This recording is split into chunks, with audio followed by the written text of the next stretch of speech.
This is a tale of resource acquisition and the pursuit of immortality through the use of clones. The clones endure great hardships, constantly embroiled in schemes or en route to orchestrate them. Allow me to guide you through the art of annihilating a sect, toppling a dynasty, and even appending the realm of cultivation itself. Upon entering the realm of cultivation, devoid of connections, skills, and spiritual stones, how does one procure their initial capital? By relying on clones to siphon resources from the sect and empires, inadvertently igniting a cataclysmic war between celestial and infernal beings, all while recklessly wielding power across the boundless seas, confronting gods and demons alike, only to discover that one has become a player in the grand game of the powerful. Let the narrative unfold, for it truly disregards human dignity. In the Tianyan original domain in Anshuan Prefecture lies the Lingyun sect. The Lingyun marketplace. Amidst boundless spiritual fields, diligent cultivators meticulously tend to their crops of spiritual rice. This is their sole source of income for the year. In stark contrast to these industrious cultivators is a young man lounging beneath the shade of a tree. Chang Qian, aged 18, a traveler from another realm. His original self, an orphan, had succumbed to the oppression of the indigenous populace in the marketplace, forced to relinquish his spiritual field. In a moment of desperation, he purchased a low-quality elixir, hoping to advance to the mid-stage of qi refinement, only to meet a tragic demise. This misfortune paved the way for his arrival in this world. After 3 years of tilling the spiritual fields, he resolved to embrace a life of leisure. One must learn to reconcile with oneself. The Lingyun sect shows no regard for human life. In his past life, he was a master of financial deception, only to be swept up in the tides of fate, ultimately conscripted by the authorities to audit accounts. Renowned within the industry, he became a target for those who conspired against him due to his notoriety. Upon arriving here, he envisioned a life free from such individuals, a pursuit of immortality, yet after 3 years of farming, his dreams shattered. The cultivators here are indeed ruthless, even more so than the capitalists of his former life. The spiritual seedlings, lacking in roots, are deceived under the guise of free farming of spiritual fields, ostensibly to accumulate resources for ascension. A mere facade. It is well known that what is offered for free is often the most costly. The spiritual fertilizers required for the fields, the rent for his abode, daily living expenses, and the costs associated with regular cultivation, these all conspire to equal his total earnings from farming. To his dismay, he finds himself with no profit at the end of the year. In his first year, Chang Qian paid little heed to this, as he was newly arrived and wished to remain inconspicuous while acclimating to his surroundings. In the second year, he assumed it was his lack of agricultural skill and focused on mastering farming techniques and daily spell practice. By the third year, after extensive inquiry and meticulous calculations, he reached a disheartening conclusion. The Lingyun marketplace and the Lingyun sect are predatory. The surroundings of the marketplace are deceptively tranquil, yet beyond lie numerous bandits. Intriguingly, while entry is smooth, exit is fraught with peril. He even suspects that these bandits are merely disciples of the Lingyun sect in disguise, ensuring that the spiritual farmers of Lingyun marketplace remain complacent in their toil. His suspicions have merit, for the bodies of his original parents were returned by the patrolling forces of Lingyun marketplace. The group that ventured out in the morning returned with the lifeless remains by noon, with none of them surviving. The narrative presented by the market suggests that the misfortunes befalling individuals are the result of external influences, particularly the predations of bandits, and it vehemently propagates the notion that exploring the mysterious realms of adventure is fraught with unreliability. The protagonist finds himself bereft of all valuables, including storage bags and magical artifacts. What chills him to the bone is the sight of his own corpse being hastily collected and removed, cloaked in the guise of a noble farewell.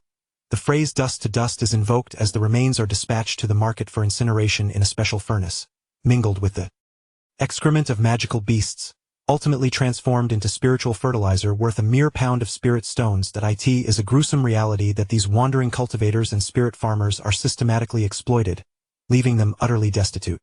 The concept of big data exploiting familiar faces or new trends shearing chives pales in comparison to this grim reality.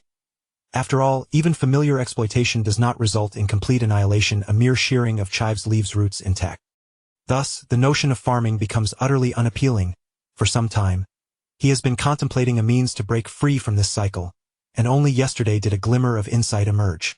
Chang Qian possesses a unique advantage, a golden finger that manifested only last year, bestowing upon him a modicum of audacity. This golden finger allows him to utilize half of his original essence to create a fully independent avatar. He can simultaneously operate two bodies, engaging in different pursuits without delay or interference. However, this avatar possesses a peculiar trait that may be perceived as either a flaw or a boon.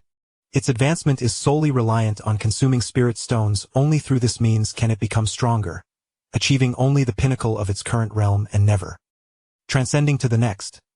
For instance, as a second-layer Qi refining cultivator, Chang Qian's avatar, formed from his essence, can only reach the peak of the Qi refining stage, never ascending to the foundation establishment stage until it meets an untimely demise or reaches its natural end.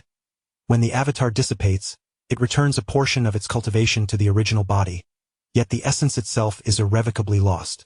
The advantage lies in the rapid accumulation of power through ample spirit stones, allowing for swift development of combat prowess. He hesitates, for this is his essence at stake.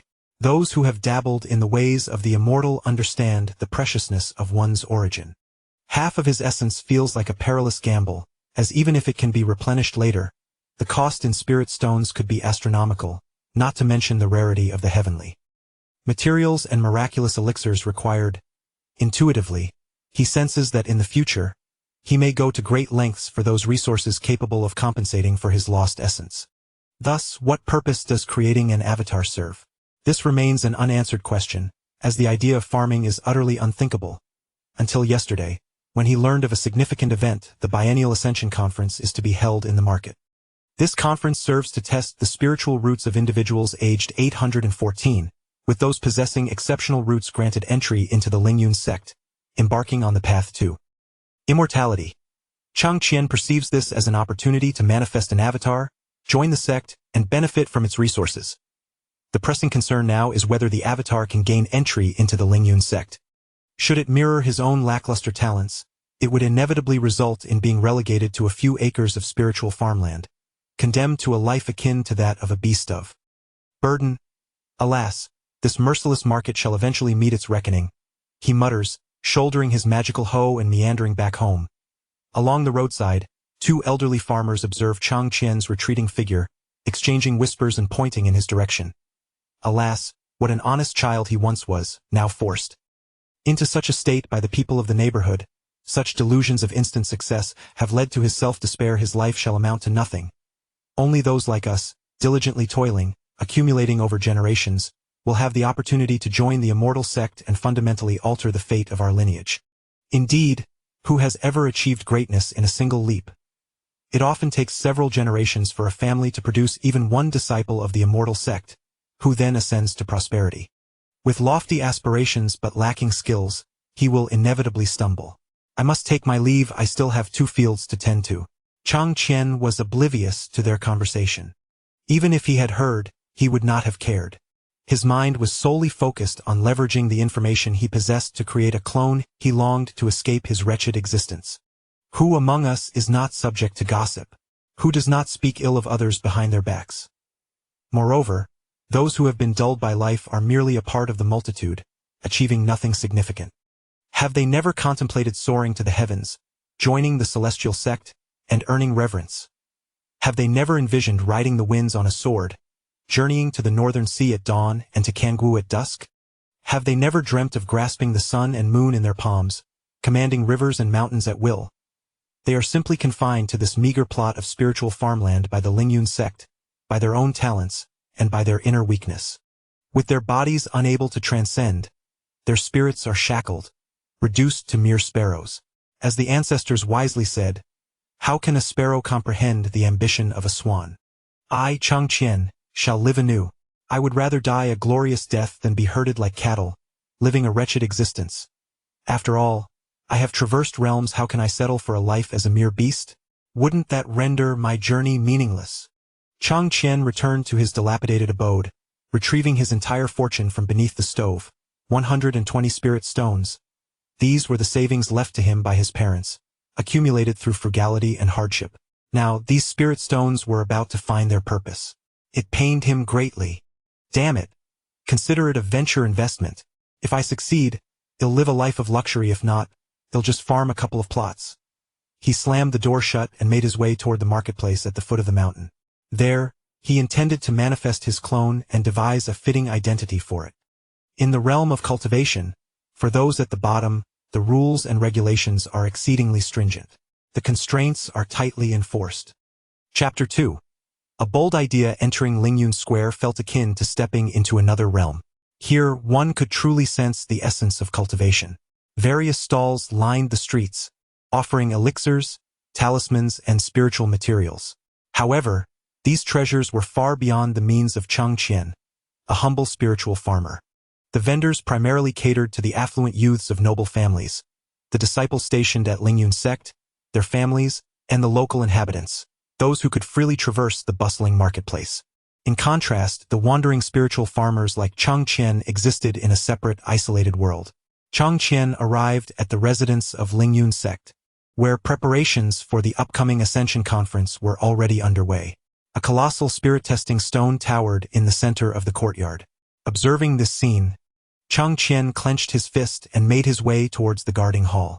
"Brother Feng, how have you been of late?" Chang Qian inquired, cupping his hands in greeting to a disciple of Lingyun sect. Feng San, an outer disciple of Lingyun sect at the 5th level of Qi refinement, had been assigned to this duty 3 years prior. Chang Qian had come to know him during their earlier dealings in spiritual rice, when Feng was still unfamiliar with the intricacies of the marketplace and had lent him a helping hand. Since then, Chang Qian had made it a point to foster their acquaintance, though in recent years, Feng seemed to have matured or perhaps been assimilated into his role, gradually distancing himself from Chang Qian's overt flattery. "Oh, what brings you here, Taoist Cheng? These past few days have been quite hectic, leaving little time for old acquaintances," Feng remarked, turning away without a hint of hesitation. This Taoist Cheng truly lacked gratitude, hoarding his resources tightly and showing no interest in idle chatter. "Brother Feng, I have a matter to discuss," Chang Qian pressed. "Why didn't you say so earlier?" Feng Sen glanced around at the bustling cultivators. "Let us step outside to discuss this. Given our past rapport, I will certainly assist you." The two made their way outside the hall. "Speak, what is it? But do not beat around the bush." Feng Sen's tone had grown somewhat curt. "My aunt wishes to bring her children to our square for refuge, and I hope you can assist in securing 2 identities for them," Chang Qian explained. "Your aunt? Seeking refuge with you? I sent your maternal uncle in dire straits, leaving only your aunt and her children helpless?" Chang Qian feigned a hint of embarrassment and anticipation, subtly steering Feng Sen's thoughts astray. Human curiosity is piqued by the sensational. The more explosive the tale, the more attention it garners. The ancillary details tend to be overlooked, making it easier to achieve one's true objectives. By clouding the narrative, he ensured that Feng would not delve into the implausibilities but rather focus on the juicy gossip. "You rascal, you truly are something." Feng Sen's interest in Chang Qian's tale was evidently piqued. "We must band together to survive. We cannot let outsiders take advantage of us, can we? Ha ha ha. Impressive. When your good fortune arrives, I shall certainly raise a toast in your honor." "Hey," Chang Qian, feeling a bit embarrassed, gently touched his head and then retrieved the 80 spirit stones he had meticulously prepared. "I hope this pleases you, esteemed elder." Feng San opened the package and, upon a cursory glance, was taken aback by the sight of 80 spirit stones. This was indeed rather excessive. A standard identity token typically cost only 20 spirit stones. "This is too much. Given our relationship, you need not go to such lengths." Though he verbally downplayed the gesture, one hand discreetly tapped his storage pouch, causing the spirit stones, along with the worn cloth bag, to vanish without a trace. Seeing Feng Sen take the spirit stones, Chang Qian felt reassured enough to broach another matter, the most crucial one. "Brother Feng, there's no need for such formality. I must sincerely thank you. By the way, my nephew has reached the age for spirit testing, and I hope you might assist him when the time comes." A hint of discomfort flickered across Feng Sen's face. Indeed, every spirit stone carried its own price. It would be easier to kill him than to retract the stones once they were placed into the storage pouch. "Friend Cheng, at that time, there will be inner disciples of the sect present. Newcomers like us do not quite align with the sect's regulations. The sect fears infiltration by demonic sects and has established rules that prohibit newly admitted cultivators from participating in the Ascension Conference. Testing can only occur post-conference. and only after a prolonged period can descendants hope for a chance. Brother, isn't this already established? My identity is akin to that of a brother or father to you. As for when the testing occurs, I assent it ultimately at your discretion. I would appreciate the opportunity to maintain my dignity in front of others. Chang Qian spoke earnestly, drawing from his robe another small cloth pouch. Ah, you, for the sake of face. Very well, considering our long-standing relationship, I shall assist with this. Fengsen, clasping the cloth pouch in his hand, replied. There was no alternative. For the sake of his family's standing, he was willing to invest all his resources in exchange for a better family reputation. Wouldn't you agree? Ha ha, you rascal, truly taking advantage and yet playing coy. After exchanging a few more idle words, the two proceeded to the main hall to retrieve 2 identity tokens for spirit farmers. The affable Feng Sen accompanied Chang Qian to the entrance. A few words exchanged, a mere gesture, yet netting 100 spirit stones. Such fortune was rare indeed. However, this miserly spirit farmer was likely penniless. Unexpectedly, his habitual deception had yielded a small return once more. Having acquired the identity tokens, Chang Qian then headed to the market's internal office to rent a small courtyard for 2 spirit stones a day. This time he went all in. To prevent any unforeseen incidents, he planned to remain in the market for the next few days until the Ascension Conference. Tonight he would adjust his state, preparing to manifest a clone the following day. He pondered how he might maneuver if the clone could enter the sect. Would he be merely exploiting the system? Was there a possibility that entering the sect merely elevated him to a higher echelon of servitude? Could he extricate his true self from Lingyun Square? He had never visited the sect and was unaware of its internal environment. These outer disciples seemed to indulge freely in the market, reaping substantial rewards. It was likely that the sect's environment was not much better. How then could he amass spirit stones? Drawing talismans? Refining pills? Crafting artifacts? Setting up formations? It seems unlikely in the short term. The duration is far too extensive, and I fear the essence may not endure. Furthermore, possessing that spiritual stone, it would be more prudent to invest it entirely in my avatar. Chang Qian found himself in a quandary. He had acted hastily. He should have created the individual first before seeking out Feng Senator. What if that person turned out to be as worthless as himself? It would save a considerable sum. Chang Qian, being endowed with inferior 4 spiritual roots, lacked water among the 5 elements, with each type of root measured at 30, rendering him average and seemingly ineffectual. At that moment, a thought struck him. Why must he mold a male figure in his own likeness? This fleeting notion opened the door to an entirely new realm for him. If he were to create a female cultivator, and if she were to join a sect, she could serve as a tea art maiden. Though he was not well versed in the tea ceremony, his experiences were ample. The more he contemplated, the more he felt that this audacious idea had merit. Even if, hypothetically, the avatar could not enter a sect, a female cultivator with spiritual roots would be highly sought after in the market. Becoming a golden lotus or something of that nature would not be out of the question. As for whether he could accept this internally, as long as he could procure the spiritual stones and extract her, he could even accept the role of a servant. The only thing he could not tolerate was his own poverty and mediocrity. Chang Qian believed this notion held great potential.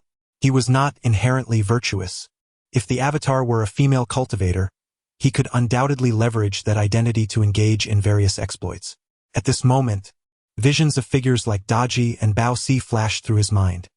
He abruptly realized he should halt this line of thought. He would wait until tomorrow to mold the avatar and then carefully devise his plans. Chapter 3.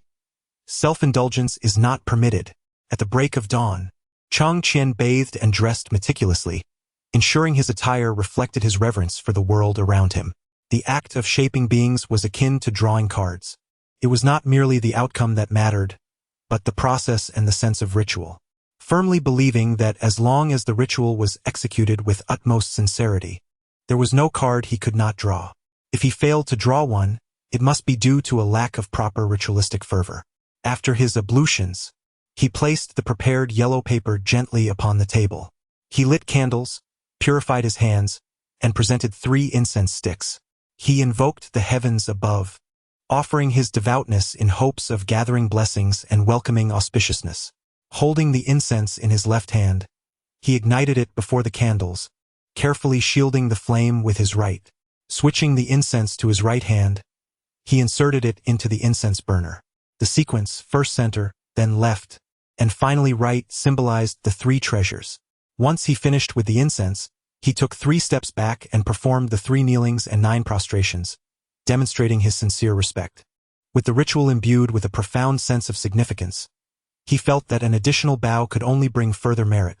After all, he had traversed realms. What else was impossible? The villa by the sea, or perhaps the rooftop where the wind blew freely, it all depended on this moment. Activate.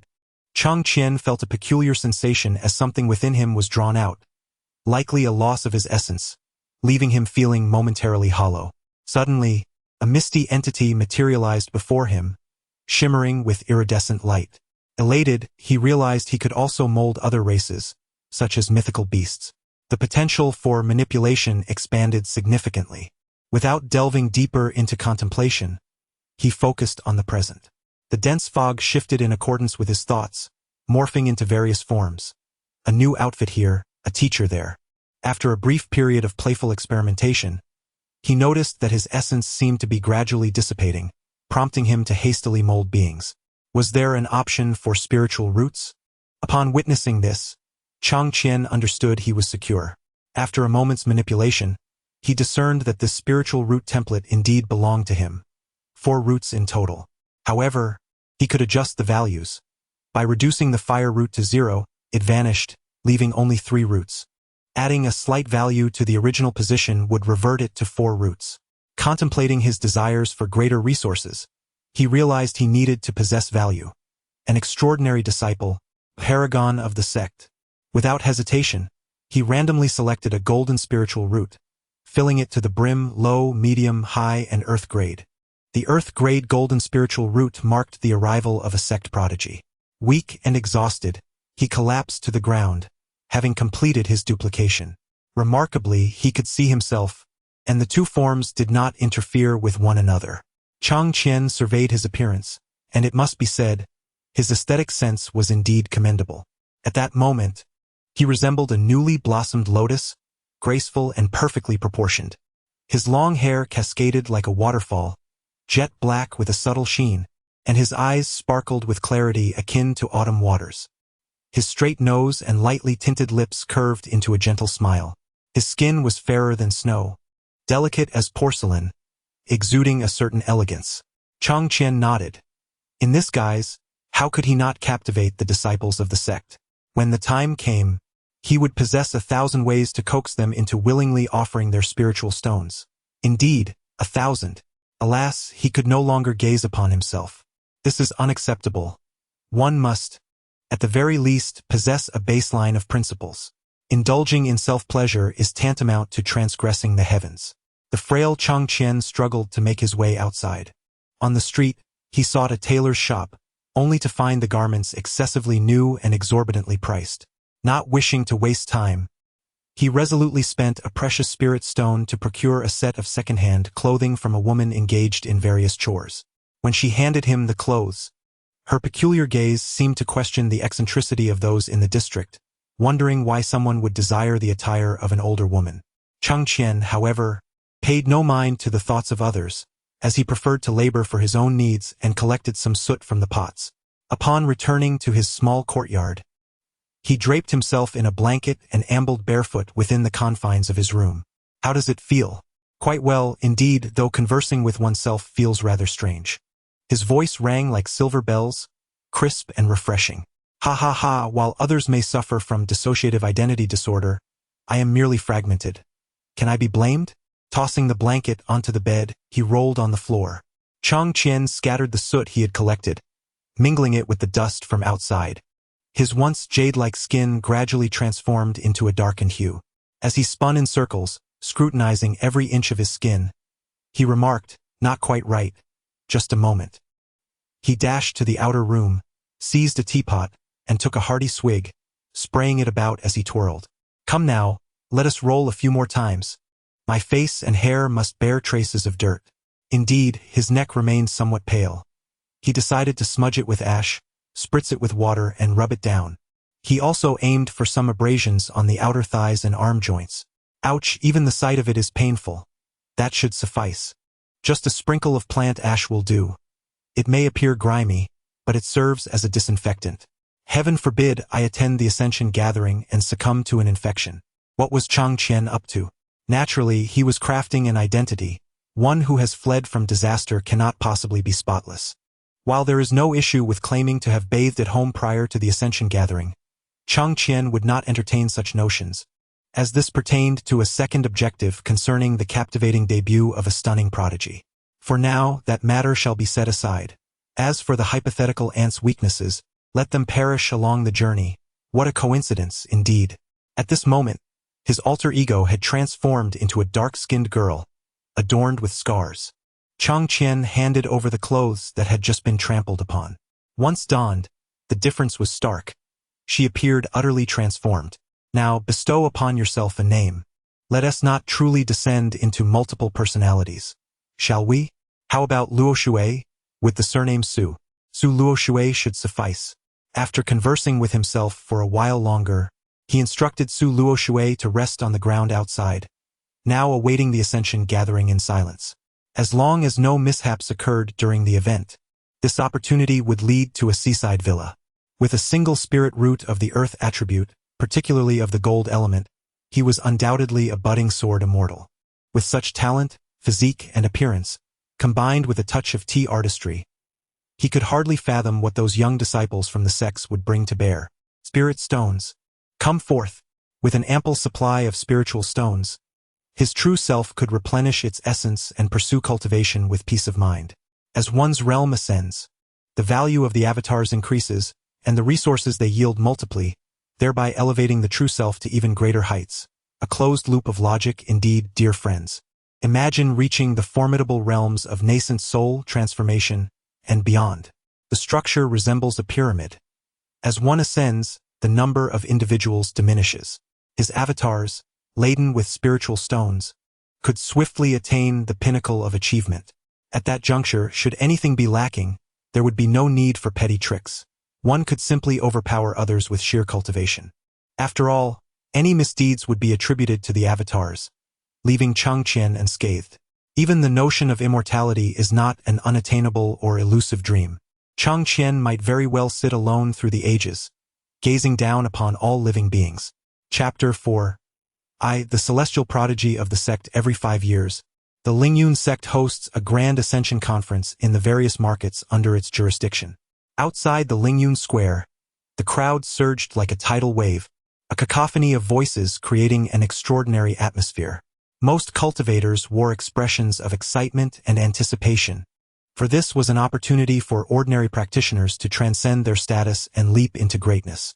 It is rumored that this year's conference will see the attendance of inner disciples, yet the identities of these esteemed guests remain unknown. How delightful it would be if the enchanting Qingling fairy were among them. A single glance at her once sealed one's fate for a lifetime. A scholar, elegantly clad in a green robe, whispered to his companion. It is said that several direct descendants from prominent families within Lingyun Square are participating in the spirit assessment, which has garnered significant attention from the sect. Hence the presence of inner disciples. Another debonair cultivator, fanning himself with a jade fan, interjected with a tone filled with reverence and envy. Indeed, it is the Yu family that has produced a prodigious talent with a single spirit root, prompting the inner disciples to personally escort them. A young cultivator in a form-fitting outfit, brimming with confidence, proudly interrupted, "Oh, what do you know?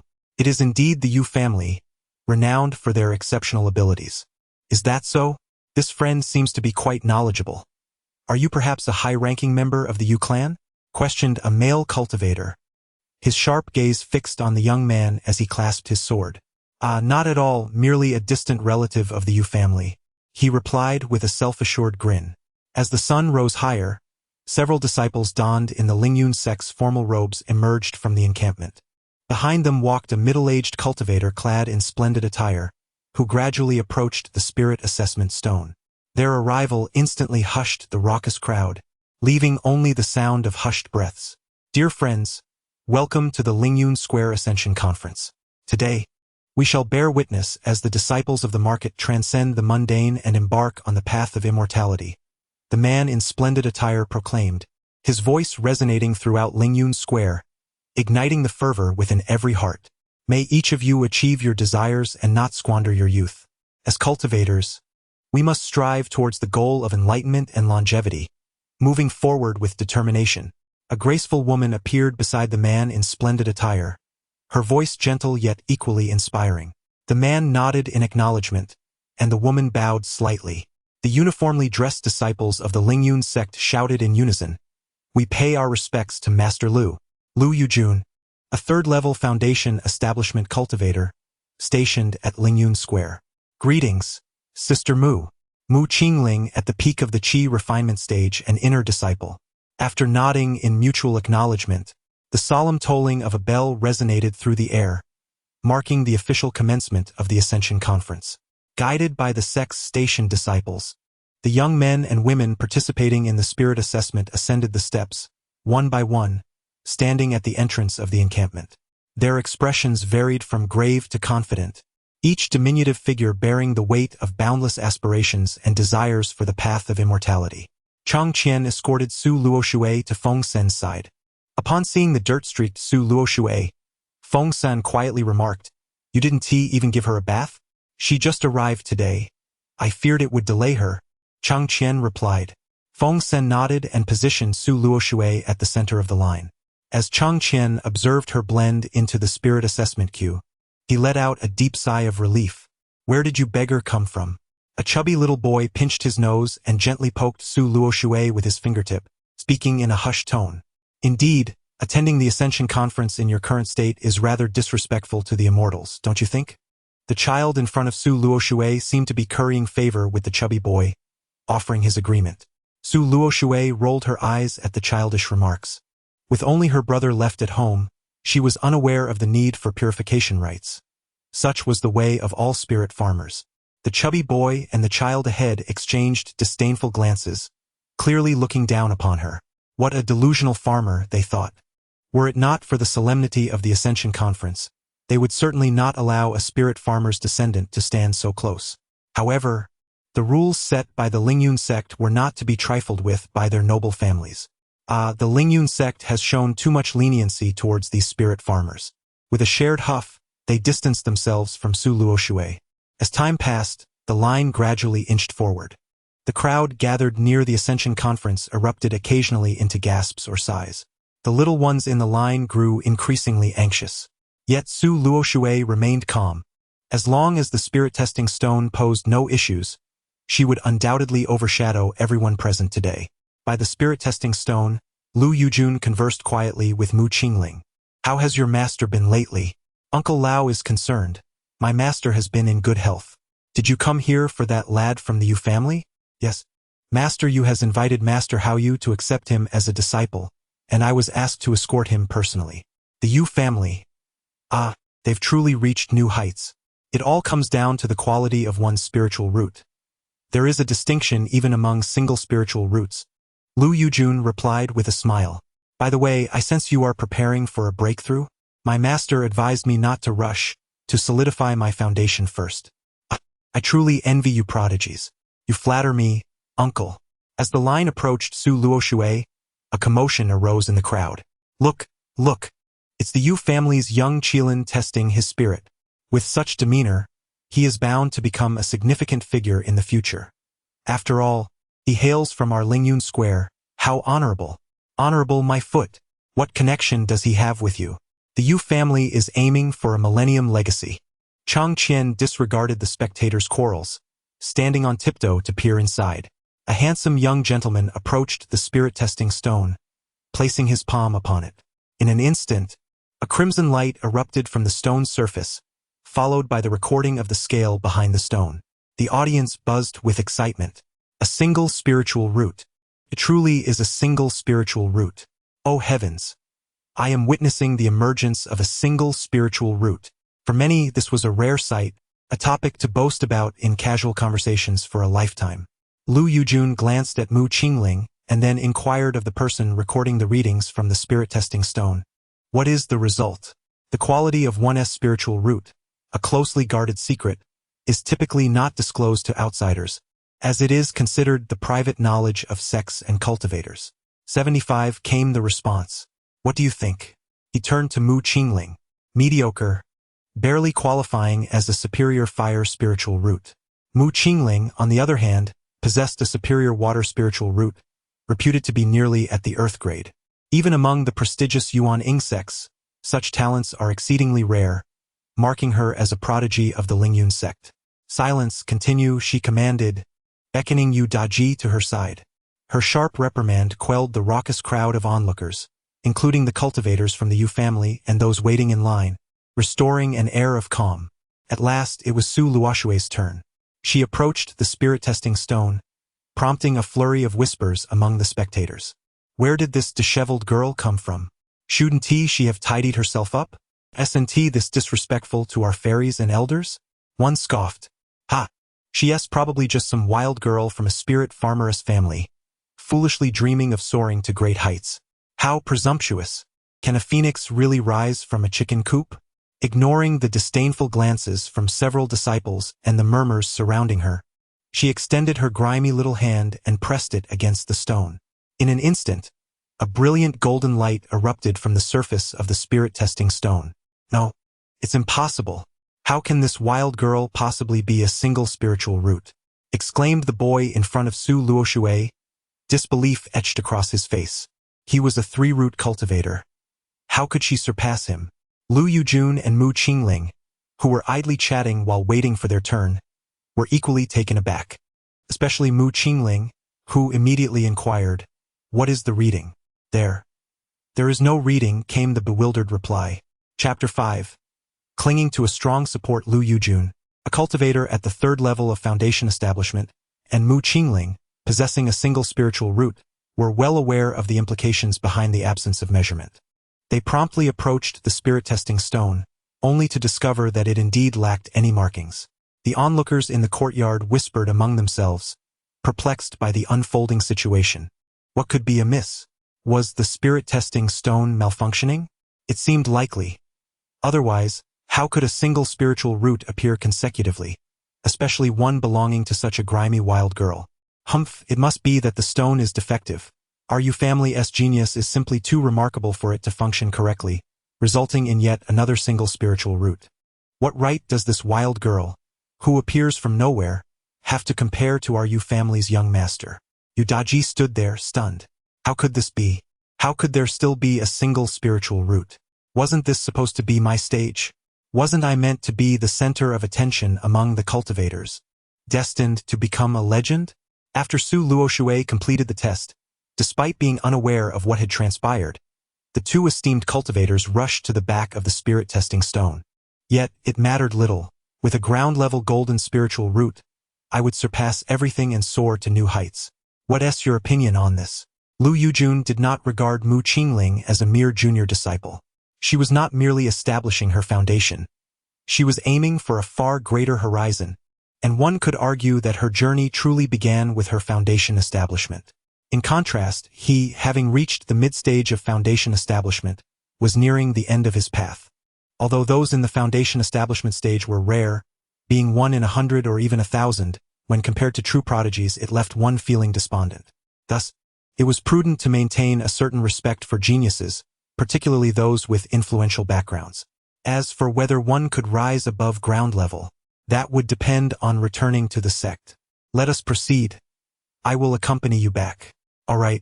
As they emerged from behind the spirit-testing stone, Mu Qingling's delicate hand grasped Su Luoshue's grimy little hand, unperturbed by the dirt. She drew her close and gently caressed Su Luoshue's tangled hair. Would you like to return to the sect with your sister? Su Luoshue's bright, sparkling eyes widened in excitement. Can I really join the immortal sect? Ha ha ha. Of course you can. Here, this is a gift from your master uncle to welcome you. Mu Qingling cast a glance at Lu Yujun, realizing that this master uncle truly embodied the wisdom of survival as her mentor had indicated. He extended boundless tolerance and earnest assistance to all talented disciples. This was also why he could preside over the Lingyun Square market despite being in the early stages of foundation establishment. By generously fostering good relations, he reaped the rewards. When arranging for the core market of the sect, Lingyun Square, he garnered substantial support from several mid- to late-stage foundation establishment cultivators whom he had previously aided.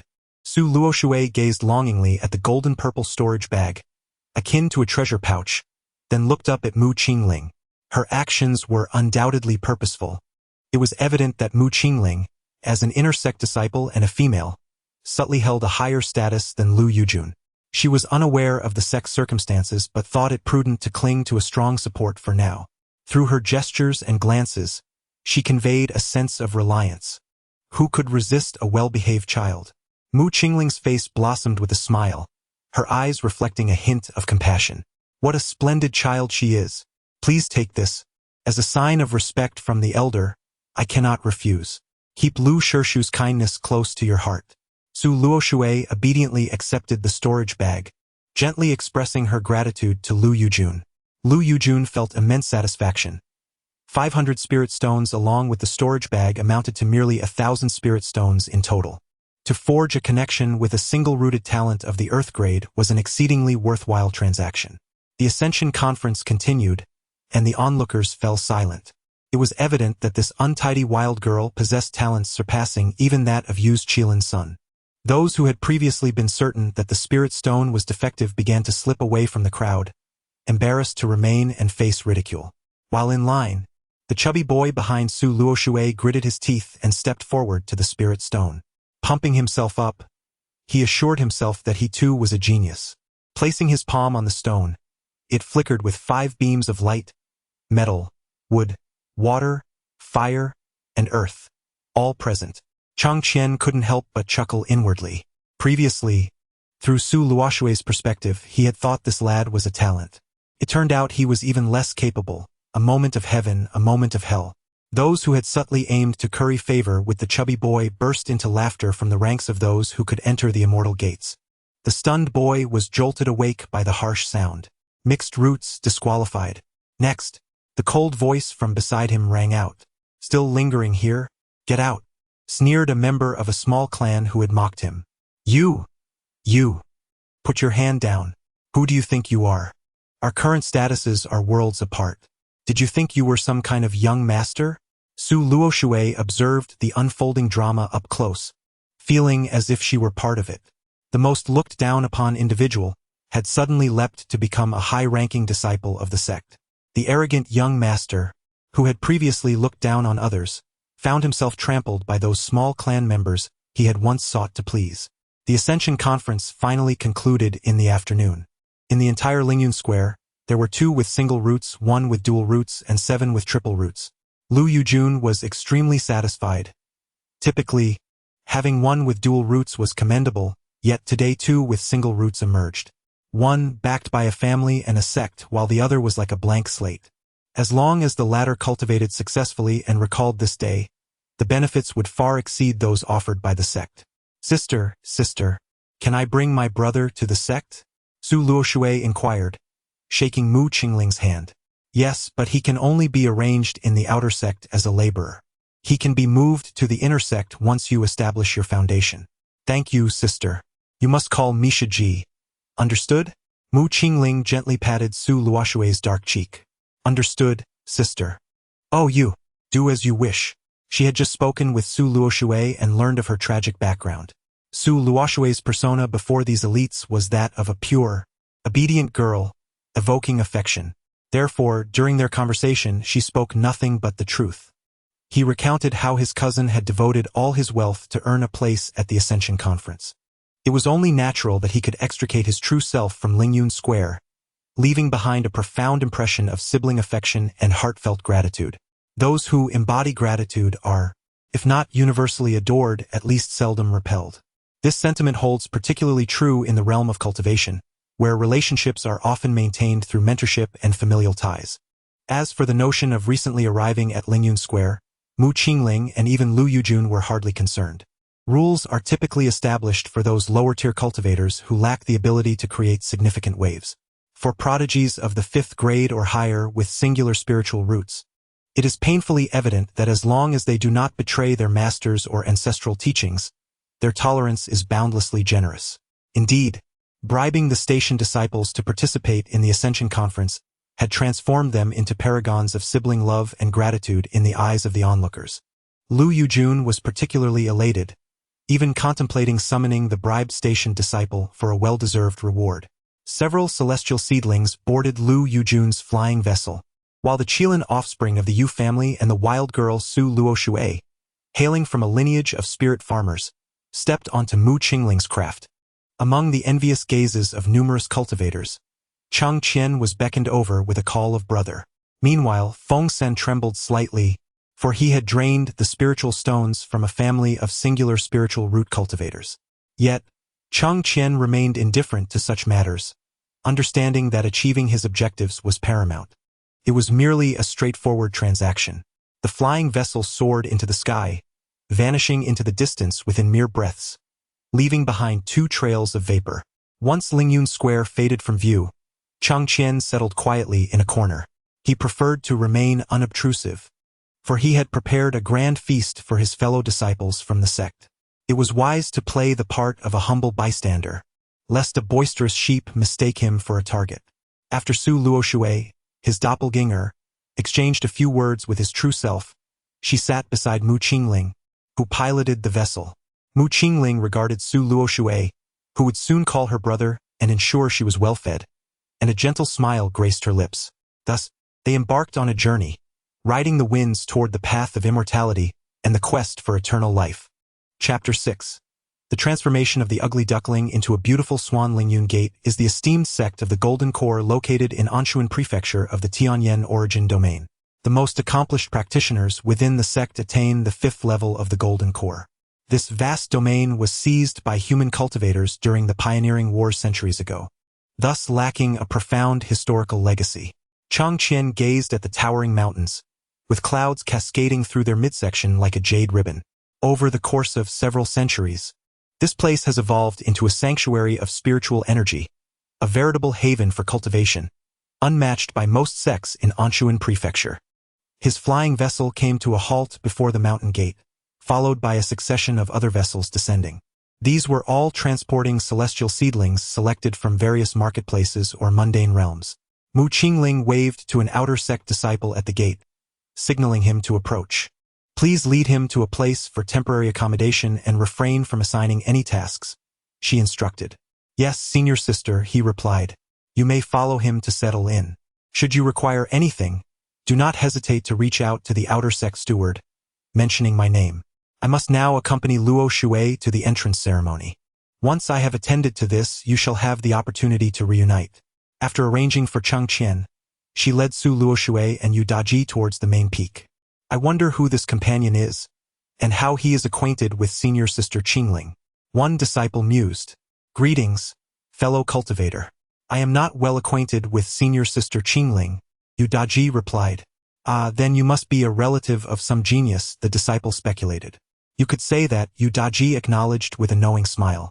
Chang Qian was assigned to a modest peak on the outer mountain range. After expressing his gratitude to the disciple, he spread his arms wide, inhaling deeply on the platform before his cave dwelling. I have finally taken residence in a cave. The air here is truly sweet, with a concentration of spiritual energy even surpassing that of Lingyun Square.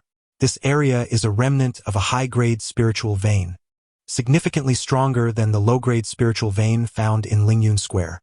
He found a chair within the cave and sat upon the expansive platform, gazing at the undulating mountains in the distance while listening to the occasional calls of birds and roars of beasts.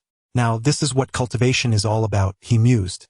On the main peak, many disciples preparing for the entrance ceremony were whispering among themselves. Have you heard? 2 single spiritual root cultivators have emerged from Lingyun Square. Indeed, it's said to be the descendant of our esteemed ancestor Yu. The Yu clan is quite powerful. However, another interjected, There's one who isn't from the Yu family but is a child of a spirit farmer. What fortune! They've struck it rich. This will be quite the spectacle. The Yu clan has exerted significant effort to persuade Master Hao Yu to accept disciples. Everyone knows the Yu family's ambitions, though. 3 generations have aimed for the position of sect leader, yet have always fallen short. They seek to grasp the mantle of righteousness. As they ascended to the midpoint of the main peak, the group instinctively fell silent. They would not want any Golden Core practitioner to overhear their conversation, especially the newly advanced member from the Yu family. With a resounding sound of 6 bell tolls, a majestic voice resonated from the steps of a grand hall. The entrance ceremony begins. Disciples, welcome the esteemed master. Before the grand hall lies an expansive square, densely populated by numerous disciples, who respectfully welcome their esteemed ancestor with a thunderous chorus of voices. At the entrance of the hall, 5 figures emerge upon a lofty white jade platform. These are the 5 golden elixirs of the Lingyun sect. Let us commence, intones the venerable ancestor, a youthful visage crowned with silver hair, seated at the center. The presiding master of the Lingyun sect, upon hearing the words of the ancestor, bows in acknowledgement and turns to the assembly.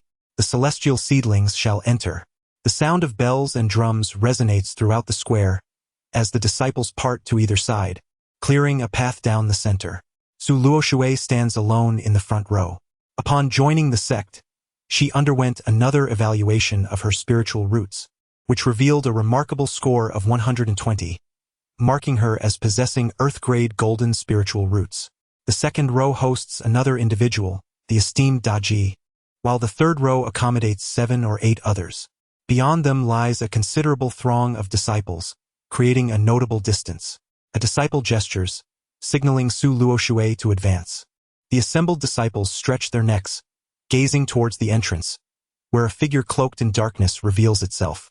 Gradually, Su Luoshui fully materializes before the crowd. The inner disciples and those of noteworthy reputation from the outer sect exhibit expressions of bewilderment. What manner of appearance is this? The entrance ceremony of the Lingyun sect deviates from what Chang Qian anticipated. Master Haoyu, once an outer disciple of a grand sect, had experienced the fierce competition for the top 10 positions but ultimately retreated to the Tianyan region to partake in the expansion wars. He eventually established the Lingyun sect. Yet he remains proud of his origins as a disciple of a prestigious sect. Consequently, many ceremonial practices are directly borrowed from the customs of the grand sections. New entrants, the celestial seedlings, are to sequentially present themselves before the observing disciples according to their innate talents, after which they don the sect's formal attire and re-enter the ceremonial square. They must pay their respects to their masters. Those not chosen automatically belong to the outer sect. The entirety of this process symbolizes the shedding of the mundane and the entrance into the immortal path. Hence, the astonishment among the observing disciples and elders at Su Luoshui's beggar-like appearance is palpable. However, those who stand here are seldom judged by appearance alone. After all, to stand in the front row, ahead of the illustrious Kalinzi, speaks volumes of her innate potential. Most present, when it comes to discussing talent, would find themselves feeling inadequate. Chang Qian, accustomed to grand spectacles, should feel no anxiety under the scrutiny of hundreds of gazes. Yet, this is not the persona of Su Luoshui. Thus, she traverses the central expanse of the square with a demeanor marked by trepidation, arriving at the immense steps before the grand hall, uncertain of her next action. Her eyes brim with tears, as though overwhelmed by the grandeur of the occasion. Is this a beggar fleeing from calamity? What is Qingling thinking? A voice gently resonates from the platform before the hall, echoing throughout the square.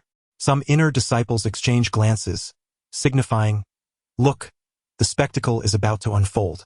The speaker is none other than the newly ascended golden elixir of the Yu family.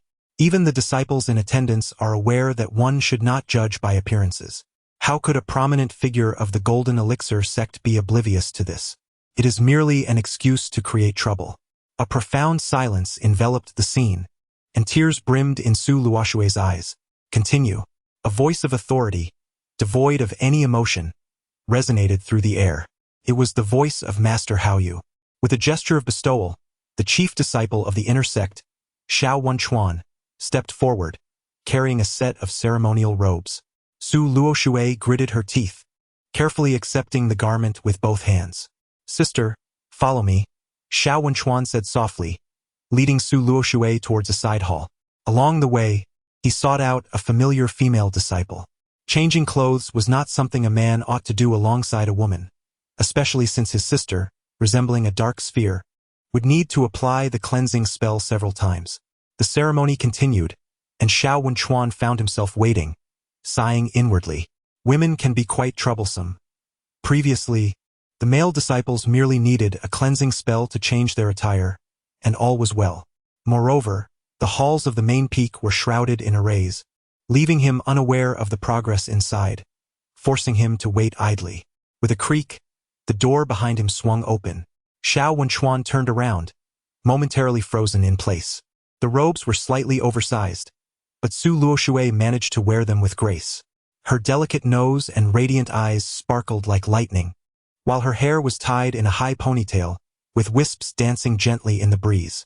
This enchanting look was personally designed by Chang Qian, and he had observed Mu Qingling closely. She wore no makeup, yet she appeared to be a celestial being in the eyes of others.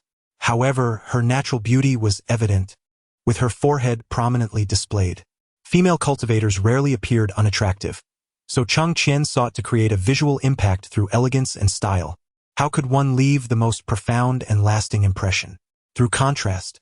For instance, the transformation from an ugly duckling to a beautiful swan, magnified in the context of this ceremonial process, could yield surprisingly remarkable effects. A sister? Xiao Wenchuan was momentarily dazzled by the fairy-like figure before him, inexplicably feeling a surge of nervousness. He glanced towards the female disciple who had assisted in changing clothes, and upon seeing her nod, he was incredulous. The transformation of his sister was staggering, a stark contrast. Su Luoshui timidly spoke, "Brother, I am ready." Her voice resembled celestial music or a clear spring, entering Xiao Wenchuan's ears and resonating deep within his heart. Sweet. Exceedingly sweet. Oh yes, let us proceed to the square. With that, he guided Su Luoshui towards the plaza. As they passed by the gathered disciples, gasps of admiration and surprise echoed around them. Look, a fairy!" exclaimed an inner disciple, hearing the exclamations behind him. He turned to witness the most striking and extraordinary sight he had ever seen, urgently tapping his friend. "Isn't that the one who fled?" In one corner of the square, a stir began to ripple through the crowd, discussions growing louder, drawing the attention of all present toward this remarkable transformation. Xiao Wenchuan emerged from the crowd, followed closely by Su Luoshui. The striking contrast between their previous appearances and their current forms left the cultivators utterly astonished. Additionally, the faint allure of youthful charm from a different realm added a subtle shock that ignited the admiration of all the male disciples present. Even the female disciples could not avert their gazes, intently observing the simplicity of their attire. Chang Qian stood on the platform before the cave, a slight smile gracing his lips. In the future, he mused, he might introduce them to various styles. Innocent allure, sultry charm, intellectual elegance. All thanks to his extensive experiences. Prepare yourselves for a visual feast from another world. Chapter 7. This identity is remarkable. Xiao Wenchuan escorted Su Luoshui to the square, assisting her in finding her position, and whispered a few words of advice in her ear. Only then did he gracefully depart amidst the scrutinizing gazes of his junior disciples, returning to his previous spot for observation. Just in time, he noticed Mu Qingling had also completed her guiding task and appeared at her designated place. Mu Junior Sister. Is Su Junior Sister from Lingyun Square? Indeed, senior brother. Was there a calamity in her family previously? Mu Qingling recounted Su Luoshui's narrative. Please take good care of her. After that, she fell silent, her gaze fixed intently upon Su Luoshui. There was an indescribable sweetness about her, combined with the enhancement of her earth-grade golden spiritual root. She was not merely an heir of a prominent family, but rather a charming and endearing presence, exuding an irresistible allure. The thought of marrying her as a Tao partner was indeed enticing. Without familial entanglements, there would be no interferences regarding unions based on talent, allowing for a union free from the constraints that often burden such relationships. Becoming a Tao partner and entering a household meant relying on her husband's family, ultimately serving their lineage. As for a cousin, he was a mere waste, merely existing until his time came. If all went according to plan, possessing an earth-grade single spiritual root could secure the family's fortunes for centuries. Moreover, her figure and beauty were profoundly captivating. This aligned perfectly with what Chang Qian had envisioned. While appearance may serve as an initial attraction, it was the potential, strength, and absence of complications that truly drew the attention of illustrious families. Now, a flawless female cultivator had emerged before them. The male cultivators were drawn to Su Luoshui's potential and physique, while Cheng Qian's interest lay in their spiritual stones. Each party sought their own gain, creating a harmonious exchange. Su Luoshui, with her slight shortcomings, merely yearned for a better destination. What fault was there in that? Men understand men best, and few male cultivators could remain composed amidst such a compelling display. Su Luoshui's appearance sparked a commotion among the observing male cultivators, some captivated by her beauty, others by her potential. Humph! What a sight! After all these years of cultivation, it seems to have been wasted on those unworthy. Just another golden core from the Yu family. Su Luoshui's expression reflected trepidation. Her eyes filled with fear, evoking a sense of pity. Yet internally, she seethed with anger. Damn it, this fool is targeting me again, stirring up trivialities. Fine, let us see how this plays out. I'll remember this. The outer sect disciples invited to observe discreetly lowered their heads, fearing the wrath of Yu ancestor upon witnessing their foolish expressions. Meanwhile, the inner sect disciples, though also bowing their heads, harbored their own scorn. What kind of behavior is this from a golden core ancestor, constantly harassing a young girl? Do you not possess any shame? Among the distinguished inner disciples, supported by their mentors and ancestors, they maintained their perspectives. Had he spoiled the Yu family's prospects, only to become so flustered? Clearly, he lacked the vision befitting a golden core, which explained why the Yu family had failed to secure a position of leadership for 3 generations. The sect leader cast a glance at Yu Shishing, who sat imperiously at the top of the steps, once a junior brother. After failing to vie for the position of sect leader, he embarked on a journey, fortuitously encountering a momentous opportunity that led him to attain the golden core. Upon returning to the sect, he successfully formed his core. Arrogant and overbearing, he displayed a flagrant disregard for others. How could such a person possibly achieve the golden core? Yet, the sect leader had to endure for a while longer. One significant advantage of being the sect leader was the accumulation of resources for forming the golden core every 40 years. The second ancestor would refine the golden core elixir. Similar to the foundation establishment elixir, this was a crucial aid for advancement, significantly enhancing the probability of forming the golden core, and in the event of failure, could safeguard the heart vein. Those blessed by fortune might even have a second chance at core formation. This was the fundamental reason the Yu family had their sights set on the position of sect leader. As for their confidence, it stemmed from the fact that one of the ancestors of the golden core was once an elder from the Yu family by marriage. This ancestor shared a bond of life and death with the patriarch of the Yu family, intertwined with emotional complexities, and being solitary, regarded the younger generation of the Yu family as kin. The sect leader pondered that perhaps this was the source of their audacity. This newly ascended golden core elder, his former junior brother, was rather presumptuous. The newly admitted disciples lined up to pay their respects to the ancestor, performing 3 bows and 9 prostrations. Following the ceremony, the elder invited the fellow disciples to select their students. Upon this announcement, all the foundation establishment practitioners turned their gaze towards the prominent figure of Grandmaster Haoyu. Grandmaster Haoyu tapped his fingers on the table, contemplating. At 400 years of age, he had endured injuries in battle. Based on his current realm, he could realistically expect only a few more decades of life. Reaching the 5th level of the golden core was his limit. Even if he were to miraculously attain the 6th level, he would gain only a few additional years. Only a significant breakthrough in realm could substantially extend one's lifespan. Previously, he had considered that Yu Shishing, at the age of 150, had entered the golden core realm, and even if he made no further progress in this lifetime, he still had over 200 years ahead of him, presenting a considerable advantage over other golden core ancestors. What is the essence of cultivation? At his age, he had begun to perceive some truths. One must be able to live. Why is talent so highly valued in cultivation? The journey from chi refinement to golden core takes 150 years, whereas those with exceptional talent require only a century. This equates to an additional 50 years of practice within the golden core realm.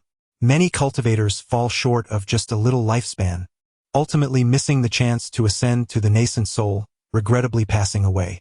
Of course, there are also those of lesser talent, yet they possess longevity. Through a peaceful approach, cultivating life-enhancing techniques, and with ample resources they too have the opportunity to reach higher realms. However, such practitioners are often the favored descendants of powerful beings at the transformation stage or beyond. In the realm of cultivation, competition is inescapable. He had ceased to contemplate further personal advancement, focusing instead on the better transmission of the sect's legacy, and Yu Shishing was the most suitable candidate.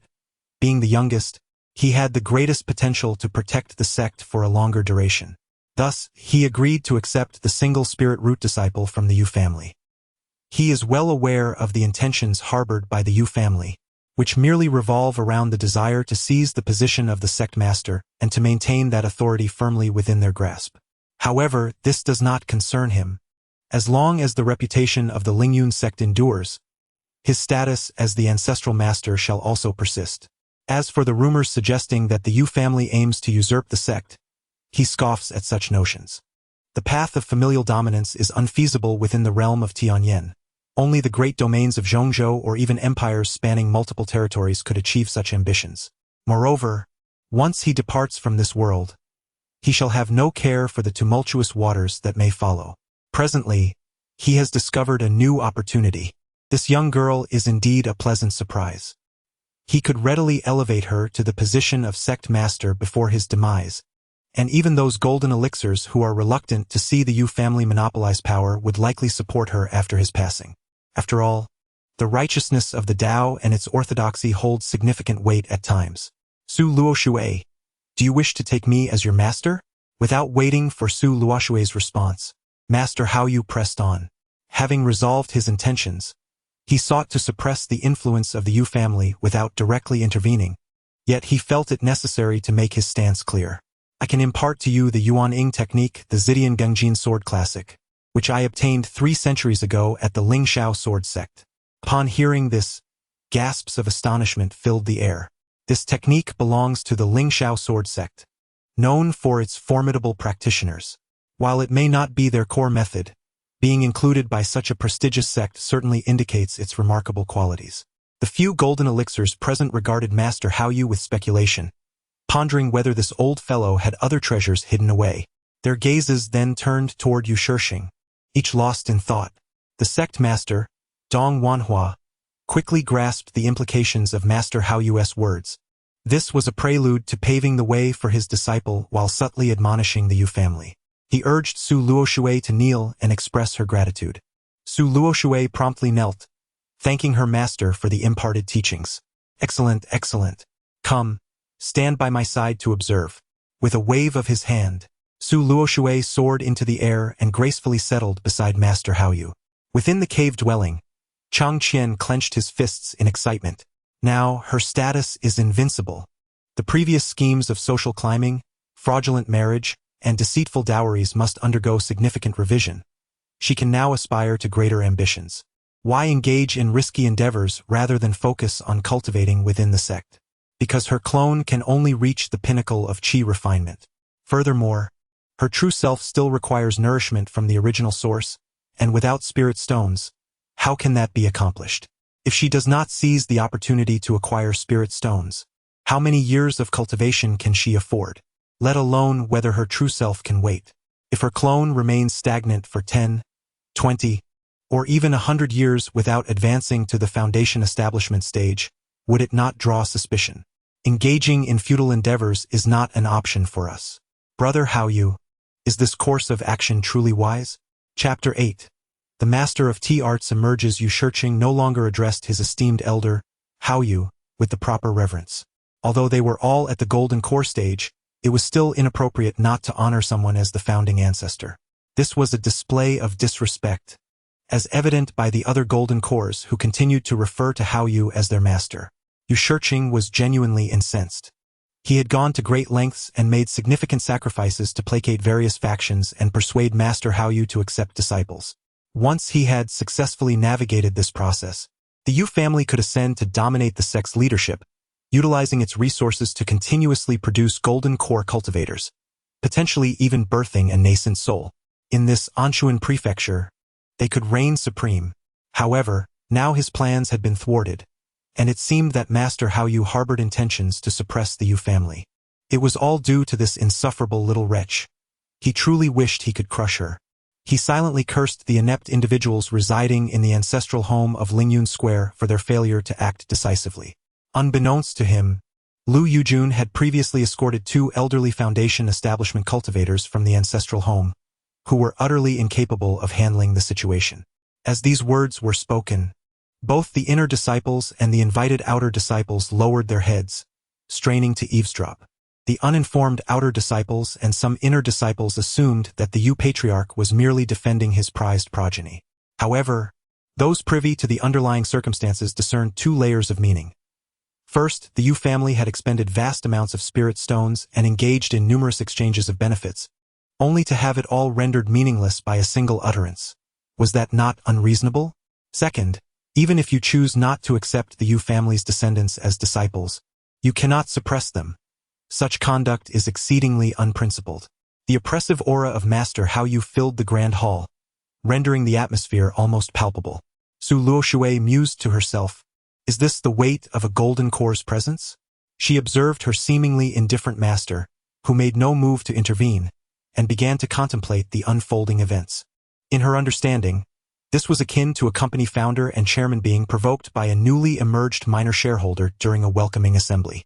Even in her former world, such behavior would warrant expulsion. Moreover, in this realm of personal might and cultivation, if your thoughts were not aligned, what good was your cultivation? Yet Master Hao Yu remained still, leaving only one interpretation. This minor shareholder held significant importance and value, rendering the chairman unable to act against them for the time being. Nevertheless, with the atmosphere so tense, someone needed to defuse the situation. She glanced at the other golden core cultivators. One appeared to be lost in thought, another was in deep meditation, and a third was fixated on Master Hao Yu, ready to intervene at a moment's notice. Understanding the dynamics at play, Su Luoshui realized that one shareholder was aligned with the opposition, while the chairman stood firm. She felt compelled to take action, to perform a role, as this incarnation had no future and was unafraid of offending the other golden cores. Her only desire was to cling to the current power and seize spirit stones within the sect. As for the possibility of revealing flaws in her performance before these cunning old foxes, she would deal with that as it came. Indeed, flaws abound. Only by discerning the subtle tricks of others can one feel truly at ease. Consider the scenario of choosing between 2 potential subordinates. One who frequently resorts to cunning yet possesses a lackluster performance easily seen through, and another whose thoughts are shrouded in mystery, impenetrable like a thick fog. Which would you prefer? As Su Luoshui contemplated how to ingratiate herself with those in power, Master Hao Yu observed the 2 golden elixirs from the Yu family before him. His indifference towards them was palpable. After all, a 5th-level golden elixir could effortlessly dominate those of the 1st to 3rd levels.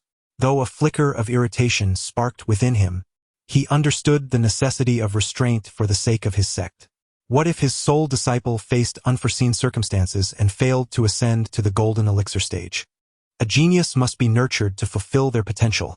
A prematurely extinguished talent is no different from a waste. He resolved to retain Yu Shirshing as a safety net, yet discipline was still warranted.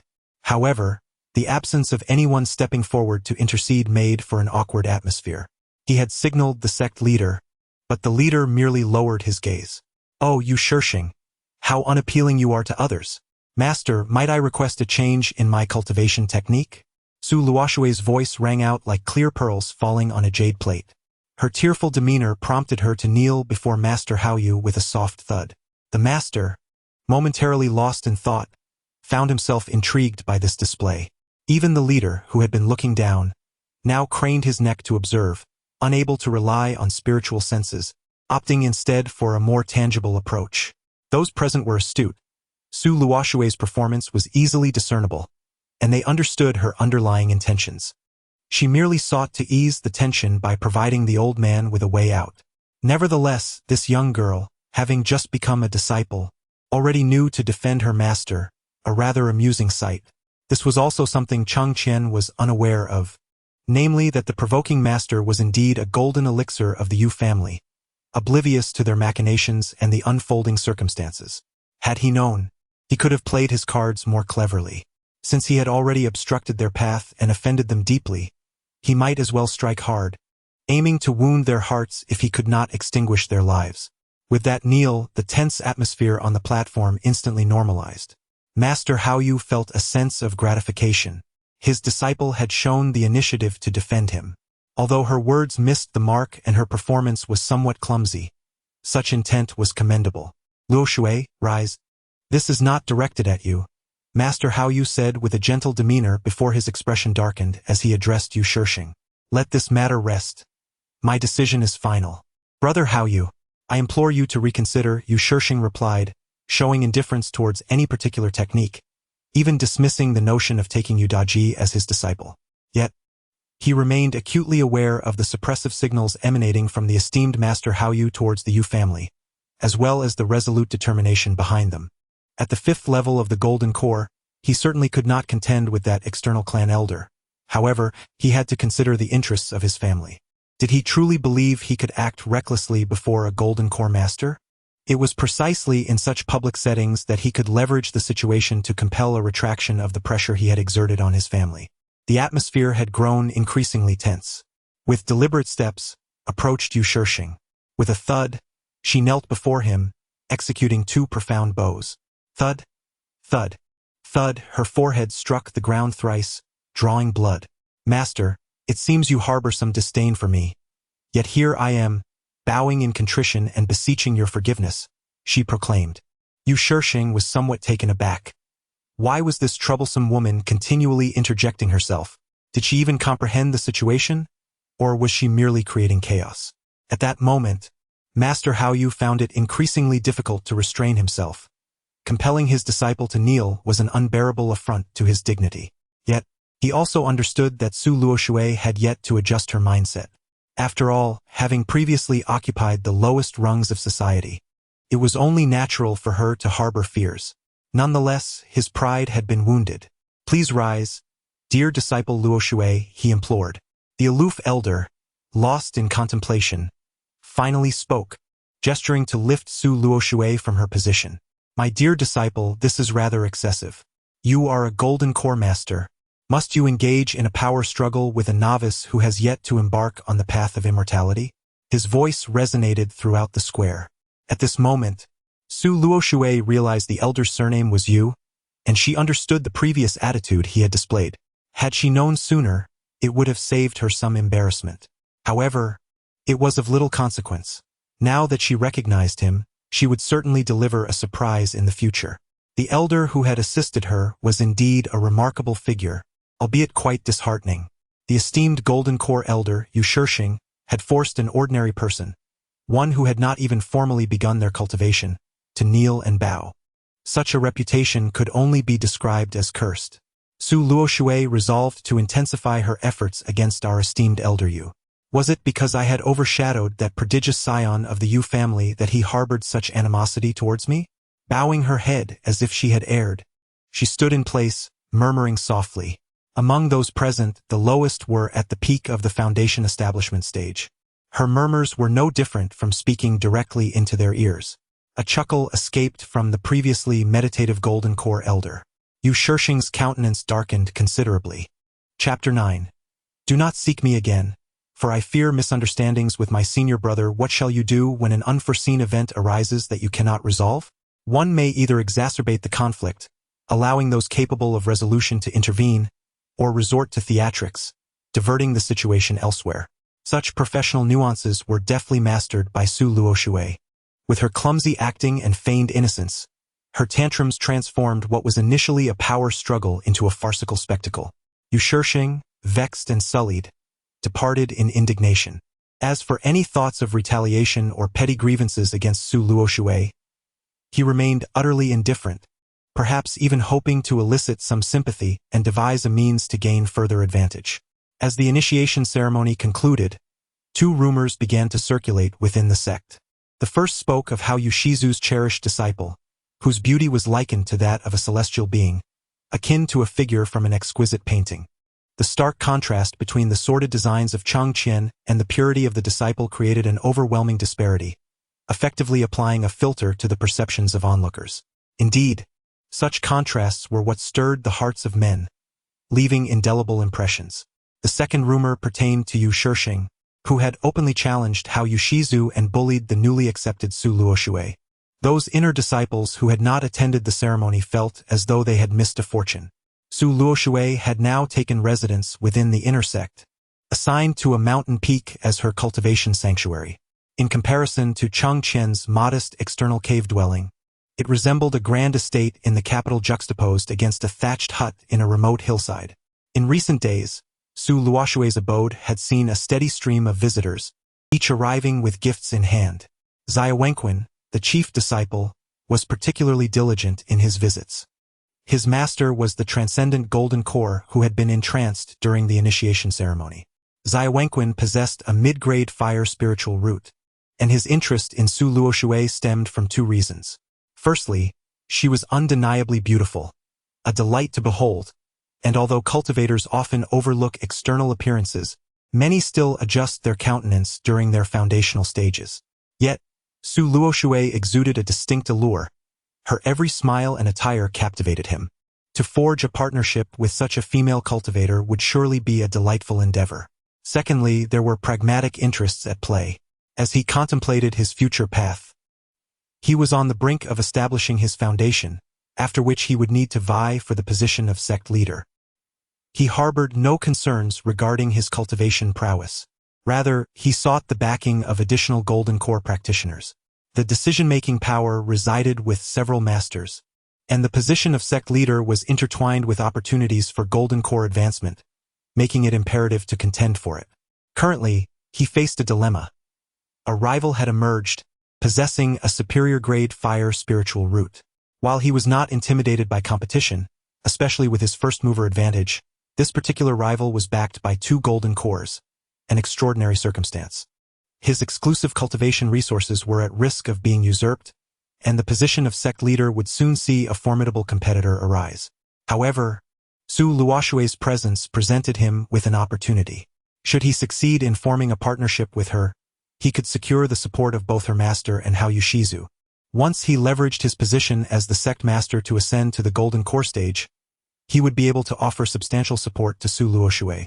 Thus, in the future, with Su Luoshui, the rightful heir, and himself, 2 golden cores would stand at the forefront of Lingyun sect.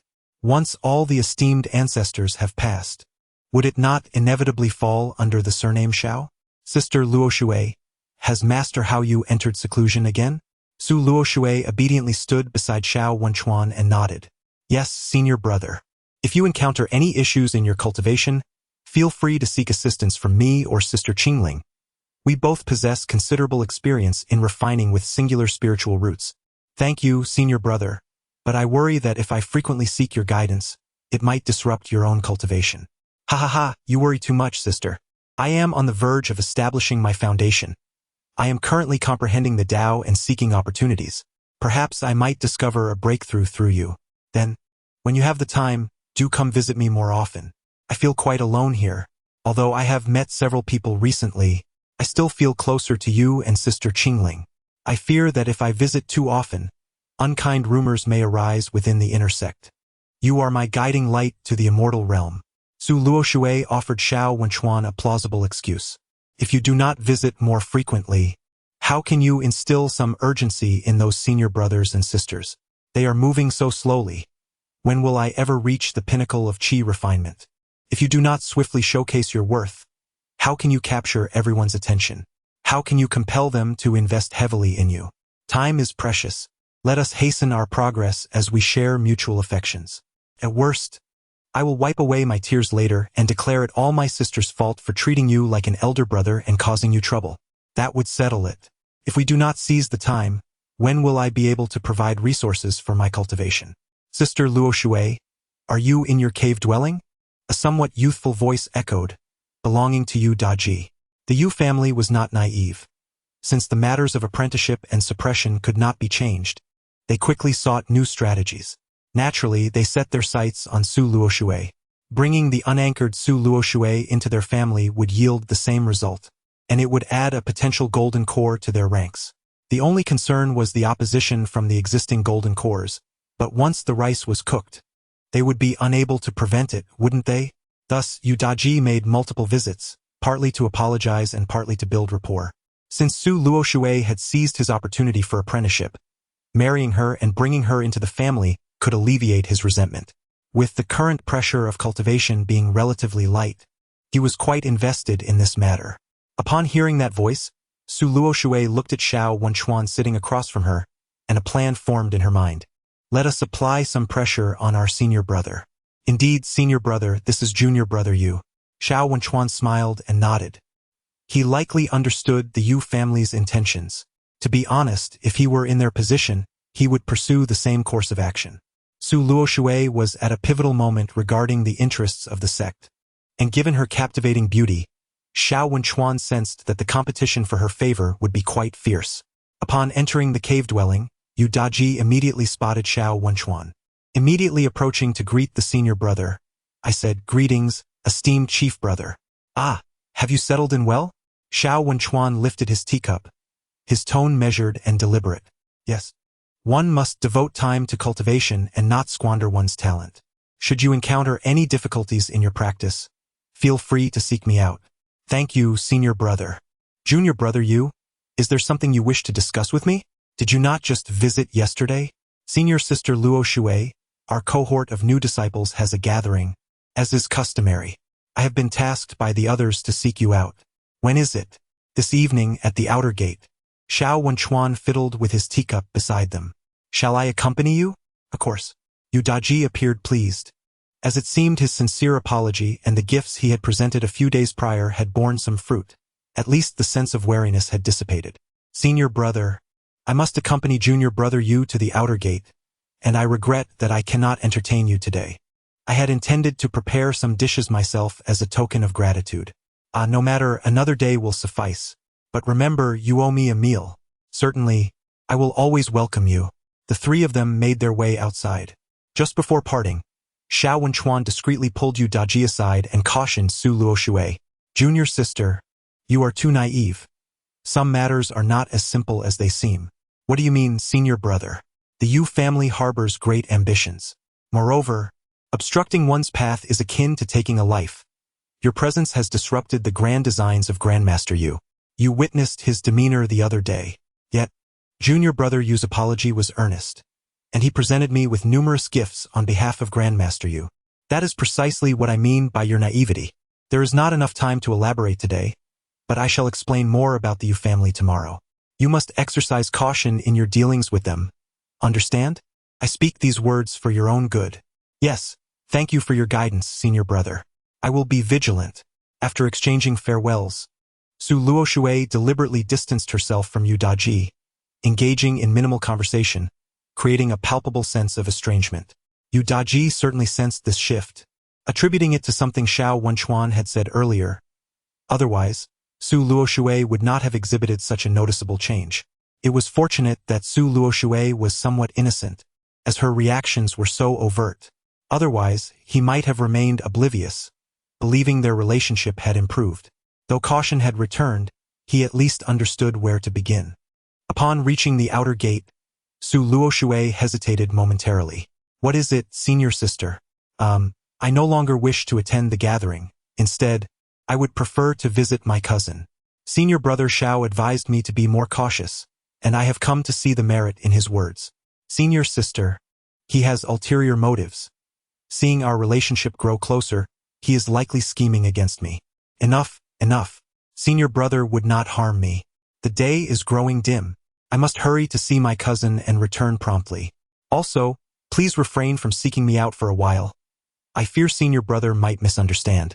Without waiting for Yu Daji to persuade her, Su Luoshui turned and swiftly departed. She had never intended to attend any gathering. Rather, she seized this opportunity to deliver some recently acquired elixirs, spiritual materials, and herbs to her true form. Additionally, she aimed to ignite a spark between Yu Daji and Xiao Wenchuan. Even if Xiao Wenchuan had not urged her, she would have proceeded similarly upon exiting the inner door. Without conflict, how could there be gossip? And without gossip, how could people remain focused on her, the center of the vortex? When more individuals recognize the value of Su Luoshui, that will be her moment to act. The allure of substantial benefits will drive people to madness, desiring to become her partner, for marrying her would mean securing a future golden core and the potential to ascend to the position of sect leader, thus obtaining that coveted golden core opportunity. When these temptations blind their eyes, the naive Su Luoxue can begin to manipulate the situation. After all, she must be coaxed. At this moment, Yu Daji fixated on the direction Su Luoxue had departed, his fists clenched tightly. As the daylight gradually faded, his expression grew exceedingly menacing. Xiao Wenchuan and Su Luoxue, you shall wait for me. Although he currently lacked the means to exact full revenge on Xiao Wenchuan and Su Luoxue, he still had ways to make them uneasy. He intended to set his plan in motion tonight. Chapter 10. The storm of public opinion. When the Avatar arrived at Chang Qian's cave, Chang Qian was leisurely sipping tea on the platform, gazing at the setting sun.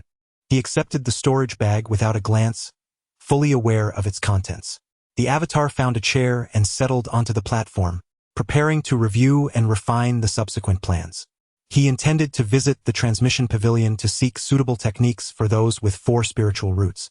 Progress in cultivation needed to accelerate. Upon returning, he would absorb the spirit stones, aiming to showcase his talents and ignite the desire of others for his avatar, thus allowing him to navigate the murky waters for personal gain. Chang Qian had conceived a preliminary strategy to leverage his identity to engage in commerce and accumulate initial capital.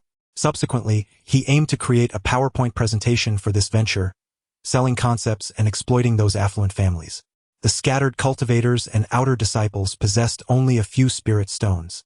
He contemplated producing some high-quality items, which, while not necessarily groundbreaking, would possess significant appeal, crafting a narrative to entice investment. High-quality products with rapid results would be pivotal. By employing hunger marketing, he could transform these items into a luxurious specialty of Lingyun Gate. He contemplated whether to establish direct stores or franchise outlets, as the latter could yield franchise fees and product payments. Ultimately, for the sake of his grander scheme, he resolved to invest some resources, considering it a necessary initial step. Once all was in place, he could package the data and subsequently obtain spirit stones through deception. In his previous life, having undergone training at Thailand Bridge, Chang Qian was well versed in the swift, ruthless, and violent accumulation of capital. He had meticulously crafted a grand plan tailored for the disciples of Lingyun Gate. Now, the goal was to continually amplify the Avatar's influence, impacting a greater number of individuals and, in turn, the families behind these inner disciples.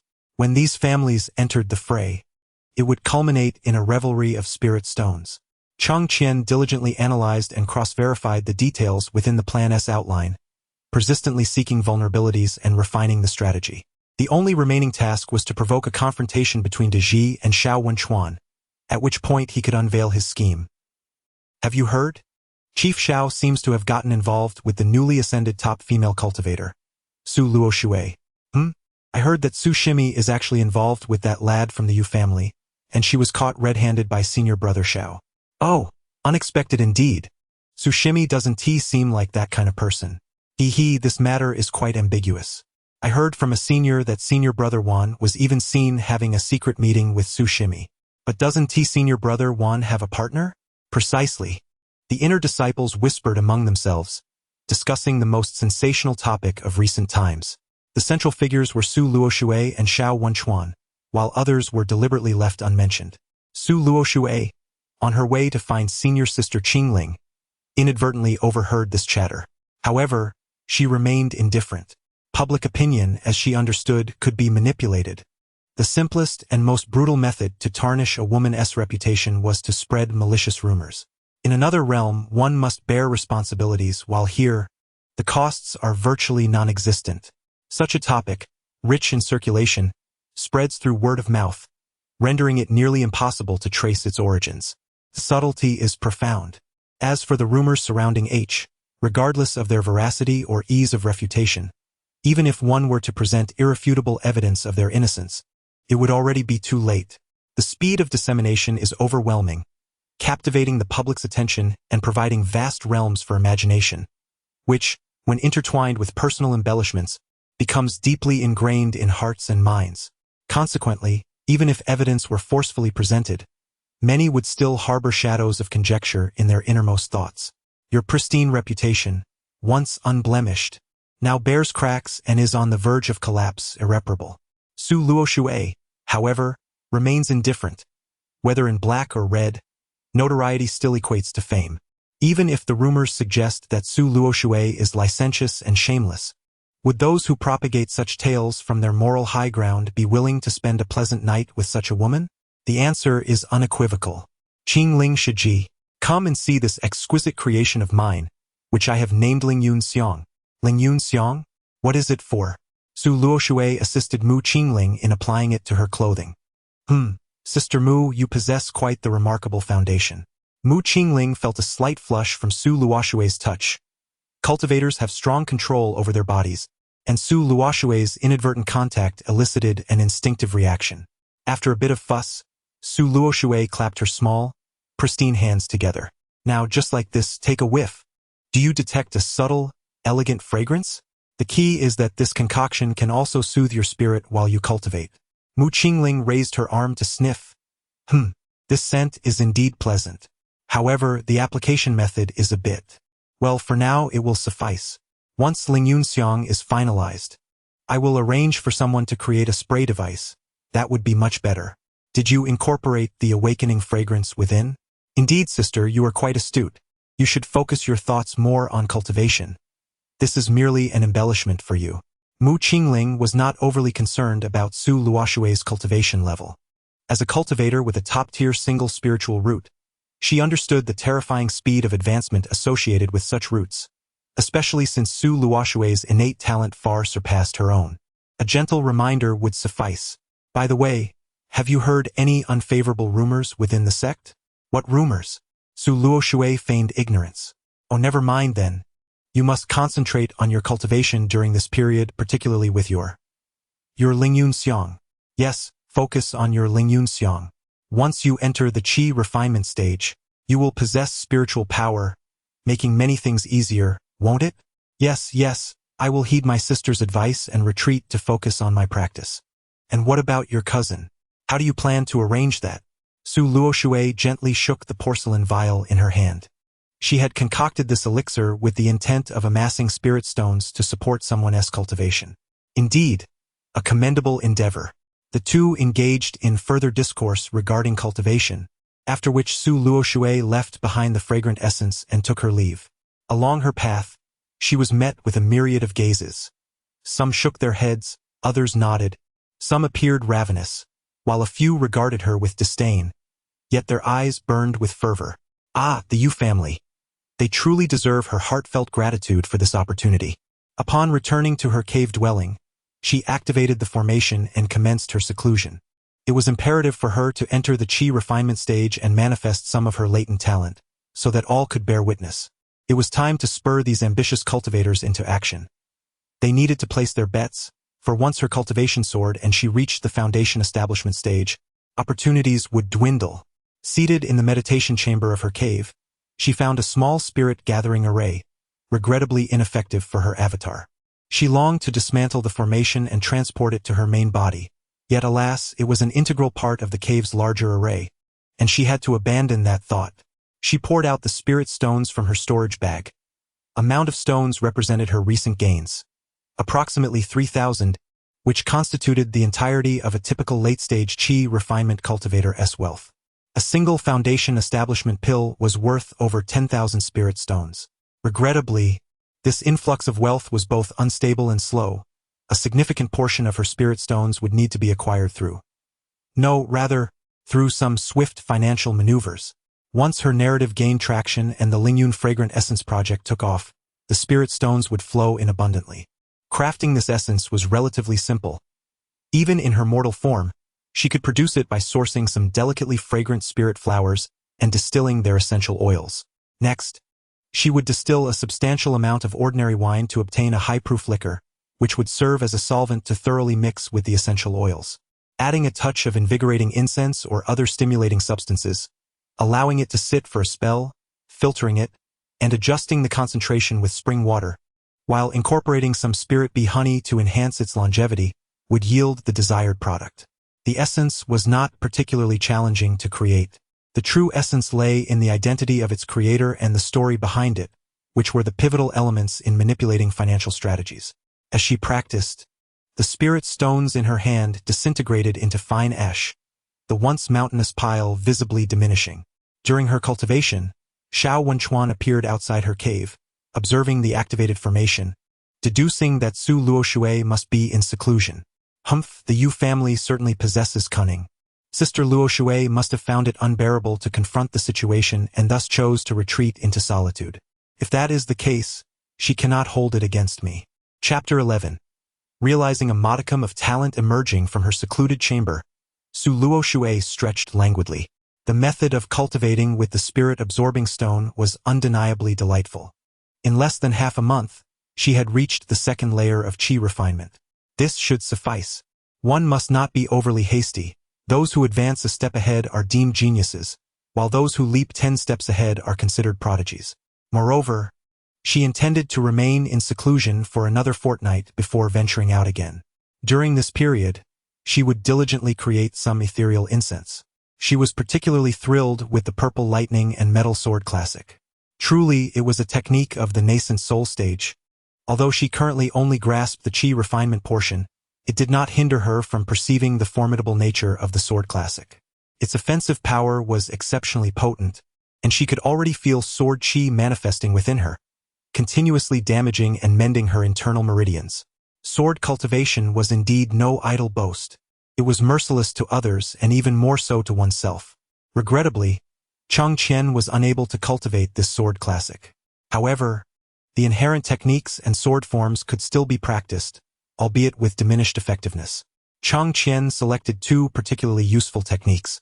One was purple lightning and thunder, intended for pursuit or retreat, transforming into a streak of purple lightning capable of traversing 100 miles in an instant.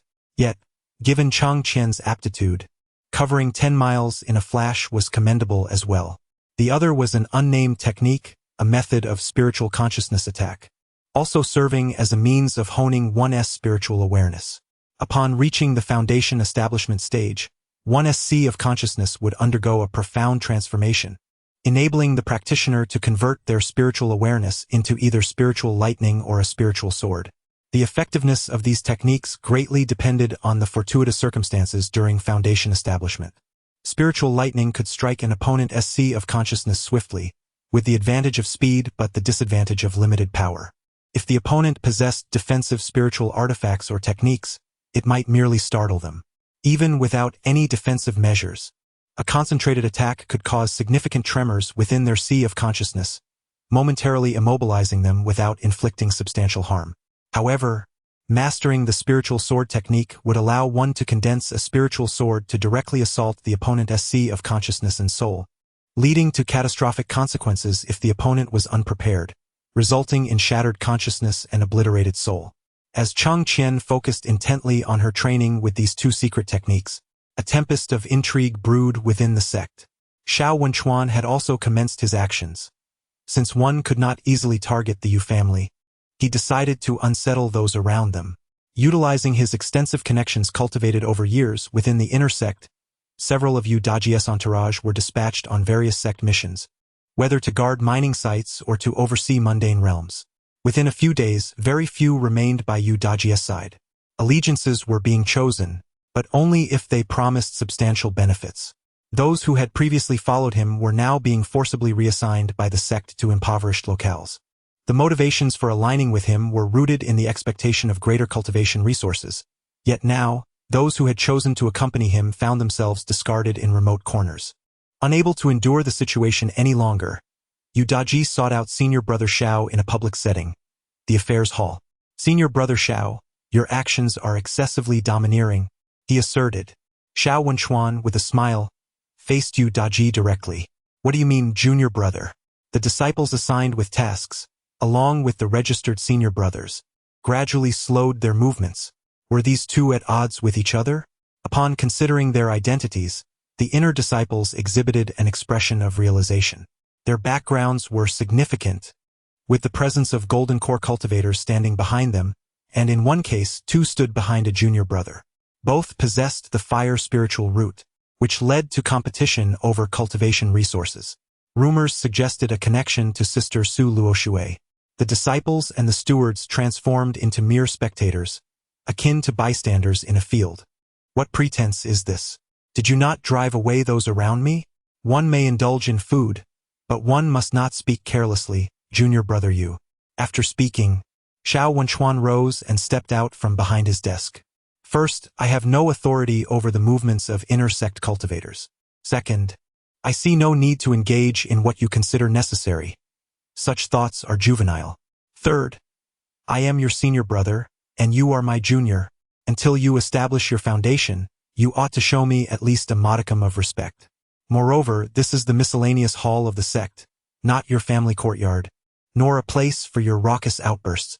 Xiao Wenchuan, having been a seasoned inner disciple for many years, demonstrated through a few words his composure and stature. In stark contrast, Yu Daji appeared somewhat brainless and impolite. Xiao Wenchuan relished the flustered demeanor of Yu Daji, as impressions are formed gradually in the minds of others. His years of subtle influence have led both disciples and senior brothers to perceive him as possessing a certain gravitas. Thus, he would repeatedly showcase Yu Daji's shortcomings before the inner sect disciples. When the day arrives that Xiao Wenchuan and Yu Daji stand together to select a sect leader, the former would likely be more readily believed by the disciples. Although the disciples lack decision-making power, their opinions can sway the elders' thoughts, even if only slightly, which proves immensely valuable.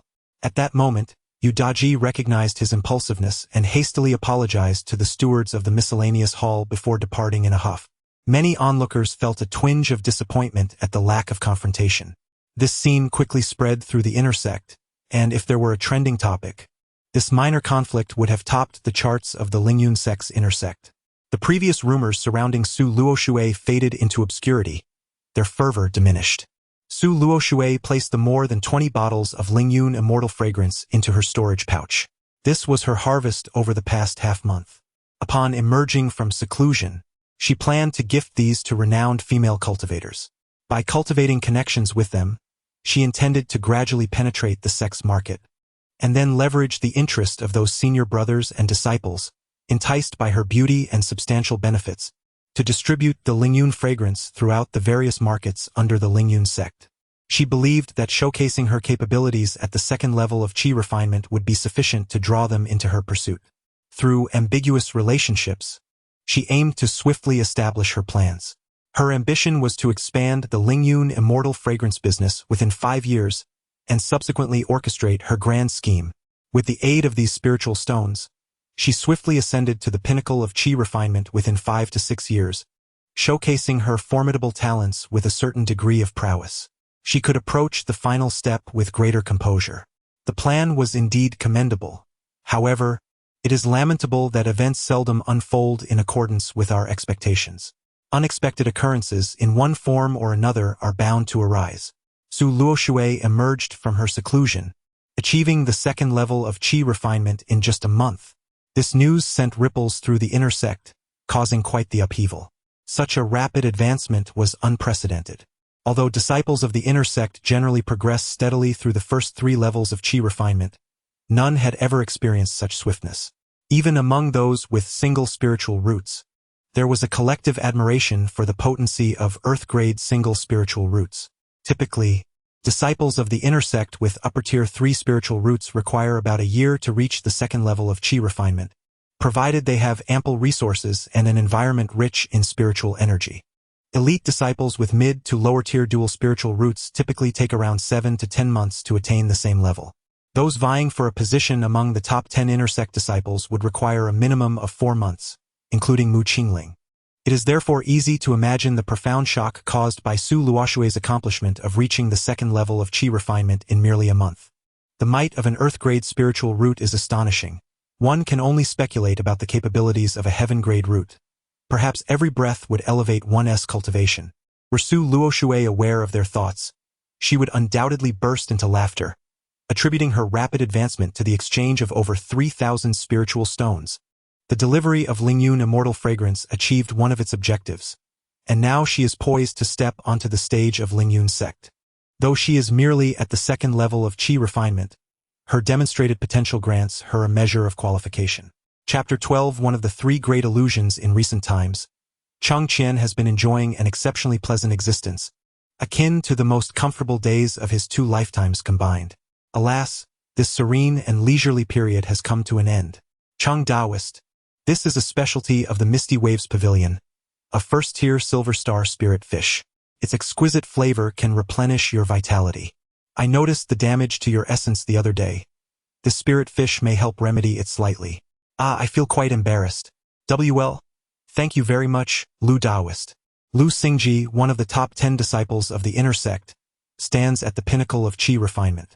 Ever since the news of Su Luoshui reaching the 2nd level of qi refinement spread a month ago, he was the first to visit Chang Qian, under the pretense of caring for her only relative while she devoted herself to her cultivation. Does he truly believe Chang Qian is unaware of Su Luoshui's busy schedule? The intention behind his visit is all too clear. This proves that Chang Qian has gradually caught the attention of those with ulterior motives. Among all the discerning observers, this cousin of the sect's prodigy is perceived as the very epitome of ineptitude. His spiritual root is inadequate, and he has even suffered damage to his essence. However, being inept has its advantages. Those without ambition tend not to linger long and will not hinder Su Luoshui's progress. Achieving the 6th level of qi refinement would be a divine blessing, and given his essence has been compromised, living to 100 years is a daunting prospect. Having such a relative as Chang Qian truly is a stroke of fortune for Su Luoshui's future partner. In recent days, Chang Qian has received several gifts, and Lu Xingji's generosity is indeed remarkable. He provided a storage bag, gifted 1,000 spirit stones, and, noticing the damage to Chang Qian's essence, sought out this spirit fish. Although such a gift cannot significantly mend his essence, the sentiment behind it is substantial, valued at 500 or 600 spirit stones. How is Luoshui in the inner sect? She is doing very well, though it is quite arduous. She engages in intense cultivation daily, leaving little time to visit you. That is good to hear. Cultivation is never without its trials. Her talent surpasses mine. With diligent effort, she is certain to establish her foundation. Upon hearing this, Lu Xingji looked at Chang Qian's resolute expression with disdain. Damn it, this bumpkin only has eyes for foundation establishment. He had only heard of earth-grade single spiritual roots before. This was his first encounter. It is truly absurd. The speed of cultivation is astonishing, and everyone has underestimated the power of an earth-grade single spiritual root. At this rate, not only could he reach the golden core stage, but with sufficient resources, attaining the nascent soul stage should also be quite feasible. The nascent soul, a realm one would scarcely dare to dream of. Lu Xingji, too, took action. He possesses a low-grade single spiritual root and harbors no ambitions for the position of sect leader. The world of cultivation is quite pragmatic. Although the Lu family is not a small clan within the sect, boasting 4 members in the later stages of foundation establishment, without a golden core, they remain insignificant. They have contested for the position of sect leader before, but have always been eliminated in the first round. Why? Without a golden core backing them, their original support from an ancestral golden core master has dissipated since that esteemed individual went missing during an expedition into a secret realm. Gradually, the Lu family has lost its ambition for the leadership, instead focusing on expanding their influence within the mid-levels of the sect. Utilizing the resources from various marketplaces through the sect, the aim was to accumulate the necessary materials to concoct a pill of golden core. After 3 generations of relentless endeavor, the supplementary ingredients were ready, and a significant price had been paid to acquire a primary ingredient. Only 2 more primary ingredients were needed. Lu Xingji initially believed that he too was destined to partake in the creation of this elixir, with hopes that his descendants would one day ascend to the rank of golden core cultivators. However, fortune has now presented itself. Su Luoshui, the uniquely charismatic junior sister, was a figure Lu knew he had no chance with. He had no desire to pursue her fervently. His focus was on finding a junior sister or senior sister to bond with as a Dao partner after establishing his foundation, thus continuing his lineage. He harbored fantasies about such a celestial being, yet lacked any ambitions towards her. Suddenly, startling news arrived. In 1 month, she had reached the 2nd level of qi refinement, which was truly astonishing. Lu Xingji found himself compelled to consider unscrupulous methods to approach Su Luoshui. His family was fully supportive of his pursuits. Not only the Lu clan, But various influential families within the sect also began devising ways to engage with Su Luoshui and win her favor. Why were these families or sects so fervently striving to promote a potential golden core or even nascent soul cultivator? This was due to the hierarchical structure of the cultivation world. The higher one ascends in the tower, the higher those below can rise. For instance, a golden core cultivator may flutter about within a certain jurisdiction but holds no significance in the broader domain. Consequently, one's resources would be confined within that jurisdiction, establishing a fixed ceiling on the acquisition of cultivation resources, thereby limiting the potential of those beneath them to reach only a certain level. However, should one enter the nascent soul stage, whether through opportunity or innate talent, they could consolidate the strength of an entire jurisdiction and vie for greater resources in the vast domain. In such a scenario, those beneath would also have the chance to soar. When one achieves enlightenment, even their companions flourish. If Su Luoshui were to be that enlightened individual, who would benefit the most? Among her closest kin, she had only a useless cousin, unlikely to survive until her ascent. Hence, she lacked familial ties. The most significant beneficiary would be her Dao partner. Lu Xingji and his associates were acutely aware of this reality. Thus, they dismissed any arranged marriages post-foundation establishment and devoted themselves entirely to pursuing Su Luoshui. Could you possibly convey a message to Luoshui for me? Lu Daoyu asked. Upon hearing this, Lu Xingji inwardly scoffed at the naivety of those lacking worldly experience. It was indeed a laborious conversation until they reached the crux of the matter. What advantages would one gain by approaching directly, if not for the allure of her rapid cultivation? However, breaking through from Cheng Qian's connections was a different matter altogether. Approaching her with familial ties would naturally forge a closer bond. No problem, I shall visit her shortly, he replied. Thank you. Please inform her that I am doing well, and she need not concern herself with me. She should focus solely on her cultivation. Such brotherly affection. Alas, she was his only remaining kin. As long as she thrived, he felt his own prospects were bleak. Lu Xingji offered a few perfunctory words of comfort before hastily departing. With the initial contact made, the door had been opened. The significance of that contact would soon diminish, as the outer sect kept a watchful eye. Su Luoshui adorned herself with a touch of elegance, selecting an outfit imbued with a hint of alluring charm and ethereal fragrance, embracing a languid style. She appeared somewhat innocent and endearing, yet complemented by a subtly sweet aroma. Junior sister, your cultivation has progressed remarkably. However, it is prudent to temper your advancement, as the qi refinement stage is fundamentally about laying the groundwork. Elder brother speaks wisely, yet I find myself transformed without realizing it. I wonder if there is an issue. Perhaps you could assist me in examining it. After speaking, Su Luoshui extended her delicate, lotus-like arm. Xiao Wenchuan, captivated by the sight, felt his breath quicken. Very well, I shall take a look, though it may be somewhat intrusive. He gently placed his hand upon her wrist. Su Luoshui's cheeks flushed with a hue reminiscent of blooming peach blossoms. Her skin supple, cool to the touch, and exquisitely smooth. Xiao Wenchuan collected himself and began his careful inspection. Your magical energy is stable, and your foundation is solid. There are no issues. He then marveled at her innate spiritual root, profound and formidable. Gazing at Su Luoshui's enchanting visage, accompanied by her intoxicating fragrance and unique languid demeanor, he found himself momentarily entranced. Elder brother, you are pinching me. Her voice was as soft as a whisper. Oh, my sincerest apologies. He chuckled. You are the first to be so close to me, though I seem to lack the finesse. Look, you've left an imprint. The sweet, melodious tone echoed in Xiao Wenchuan's ears, accompanied by the sight of a red mark encircling her fair arm. At that moment, his mind fixated solely on the words of this first intimate acquaintance. Could it be that junior sister Su harbors some fondness for me?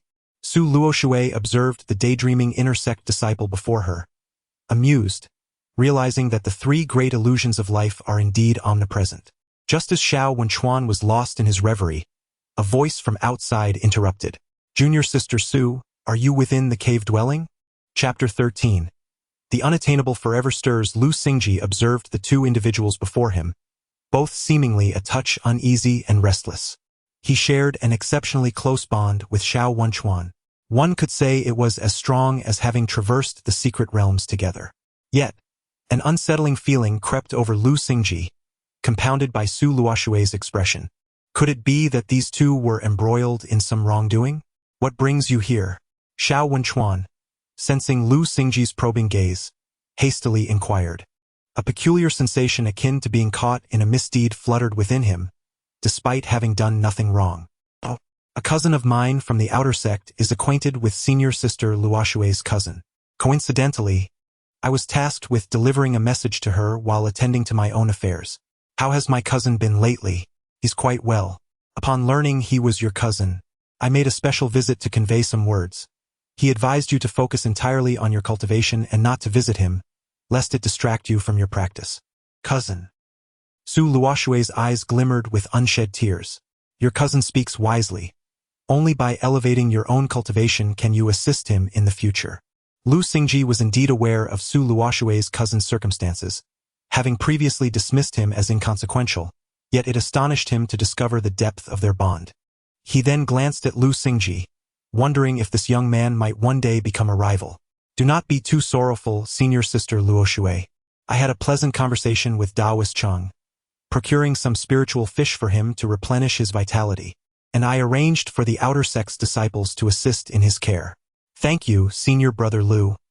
I appreciate your kindness, and I shall remember it, Su Luoshui replied earnestly. Between us siblings, there is no need for such formalities. It was but a trifling act. Meanwhile, within the cave abode of Wan Chunyu, one of the top 10 disciples of the inner sect, several female cultivators engaged in lively discussions. Seated at the head was Nie Shiyun, Wan Chuanyo's partner. Those outside are spouting nonsense. How could senior sister Luoshui, being so reasonable and sweet-natured, be as they claim? Senior sister, the rumors circulating in the inner sect are quite detailed. Am I not privy to the truth behind the tales of Chunyu? Dear senior sister, do not let those trifling gifts of spiritual fragrance blind your judgment. Indeed, have you not seen how those male cultivators in the inner sect gaze at Su Luoshui, as if they wish to devour her whole? Jealousy does not serve you well. Let me speak plainly. Chunyu has been in closed-door cultivation to break through to the foundation establishment stage since before senior sister Luoshui entered the inner sect. I see. So you are aware? There are those stirring the waters for ulterior motives. Observing the spectacle is one thing, but do not be misled. Senior sister Luoshui may very well become the sect leader in the future. The female disciples pondered this revelation thoughtfully. After a moment, the slightly envious disciple was the first to break the silence. Setting aside other matters, it is undeniable that Sister Luoshui possesses remarkable dexterity and extraordinary fortune. The enchanting fragrance of the Lingyun immortal aroma is undeniably pleasing, far surpassing any floral bath we might indulge in. Moreover, I have heard whispers that this formula hails from an ancient secret realm, specifically crafted for female cultivators. Is it truly so? How impressive! I sense it also has a refreshing effect on the spirit. A truly splendid treasure.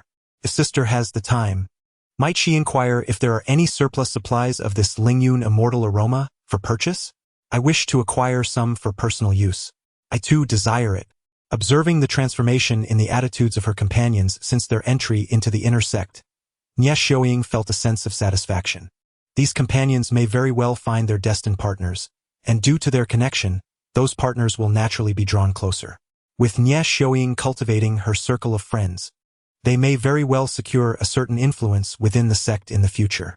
For her companions, this camaraderie serves as mutual support. For her or for Wan Chunyuan, it may become a formidable advantage. Thus, she delights in witnessing their swift realization. After all, no one enjoys being accompanied by those who are foolish, arrogant, and ignorant. You seem to have gained some insight. I shall inquire for you in a few days. Similar scenes unfolded in the abodes of various female cultivators. It is inherent in women to pursue beauty, a pursuit that is both natural and justified.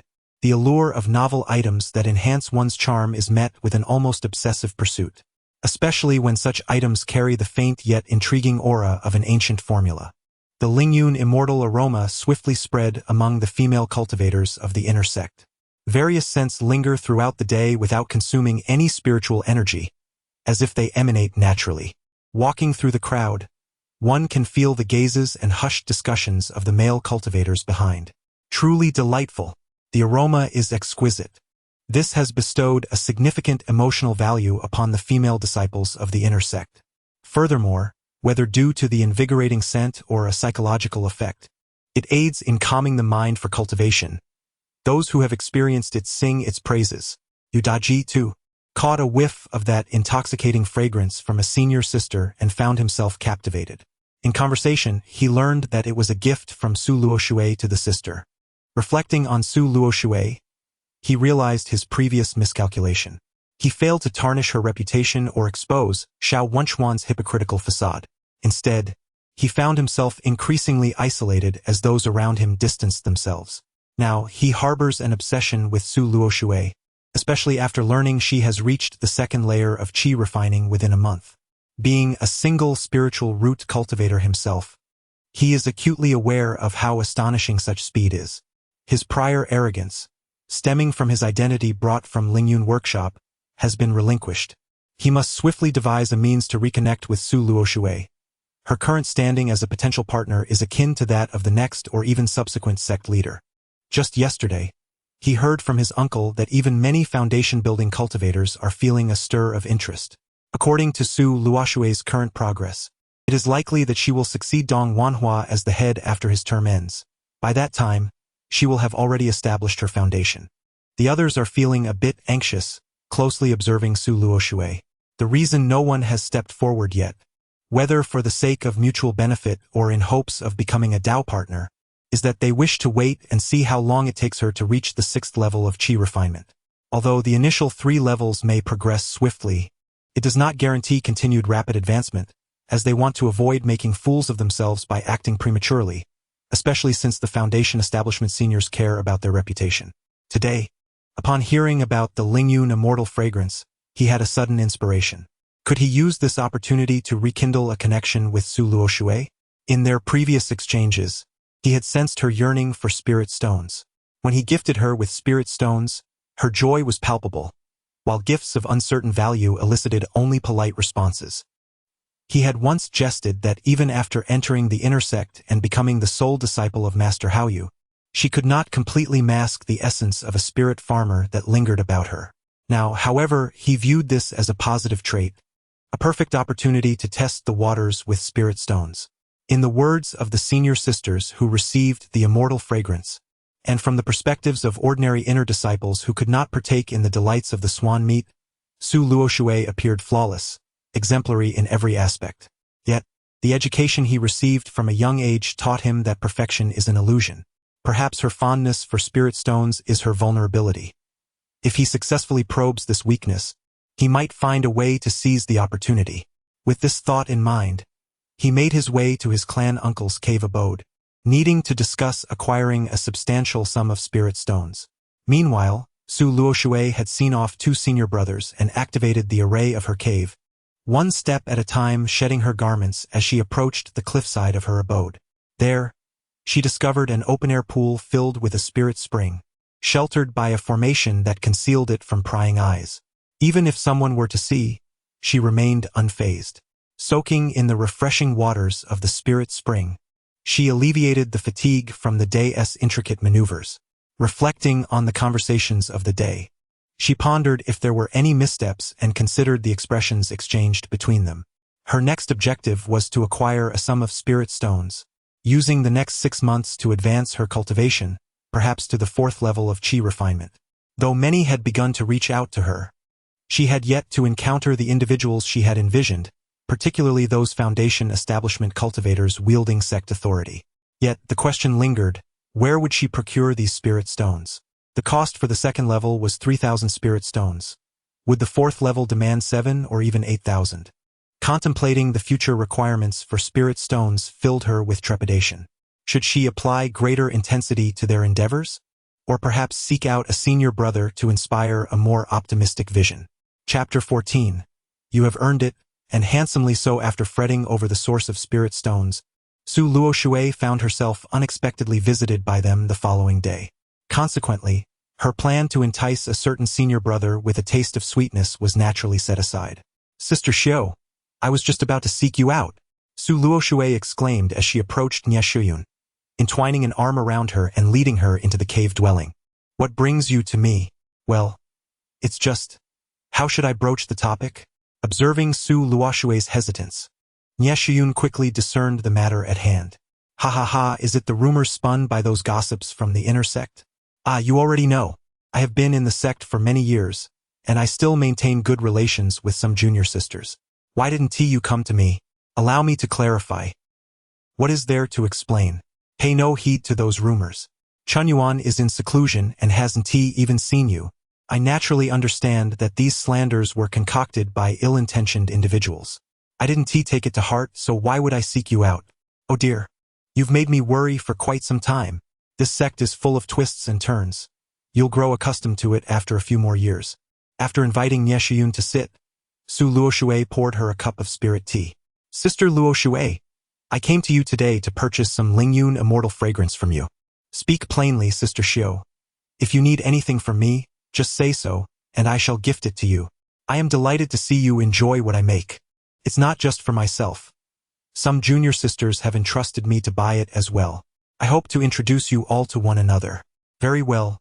I have some free time lately, so let us dispense with the talk of purchasing. I shall gift a few bottles to my senior sisters. Ah, Luoshui, I must admonish you a bit. Do you understand what is of utmost importance on the path of cultivation? Is it techniques or talent? Yes. But it is not entirely correct. In the world of cultivation, the most vital elements are wealth, techniques, companions, and land. The wealth refers to the resources for cultivation, more plainly put, spirit stones or rare materials. The techniques encompass the primary cultivation methods as well as protective spells. The companions can be partners for dual cultivation or close friends who walk the path of enlightenment with you. Lastly, the land, when one is of lower cultivation, refers to places of cultivation, namely spiritual veins. As one's cultivation rises, it signifies the territory one can command. Thus, you cannot afford to be reckless merely because of your current talent or your status within the sect. You must consider this wealth. I see that your Lingyun immortal fragrance can indeed bring you a substantial amount of spirit stones, which will benefit your future cultivation. Su Luoshui nodded in agreement. Thank you, sister, for your guidance. I had indeed underestimated this aspect. Well, it is never too late to understand now. Su Luoshui then presented a vial of Lingyun immortal fragrance, pushing it toward Nie Shuyun. Before she could respond, Su Luoshui interjected. This is a token of gratitude for your enlightening words. You must accept it. Nie Shuyun smiled. Her charmingly naive demeanor belied a sharp mind and quick wit. Very well. I shall graciously accept your offerings. As she stowed away the Lingyun immortal fragrance, she retrieved a dozen or so bottles from her storage pouch and placed them upon the table. Sister, please choose, she said. This is all I have left. Su Luoshui meticulously elaborated on the fragrances of these Lingyun immortal essences, explaining their meanings and various applications during cultivation. It was fortunate that her past tumultuous relationships had necessitated the use of perfumes and lipsticks to placate her former partners, for it had inspired her to craft a compelling narrative suited to this world. Nie Shuyun, taken aback by Su Luoshui's explanations, was astounded to learn the true meanings behind the fragrances and their potential for blending. Ultimately, she purchased all 15 bottles at 50 spirit stones each. Su Luoshui emphasized that this was the lowest price, a cost price. Having just discussed the principles of wealth, companionship, and land, Nie Shuyun quickly grasped the need to add a markup when sharing with her friends. This was, after all, the value of knowledge, and she had resolved to enlighten her companions about the uses of the Lingyun immortal fragrance. After bidding farewell to the delighted Nie Shuyun, Su Luoshui returned to the courtyard of her cave dwelling.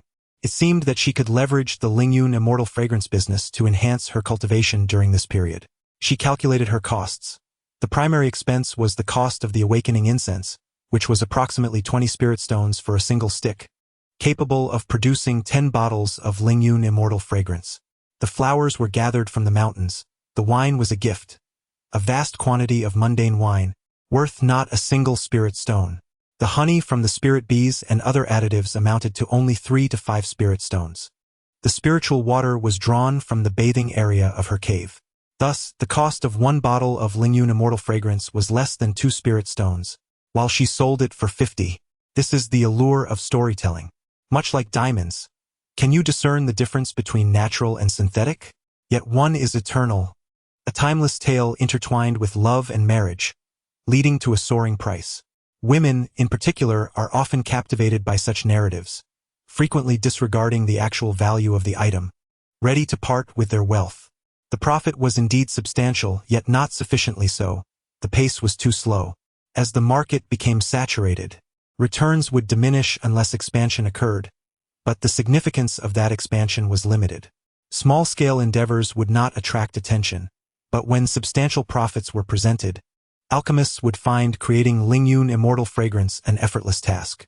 Therefore, she focused her efforts on the territory of the Lingyun sect, merely weaving a tale around the Lingyun immortal fragrance.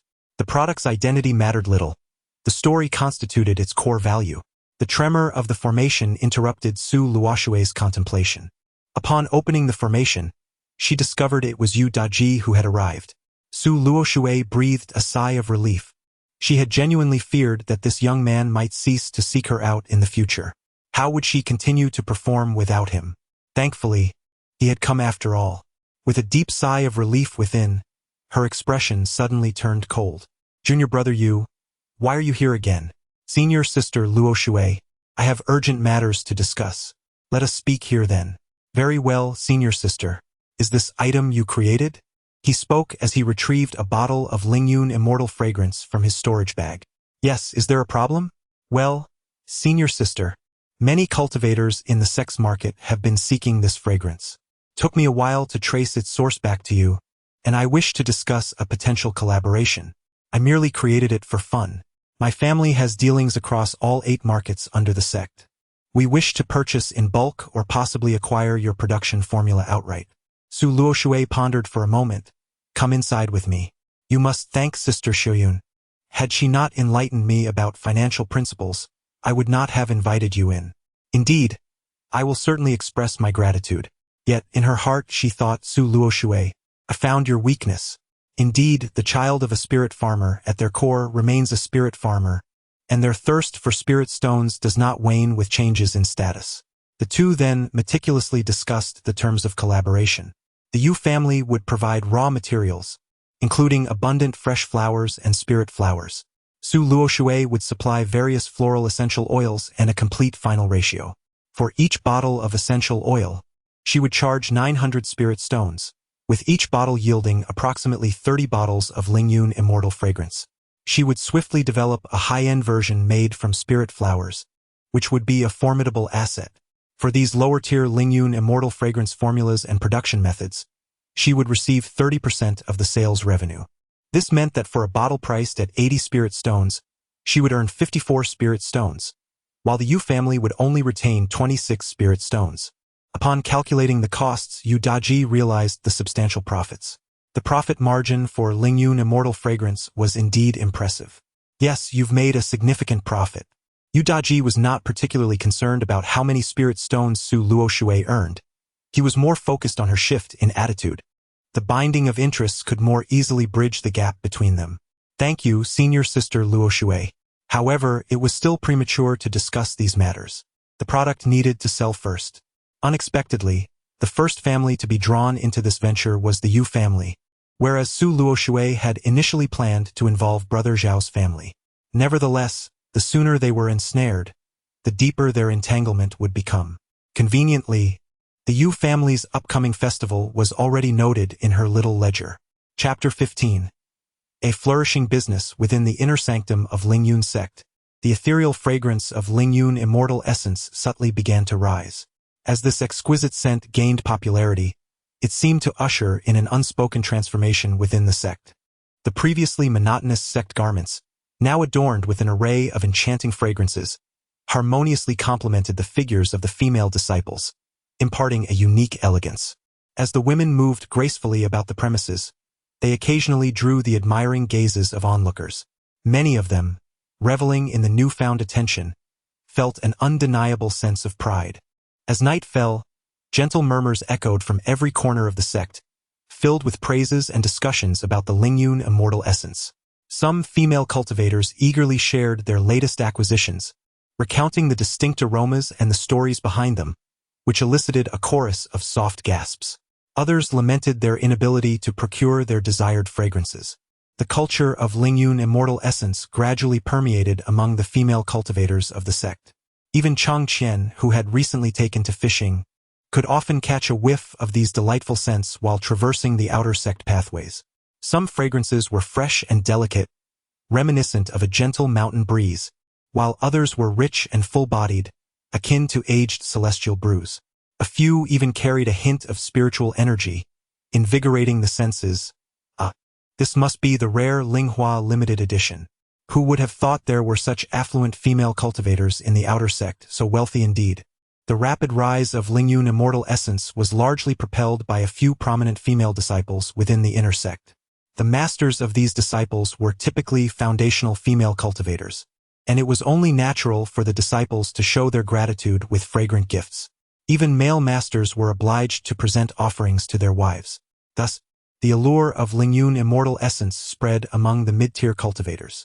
As the upper echelons took a liking to it, the enthusiasm naturally trickled down. When these foundational female cultivators engaged in lectures or fulfilled their respective duties, the initiates would undoubtedly seize the opportunity to flatter them by discussing the topic of Lingyun immortal essence. Its social attributes flourished, and its dissemination became inevitable. For those encountering Lingyun immortal essence for the first time, it served as a key, unlocking the doors to a new world. The female cultivators, through the sales discourse woven by Su Luoshui, experienced a sense of refinement and beauty beyond mere cultivation for the first time. Indeed, some female cultivators found themselves deeply enraptured, with Lingyun immortal essence becoming a source of confidence, an experience previously unknown to them. In the realm of Lingyun immortal essence, there were no innate talents or boundless realms, only their eloquent explanations, imbued with various meanings and poignant tales. Amidst the admiration of their junior and senior sisters, they basked in an overwhelming sense of fulfillment. Chang Qian arrived at his favored fishing spot, a small river formed by the convergence of mountain streams within the outer sect. "Oh, fellow cultivator, you've come. Good morning. How's the catch today?" "Ha ha ha, luck is on my side, the haul is decent." Chang Qian leaned over to inspect his catch. "What a paltry fish. Barely the size of my palm." He cast his line again and resumed fishing. After sitting for quite some time, not a single fish had nibbled at his bait. 7 days without a catch? It must be the cleverness of the fish in this realm. Or perhaps it's my fellow angler beside me. "Friend, could you refrain from sighing so frequently?" There was no way out. The thought of having to undertake tasks the following day filled him with a sense of melancholy. Hadn't he completed his tasks for the year? It was a topic better left unspoken, for he was unaware of how his partner at home had come across the news of the ethereal fragrance and insisted on purchasing several bottles, each costing a staggering 80 spirit stones. What could he do but take on a few more tasks to exchange for some spirit stones? Chang Qian refrained from further conversation, as he was the one who had set this all into motion. Silently encouraging himself, he thought, "Come on, brother, earn more spirit stones for your wife to spend." It was akin to the stock market, when those around you boast of their profits, and even the cleaning staff can eloquently discuss certain stocks. It is time to prepare for a hasty retreat. He had not anticipated the swift rise in popularity of the ethereal fragrance. Within a mere 6 months, it had captivated the sect. The market was nearing saturation, and if no further actions were taken, the profitability of the fragrance business in collaboration with the Yu family would soon reflect poorly on the accounts. The allure of the stories told would diminish significantly. As nightfall enveloped the surroundings, the riverside had grown devoid of fellow anglers. After all, everyone indulged in fishing during their leisure hours. Chang Qian, now a free man of the outer sect, had the luxury of time to treat fishing as a serious endeavor. Although he had acquired a technique through his doppelganger, he had yet to fully replenish his essence, resulting in sluggish cultivation progress. He resolved to enjoy life, leaving the burdensome tasks to his doppelganger. With a doppelganger at his disposal, enduring hardship himself would be pointless. It was his lack of talent that necessitated the use of spirit stones to alter his fate. Su Luoshui, within her secluded chamber, languidly opened her eyes. The ground was strewn with ashen remnants, a testament to the depletion of spirit stones. She had reached the 4th level of chi refinement, having expended 8,000 spirit stones. Indeed, the process was swift yet undeniably costly. During her intermittent periods of seclusion, aside from the booming fragrance business, her correspondence with Yu Daji had significantly increased. It was imperative to find time to concoct various floral essential oils. In their exchanges, their relationship had grown considerably closer, though this was merely Yu Daji's perception. This was all part of Su Luoshui's design. Not long ago, Brother Xiao had entered seclusion to establish his foundation, while Brother Lu had grown more amiable. However, these developments bore no substantial significance. With Yu Daji, there were entanglements of interest, and Su Luoshui kept the old Yu family firmly in her thoughts. She would not grant them an opportunity to escape unscathed. Without a thunderous strike to shatter their illusions, their ambitions would remain unfulfilled. Su Luoshui emerged from her retreat once more, having been absent from the public eye for over half a year. Dressed in garments tailored by a trusted acquaintance, her legs adorned in white silk, she walked gracefully, the sound of her heels resonating with each step. Her sweet, bun-like hairstyle fluttered, leaving a fragrant trail in her wake, drawing the gaze of disciples who nearly ached to fix their eyes upon her. The juxtaposition of her innocence and an alluring charm was a sight the inner sect disciples had seldom witnessed. Her skirt, resting just above her knees, seemed to draw all attention as if she were a black hole, captivating every gaze. Upon arriving at the bustling inner sect marketplace, she ascended to the second floor of the Yu family's shop amidst the admiring stares of onlookers. The shopkeeper dared not raise his gaze, instead bowing his head. Su Luoshui sat elegantly in her chair, crossing her legs, her feet delicately enveloped in white silk, adorned with high heels. Go summon Yu Daji for me, and bring the accounts. I wish to examine them. Yes. This celestial being was not someone a mere shopkeeper could offend. Being one of the patrons behind the Lingyun Shenxiang business, a direct disciple of the esteemed Master Haoyu. There were even rumors that she would become the future partner of the Qilin child of the Yu family, destined to be the matriarch. Gazing at her silk stockings, she pouted slightly. She would need to consult her senior sisters to source better materials, as this fabric was inadequate, or perhaps even reweave it, for it lacked the necessary tension. Su Luoshui made her way through the streets, her striking attire and appearance captivating the majority around her. Those who had never witnessed such bold and novel attire found themselves entranced, while some cultivators, indifferent to superficial appearances, focused on Su Luoshui's cultivation level. In just half a year, she had reached the 4th level of qi refinement. Unlike her striking looks and flamboyant style, which circulated among the mid to lower-tier inner disciples, her cultivation prowess spread among the elite of the inner disciples, soon reaching the ears of several foundation establishment elders. Xiao Wenchuan, who had just advanced to foundation establishment, quietly left his secluded training to visit his master. Now a foundation establishment cultivator, his strength and status had shifted significantly, and his ambitions seemed to have swelled considerably. Disciple Xiao Wenchuan, I have returned from establishing my foundation as per your teachings. Good. Here, this spirit tool has long been prepared for you. Cultivate with it at your earliest convenience. Thank you, Master. Additionally, I have a matter I wish to consult you about. Speak, Master. I am contemplating forming a partnership with junior sister Luoshui. I wonder if you could perhaps convey this to Master Haoyu? I share this sentiment, but alas, the timing is not right. Not the right time. You must now focus on your cultivation and swiftly refine this spirit tool. You have but a year. He raised his eyes to regard his disciple, who had grown up by his side. Alas, such matters should not have been revealed to you at this juncture. The demonic beasts are approaching once more. In the Tianyan primordial region, the demonic beasts are at the gates. All foundation establishment cultivators must head to the frontiers to thwart the enemy. Chapter 16. Unexpected news. As Xiao Wenchuan departed from his master's cave, he was engulfed in heavy thoughts. The joy of breaking through to the foundation establishment stage had evaporated entirely, leaving no inclination to share the good news with his junior sister Luoshui. The century-long war of expansion, with periodic incursions by demonic beasts every few decades, formed a grand narrative, a narrative whose outcomes were binary. Either humanity triumphed, or the beasts gained the upper hand. For the Tianyan original domain, this was a straightforward delineation of victory and defeat. Yet, When such simple yet monumental tales befall an individual cultivator, they can spell utter disaster. The century of expansion warfare had seen dozens of nascent soul cultivators, thousands of golden core practitioners, and countless foundation establishment and chi refining cultivators swallowed by the enormity of this narrative. Perhaps only the nascent soul and golden core cultivators could stir ripples in this tale. The deaths of foundation establishment and chi refining cultivators would barely create a whisper of disturbance. And here was he, Xiao Wenchuan, who had just broken through to foundation establishment, a promising seed for the sect's future golden core generation, inadvertently caught in the midst of a demonic beast incursion. While each attack by the beasts brought both peril and opportunity, it was contingent upon survival until the end.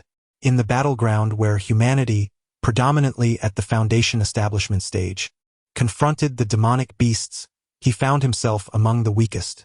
Damn it, had he known, he would have refrained from establishing his foundation. It was no wonder his master sighed. This disciple possessed exceptional talent, and his master held considerable hope for him, yet his fortune was indeed lacking. Fortune, an intangible force, remained elusive, yet it dictated the fates of individuals. Xiao Wenchuan's innate talent was undoubtedly remarkable, possessing a mid-grade single spiritual root of the fire attribute. Upon entering the sect, he was already well regarded, outshining several talented peers who bore only upper-grade dual spiritual roots. Even the most inferior lower-grade single spiritual roots exhibited slightly superior cultivation speeds compared to upper-grade dual roots. During that time, he was truly the object of much affection. Regrettably, 5 years later, he encountered Mu Qingling, who was infinitely closer to a top-tier single spiritual root. Fortunately, she was not overly concerned with sect affairs, allowing Xiao Wenchuan the opportunity to ascend to the position of the foremost disciple among the inner sect's top 10. Just as he was basking in the springtime of his success, another upper-grade fire spiritual root emerged, backed by formidable forces that overshadowed him. The tilt in cultivation resources would inevitably diminish, and the path to becoming the future sect leader might face significant upheaval. Thus, he conferred with his master, advocating for an early foundation establishment to seize some practical power within the sect amidst the suppression of his family. Fate and timing were intertwined. Returning to the cave and gazing at the spiritual sword in his hand, a bittersweet smile graced his lips. "Master, how generous you are today." Did he harbor any resentment towards his master? Such a notion was unrealistic. His true intention was to reach the pinnacle of chi refining before making his move, as the prestige of being the foremost disciple within the inner sect was highly coveted. However, after his master had analyzed the pros and cons, he earnestly urged him to enter the foundation establishment stage early, to secure a suitable position while the Yu family was under pressure. Thus, Xiao Wenchuan began familiarizing himself with the spiritual sword, preparing to visit Luo Shuai the following day, at the very least to inform her of his recent breakthrough. Then she continued her seclusion. The master indicated a duration of 1 year. Thus, he still had at least 3 years remaining. After a year, those who had achieved the third layer of foundation establishment would be summoned, and approximately 2 years later, those in the mid-stage of foundation establishment would be called. Only in the third or fourth year would those in the early stage of foundation establishment gradually make their way to the borders. Unbeknownst to Brother Zhao's worries, Su Luoshui had been engaged in conversation for quite some time on the second floor of the shop owned by her family. "What are you looking at so aimlessly?" Su Luoshui teased playfully. "I'm not aimlessly looking. I'm merely observing openly. Isn't that right?" Under Su Luoshui's deliberate leniency, their conversation became increasingly casual. Yu Daji believed this was the power of spirit stones. "If you keep looking around, I shall take my leave. A woman adorns herself for the one she cherishes. You look exceptionally beautiful today. Surely, that is for my benefit? You truly are a narcissist. I shall take my leave." Su Luoshui's expression shifted slightly as she pretended to rise and depart. Yu Daji reached out and grasped Su Luoshui's arm. "Sister, dear sister, have I not erred? Please forgive me." As if startled by Yu Daji's audacity, Su Luoshui, now pulled around, found herself in close proximity to him. They could hear each other's breath, particularly Yu Daji's heavy inhalations. Flustered, Su Luoshui pushed away Yu Daji's encroaching form. I have matters to attend to. I shall not check the accounts today. I must take my leave." Saying this, she hurriedly descended the stairs and exited swiftly. Only after leaving the marketplace did the flush on her cheeks fade, and her panicked demeanor transformed back into her usual innocent and charming self, greeting passers-by with a smile. On the second floor of the Wanbao Hall in the Yu family, Yu Daji turned his gaze back after watching the pure white figure gradually recede. He called the shopkeeper over. Did Sister Su say anything upon her departure? The shopkeeper respectfully replied, not at all. She rushed out in a fluster, her face still tinged with a faint blush. Those who manage the shop are well versed in conversation, adept at navigating interactions with all sorts, and they inherently understand what the young master wishes to inquire. Well, we shall not check the accounts today. You may retire for now. Yu Daji gazed down at the bustling crowd below, as though that lively silhouette were still hurriedly scurrying along the street. My Sister Su, you cannot evade my grasp. I shall return to you all the humiliation and grievances you have caused me, soon, very soon. He leisurely made his way back to his cave abode, where he raised the formation as usual. Gradually, he sank into the spirit spring. Resting his head against the edge of the pool, he gazed at the sky outside, his eyes vacant as he drifted into thought. The time was nearly ripe. Henceforth, he needed to exercise restraint and create some distance. In matters of intimacy, the one who invests more becomes increasingly passive. Just like now, fearing the fish might slip away, he subtly advanced the progress. Now that the fish had bitten, it was time to play with it while simultaneously offering opportunities to others. Without a struggle and the bearing of costs, how could one truly appreciate the value? Although Cheng Qian was not a woman in his previous life, he possessed a profound understanding of women, particularly those skilled in the art of tea. His insights stemmed from a wealth of experience, akin to a seasoned physician. The following day, Su Luoshui was trying on a pair of purple silk stockings, crafted from silkworms and infused with a delicate floral essential oil. However, due to an oversight in shaking the diluted oil, the stockings exhibited a subtle gradient effect. As she donned one, the formation alerted her that someone was seeking her at the foot of the mountain. Without much thought, she assumed it was one of her senior sisters, and thus, she deactivated the formation. She resumed her work with the silk stockings, pondering the potential arrival of a male cultivator. If he were to see her, so be it, she would simply consider it a familial benefit. Before long, Xiao Wenchuan appeared at the cave residence. At that moment, Su Luoshui, basking in the sunlight that streamed into the cave, stretched her legs, an image indelibly etched in Xiao Wenchuan's mind and heart. Chapter 17. Calm yourself, senior brother. A hazy figure emerged in the sunlight before Xiao Wenchuan. Clad in a flowing white satin robe, the hem danced gently, half illuminated by the sun and half cloaked in shadow, creating a dreamlike interplay of light and dark. A faint, enchanting fragrance wafted through the room. Su Luoshui's eyes sparkled with earnestness, captivating much of Xiao Wenchuan's attention for the first time. He felt as if the air had frozen, hesitant to breathe loudly.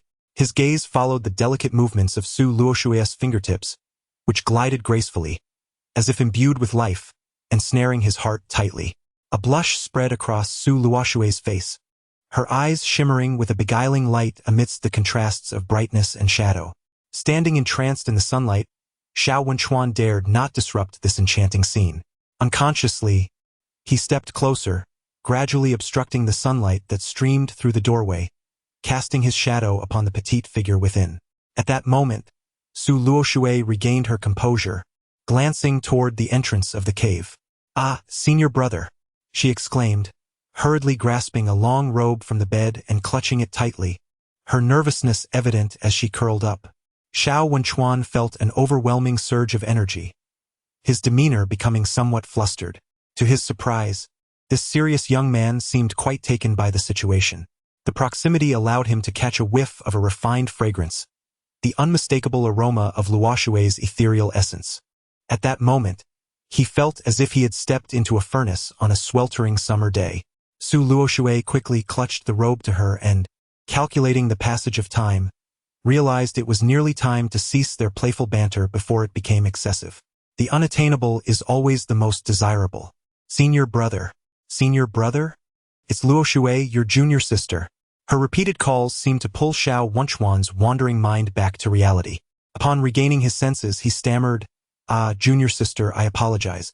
I just broke through, and my concentration is a bit unstable. His eyes reflecting a hint of regret and fervor. Senior brother, Su Luoshui's eyes turned a vivid red. Though nothing had transpired, the intensity of her gaze was quite intimidating.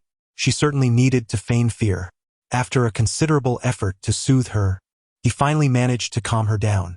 I thought it was the senior sisters looking for me, so this is not your fault. It's on me. Primarily because I momentarily. Of course, it's also because you are simply enchanting.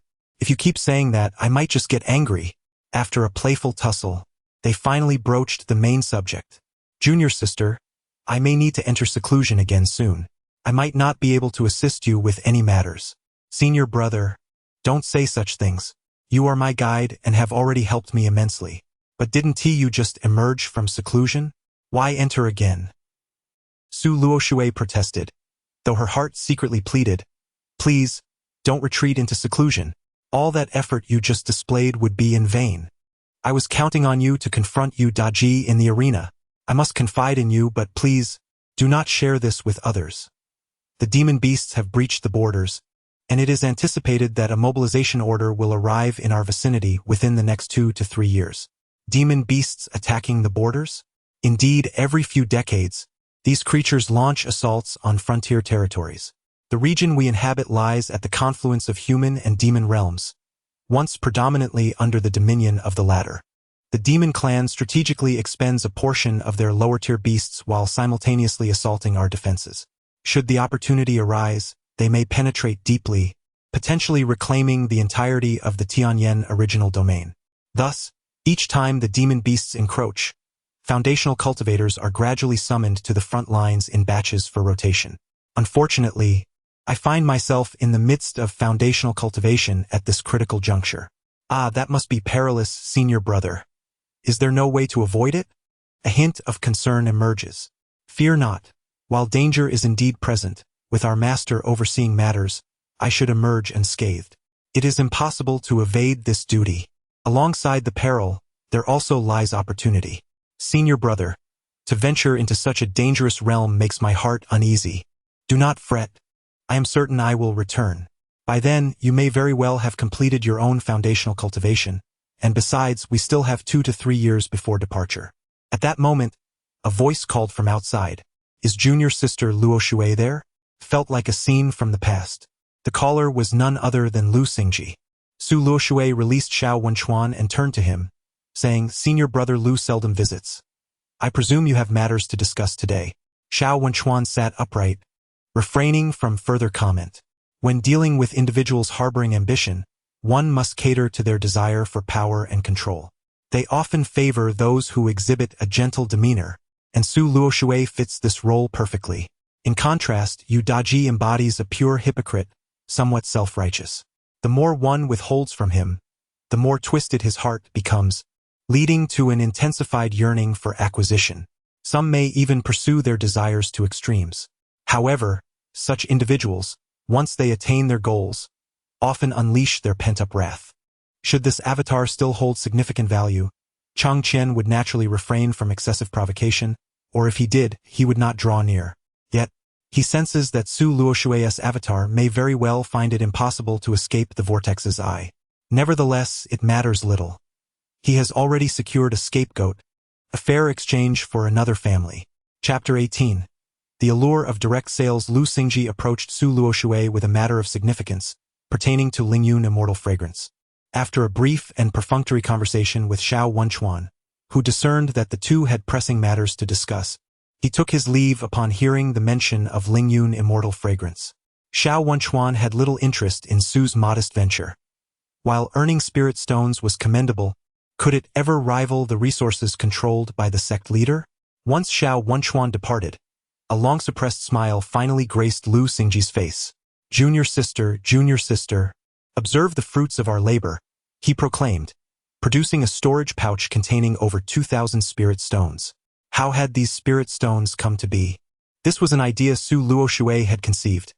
Lu Xingji's family possessed some influence, yet lacked higher connections.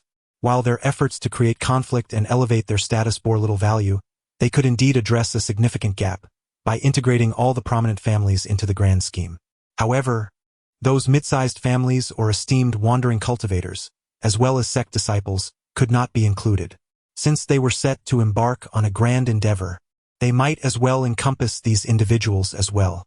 The appearance of Chang Qian within the territory of Lingyun sect and Su Luoshui's entry into the sect were both blessings for Lingyun. They might as well relish the benefits thoroughly.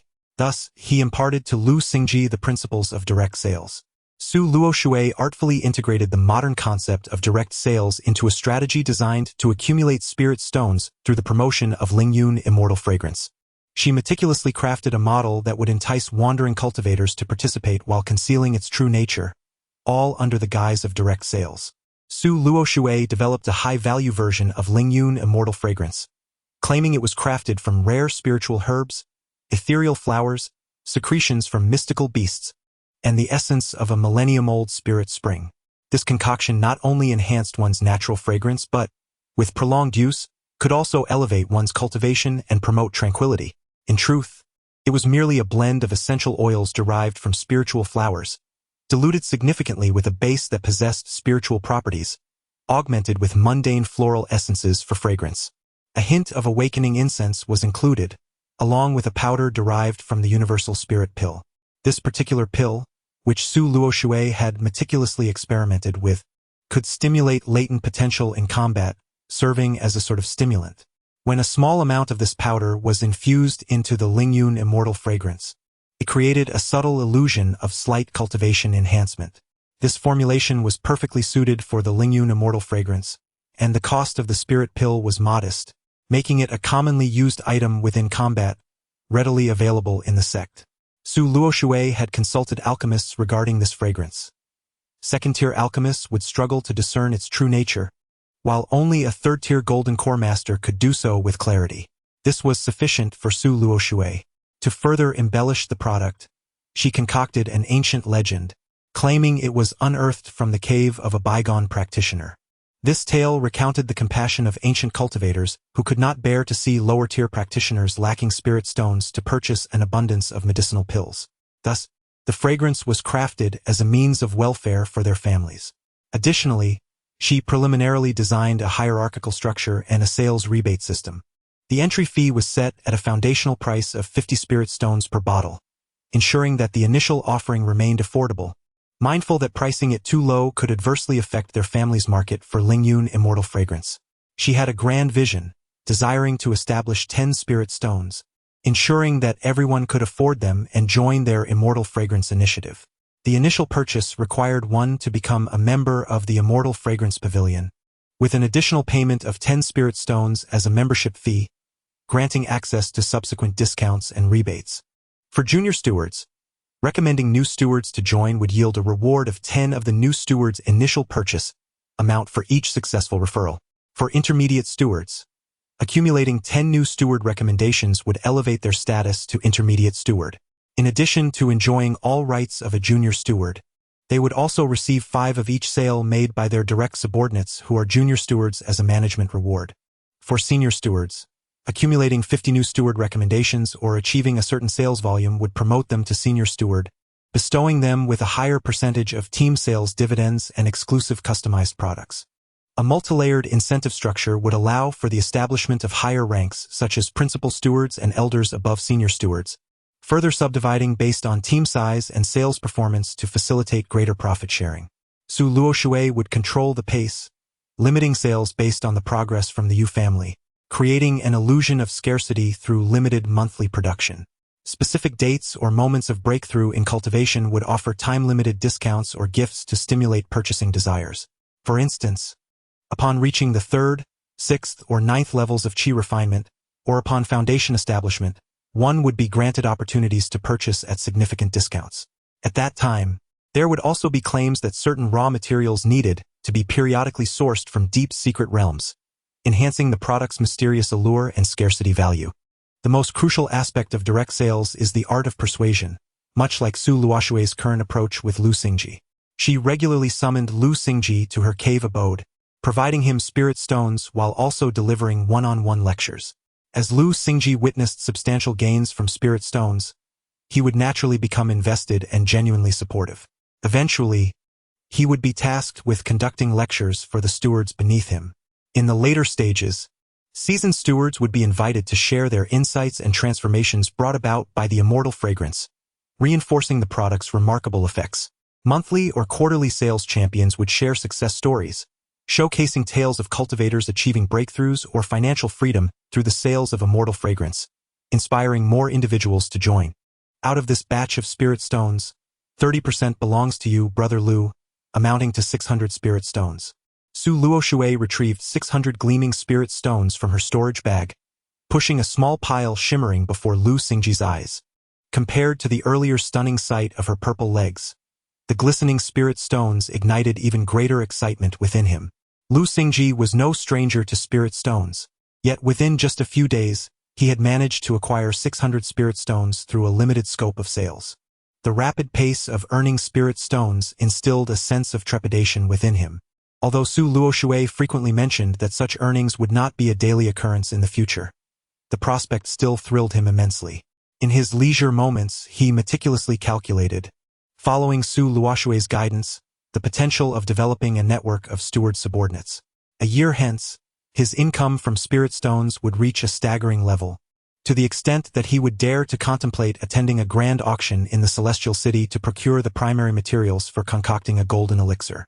Should Su Luoshui become aware of Lu Xingji's aspirations, she would likely take it upon herself to counsel him against harboring such lofty thoughts. The generous profit-sharing was intended to incentivize him to take the lead in advancing this project.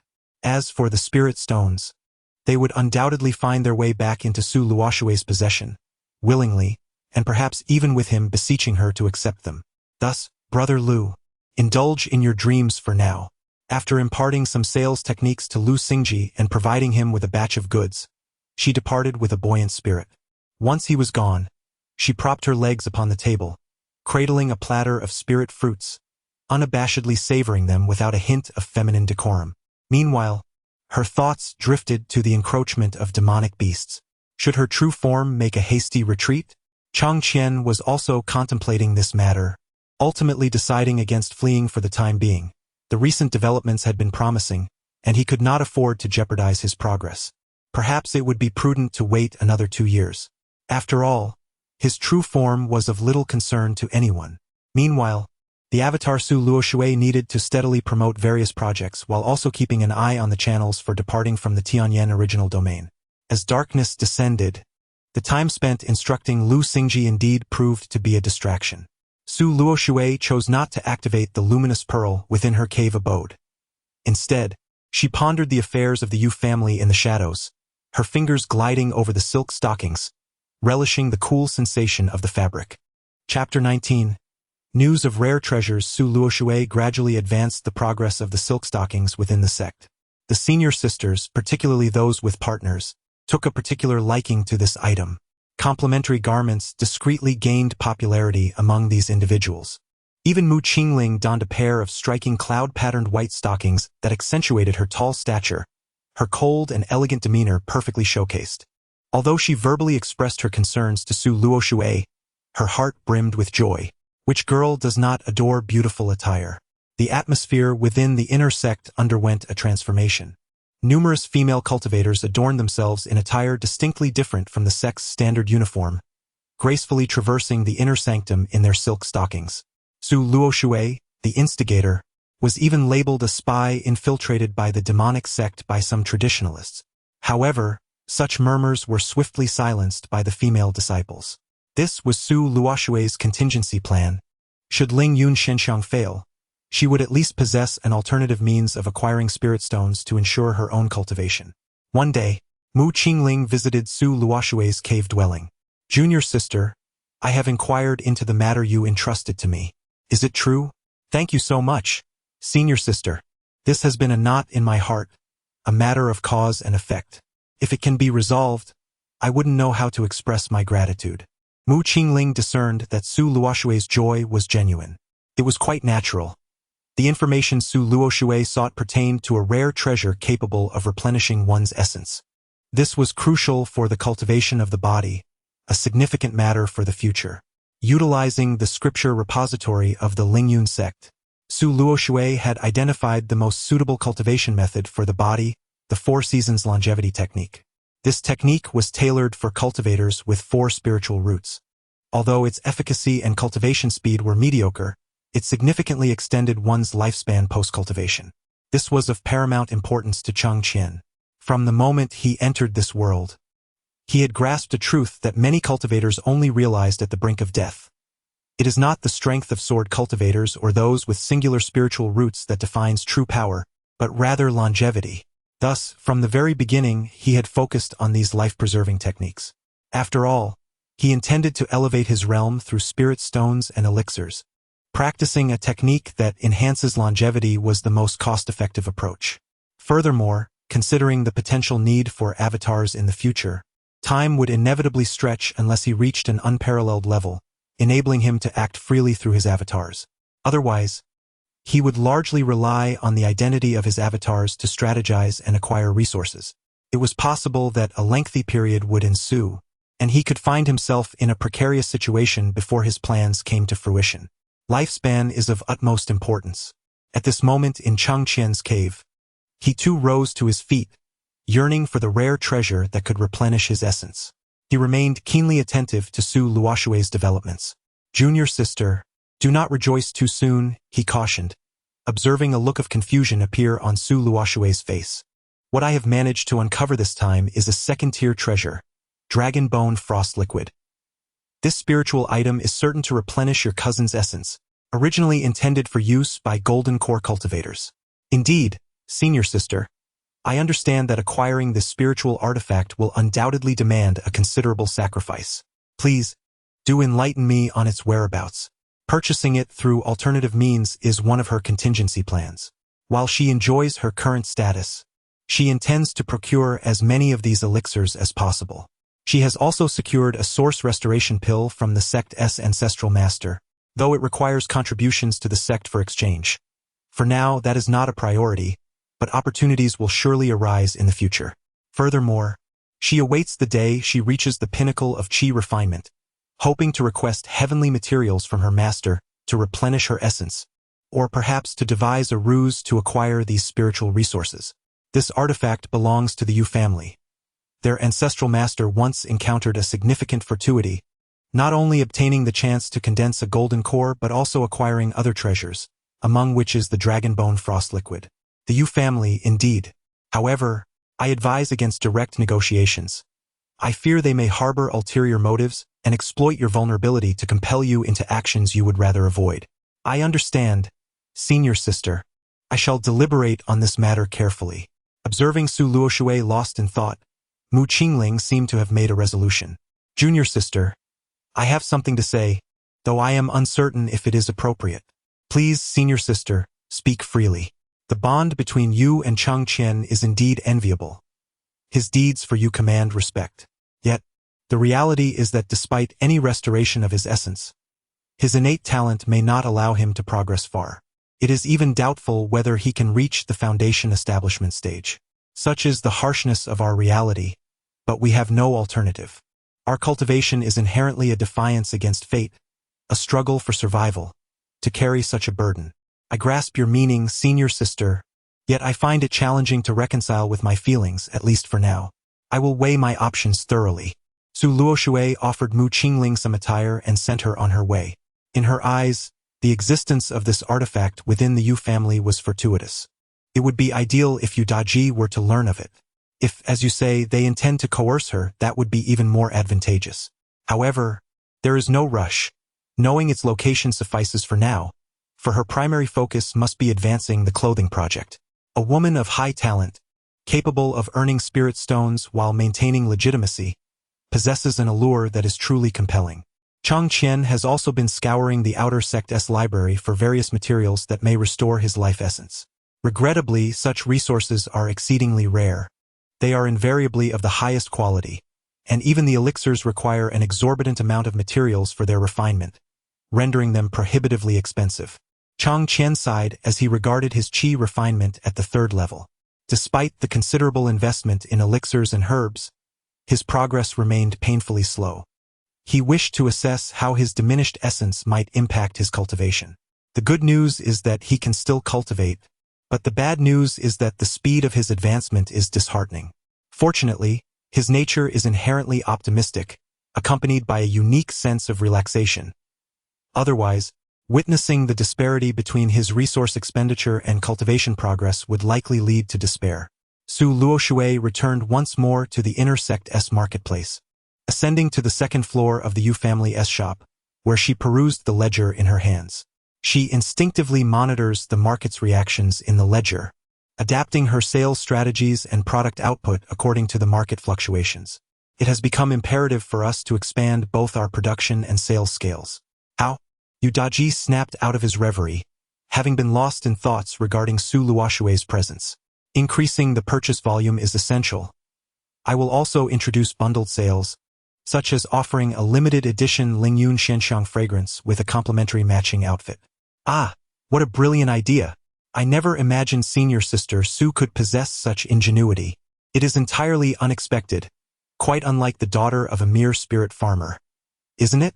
Humph, since my earliest memories, I have worked alongside my mother in the workshop, guided by an elderly shopkeeper, and I have managed our family finances from a young age. You scions of affluent families cannot fathom how much such an environment cultivates one's character. Udaji chuckled sheepishly, realizing he had misspoken, inadvertently revealing his true thoughts. Senior sister is indeed exceptionally talented. I have erred in my words. By the way, I am preparing to establish a clothing shop with senior sister Shuyun, specializing in garments that complement the Lingyun Shenxiang. The costs will be substantial, won't they? Short-sightedness. Who are we? We are destined to ascend to the higher echelons of the sect. With just a few spirit stones, we can entice these senior sisters to align with us, establishing deeper bonds in the future. Do not merely focus on these spirit stones. As a scion of a prominent family, how can you lack such foresight? Udaji scratched his head, distracted by your legs. Who has the time to ponder the complexities involved? Indeed, I have been remiss in my considerations. This marks the official initiation of another strategy aimed at the family. Initially, she had conceived a plan targeting the lowest tier, contemplating methods to earn a meager profit. But upon reflection, she recalled the impoverished state of her original self and abandoned the idea. It is these families or cultivators in the later stages of qi refinement who can truly afford to produce spirit stones. Chapter 20. A bounty for the family today. Chang Qian was invited by an acquaintance, a regular at fishing, to attend a gathering at the cave of an outer sect disciple. The acquaintance, shrouded in mystery, piqued Chang Qian's interest, and feeling rather bored, he decided to accompany him to witness what events might unfold within the sect. Upon arriving at the cave after settling in, the host activated the cave's formation. Lin Yi, the master of the cave and a distinguished figure among the outer disciples, possessed a trifling third-grade spiritual root, barely missing the opportunity to remain in the inner sect. Harboring a sense of discontent, he diligently cultivated in the outer sect, navigating the precipice of life and death through perilous missions. His endeavors were driven by the desire to contribute to the sect and to obtain the coveted rewards of spirit stones and elixirs. He felt a tempest of emotions brewing within him, frustration towards himself, the sect, and the very heavens. It had been a long time since he had interacted with a senior brother, once a close companion, who had ascended to the later stages of qi refinement. Yet, on that day, the senior brother made an unexpected visit to the outer sect, introducing him to a type of ethereal fragrance. The memory of that moment lingered vividly. Senior brother, what you're saying is rather exaggerated. Haha, you think so too, right? I feel the same way. This is something for women. What use would it be to us? But do you know why this ethereal fragrance is so popular among both men and women in the inner sect? Please enlighten me, senior brother. It can bring you spirit stones, an abundance of spirit stones. Spirit stones are resources, elixirs, precious materials, and the very ladder to ascend to foundation establishment and golden core stages. When the senior brother revealed his own gains, Lin Yi was taken aback. Thus, the question of its usefulness became trivial. What mattered was leveraging it to amass spirit stones. Persuaded by his senior brother, he became a new steward under his mentorship. Now, merely 2 months later, he had ascended to the rank of a superior steward, his influence and charisma within the outer sect having surged dramatically.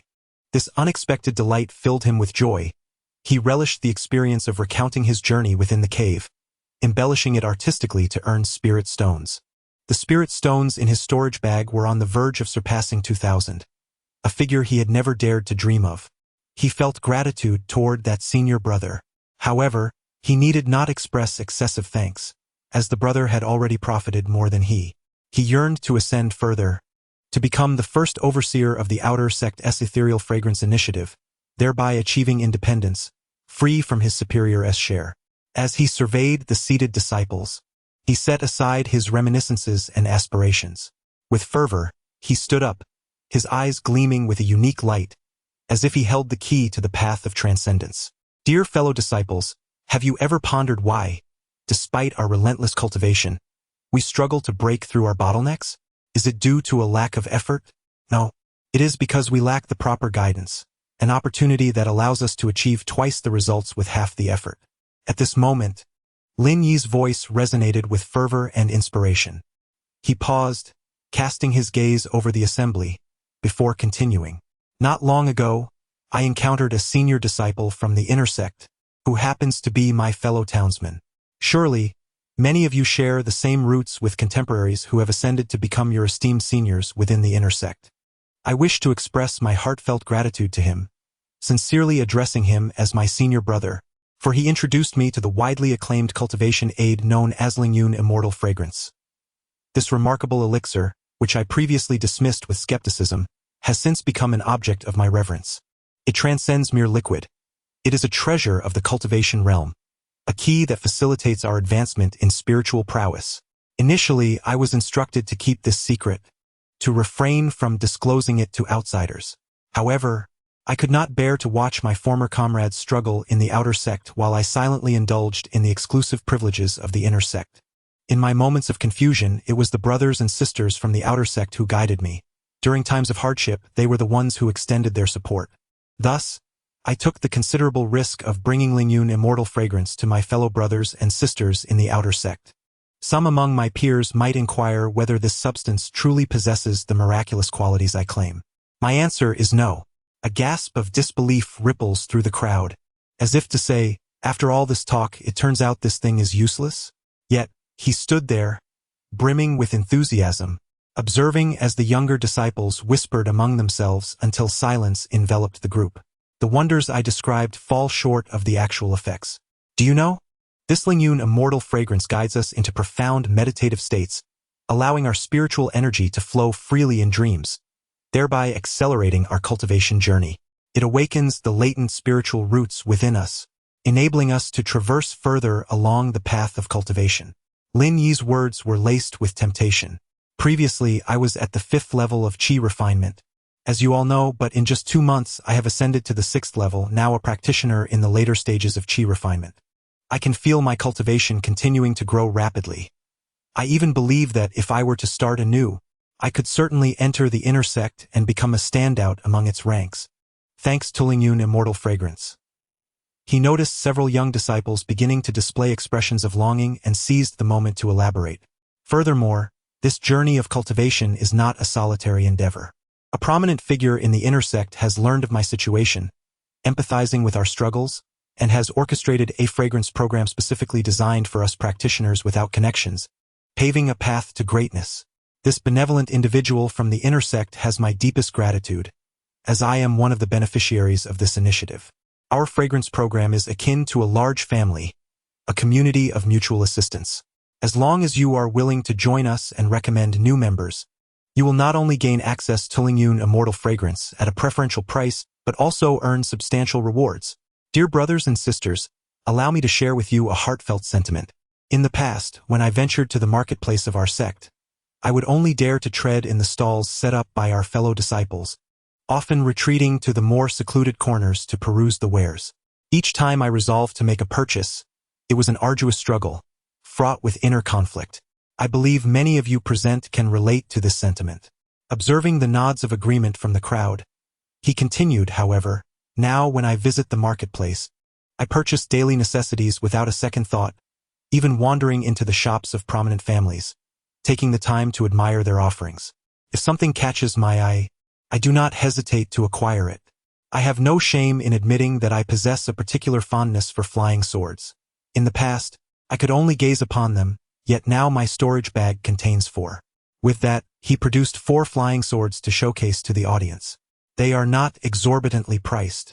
A single magical flying sword costs merely over 200 spirit stones. This understated boast elicited gasps of astonishment from the gathered disciples, for even acquiring one would require extensive deliberation on their part. 200 spirit stones are no trifling sum. Imagine, in just a few months, you could utilize the spirit stones you earn to procure precious cultivation resources. Anything you once desired, even foundation-building pills. Would you truly wish to forego such an opportunity? Lin Yi's words flowed like a soothing incantation, logical and rhythmic, stirring the hearts of the disciples present. He understood the psyche of these young disciples well. Having once been among them, skillfully, he wove a tapestry of tales, blurring the lines between truth and fiction, guiding them step by step towards the grand family of the Immortal Fragrance Initiative. Now, that opportunity lies before you. Come, fellow disciples, let us join hands and forge our own legendary path in cultivation. Under the auspices of the Immortal Fragrance Initiative, with the support of our family, we shall undoubtedly transcend ourselves and reach unprecedented heights. As Lin Yi's words resonated, thunderous applause erupted, and several young disciples eagerly yearned to join this wondrous family. Chang Qian observed the fervor etched on the faces of those Lingyun sect disciples gathered around Lin Yi. It was a manifestation of desire and fantasy woven together. They might be aware of the underlying issues, or perhaps they were oblivious, yet nothing could quench the insatiable greed and yearning for elevation that lay deep within their hearts. Like Chang Qian, they were all driven by an insatiable craving for longevity. In that moment, it seemed Chang Qian finally glimpsed the true essence of the cultivation world. Chapter 21. The visitor from Anshuan Immortal City. At this moment, Yu Daji held Su Luoshui's delicate hand as they strolled leisurely through the fragrant spirit essence workshop. Su Luoshui, tall and graceful, exuded an indescribable allure, accentuated by her unique hairstyle and the black silkworm stockings adorning her legs. Yu Daji found himself preoccupied with thoughts of embracing those alluring pillars that ignited a fervent desire within him, leaving little room for conversation with Su Luoshui. Su Luoshui was accustomed to such gazes. After nearly half a year, their relationship had nearly solidified, much to the surprise of many. Only Mu Qingling sighed subtly upon hearing the news. Over the past 6 months, Su Luoshui's cultivation had not advanced significantly, reaching only the 5th level of qi refinement, but she anticipated a promotion to the 6th level after the new year, a milestone that required nearly 5,000 spirit stones. Chang Qian shuddered at the thought of what would come next: foundation establishment, golden elixir, nascent soul. As for her senior brother, Xiao Wenchuan, he remained in seclusion, oblivious to the fact that his adorable junior sister was drifting further away from him. Sister, tomorrow a cloud-hidden flying vessel from Anshuan Immortal City will arrive at the market. Shall we go explore together? Anshuan Immortal City? Cloud-hidden flying vessel? Yu Daji smacked his forehead, realizing that this girl, being of agricultural heritage, had little knowledge of such matters. He quickly elaborated, you know about the new year, right? The first day following the end of the expansion war is designated as New Year, symbolizing a fresh start, a tradition that has persisted to this day. Damn, I thought you meant that New Year? Su Luoshui murmured under her breath, relieved she hadn't discussed the topic with others. What? Yu Daji looked at her in confusion. I said, of course I know. I just have limited experience. I'm not completely ignorant, she replied. Ah, that's not what I meant. Please, continue. All right, every 2 years, the capital city of Anshuan Prefecture, Anshuan Immortal City, hosts a colossal flying vessel that visits various golden elixir sections. During this time, various goods can be traded aboard the vessel, which we commonly refer to as the cloud-hidden flying vessel. Anshuan Immortal City is the capital of Anshuan Prefecture, built upon a 4th-tier spiritual vein, guarded by a true monarch of the nascent soul stage. Have you ever been to Anshuan Immortal City? Of course, I have been there multiple times. It is far more prosperous than our little place here. The Immortal City is constructed along the mountain range, immense beyond description. I cannot adequately convey its splendor, but if given the chance, I would gladly take you there. I genuinely wish to see it. The farthest I have traveled is from Lingyun Workshop to here. At this point, Su Luoshui felt a tinge of inferiority. Do not worry, sister. Once I reach the pinnacle of qi refinement and we embark on our travels, I will certainly take you with me. Must we wait until we reach the pinnacle of qi refinement to go? Yu Daji assumed Su Luoshui merely wished to witness the wonders of a fourth-tier spiritual vein city, trusting her intentions. If we take the flying vessel or travel by flying sword, it is advisable to reach the pinnacle of qi refinement for safety. However, if we merely wish to visit Anshuan Immortal City, we can simply board the cloud-hidden flying vessel. Is there no restriction on visiting the Immortal City? The Immortal City possesses its own grand design, distinct from our cultivation sect. It warmly welcomes guests from all directions, and if one were to speak of limitations, it would likely pertain to spirit stones. To board the cloud-hidden flying vessel, one must part with 5,000 spirit stones, which is merely the base fare. How lucrative this flying vessel must be. This is but the beginning. Yu Daji unwittingly began to flaunt his knowledge once more. In Anshuan Immortal City, there exists a domain transfer array. Do you know how many spirit stones are required for a single cross-domain transfer? A transfer array? Indeed. A transfer array capable of interdomain teleportation is a formation crafted by a fourth-tier formation master, utilizing the potency of spirit crystals to transport individuals over great distances. Spirit crystals are a rarity, only found within large spirit stone veins, and a single spirit crystal can be exchanged for 10,000 spirit stones. Yet 10,000 spirit stones cannot procure even one spirit crystal. You are quite knowledgeable. Su Luoshui gazed at Yu Daji, her eyes sparkling with admiration. Yu Daji's vanity was thoroughly gratified. What is this? The cost of the cross-domain transfer array is beyond our means. It requires 5 spirit crystals for a single trip, and that is merely to the nearest domain. Surely, cultivators cannot always rely on transfer arrays for journeys to other domains. Otherwise, would it not amount to extortion? That notion is misguided. The expenses associated with the transfer arrays are substantial. Of course, they are profitable, but for ordinary cultivators wishing to traverse domains, they must either board even larger spirit vessels or accompany trade caravans venturing across domains. Alternatively, they must brave the journey on their own. It is said that even foundational cultivators, if exceptionally fortunate and unencumbered by mishaps along the way, may depart with vigor, yet arrive having aged considerably. Is it truly that vast? Indeed, many cultivators spend their entire lives never venturing beyond their own prefecture, let alone stepping outside their sect's territory. I must see the world beyond one day. Once we attain the golden core stage, I shall accompany you wherever you wish to go. And if one were to become a nascent soul-true monarch, it is said that one could reach the outer realms in just a matter of months. Yu Daji, for once, refrained from ridiculing Su Luoshui in his heart, for deep down, he too yearned for the world beyond. The two engaged in further discussions regarding commerce, and with their gaze lingering as if drawn by an invisible thread, they reluctantly parted ways. Su Luoshui returned to her cave dwelling, as was her custom, shedding her garments and slowly immersing herself in the bath to dispel her physical and mental fatigue. Over the past half-year, her direct sales endeavors had progressed exceptionally smoothly, perhaps even excessively so. It was fortunate that the sect's upper echelons were preoccupied with the matter of beast incursions at the borders, leaving them little time to attend to internal affairs. Meanwhile, the foundational cultivators within the sect were each occupied with their own matters. Presently, the general affairs of the inner sect were ostensibly managed by some elder foundational cultivators, yet in actuality, they were overseen by the top 10 disciples of the inner sect.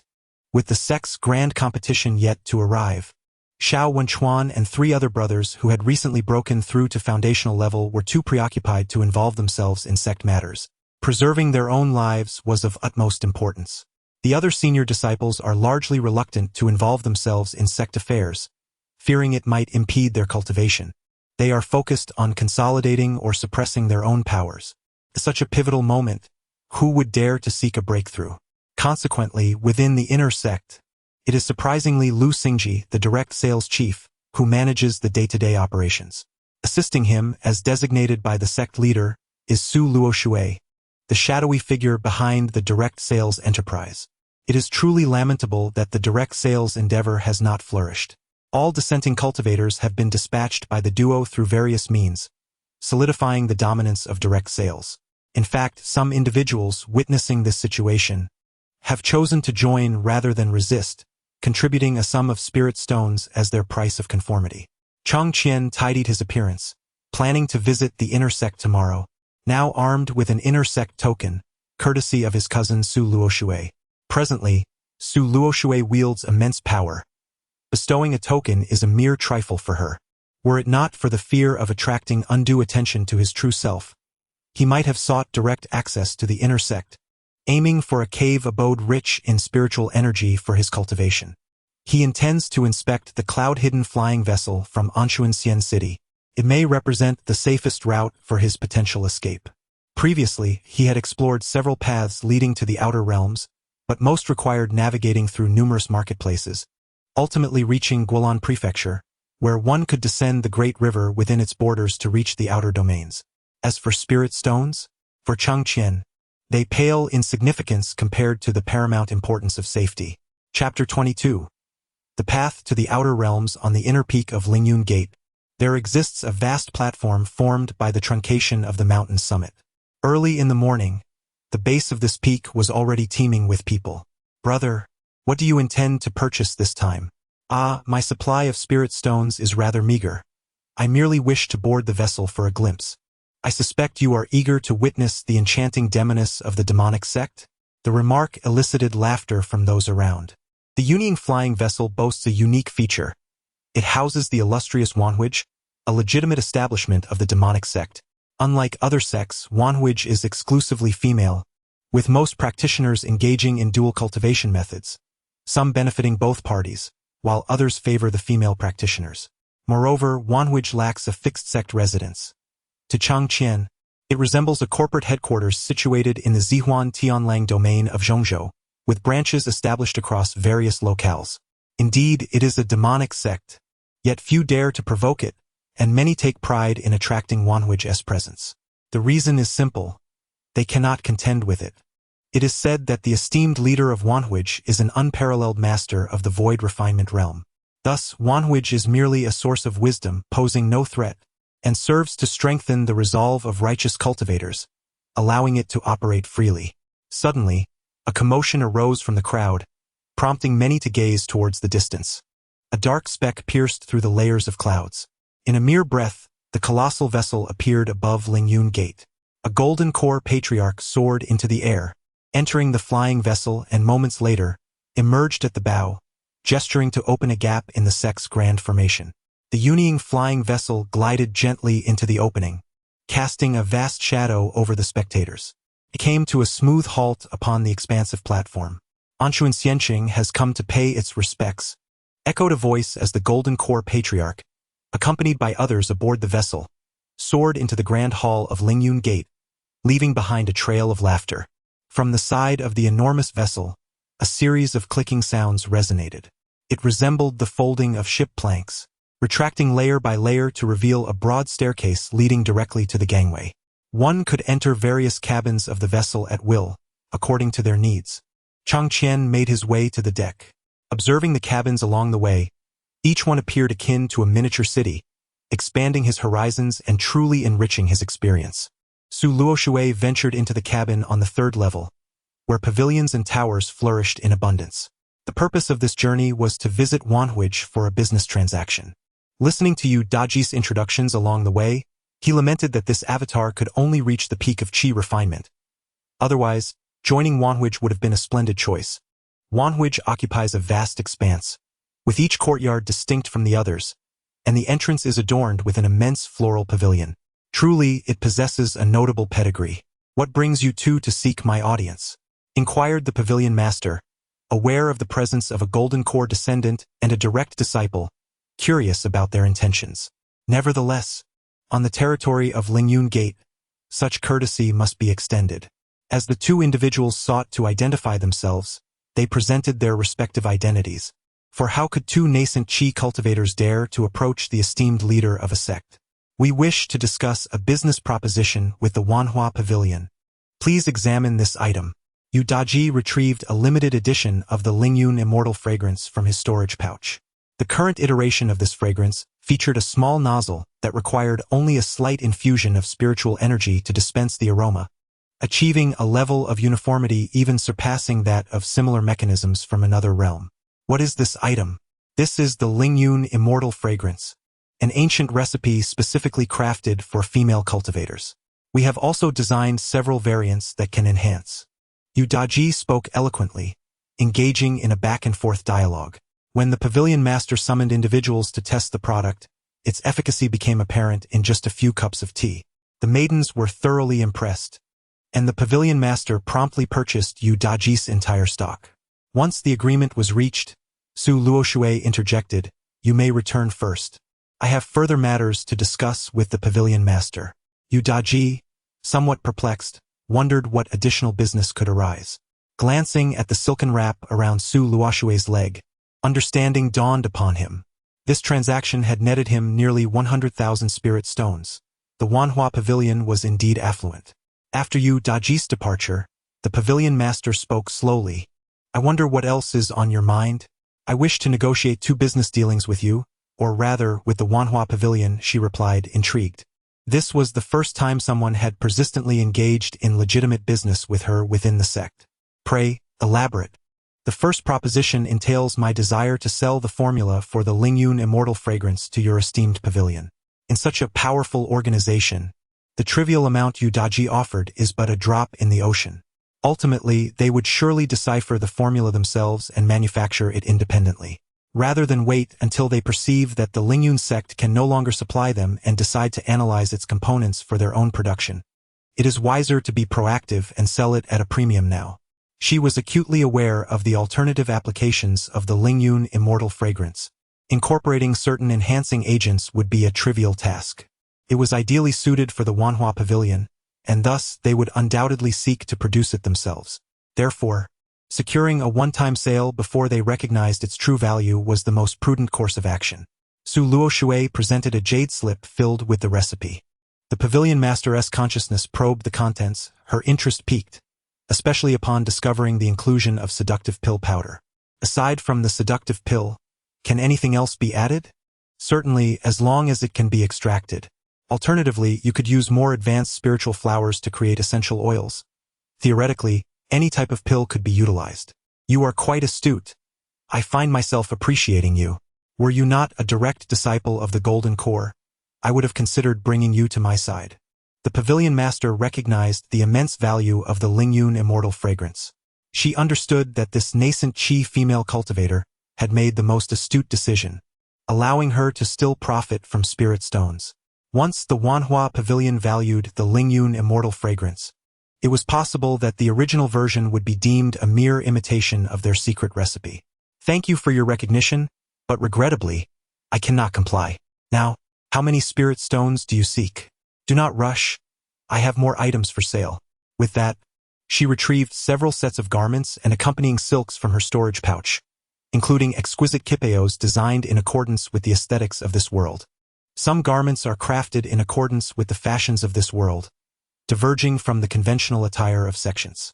With a clap of her hands, the leader summoned a servant, instructing him to fetch several individuals. Shortly thereafter, 6 female cultivators of varying styles entered. With a grand gesture, the leader commanded the door to be closed.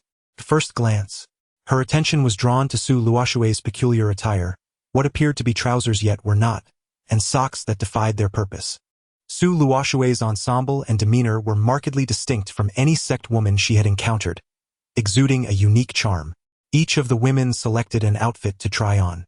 The leader then retrieved a magnificent red robe reminiscent of an empress's attire.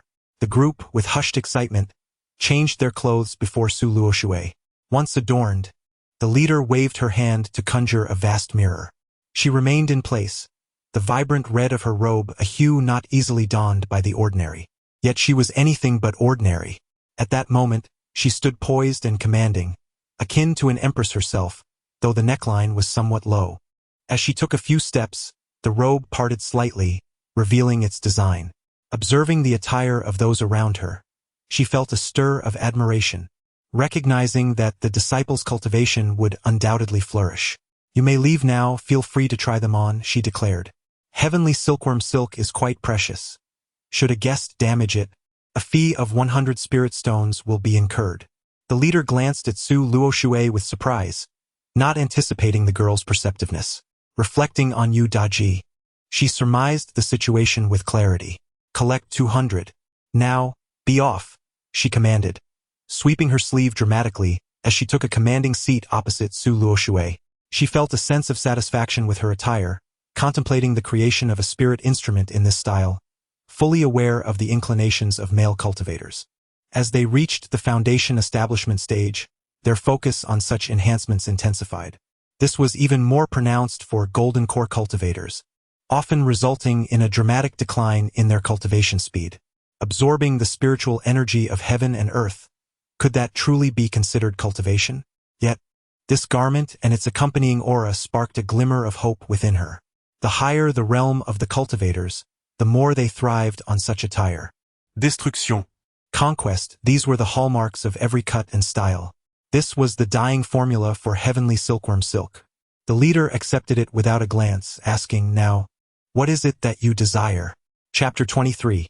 Spirit Stones and the Path Ahead. Upon exiting the Orchid Pavilion, Su Luoshui exhaled a sigh of relief. The pavilion master had persistently urged her to join their ranks, claiming that the golden core was merely a trivial matter, and that if she desired, they could persuade Master Haoyu to relinquish his claims. After much explanation and amidst the master's unceasing lamentations, she finally managed to extricate herself. She was deeply fearful that this demonic sect might ensnare her. Should that occur, all her plans would be rendered futile. How long would it take to amass spirit stones thereafter?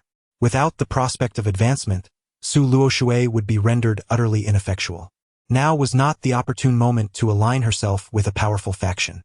As she made her way, exchanging greetings with disciples within the sect, she fortuitously encountered Cheng Qian, who was idly wandering about. Together, they ventured into a nearby tavern, ordering a few small dishes and engaging in spirited conversation. With a touch of reluctance, they bid each other farewell, their deep sibling bond unfolding before the watchful eyes of those with ulterior motives. Cheng Qian continued his leisurely exploration, particularly drawn to the bookshop, which had become his focus. Previously, he had somewhat neglected this aspect, having set his sights primarily on the Tianyan primordial domain and its surrounding regions. He had failed to fully contemplate the vastness of this world. He needed to purchase various travelogues and miscellaneous writings to deepen his understanding. During their meal, Su Luoshui had entrusted her main body with a storage bag containing items exchanged from the Orchid Pavilion, along with the proceeds from recent transactions. It was indeed premature to hand over these resources to Cheng Qian, as he still lacked the means for self-preservation. However, after narrowly escaping capture, she felt a surge of urgency. In the event of unforeseen circumstances, the spirit stones in her possession could easily fall into the hands of others. Thus, she had engaged in a moment of introspection, deciding to transfer a portion of the spirit stones to her main body in advance. Now that her escape route had been secured, she recognized the necessity of identifying additional paths for safety. One's life is singular. It is unwise to place all eggs in one basket. Su Luoshui soon returned to her cave dwelling, where she discovered that the favorable eastern wind had finally arrived. The recent large procurement by the Orchid Pavilion freed her from the need to concoct elaborate justifications or resort to drastic measures like burning down warehouses. The spirit essence incense required expansion and a price increase. After careful contemplation, she refined her strategy and mentally rehearsed it before preparing to implement it. Su Luoshui sought out Yu Daji. "Senior sister, we stand to gain immensely this time, although you have witnessed more of the world than I. Your insight into the acquisition of spirit stones pales in comparison to mine." Yu Daji nodded in agreement. Indeed, this descendant of the spirit farmers possessed a sensitivity to spirit stones that surpassed her own. "Now, you must arrange for the large-scale production of spirit essence incense at home, maximizing our spirit stone profits before their departure. I have already issued the orders. Additionally, we shall gradually reduce the quantity of incense sold in the market while increasing the price. Senior sister, shouldn't we seize this opportunity to leverage the Orchid Pavilion's reputation and sell more? That way, we could earn a significant profit, publicize our collaboration with the pavilion, and implement a daily limited sale, reducing the shipment volume by 80%. However, the Wanhua Pavilion has not mentioned any further purchases. I have negotiated that within this month, They will acquire our Lingyun Shenxiang at a price of 120 spirit stones. This is indeed a lucrative deal. Perhaps this time we will manage to accumulate enough to procure the primary materials for refining a golden elixir. Su Luoshui cast a glance, noting the pettiness of the arrangement. The additional 40 spirit stones were merely her contribution to the Wanhua Pavilion, as they were effectively still purchasing at 80 spirit stones. The price of our Lingyun Shenxiang must rise. How much should it increase? Before their departure, it should be raised to 160 spirit stones. Ah, will anyone still buy it? That is not your concern. I will arrange for support. During this period, focus on managing the Lingyun Shenxiang workshop, and I will endeavor to negotiate a long-term partnership. Rest assured, senior sister, there will be no issues on my end. Establishing a connection with the Wanhua Pavilion is something I never dared to dream of before. Additionally, the two of us can acquire the output from the Lingyun Shenxiang workshop at standard prices and sell it to the Wanhua Pavilion. Yu Daji was taken aback. This way, I can earn a bit more, and you will also retain some spirit stones while the family will not incur any losses, will they? A struggle appeared on Yu Daji's face. Although he was recognized as the future patriarch of the family, he was not yet in that position. The amount of spirit stones he could utilize each month was limited. In truth, he was far from as carefree as Su Luoshui in spending spirit stones. Now, the proposal Su Luoshui presented was quite tempting. Indeed, the family would suffer no loss. After all, the Lingyun Shenxiang would still be sold, and the increased production would yield even greater income than before. The profit he earned would be his share from the negotiations. As for Su Luoshui, it was only natural for her to desire a bit more profit. Ultimately, Yu Daji decided to collude with Su Luoshui, both compromising the interests of the Yu family while finding satisfaction in their arrangement. Once he had organized matters on his end, he promptly sought out Lu Xingji. Senior brother, there is a special circumstance I need to discuss with you. Luoshua junior sister, please speak. Recently, the supply of Lingyun Shenxiang may need to be halted. Are we ceasing production? That cannot be allowed. The people below are relying on this. We are not ceasing production. Allow me to finish. Rather, we are collaborating with the Wanhua Pavilion to supply them with Lingyun Shenxiang, and currently, our production capacity is insufficient. You startled me. I can understand. You are about to make a substantial profit again. I cannot forget you, senior brother, while earning spirit stones. The spirit stones acquired through Lu Xingji's channel significantly supported Su Luoshui's cultivation and expenditures related to her attire. Of course, the spirit stones for her main body also originated from this source. As for the Yu family's spirit stones, they remained in the accounts, untouched by her. This was related to future plans. Hence she turned a blind eye, serving as a reassurance for the Yu family. Brother, you may repurchase the spirit essence, and I am offering you a price of 90 spirit stones per bottle, which will increase in the future. Lu Xingji, who has recently developed his commercial acumen, was immediately intrigued. Su Luoshui must activate these spirit essences and sell them to the Wanhua Pavilion. This implies that he can make a modest profit by acquiring the spirit essences from them at a price of around 60 or 70 spirit stones, which they would undoubtedly accept. Very well, I shall commence the repurchase shortly. Additionally, you need to be mindful that the repurchase price should be determined based on the quantity we sell. Understood.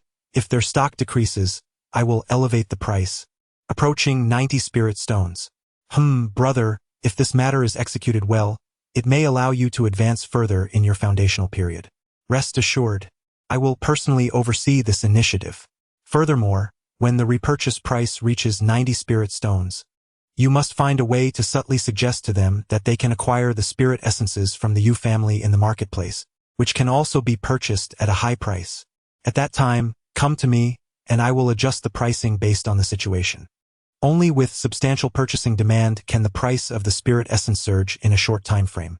This also hinges on the collapse of the supply side. The invisible hand in the market is poised to exert its influence. As for the subsidies provided to the Wanhua Pavilion in spirit stones, it will not amount to much. She is aware of the monthly production of the spirit essence workshop. Moreover, she can control the various floral essential oils. It may only cost her several tens of thousands of spirit stones. Once the price escalates, it will be challenging to revert it back down. Chapter 24. The frenzy fueled by greed. The Yu family announced their collaboration with the Wanhuich, pledging to supply Lingyun immortal fragrance over the long term. This news astonished the upper echelons, for they were only vaguely aware of the Wanhui's true nature.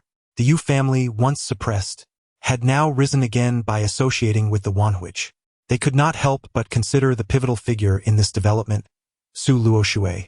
Many sighed in regret for having previously held onto their identities as foundation establishment cultivators, missing the opportunity to engage.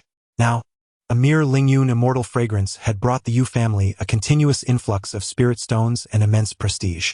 The Yu family expanded their Lingyun immortal fragrance workshop within the inner sect, needing to increase production to seize this wave of wealth. This matter even attracted the attention of the current clan leader and the Golden Core elder, who expressed satisfaction with Daji's recent actions.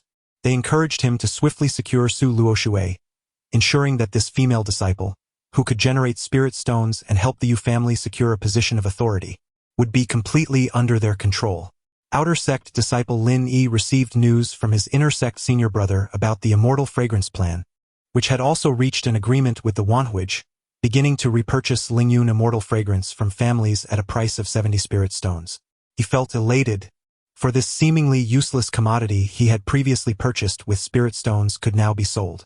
For the first time, he glimpsed the prospect of recouping his investment. Without hesitation, he chose not to relay the news first but immediately sold the Lingyun immortal fragrance he possessed to his inner sect senior brother. "Do you have any left?" he inquired. "I only have a few bottles." "Do you want more, senior brother?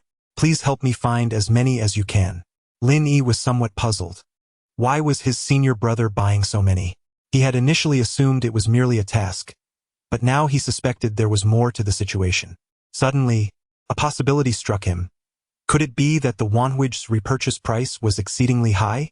"Don't worry about that. Just help me find a few more bottles," his senior brother urged. Lin Yi began to entertain his own speculations. The outer sect disciples, driven by self-interest, would not be so eager and generous in repurchasing Lingyun immortal fragrance from their fellow outer sect members without a significant incentive.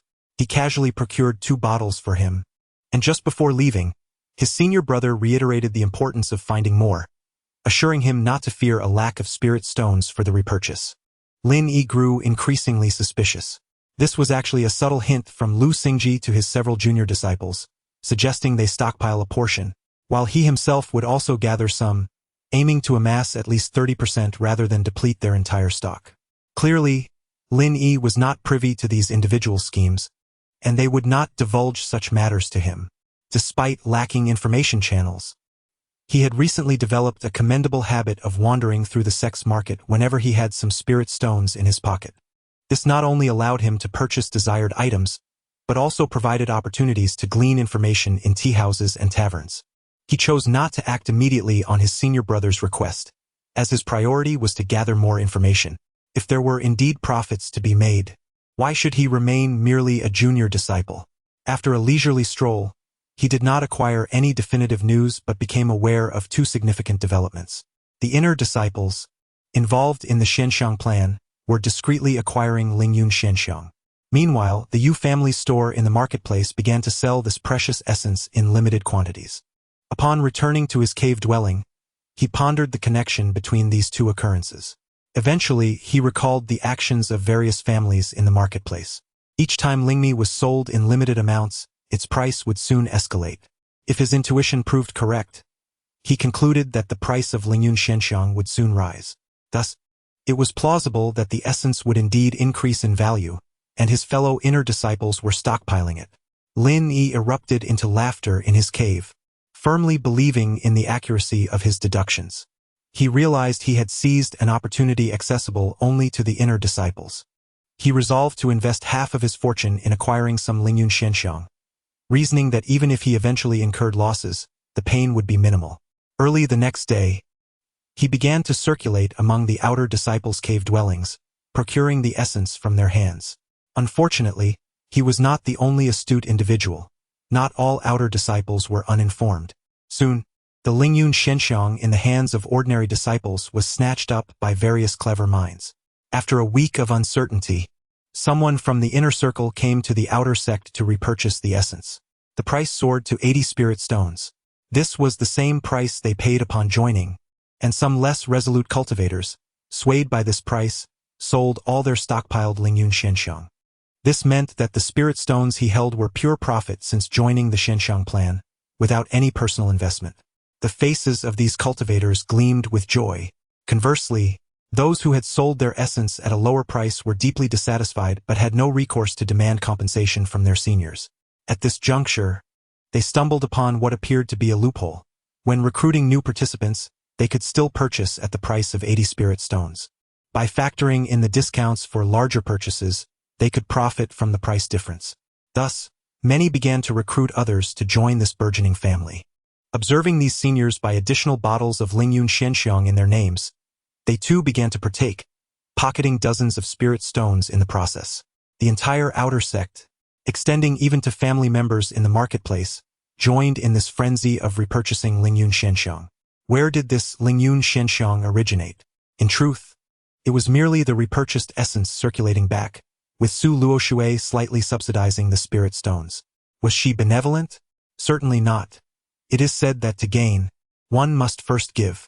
By the second week, the repurchase price surged again, this time to 90 spirit stones. This meant that anyone who recruited a new member and utilized their purchasing quota could effortlessly earn over 100 spirit stones. Additionally, accurate news began to circulate from the inner sect, indicating that Lingyun Xianxiang and the Yu family's essence would be continually acquired by the Wanhua Pavilion. The current acquisition price for the inner sect stands at 90 spirit stones. In reality, many disciples from the outer sect and their families have begun to purchase the Lingyun Immortal Fragrance at prices of 92, 93, and even 95. Amidst the frenzied participation of family cultivators in the market, the long-anticipated third week's price has arrived, 100 spirit stones. Those who hoarded supplies early on have begun to waver. The cultivators who bought at 92 and 93 are now laughing with delight. Lin Yi has decided to sell all his Lingyun Immortal Fragrance at the price of 100 spirit stones. However, due to the varied prices at which he acquired them, his profits are not substantial. In just 2 weeks, he has managed to earn a modest sum of 1,500 spirit stones, which he shared with his family during a discussion session. Simultaneously, a new piece of news emerged. Due to prior negligence from the inner sect, some family members had exploited a loophole. Now, the prominent figures of the inner sect have rectified this oversight by increasing the membership fee, yet the price of the Lingyun Immortal Fragrance remains unchanged. The initial membership fee has surged tenfold to 100 spirit stones.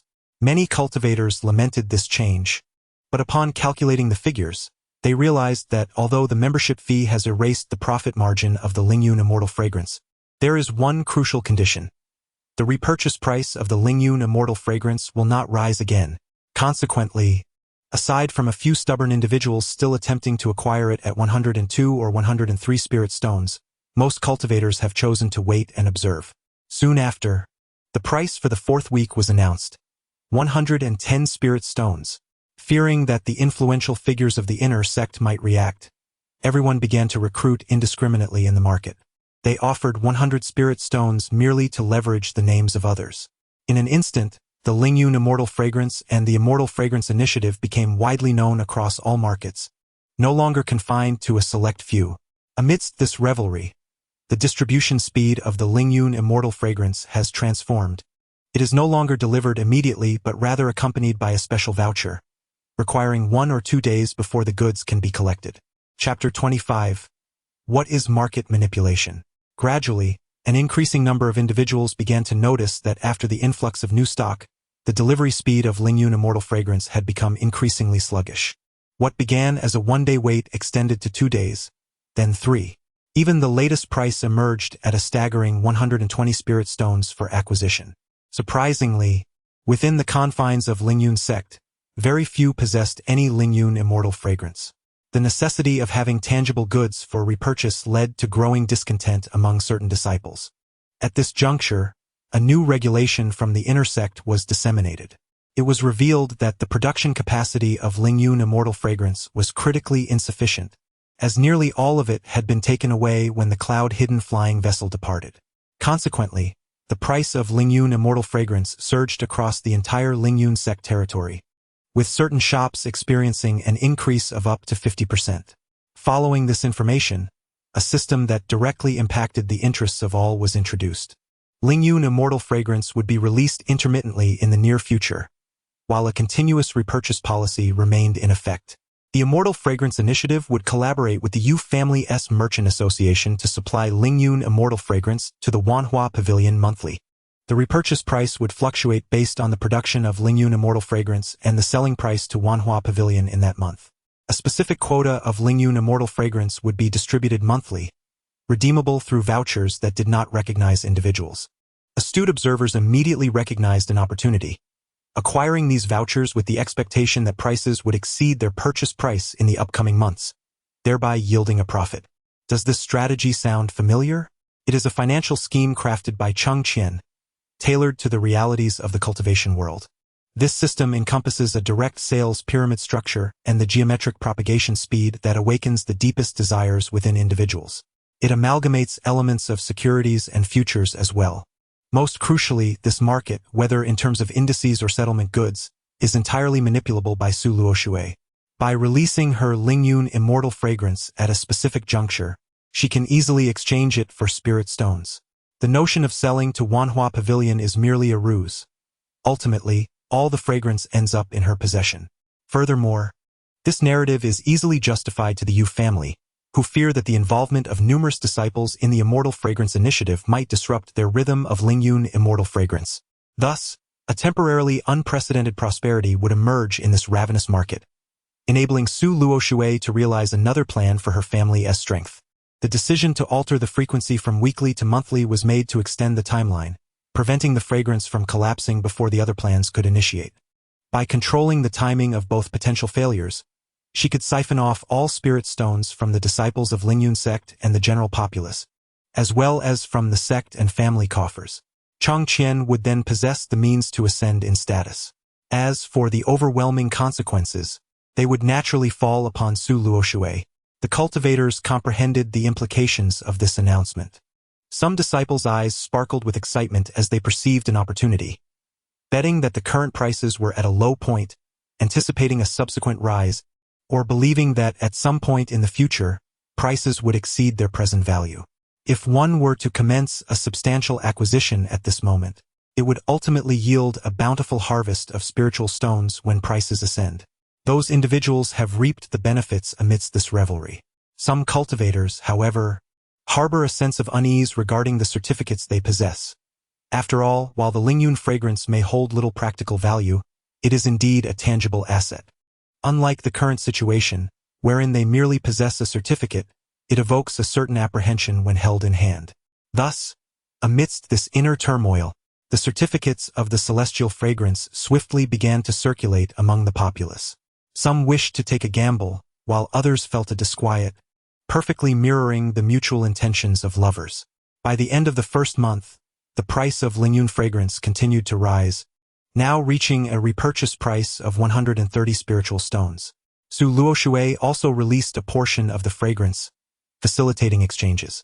This simple principle dictates that one must showcase the influx of spiritual stones, allowing some to become overnight millionaires and others to achieve a semblance of freedom in alchemical pursuits. The influence of exemplary figures is profound. Lin Yi stands as such a paragon. According to earthly parlance, Lin Yi, an outer sect disciple, had stepped into the realm of the affluent. Upon seeing that notification, he wagered nearly all his spiritual stones in one bold move.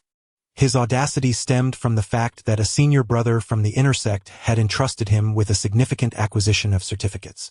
In the previous instance, his failure to invest fully left him with profound regret. Now, another similar opportunity lay before him, and he was unwilling to let it slip away. Consequently, with the emergence of the new acquisition price, his current wealth could procure a foundational pill. With Su Luoshui's intervention, Lin Yi could indeed purchase a foundational pill for 11,000 spiritual stones. This was, in essence, her final act of benevolence. Alas, human nature, in all its facets, is insatiably greedy. Lin Yi declined the goodwill of the influential intersect figure, opting instead to reinvest his spiritual stones into the trading of certificates. Were he to purchase the foundational pill entirely, he would find himself destitute, compelled to undertake menial tasks, traversing the world, or perhaps teaching to attract new disciples. Yet, In the current state of Lingyun sect, where are the newcomers to be found? Thus, he aspired to earn more and more still with the significant figures expressing their understanding. Greed, indeed, is the original sin, leading one step by step into the abyss. Following the release of the second month's price, it experienced a slight increase, now standing at a repurchase price of 135 spiritual stones. This prompted a surge of sell-offs in the certificate market, compelling those who had previously acquired certificates to lower their purchasing prices. Clearly, they all grasped the market's expectations. Su Luoshui stood upon the platform outside Chang Qian's cave abode. Chang Qian remained silent, merely sifting through his storage bag, meticulously examining a treasure within. Who would have thought that Brother Shao possessed such valuable items? One might wonder, without a little pressure, one would remain oblivious to the treasures hidden within those storage bags. Chang Qian had grown accustomed to conversing with his doppelganger, often engaging in soliloquies. This habitual practice helped him avoid any discrepancies in various situations. Should he offer some incentives, perhaps? He contemplated the doppelganger before him. Nearly 3 years have passed, and my doppelganger has blossomed into a graceful figure. It would indeed be a pity not to explore the potential of such a high-quality replica. The increasingly eccentric Chang Qian suddenly felt a curiosity about the sensations of being intimately engaged. Were it not for the regulations against self-indulgence, he would undoubtedly have indulged in such an experience. After all, what harm could there be in personally experiencing one's own creation? However, upon reflection, should he truly engage in such an act, confinement in a dark room would ensue, so perhaps it is best to refrain. Instead, let us see what benefits may arise from this sweet temptation. Given Shao Shixiang's generosity, one should not lag behind, right? After all, Shao Shixiang was originally intended to confront Yu Daji in a fierce battle, one that would leave them both mentally strained. Yet, with the emergence of the demonic beasts, he now finds himself reluctantly relying on Yu Daji. He had no intention of provoking Shao Shixiang further, but had heard whispers of his search for spiritual objects to replenish his essence. Without hesitation, he sought out Su Luoshui and presented her with a second-tier spiritual item, the earth vein ginseng. He also imparted some advice, warning her not to be coerced by the Yu family or manipulated by Yu Daji. Thus, tomorrow shall be a day of gratitude towards Shao Shixiang, and may his fullest potential be realized. Chapter 26. The banquet within the ethereal abode of Su Luoshui. She had graciously extended an invitation to her senior brother, Shao Shixiang, for an intimate gathering, ostensibly to bid him farewell. With meticulous care, she adorned herself, resembling a rare wisp of delicate lavender cloud, exuding an air of transcendent purity and untamed spirit. Clad in a flowing lavender camisole dress, its silk-like fabric exuded an aura of nobility and mystery, the dreamlike hue casting an enchanting spell. Aromatic fragrances wafted from the kitchen, likely emanating from exquisite spiritual ingredients and delicacies. Occasionally, the sizzling sounds from the pot punctuated the air, a testament to the thoughtful preparation that Su Luoshui had undertaken specifically for this occasion. The juxtaposition of her elegant attire and the hearth's warmth created a perfect harmony of contrasts. "Brother, this dish is prepared by my own hands. Do have a taste," Su Luoshui exclaimed, standing before Shao Wenchuan with her hands playfully clasped behind her back. I shall savor it well. Please take a seat. I have one final dish to prepare. Just a moment." With that, she skipped towards the alchemical chamber. Moments latte, Su Luoshui amarja, karing adish. A hint of black soot dusting her nose, likely from the ground fire that often left one soiled. Yet, she seemed unperturbed, either unaware or indifferent to the smudge. Shao Wenchuan, too, chose not to mention it. Such a minor flaw only served to enhance her allure, preventing her from appearing too ethereal. In the past 2 years, Su Luoshui had matured significantly, shedding the remnants of her youthful innocence in favor of a more refined, albeit still youthful, maturity. She seated herself opposite Shao Wenchuan. "Brother, I truly cannot thank you enough. My cousin's health has improved remarkably. Indeed, the earth vein ginseng was utilized that very day. It is genuinely effective. Within less than half, his essence has been restored. Now he is in the consolidation phase. The persistent emptiness he felt has vanished, and he now perceives himself as a whole being. This realization has prompted him to express his gratitude to you. Damn that Yu Daji for his ignorance, Su Luoshui retorted, recalling her previous admonitions to him regarding her cousin's need for spiritual items or elixirs. That rascal either feigns ignorance or truly does not know what he possesses, which vexes me greatly. In this regard, Brother Shao, you are quite magnanimous, truly capable of achieving great things. There is no need for us to exchange thanks. As your guide, I will undoubtedly find a way to assist you. Just be wary of being deceived by Yu Daji. I have previously shared some insights regarding the Yu family with you. I will heed your advice, brother, and endeavor to distance myself from Yu Daji. If necessary, I shall refrain from collaborating with him in the Lingyun immortal fragrance business. That is not necessary. We must continue our endeavors.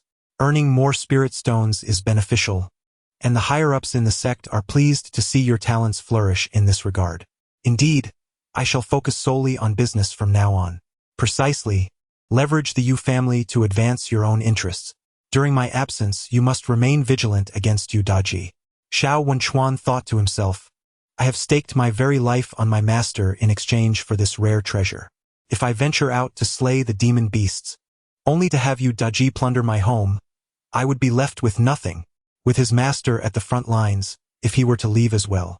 Su Luoshui lowered her head, a hint of sorrow in her expression. Do not worry. If anything arises, seek out Mu Qingling. She will assist you. Several of her esteemed seniors from the foundation establishment stage are stationed here. Thank you, senior brother, she replied. Even as you prepare for the front lines, you still consider my affairs. I raise this cup in your honor, representing both my parents and yours in gratitude.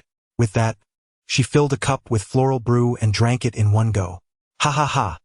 Well, this toast is heartily accepted, Xiao Wenchuan exclaimed, displaying a sense of bravado. This second cup is my way of expressing gratitude for your care and concern, senior brother. Allow me to toast you. Xiao Wenchuan joined her in consuming another cup. As the 2 cups of floral brew settled in, Su Luoshui's cheeks flushed with warmth. Unlike her usual shyness, there was a touch of dreamy allure about her. Xiao Wenchuan had never encountered this version of her before. All right, I understand your sentiment. If you cannot hold your liquor, perhaps it is best to expel the intoxication, he suggested. No way. Today is a farewell for you, senior brother. To expel the wine would be quite inappropriate, Su Luoshui insisted, displaying a certain stubbornness that, in Xiao Wenchuan's eyes, appeared somewhat endearing, especially with a hint of inebriation. Very well, then let us savor our meal and drink slowly. After several rounds of drinks and a variety of dishes, they began to feel slightly unsteady. Su Luoshui glanced outside, sensing the time was drawing near. She rose unsteadily, holding her cup, and stood beside Xiao Wenchuan. Senior brother, this cup is for you in farewell. I hope you achieve great success and return safely. I will await your return at the sect.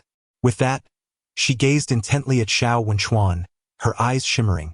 Xiao Wenchuan found her gaze captivating. Su Luoshui raised her head and downed the drink, but at that moment, the effects of the alcohol seemed to overwhelm her. She leaned against Xiao Wenchuan, who gently caught her, shaking his head with a smile. Listening to her murmured words, he initially intended to help her dispel the effects of the wine. However, as she rested against him, enveloped in the enchanting aroma of her spirit, he ultimately chose not to. He continued to support Su Luoshui, contemplating the impending journey ahead and the uncertainty of life and death that loomed before him. Chapter 27. I love him, but I will marry you if you, Yu Daji, do not arrive soon. Others may seize the opportunity. You cannot blame me then. It is your own lack of appreciation. As for a complete separation from Yu Daji, that is out of the question. The pit dug by the Yu family is nearly complete. Without burying the Yu family, Chang Qian's intentions remain unfulfilled. At Lingyun Square, he was constantly bullied by these prominent families, layer upon layer of exploitation. Had he not been able to split his consciousness, he would still be toiling away there, treated like mere fodder by these families, particularly the formidable Yu clan. On his first day at Lingyun Gate, rather than fostering a harmonious atmosphere, he stirred up trouble, using her as a pawn. A split consciousness is still a person, after all. Just then, a furious roar erupted in the courtyard. Yu Daji could hardly believe his eyes as he witnessed the scene before him involving the female cultivator he had been eager to court.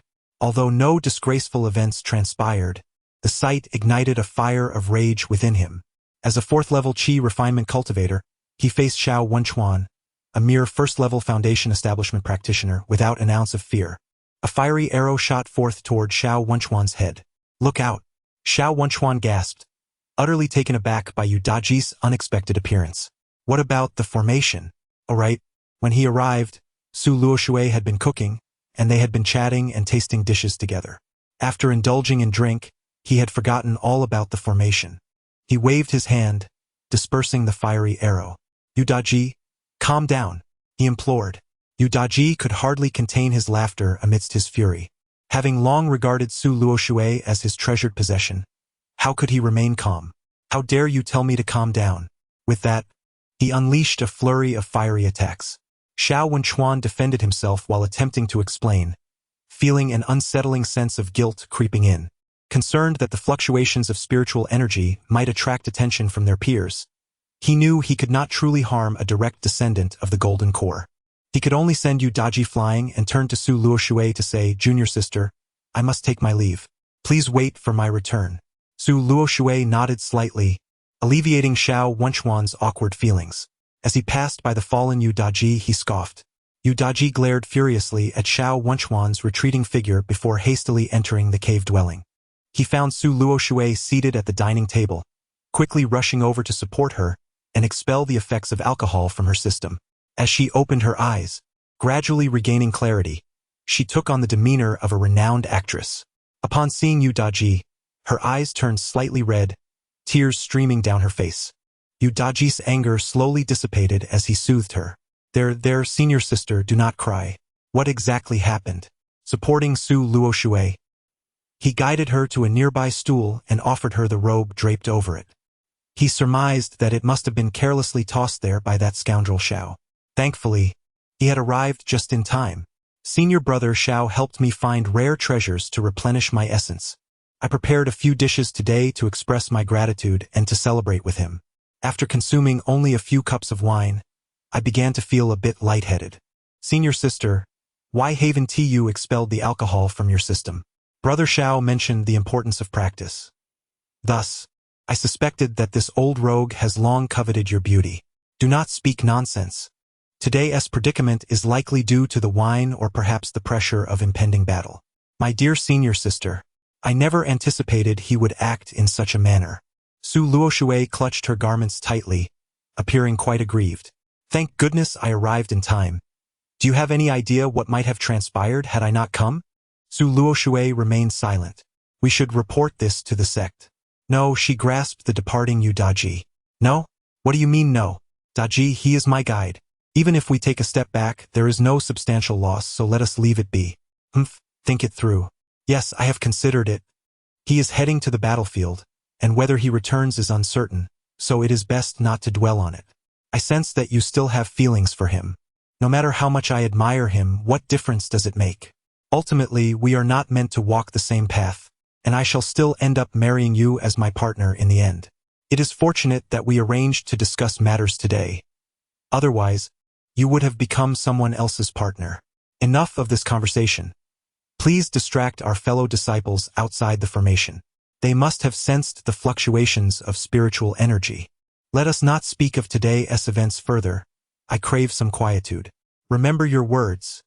You must become my partner." "Indeed I shall." Yu Daji stepped outside the formation, misleading those who came to investigate, casting a fierce glance back at the now closed array. "Damn it! Have you forgotten we had matters to discuss today? I fear you too may have already become entangled. Just wait. Once I have you in my grasp." After harboring resentment in silence, he gradually departed with a sullen countenance. Within the Yu family estate, Yu Daji sought out the clan leader. "What brings you here today?" "Xiao Wenchuan is heading to the front lines. Fear not. The ancestor will handle it. If there is a fundamental conflict, he will surely find a way to eliminate the danger in its infancy. There is no need for you to concern yourself with that. Thank you, clan leader, and thank you to the ancestor. By the way, how are matters progressing with Su Luoshui?" The ancestor inquired about this matter recently. While that old scoundrel Hao Yu is at the front, you must act swiftly. Rest assured, clan leader, it is nearly settled, and I shall expedite the process. I can hardly wait. Yu Daji spoke with fierce determination. Ha ha ha. Good. Do not dawdle. Su Luoshui is indeed a rare find, worthy of you. Meanwhile, Xiao Wenchuan remained in his cave abode, taking quite some time to calm his emotions. He felt a pang of regret regarding his own conduct. What a splendid opportunity it was to win over Sister Luoshui. If only he had seized it, perhaps he could have remained in the sect, stationed here instead of sending another aging cultivator to the front lines. He patted himself, cursing, "It is entirely your fault for not getting to the point sooner and thus missing the golden opportunity." Alas, a long sigh echoed in the darkness, and he felt an ominous premonition that this might be the closest he had ever been to obtaining Su Luoshui. Chapter 28. The rising tower as dawn broke and the mist enveloped the majestic peak. In front of the grand hall of the sect, a vast square was filled with hundreds of foundation establishment cultivators clad in uniform cloud-patterned robes, standing in orderly rows with solemn expressions. Behind them stood nearly 1,000 inner disciples, quietly attired in standard robes. The sect leader had returned from the front lines and was about to lead them to the borders, officially announcing that the Lingyun sect had entered a state of war. The demon race was upon them. With the resonant tolling of a bell, the sect leader, Dong Wanhua, donned in flowing white garments, descended from the void onto the high platform. His gaze, piercing and intense, swept across the assembly, emanating an aura of authority that commanded respect without anger. He nodded in satisfaction at the vibrant inner disciples. The beasts of the demon race threaten our borders, and circumstances have changed. Today, I will lead the foundation establishment disciples of Lingyun sect to provide support. Dong Wanhua's voice rang with conviction, resonating throughout the square. Esteemed foundation disciples, you are the backbone of our sect. I hope to see you embody the spirit of Lingyun sect on the battlefield, fearless in the face of demonic beasts and resolute in your fight. The foundation establishment cultivators bowed in unison, acknowledging their leader's command. Inner disciples, you are the future of our sect. Lingyun sect was built upon blood and fire. The further you advance, the more prosperous our sect will become. During this time, you must diligently cultivate and not allow yourselves to become complacent. He nodded, pausing slightly, the gravity of his tone shifting. The path of cultivation is one that defies the heavens. The road to immortality is long and fraught with challenges. Our Lingyun sect, and indeed the entire Tianyan domain, must confront the demon race head-on. Only through unity can we withstand the myriad trials and tribulations of the unpredictable world. Your sole focus should be on your cultivation. We, the foundation disciples and our esteemed ancestors, will shield you from the storms of the outside world. Strength is the foundation of all. Disciples will remember this. Dong Wanhua nodded and began to arrange the sect's internal matters. Firstly, the sect will open more advanced training facilities and reduce the required contributions for certain techniques to assist you in breaking through your bottlenecks. Secondly, with our elite combat forces departing, all external affairs must be approached with caution. The sect's grand formation will remain active. Thirdly, Lu Xingji will temporarily lead the inner disciples, supported by Mu Qingling and Su Luoshui. All matters concerning the inner disciples will be decided by these three, who bear significant responsibilities. This will also serve as a training opportunity. Heed the advice of the senior disciples who remain. We will not fail in our mission. Good. Everyone, board the ship. We depart. Understood.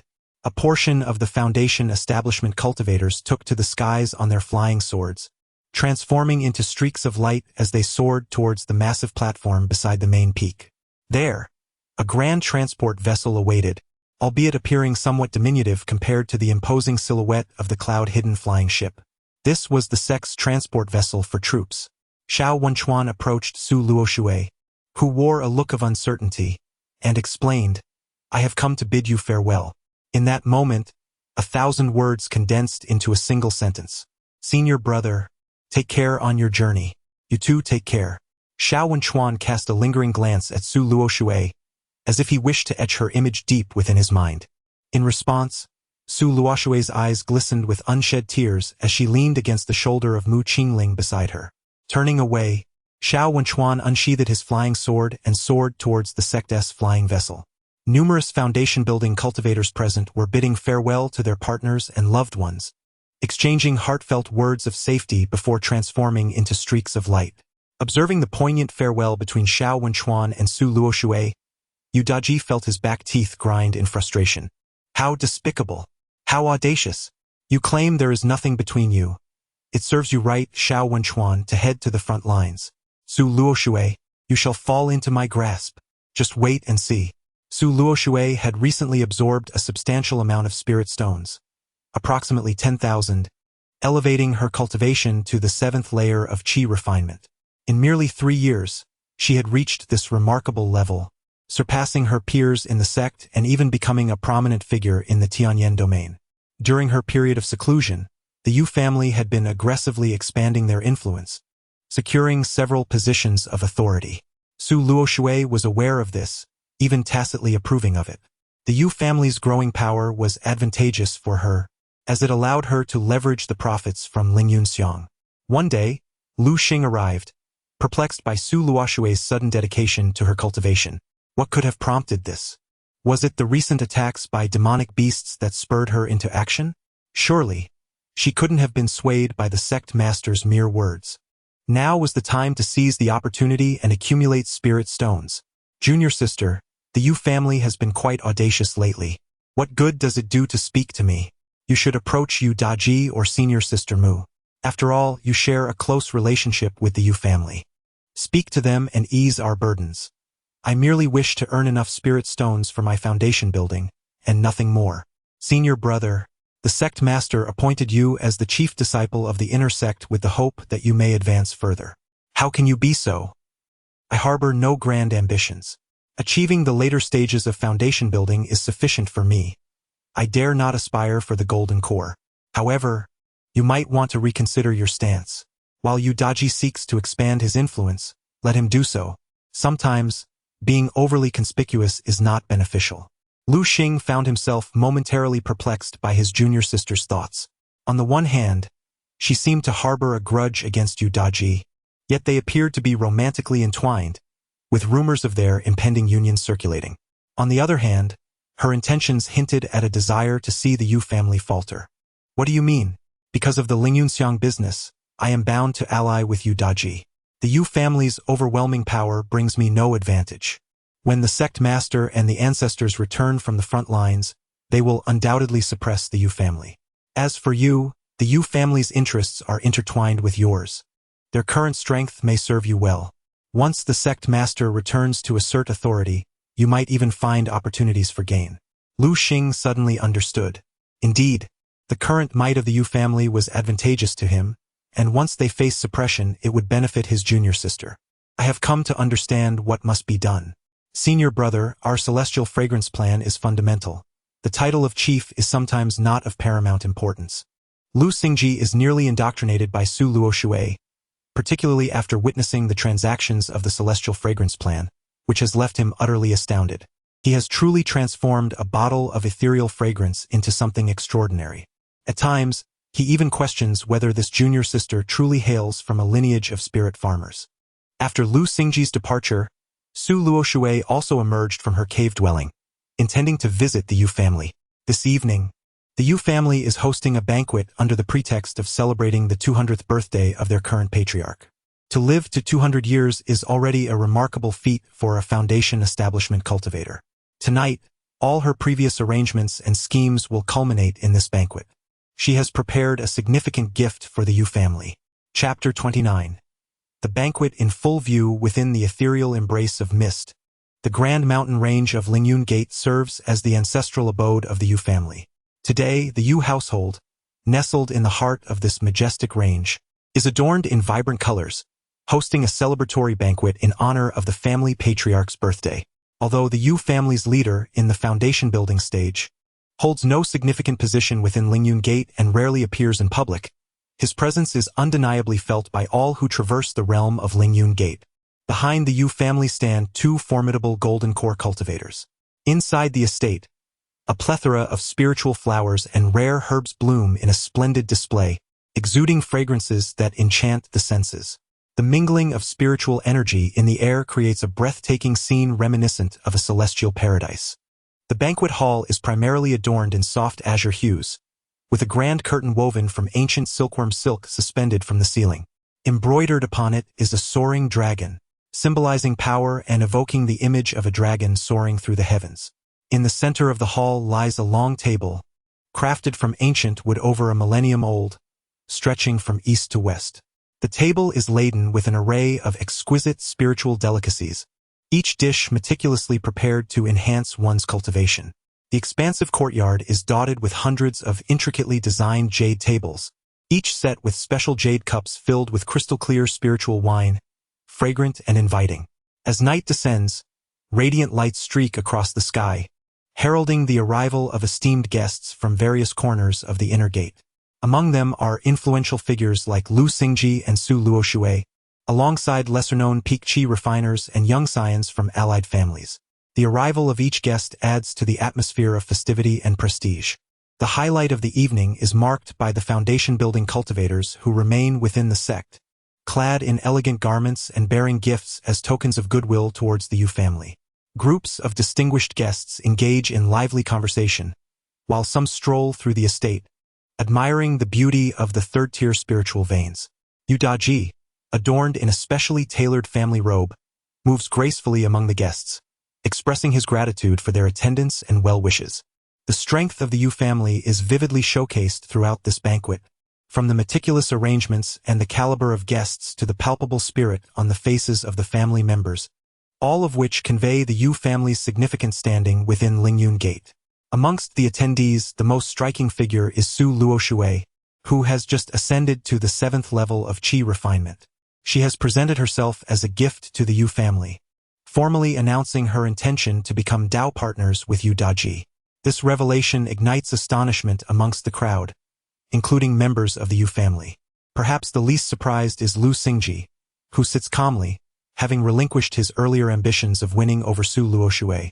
Having spent more time with her, he often feels a tinge of fear.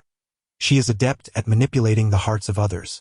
Amused, he reflects on whether the brash Yu Daji can truly manage someone as formidable as Su Luoshui. It seems likely that the Yu family may find themselves crafting a wedding gown for this enchanting Su sister. Su Lu. As a distinguished member of the younger generation of the Lingyun sect and a promised partner of Yu Daji, swiftly became the center of attention. Her every appearance elicited waves of admiration and complex gazes. This evening, Su Luoshui conducted herself with remarkable poise, entirely shedding the timid demeanor she once exhibited upon first entering the sect. Within the hall, several Foundation establishment elders engaged in hushed conversations. Indeed, this girl has changed tremendously, one remarked. But I wonder if Master Haoyu is aware of this news. Another scoffed. Does it truly matter whether Master Haoyu knows or not? A child grows independent of their parents. The Yu family has truly achieved something significant here. Perhaps Master Haoyu simply lacks the energy to focus on Su Luoshui. Otherwise, would such a scenario have unfolded? It cannot be wholly blamed on the venerable master. He has just emerged from seclusion only to confront the beast attacks at the borders, which necessitated his departure, causing delays. Sighing, the elder added, such is fate. We shall all have to rely on the Yu family's support moving forward. As Yu Daji expressed his gratitude while approaching the table, Su Luoshui quietly accompanied him. This scene was not lost on the eyes of every attendee at the banquet. Yu Daji, a fool blessed with fortune, if not for being born into the Yu family and possessing remarkable innate talent, his character would have likely led to his demise long ago, one elder mused. The joy on Yu Daji's face was palpable. He had not anticipated such a significant surprise from Su Luoshui, which also brought great honor to the Yu family. Barring any unforeseen events, the position of sect leader was almost certainly destined for the Yu lineage. The elder patriarch gazed fondly at Su Luoshui, who obediently followed Yu Daji, his heart swelling with pride. He could hardly wait to send word to the front lines. The position of sect leader, which had eluded their ancestors for 3 generations, now appeared within reach in his own time, or rather, for his direct grandson. He even contemplated whether to be generous and promote Su Luoshui to the position of sect leader, believing that such a move would encounter minimal resistance. As the banquet concluded, The various cultivators departed with a range of emotions. A small group made their way towards the hall. Su Luoshui signaled to Yu Daji, Patriarch. Allow me to escort you home to rest. We still have matters to discuss here. Very well, he replied on their way back. Daji, have you determined a date for the wedding? Not yet. Please finalize it soon. Ideally, you should settle on a date tonight. Isn't that a bit rushed? Until it is secured, anything is possible. Observing Yu Daji's hesitation, she continued, this concerns the position of sect leader and your path to the golden core. Do not worry, Patriarch. I will finalize it tonight, Yu Daji assured her, and the elder nodded in satisfaction. Unbeknownst to him, this decision was entirely Su Luoshui's own, and until her announcement, Yu Daji remained unaware, creating the illusion that they had conspired to surprise him. Now that Daji has returned, the reason we have gathered you all here today is to discuss a business opportunity. Su Luoshui cast a glance at Yu Daji, who immediately comprehended her intent and recited the discourse she had imparted to him. Initially, he harbored some skepticism regarding this narrative, sensing an underlying pitfall. Nevertheless, Su Luoshui's proactive proposal to be his Dao partner significantly bolstered the credibility of this venture. Even in the event of a loss, it would merely amount to a depletion of some spirit stones, while he stood to gain the position of sect leader, the opportunity for a golden core, and a beautiful maiden to mold to his desires. Should this endeavor prove successful, the prominent families and influential figures before him would undeniably forge an unbreakable alliance with the Yu clan. The Lingyun sect might indeed transform into the Yu clan's Lingyun sect under his stewardship. At the moment Su Luoshui publicly announced her intent to become Yu Daji's Dao partner, his ambitions surged boundlessly. He had never anticipated that a descendant of a spirit farmer could exert such influence over him, and he naturally fell into Su Luoshui's gentle trap. Surely, everyone is familiar with our Yu clan's Lingyun fragrance shop. Observing the strong reactions from the crowd, a smile graced his face. This Lingyun fragrance was indeed championed by him, and it now appeared to be an exceptionally wise decision. He raised his hand to quell the murmurs, signaling for them to allow him to continue. Our collaboration with the Immortal Fragrance Initiative and the Wanhuij is poised for expansion. May I inquire what connection exists between the Yu clan and the Immortal Fragrance Initiative? Chapter 30. This project is invested by Lu Duayu. Allow me to elucidate the matter at hand. Our Lingyun Immortal Fragrance is facing a severe shortage in production capacity. During the recent banquet, I engaged in discussions with my esteemed junior brother Yu Daji and junior sister Luoshui regarding a collaboration, wherein we shall procure a substantial quantity of their produced Lingyun Immortal Fragrance as raw material to address our deficiencies. Lu Xingji rose with a smile, addressing the assembly. Many clan leaders from smaller families present were taken aback, realizing that the resounding Lingyun Immortal Fragrance, along with the Immortal Fragrance Initiative and transaction certificates, were underpinned by this individual. A glance at Su Luoshui, who was involved in the matter, illuminated the situation further. It was no wonder that the sect had tacitly endorsed this Immortal Fragrance Initiative. Now, as our Yu family seeks to expand the production capacity of the Lingyun Immortal Fragrance, we cordially invite all present to participate. Upon concluding his remarks, Lu Xingji gestured to Su Luoshui, who then retrieved recent financial records from her storage pouch. She distributed them to everyone in attendance. Upon receiving the documents, it became apparent that these were financial statements, specifically detailing the accounts of the Lingyun Immortal Fragrance, eliciting gasps of astonishment. It became clear that the profits from the Lingyun Immortal Fragrance were remarkably high. No wonder the Yu family could lavishly support certain inner disciples in attaining pivotal positions of power. The Yu family was indeed formidable. This ledger was a meticulously crafted financial report and predictive model, designed by Su Luoshui to present to the investors, namely, the families gathered here, a seemingly luminous future. The market potential for the Lingyun Immortal Fragrance is immense. As you can observe, this merely reflects the Yu family's revenue from the marketplace and within the sect at Lingyun Gate. This does not even account for transactions with the Wanhua Pavilion or our future plans to expand trade within the estate and the region. Upon hearing this, the eyes of all present sparkled with anticipation. Lu Xingji himself felt a surge of envy. How much revenue could be earned from an entire estate or region? Regrettably, this was merely a tantalizing prospect. Su Luoshui was acutely aware that the Lingyun immortal fragrance was a product that thrived within the sect, leveraging her unique status and the collaboration with the Yu family, with no risk of piracy. Outside the sect, the notion of allowing outsiders to partake significantly was far-fetched. Observing the eager expressions of the attendees and the current demeanor of Yu Daji, she understood that the crux of the matter was imminent. The moment that would compel them to willingly part with their spirit stones was approaching. She feared that no one would be inclined to contribute their spirit stones. Yet if even a single individual did, she could deplete the resources of this family, this faction of influential practitioners. Our Yu family has always been rooted within the sect. We cannot consume all the benefits for ourselves. After careful consideration, we shall establish a Lingyun Immortal Fragrance Chamber of Commerce, inviting various families and practitioners to collaboratively create a platform for cooperation, sharing resources, information, and profits, enabling collective advancement. In an instant, all present grasped the implications. How could the Yu family present such an advantageous opportunity? They had even allowed them to inspect the financial records? Was this not a revelation of their true intentions? To put it plainly, it was a means to bind them with spirit stones, securing their allegiance to the grand vessel of the Yu family.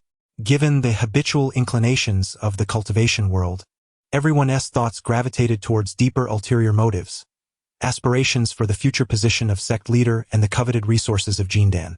Both Yu Daji and the patriarch of the Yu family share a consensus on the matter, believing it to be entirely beneficial for the family. This was also a source of Yu Daji's initial skepticism. The greatest advantages of this situation are reaped solely by the Yu family. What, then, does Su Luoshui stand to gain? No cultivator has considered that all she desires are those spirit stones. Power and resources of golden elixirs hold no allure for her. With her innate limitations capping her potential at the pinnacle of qi refinement, such acquisitions bear no significance.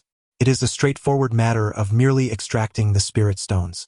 This realization struck Yu Daji the moment he learned of Su Luoshui's wish to become his Dao partner. She seeks to leverage the Yu family for future support.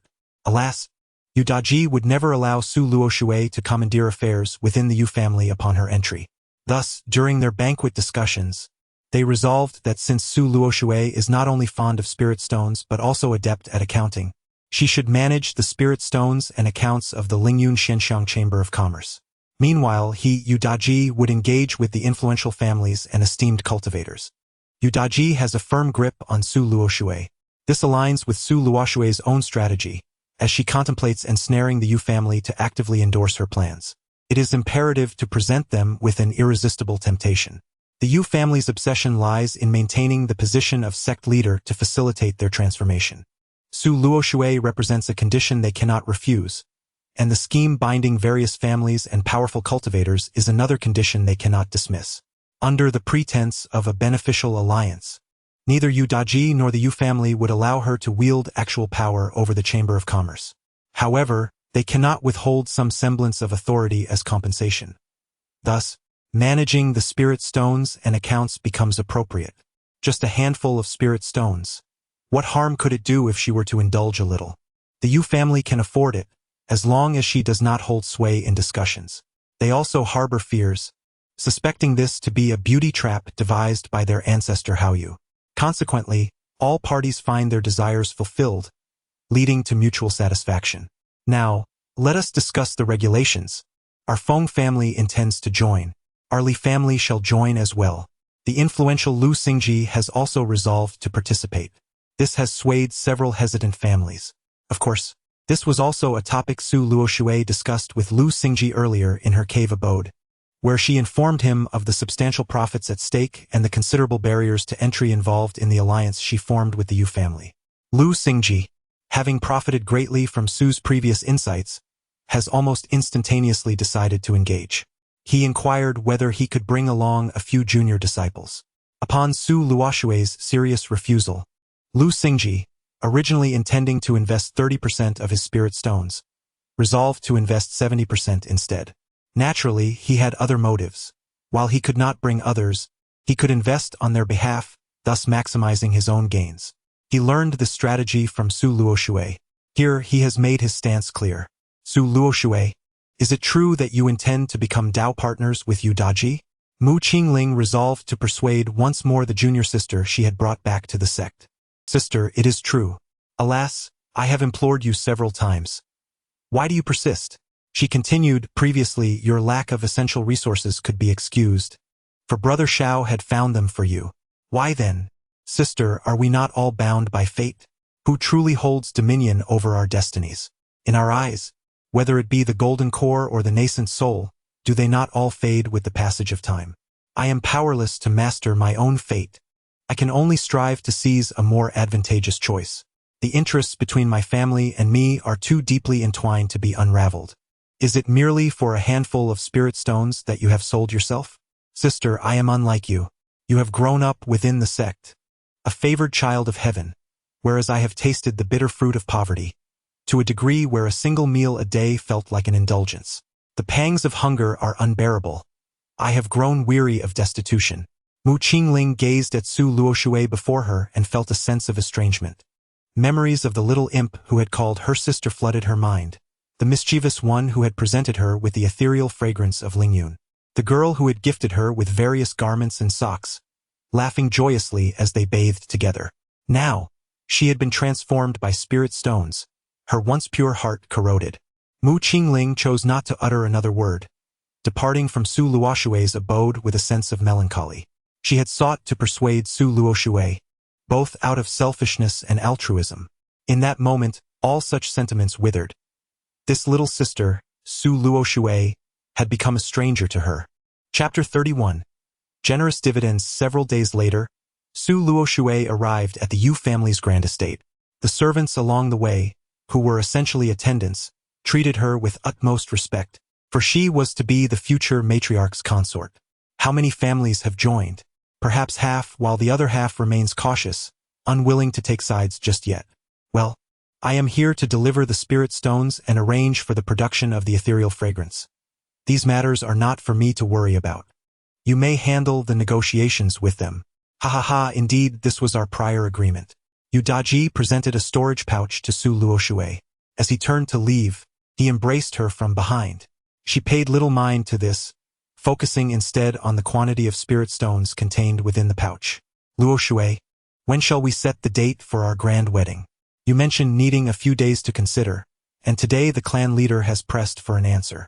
How about the last day of this year? What do you think? Is that too far off? Isn't it less than half a year away? Are you unable to wait any longer? She said, gently pushing Yu Daji's hand away. All right then. Make sure you procure what I desire. Consider it a compensation for my cousin, a way to repay what I owe him. Rest assured, the clan leader has consented. It is better to resolve these matters sooner rather than later. Without your intervention, your cousin would never have the opportunity to experience such rare treasures in his lifetime. He speaks highly of you even while you're disparaging him behind his back. Ah, is that so? Ha ha ha, that cousin isn't too bad. At least he doesn't exploit your name for his endeavors. He spends his time fishing, rather pleasant. Su Luoshui furrowed her brow slightly. What is his cultivation level now? With so many elixirs nurturing him, he has reached the 5th level of qi refinement, which is essentially his limit. He appears somewhat unsteady. Given his aptitude, without our elixirs, even reaching the 3rd level of qi refinement would be a stretch. He seems content, but honestly, we need not provide for him. I have other uses for them. Su Luoshui twisted away, vanishing from Yu Daji's sight. I know you have your purposes, but you haven't visited your good-for-nothing cousin in 2 years. Are you perhaps still holding a candle for Shao Wenchuan? Does your heart still ache for him? It matters not. Your senior brother Shao will not return. From now on, these treasures are mine. Come here. A servant hastened to Yu Daji's side. Young master, you called? Deliver this to Chang Qian of the outer sect and inform him it is a gift from me as your brother-in-law. Encourage him to cultivate diligently. Yes, sir. Sai, this is all for you, Su Luoshui. Without familial ties to bind you, you can wholeheartedly follow me and our Yu family, eventually bearing children and cultivating. With such a fine spiritual root, what else do you need? As long as I am here, all will be well.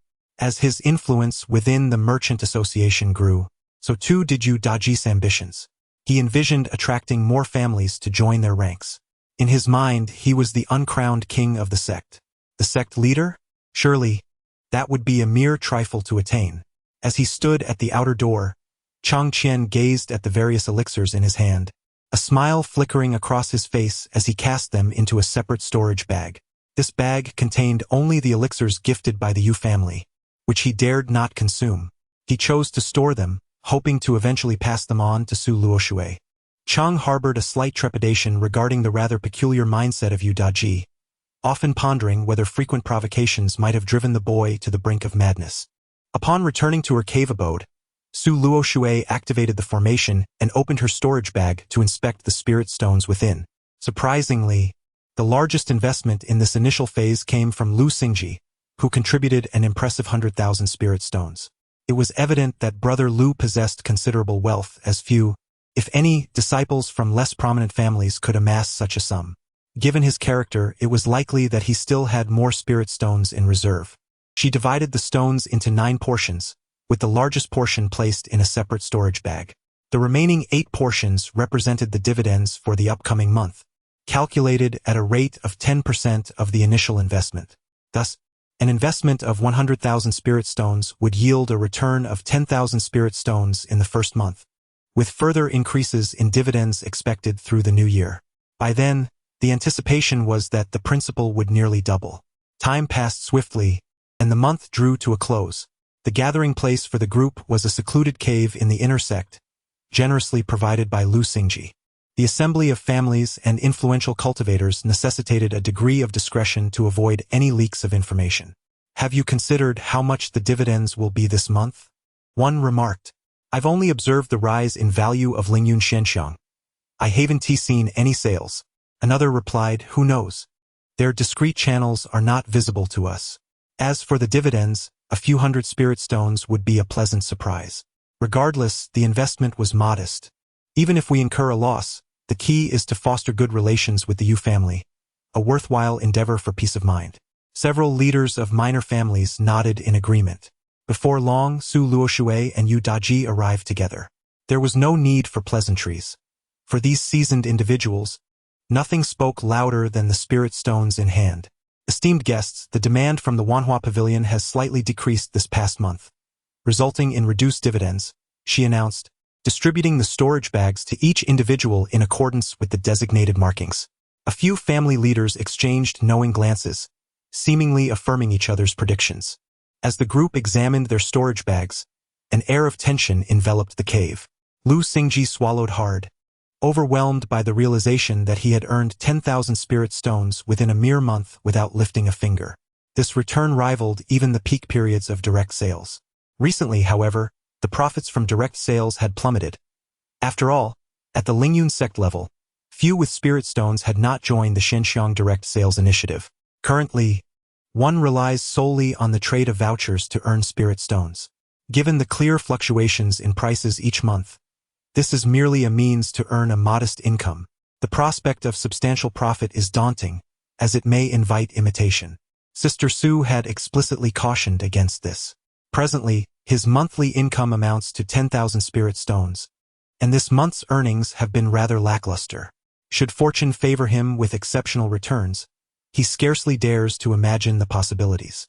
"Sister Su, I wish to invest a bit more. I am uncertain. Indeed, I too wish to contribute additional funds." A few individuals contemplated increasing their investments, while Yu Daji glanced at Su Luoshui. "Shall we grant them another opportunity? After all, this was previously agreed upon. Regardless of the risks involved, it was deemed a committed investment. Now that they have witnessed the profits, it is indeed difficult to accept their desire for further gains. However, considering that these individuals may become supporters in the future, he chose to speak up, suggesting that Su Luoshui extend them an opportunity. "We had all come to a mutual understanding initially. Now, dear friends, alas, for the sake of the president's reputation, I shall allow just this once. Should there be any further interest in investment, they will have to await the next phase." Chapter 32. Please, let me join. Lu Xingji is currently leading a rather comfortable life. Each day is spent savoring spiritual tea, while the fragrant incense in his cave abode continually invigorates his spirit. In his small courtyard lies a spiritual pond, which houses medium-grade spiritual fish of the first rank. The visitors he receives are all refined and generous, with the minimum threshold being the 9th level of qi refinement. And even this requirement applies only to those from families with ties to the Lu clan. Lu Xingji has never felt such tranquility before. The confidence he exudes is primarily derived from the storage bag at his waist. However, it is not solely from that. A significant portion of his assurance still resides with his junior sister, Su Luoshui. Over 2 months have passed since the first dividend was distributed. He feels an overwhelming sense of gratitude for that impulsive decision made when the first month's profits arrived. He invested his entire fortune of 160,000 spirit stones, along with that month's dividends, totaling 170,000 spirit stones, into the venture. Driven by the nearly 10% returns and the promising outlook, he resolutely decided to go all in. For nearly a month, anxiety gnawed at him. He recalls the day he returned home, his mind ablaze with excitement and fantasies of receiving 17,000 or even more spirit stones the following month.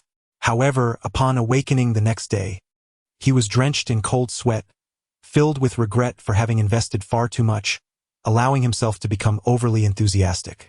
By the third day, he dared not even imagine receiving 17,000. He would be content with 13,000 or 14,000. In the days that followed, he continually lowered his expectations. Whenever he heard the names Ling Yunxiang, the Yu family, or Su Luoshui, he would experience a visceral reaction. This response is not entirely unwarranted. It is akin to having 100,000 yuan invested in the stock market without even opening an account. One would remain indifferent to the fluctuations, as they hold no bearing on personal stakes. When others discuss market trends, they fail to resonate with you. 100,000 remains 100,000. However, should you open an account and invest 20,000, you might check daily, feeling elated at a 10% increase, yet merely chuckling at a 10% drop. Such a fluctuation is entirely manageable. Even in the event of a major downturn, losing everything would sting, but one might simply lament a lack of fortune or timing, as there would still be 80,000 remaining. If one invests 50,000, the frequency of checking one's stocks increases to every hour. A 10% rise could brighten your entire day, while a 10% fall might cast a shadow from afternoon until evening. Even so, losing that 50,000 would amount to nothing more than an outburst of frustration, vowing never to invest again. However, when your entire fortune of 100,000 is at stake, you are compelled to monitor every fluctuation. Each rise brings jubilation, while each fall incites expletives. The feeling of total loss is akin to the world collapsing around you. Thus, for Lu Xingji, having invested his entire fortune, such reactions are entirely reasonable. On the eve of the second month's dividend distribution, he found himself contemplating the retrieval of a portion of his investment. Committing his entire fortune was undeniably daunting. Yet, once the second month's dividends were released, all his apprehension and doubts were cast aside, soaring into the clouds. On this occasion, several other parties also requested additional investments. Ultimately, Sister Luoshui reached a compromise, but the new contributions would only be calculated after the distribution of dividends, without increasing the original principal. In simpler terms, the calculations for compound interest and principal would be separate, resulting in slightly lesser dividends compared to the principal. The others fully accepted this arrangement. Lu Xingji retained 2,000 spirit stones for daily expenses. His reverie was interrupted by the fluctuations of the formation. He activated the formation to welcome the guests. Come, my dear fellow disciples, let us enjoy some tea. Lu Xingji's calm demeanor elicited admiration from his 3 companions. After expressing their gratitude, they savored the tea, and 2 of them were instantly captivated, as if they had tasted an immortal brew, finishing it in one gulp, while the disciple who had brought them and Lu Xingji exchanged subtle smiles. Brothers, this is spirit tea. Anyone who visits our senior brother Lu can partake in tea that even our foundation establishment uncles seldom indulge in. Many thanks, senior brother Lu. Please sit down. Do not be so formal. I have no particular hobbies, just an appreciation for good tea. I dare not compete with the foundation establishment uncles. The 2 disciples surveyed the surroundings, still savoring the spirit tea. This temporary chief of the inner sect truly possessed spirit stones. Senior brother Lu, allow me to introduce my companions. This is Brother Ning and Brother He. The two stood to greet the chief brother. Please sit down. Why stand on ceremony? Among brothers, there is no need for such formality. My position as chief is merely temporary and not to be taken seriously. I must respectfully disagree, senior brother. This reflects the esteem of the sect leader and our ancestors. Otherwise, why would others not be chosen? I believe that once the uncles and ancestors return triumphantly, you will still be the one. Haha, let us not discuss that. What brings you here today? Senior brother, we were hoping to invest some spirit stones in the merchant guild through you. Well, it's not that I'm unwilling to help, but my quota for this month is already filled. Perhaps you could wait for the next round? We kindly ask for your guidance, senior brother. Alas, as this is our first time engaging in such a dividend model, the initial rules were not well established. I knew from the first month that the merchant guild would surely yield spirit stones, so I invested my entire fortune and received over 20,000 spirit stones the following month. Wow! The two disciples gasped in astonishment. Lu Xingji shrugged. You see, I made such a profit, and those who did not reinvest last month are also clamoring to contribute, which has disrupted the rules, making it difficult for us to voice objections. However, the subsequent regulations must remain intact. We can only allow a 5,000 spirit stone dividend reinvestment model each month, which is actually about half of what the earliest investors receive. Thus, investing now may not be particularly worthwhile. It would be better for you to wait for the next round. This next round will occur on the day of the wedding of our guild leader, Sister Luo Shui. I can bring you in then. The two disciples fell silent, immediately comprehending the situation. Thank you, Brother Lu. At the appropriate time, our families shall bestow a token of gratitude upon you. I digress. We are all of the same sect. Brother Lu Xing has reminded us to prepare our spirit stones early, for the grand wedding is fast approaching. After the two departed, I inquired of my junior brother whether such matters would still be entertained on the day of the wedding. Shouldn't it be a time of splendid beauty and enchanting moments? Is this your first acquaintance with Yu Daji? Or perhaps with Su Luoshui?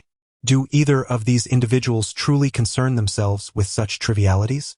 One is preoccupied with the position of sect leader, while the other's gaze is fixated solely on spirit stones. The junior brother nodded in agreement. Indeed, it is a pity that Sister Luoshui has become so singularly focused on spirit stones. What a pity, you say. Currently, Sister Luoshui is our very own fortune goddess. Without her, could we enjoy the luxuries we have today? Haha, indeed. Moreover, do you truly believe that Sister Luoshui's eyes are only for spirit stones? Perhaps just know this. Our Sister Luoshui possesses lofty aspirations. In the future, there will certainly be much excitement to behold between these two. That is splendid news. By the way, let us release some Lingyun Immortal Fragrance this month to recoup some spirit stones, and subsequently we shall increase our investment in the next phase. Brother, might there be any risk in doing so? What risk is there? Is it Su Luoshui, this future Golden Core, who is at risk, or is it Yu Daji, the direct descendant of the Golden Core? Their eyes are set on that position and the resources of the Golden Core.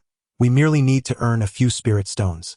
As long as you do not aspire to that position, spirit stones will surely not elude us.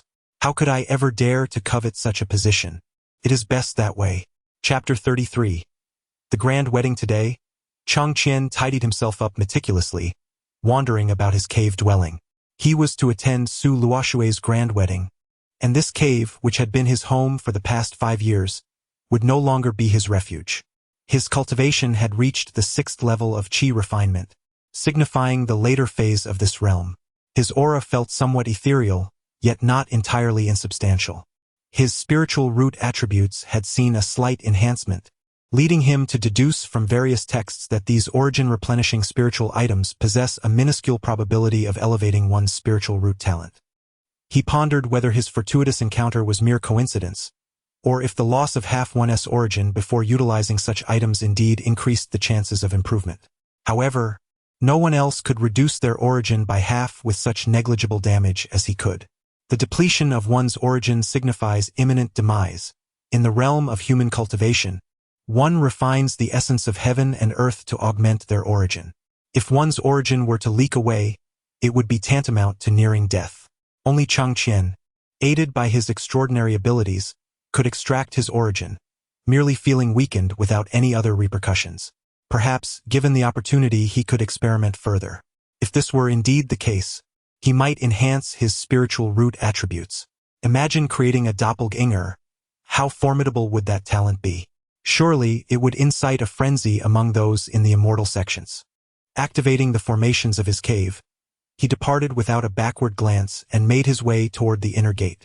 Within the inner gate, there was a cave dwelling remarkably close to the cloud-hidden flying boat which belonged to him, or rather to Su Luoshui, a fact known only to them as she personally managed the arrangement. This cave was devoid of other cultivators, serving as a repository for Su Luoshui's spirit stones, a circumstance that explained her prolonged absence from her cousin. Chang Qian did not head directly there.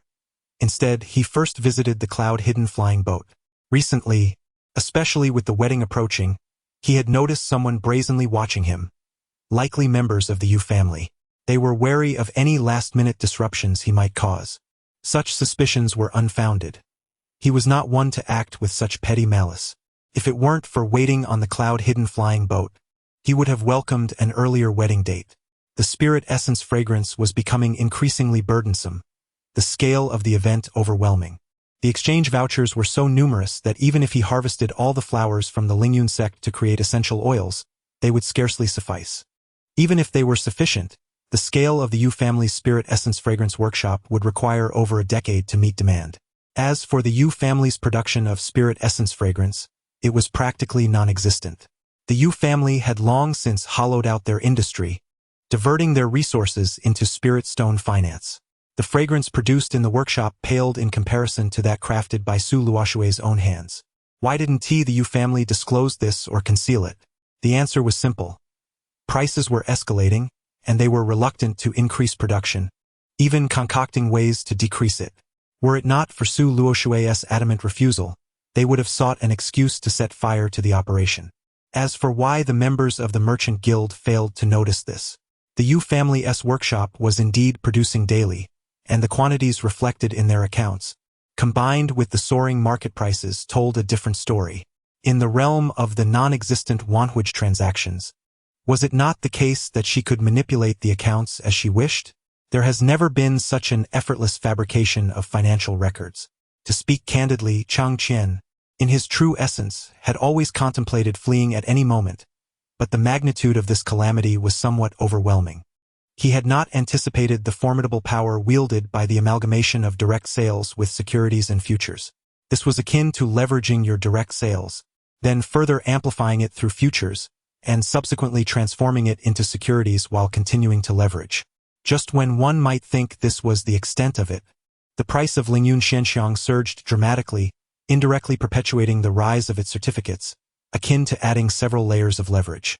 The potential for disaster was indeed terrifying.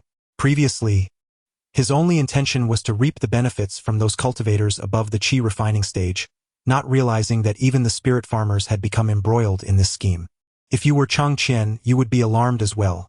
There were numerous occasions when he contemplated escaping with the spirit stones. However, reflecting on the spirit stones belonging to his family, he restrained himself, ultimately extracting a portion of the spirit stones to ensure the continuation of this spirit stone game. At the Yu family estate, colorful silks hung high, and flowers carpeted the ground, exuding a faint aura of spirituality and fragrance. The setting sun filtered through the clouds, casting a kaleidoscope of shadows, enhancing the splendor of Su Luoshui and Yu Daji's grand wedding. As the auspicious hour approached, the entire Lingyun sect buzzed with excitement. Guests adorned in extravagant attire entered the estate, their faces radiating blessings for the couple. Amidst the melodious strains of celestial music, a carpet woven with flowers and spirit stones extended from the estate's grand entrance to the white jade dais. On either side stood the disciples of Lingyun sect, holding festive artifacts, welcoming each guest with open arms. Yu Daji donned an exquisite blue and gold robe, embroidered with the majestic cloud dragon motif, exuding an air of authority. With a smile that concealed subtle calculations and ambition, he engaged in lively conversations, laughter echoing through the crowd, reflecting a sense of unrestrained joy. In contrast, Su Luoshui shone as the most dazzling jewel of the occasion. She wore a wedding gown that shimmered with radiant hues, its deep blue base intricately embroidered with crimson fire phoenixes and ornate patterns, resembling the brightest stars in the night sky. Her hair was elegantly styled, adorned with a variety of headpieces, each step she took radiating a brilliant glow. The gradually changing fiery red silk of her gown accentuated her allure as she moved. Many inner disciples could not help but steal glances, secretly cursing Yu Daji for monopolizing the good fortune. After a complete series of elaborate rituals, the prominent figure Su Luoshui of Lingyun sect was irrevocably linked with the Yu family's immense influence. The majority present believed Yu Daji to be the unequivocal choice for the future sect leader. Only a select few regarded the self-satisfied, imperious Yu Daji with a hint of scorn. The banquet concluded amidst joyous laughter, as no one wished to offend others on such an occasion. Even Mu Qingling offered her heartfelt blessings to the couple and presented gifts. Mu Qingling genuinely sensed the transformation in her junior sister Luoshui. Even the cousin who had exhausted his entire fortune for her and suffered significant injuries to his essence, Su Luoshui, merely sipped a glass of wine. In stark contrast, when faced with the merchants, she beamed as if she were reuniting with dear family. Alas, as soon as the banquet concluded, Mu Qingling departed from the Yu family, catching sight of her cousin, who, with a somewhat forlorn demeanor, made his way toward the cloud-concealing flying vessel. Su Luoshui and Yu Daji, adorned in wedding attire, proceeded to a separate courtyard adjacent to the Yu family estate. This place was even more vibrant than the banquet itself. Several tables were laden with spirit wine, much of which was meant for those in the foundation establishment stage. The spirit fruits were all of at least first-tier quality, and there was an abundance of second-tier beast and spirit beast meat. We extend our heartfelt gratitude to everyone for attending our ceremony, and we also warmly welcome the new shareholders who have joined our guild. Yu Daji was particularly elated this evening. The individuals before him were the cornerstone of his future as the guild leader, and behind him stood the woman he had pursued for many years. As the spirit wine flowed, this group, under Yu Daji's influence, cast aside their usual pretenses and indulged in unrestrained revelry. Goblets of spirit wine were toppled with abandon, and spirit fruits were bitten into and then crushed beneath their feet. Su Luoshui sat calmly to the side, her wine glass raised, observing the raucous celebration of these individuals. The atmosphere had taken on a somewhat intoxicating air, as if they were on the verge of summoning the little disciples from the sect. Chapter 34. How to Lose by Immersing Oneself in the Game. The gathering serves as a candid expression of Yu Daji's aspirations and desires. It also provides a fleeting release for the shareholders present, who have amassed considerable spirit stones. They have agreed to host a similar gathering next month during the dividend distribution. The previous banquet, a wedding for the Yu family, cost over 30,000 spirit stones, nearly accommodating all key figures within the sect. The extravagant revelry that followed incurred an expenditure of 50,000 spirit stones. The ease with which spirit stones were acquired has dulled their sense of value, with their ambitions and desires, fed by Su Luoshui, swelling to extraordinary proportions. Initially, there were those who could rationally perceive risks, but they were soon overwhelmed by a torrent of spirit stones. During that frenzied gathering, Su Luoshui provided a substantial portion of the spirit stones, matching Yu Daji's contribution, under the guise of fostering connections with the shareholders. In truth, even if Su Luoshui had relinquished all her spirit stones, she would not have minded, for they represented the last of her holdings. The second phase of the Shenxiang Merchant Association project requires a total of 15 million spirit stones. It is worth noting that it has taken over 30 years for the vast Lingyun sect to accumulate enough materials to form a golden core, valued at approximately 800,000 to 900,000 spirit stones. She never anticipated that these families could possess such wealth. Including the Shenxiang project, she has extracted 2 million spirit stones from the hands of lower-tier cultivators. One could almost assert that the majority of the spirit stones within the Lingyun sect's domain have found their way into her possession. Holding 7 million spirit stones evokes a sense of trepidation. For the past few days, she has been dutifully residing in the Yu household, while Yu Daji has not rushed into dual cultivation. He has been preoccupied with restructuring the merchant association and balancing various factions. The association is now virtually regarded as a second sect. Most influential figures and families within the sect have joined the merchant association, leading to a natural competition for influence. Within the small courtyard of the merchant association, Udaji lounges with his legs crossed, sipping a bowl of spirit tea. What has Su Luoxue been up to lately? The lady has been diligently calculating accounts within the estate. And Mu Qingling? Sister Mu has recently entered seclusion for cultivation. She thinks she can deceive me with her little schemes? By the way, what about Su Luoxue's cousin? A peculiar expression crossed the face of the disciple. What's wrong? Since the banquet concluded, he has remained aboard the Yunyin flying vessel, in the Wanhua pavilion, and has yet to emerge. Humph. Does he truly believe I am oblivious? A toad wishing to consume swan meat. He must have resigned himself to his fate this time. Let him be, withdraw him. Considering the time, it hasn't been long. Indeed, Su Luoxue has entered seclusion, intending to elevate her realm to its fullest within this month. Chang Qian has already determined the conclusion for Su Luoxue. How can she leave unscathed? Only by immersing herself in the game. A grand finale awaits her at the Lingyun sect. Of course, this is merely the poetic expression of it. In truth, it was only by fully cultivating his abilities that Chang Qian could ultimately reap the complete benefits from the division of his being, while conveniently concealing the true beneficiary. I trust no one doubts that worthless cousin anymore. The night was enchanting as Chang Qian, enveloped by its shadows, returned to the sect, appearing rather feeble. The performance must be thorough, yet he remained unaware that the Yu family had ceased their surveillance of him. Cautiously, he entered the nearby cave dwelling. Chang Qian retrieved dozens of storage bags from various locations. After ensuring nothing was overlooked, he allocated the spiritual stones into the 3 largest bags. The various gifts received at the wedding, an assortment of spiritual wines, fruits, and meats, were stored separately. Additionally, the heavenly materials purchased from the Yu family or other clans were kept apart. In total, 5 storage bags brimmed with treasures, containing over 700,000 spiritual stones.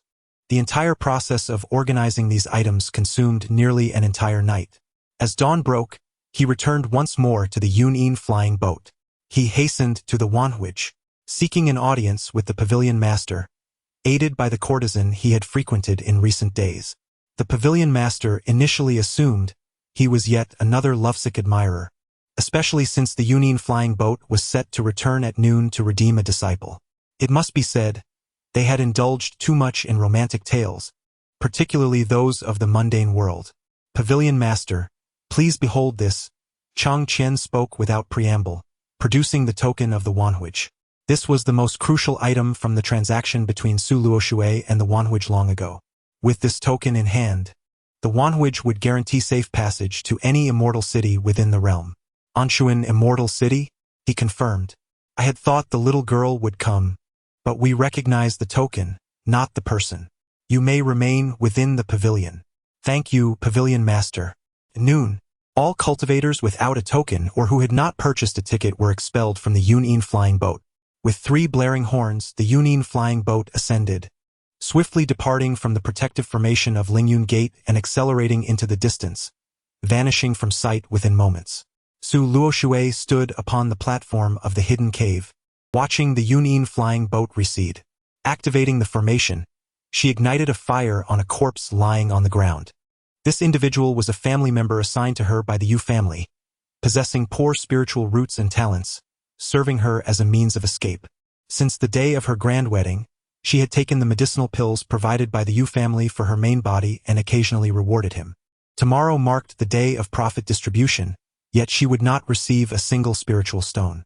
Even the Yu family's Lingyun fragrance workshop had run dry of spiritual stones.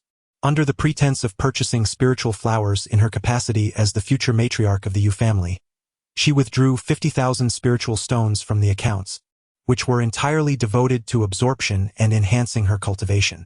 Regrettably, those 50,000 spiritual stones had merely elevated her from the 7th layer of Qi refinement to the 9th, leaving her just shy of the peak state of Qi refinement. Nonetheless, she could accept it, for the peak was a state of being rather than a realm. In reality, she had already attained the highest level within the Qi refinement stage. Watching as her original body departed, she contemplated her own path. Gazing upon the remains, now reduced to mere ashes, She delicately gathered the remnants into a jade urn. Her eyes, glistening with crimson, overflowed with tears that cascaded down her cheeks. Yet, in an instant, she regained her composure, whispering to herself. A sense of something profound lingered, albeit slightly diminished by an air of melancholy. With the ashes secured, she made her way back to her sanctuary. To embody grace, one must first embrace filial piety. The final act must be nothing short of perfection, even though those who critique the notion of perfection are often indifferent. All that is required is a semblance of purpose. However, for Chang Qian, an accountant by trade, the pursuit of perfection is an unwavering obsession. Now, she awaits the arrival of her true self at its destined location. She, the prodigious figure of the sect, Su Luoshui, is poised to make her grand reappearance. Chapter 35. Flight. A retreat of thousands of miles, the Yunin flying boat truly deserves its reputation as one of the premier vessels within the Tianyan origin realm. In merely 3 days, Chang Qian beheld the magnificent Anshuan immortal city in the distance. The speed of the Yunin flying boat gradually diminished. Standing upon the deck, Chang Qian observed a continuous stream of various flying boats in the vicinity. Some were even larger than the Yunin, gliding through the air and casting enormous shadows upon the ground. Others appeared exquisitely crafted, weaving seamlessly among the flurry of vessels. To the left of Anshuan immortal city lay a vast mountain range, its peaks adorned with numerous docking points resembling intricate bridges. The sound of horns echoed once more as the Yunin flying boat gently approached a docking point halfway up the mountain. Gazing down from the deck, Chang Qian saw layers upon layers of flying boats, both large and small. Some were taken by cultivators, while others, upon docking, were enveloped by a spherical magical formation, causing the boats to lightly bob within it. Chang Qian descended the vessel alongside numerous fellow cultivators, taking in the sight of Anshuan immortal city across the way, as well as the streams of light dancing nearby. It was truly awe-inspiring. Is this the authentic world of cultivation? Within the Yunin flying boat, at the Wanhua Pavilion, a voice inquired, "Has that young man disembarked?" "Yes, Pavilion Master, he has disembarked.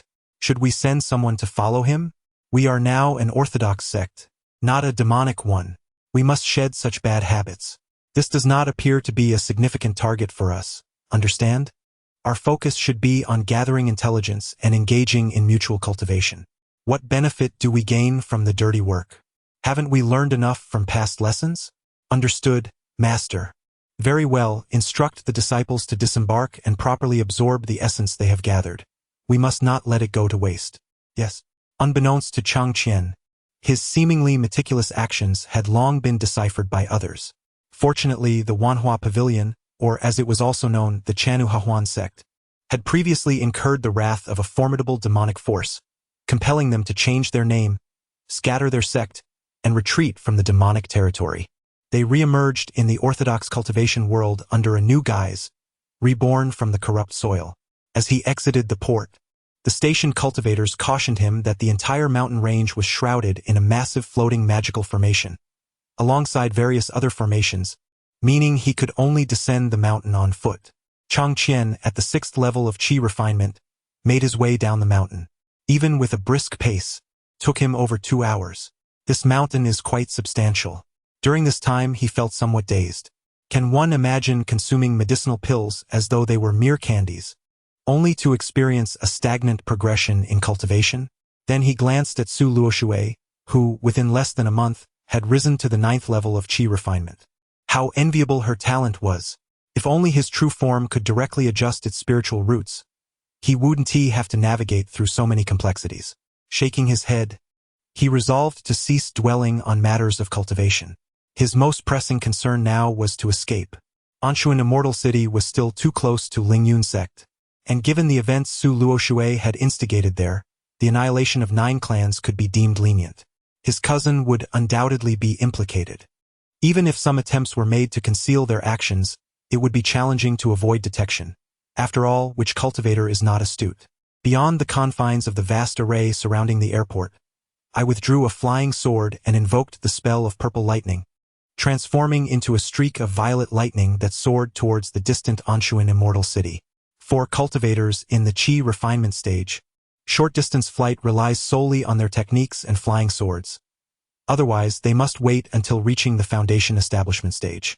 Chang Qian was deeply intrigued by the art of walking upon the sword, practicing diligently during his nighttime fishing sessions at the outer sect. Unfortunately, it was not as he had envisioned. He merely aligned his aura with that of the flying sword through his technique, guiding the sword with his spiritual sense to propel himself forward. This was not the true essence of walking upon the sword. After conducting some research, he discovered that such mastery was typically reserved for cultivators of foundation establishment or higher. These adept beings could naturally soar through the skies, and with the assistance of their flying swords, they could traverse great distances, thereby allowing them to control the speed of their swords and embody the art of sword walking. Presently, each time he executed the purple lightning spell, he could fly approximately 7 or 8 li at a time, and after several consecutive flights, he finally reached the outskirts of Anshuan Immortal City. Even these outskirts surpassed the size of Lingyun's sect. Upon paying the entrance fee of 100 spirit stones, Chang Qian finally set foot in Anshuan Immortal City. Without pausing for rest, he headed straight for the main city. It was nearly dark when he arrived at a small teleportation point in the outer region. After 2 consecutive teleports, he finally arrived in the area of the main city. The grand Anshuan Immortal City was enveloped in a formidable anti-flight array. Cultivators either traversed on foot or utilized the small internal teleportation arrays, each requiring merely 50 spirit stones. He had read in travelogues that a 4th-tier immortal city typically boasted internal teleportation arrays, and it was noted that the daily revenue from a single array could exceed 100,000 spirit stones.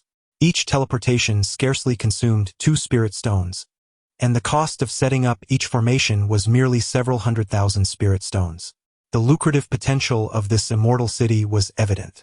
Chang Qian had entertained thoughts of one day establishing an immortal city himself, reaping the rewards effortlessly. 50 spirit stones were but a trifling sum given his current wealth. His mind was solely focused on hastening his journey, eager to escape to another domain. Before heading to the interdomain teleportation hall, he first visited a place called Lingbao Tower, which he had encountered in his travel notes.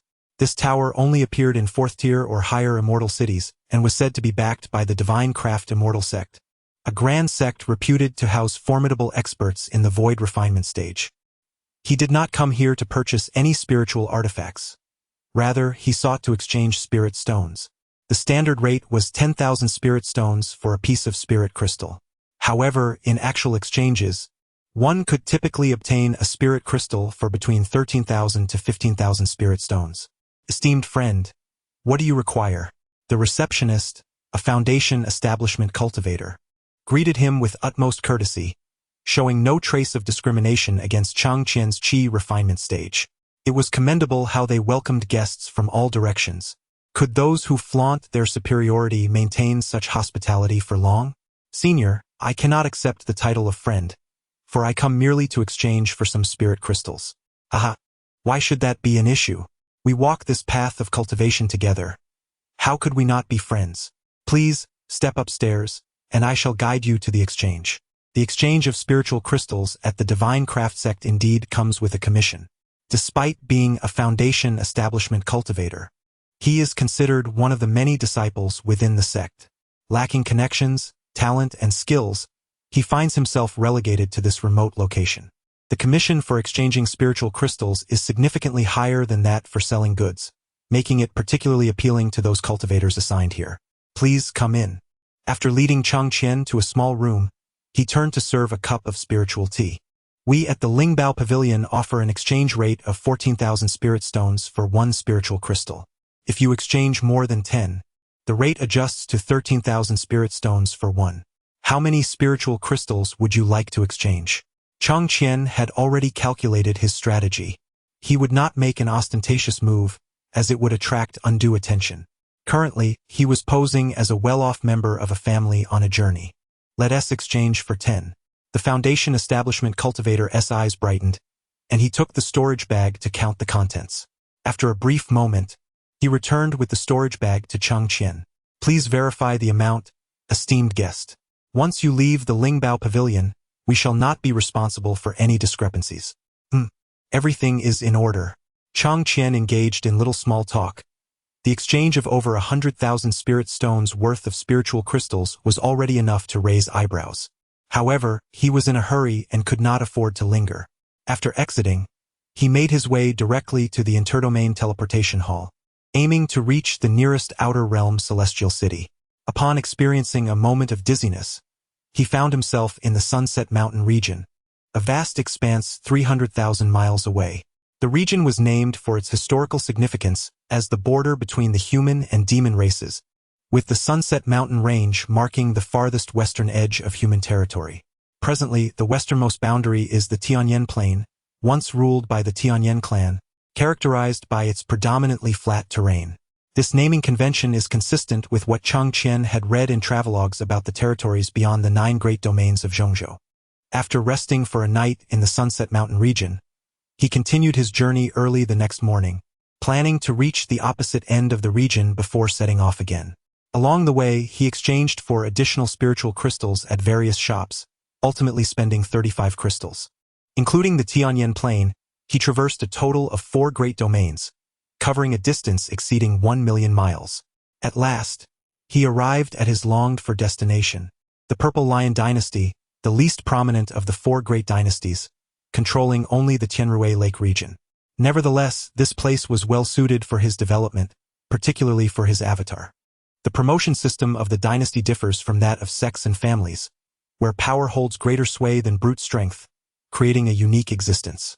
Here, mortals and cultivators coexist, and yet existence is justified. For him and his future foundation establishment avatar, the foundation laid by Su Luoshui, amounting to several million spirit stones, would be fully realized within such a power structure. Upon stepping out of the teleportation array, Chang Qian purchased a small courtyard within the celestial city and settled in. Meanwhile, Su Luoshui, far away at Lingyun Gate, opened his eyes in a concealed cave and hurriedly made his way to Chang Qian's dwelling in the outer sect. At the break of dawn the following day, one step at a time, Su Luoshui made her way from the entrance of Chang Qian's cave abode towards the summit of the sect. The assembly of cultivators, upon witnessing her sorrowful countenance, refrained from approaching her, unwilling to intrude upon her grief. Some of the more discerning inner sect disciples sensed the gravity of the situation, internally lamenting that calamity loomed. They hastily distanced themselves from the throng of followers and onlookers, swiftly conveying the news to their families or senior disciples and uncles. Clad in mourning attire and adorned with a white flower, Su Luoshui cradled the urn of ashes, making her poignant appearance. Chapter 36. Reversal of fortune. Dressed in mourning attire, adorned with a delicate white flower, and clad in white silk stockings, Su Luoshui, with her haggard visage and sorrowful tears, epitomizes beauty at this moment. Behind her, a throng of disciples filled the entire square, having followed her from the outer gate to the inner gate and then to the grand hall of the sect. New disciples continued to arrive in a steady stream. Suddenly, a formidable group emerged from the main entrance of the square, led by Lu Xingji, a powerful inner sect disciple. Shortly thereafter, another faction of cultivators appeared, this time led by Yu Daji and his family members. The profit-sharing was supposed to commence on the night of the departure of the cloud-hidden flying boat. However, as the cultivators gathered at the trading post, awaiting the arrival of Yu Daji and Su Luoshui, neither of them appeared. This was not the fault of Yu Daji. On that day, Su Luoshui was occupied tailoring her mourning garments in a cave adjacent to her own. Consequently, Yu Daji found no one in Su Luoshui's cave. He understood her nature well. Even a single missing spirit stone was unacceptable. Moreover, there had never been an error or omission regarding the distribution of profits, let alone tardiness. As anxiety began to creep in, he even speculated whether she might have absconded with the spirit stones after boarding the flying boat. However, it was confirmed that someone had indeed seen her near her cave after the cloud-hidden flying boat had departed. This left Yu Daji in a quandary. He made a profoundly misguided decision to forego attending the profit-sharing meeting and returned to the Yu family estate as if nothing were amiss. When confronted by others inquiring about the profit-sharing, he made a second grave error by claiming that Su Luoshui was in seclusion and that the accounts were not in his possession. When one senses that something is amiss, they often instinctively attempt to cover it up, believing they can resolve the issue themselves.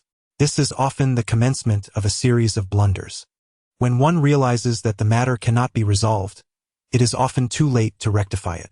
This is why some individuals may consistently make minor mistakes yet never commit a significant error, while others rarely make minor mistakes but, when they do, it results in catastrophic consequences. Yu Daji is one such individual. He secretly began to search for Su Luoshui until the other cultivators, conducting their own investigations, discovered that Su Luoshui's last known appearance was after the cloud-hidden flying boat had left, near her cave. But what further breakthroughs could she achieve? Had she reached the 9th level of Qi refinement? Was she advancing to foundation establishment or heading to the front lines? Yu Daji had deceived them, or perhaps Su Luoshui had deceived him, or even both, along with the Yu family, had conspired to mislead them. In the midst of their turmoil, Lu Xingji, beset by inquiries from younger disciples, gathered with others to reach a consensus. They were indifferent to her whereabouts and activities. Their sole concern was the spirit stones. Where were their spirit stones? At last, Su Luoshui made her appearance. Luoshui, what brings you to the sect hall? Hurry and return with me to the Yu family. Yu Daji appeared to be the head of the family, and his performance elicited laughter from some onlookers. Did you not claim to be in seclusion? Is this the first you've heard of matters concerning the sect's main hall? Now that you've come to the sect's main hall, are you still expecting to return home? Truly, you have overestimated your own significance. Sister Luoshui, is there something amiss? Mu Qingling promptly stepped forward, flanked by several elder instructors who were present. Su Luoshui glanced up, observing that all who should be there had indeed arrived. The elder guardians remaining in the late foundation establishment stage, members of the Yu family, merchants, and the influential disciples from the inner sect, including Lu Xingji and Mu Qingling, had gathered. She placed her cousin's ashes upon the table and bowed to the several late foundation establishment elders. Esteemed elders, I beseech you to adjudicate this matter. Luoshui, what exactly has transpired to warrant such a display? The elders expressed their dissatisfaction with the commotion. Esteemed elders and fellow disciples, my cousin consumed a pill provided by Yu Daji and passed away a few days ago. Today, I seek justice.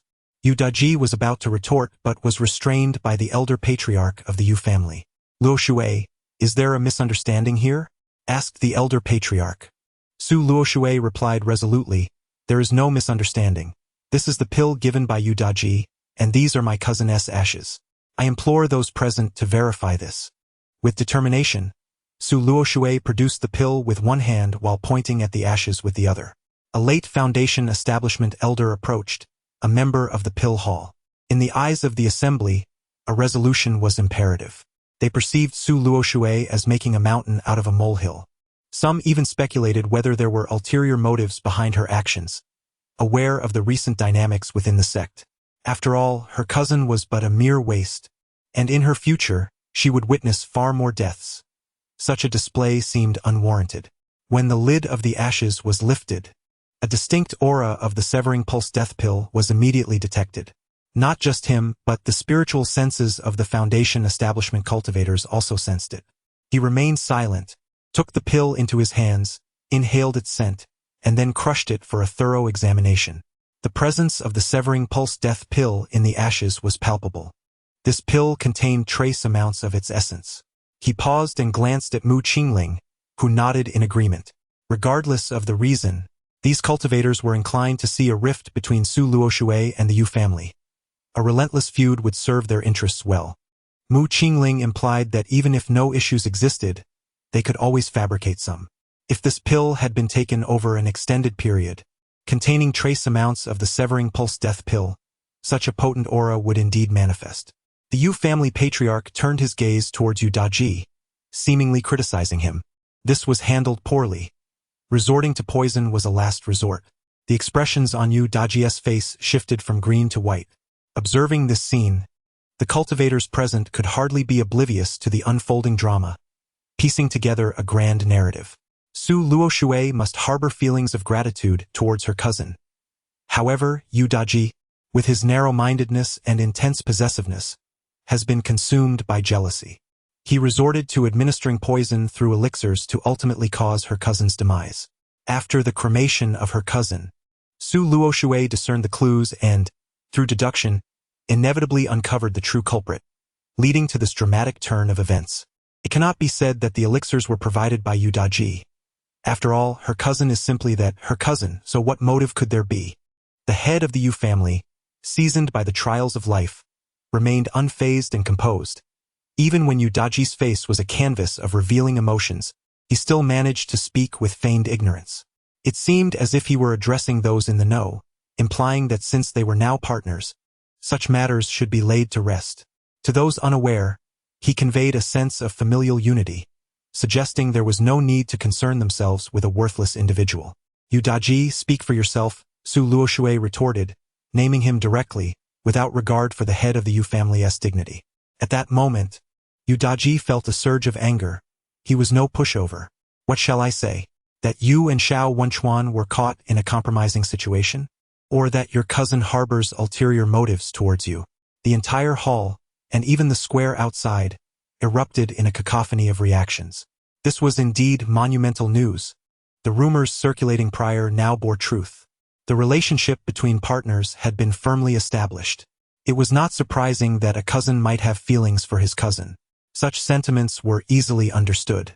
But was it true that Xiao Wenchuan and Su Luoshui had an affair? Yu Daji, though capable of restraint, had encountered the situation firsthand, yet still forged a partnership with Su Luoshui. Shall I recount the scene for my esteemed fellow disciples? He asked, surveying the room, as control seemed to return to him. Curiously, many were eager to learn what had transpired. Su Luoshui broke into a grin, which only deepened. The cultivators present speculated that the series of blows she had endured had affected her mental state. Luoshui, Mu Qingling and Lu Xingji voiced their concerns, casting worried glances at her. Mu Qingling feared for her junior sister's emotional resilience, perceiving the dire circumstances.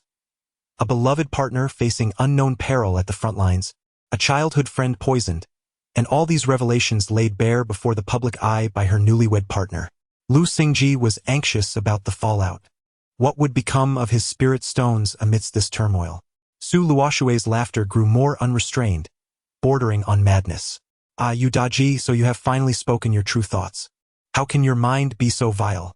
You lured me into this partnership, promising that the Yu family would support my rise to become the sect leader and assist in my foundation establishment. Was it all merely deceit? Is it also true that the spirit stones pilfered by your family are to be laid at my feet?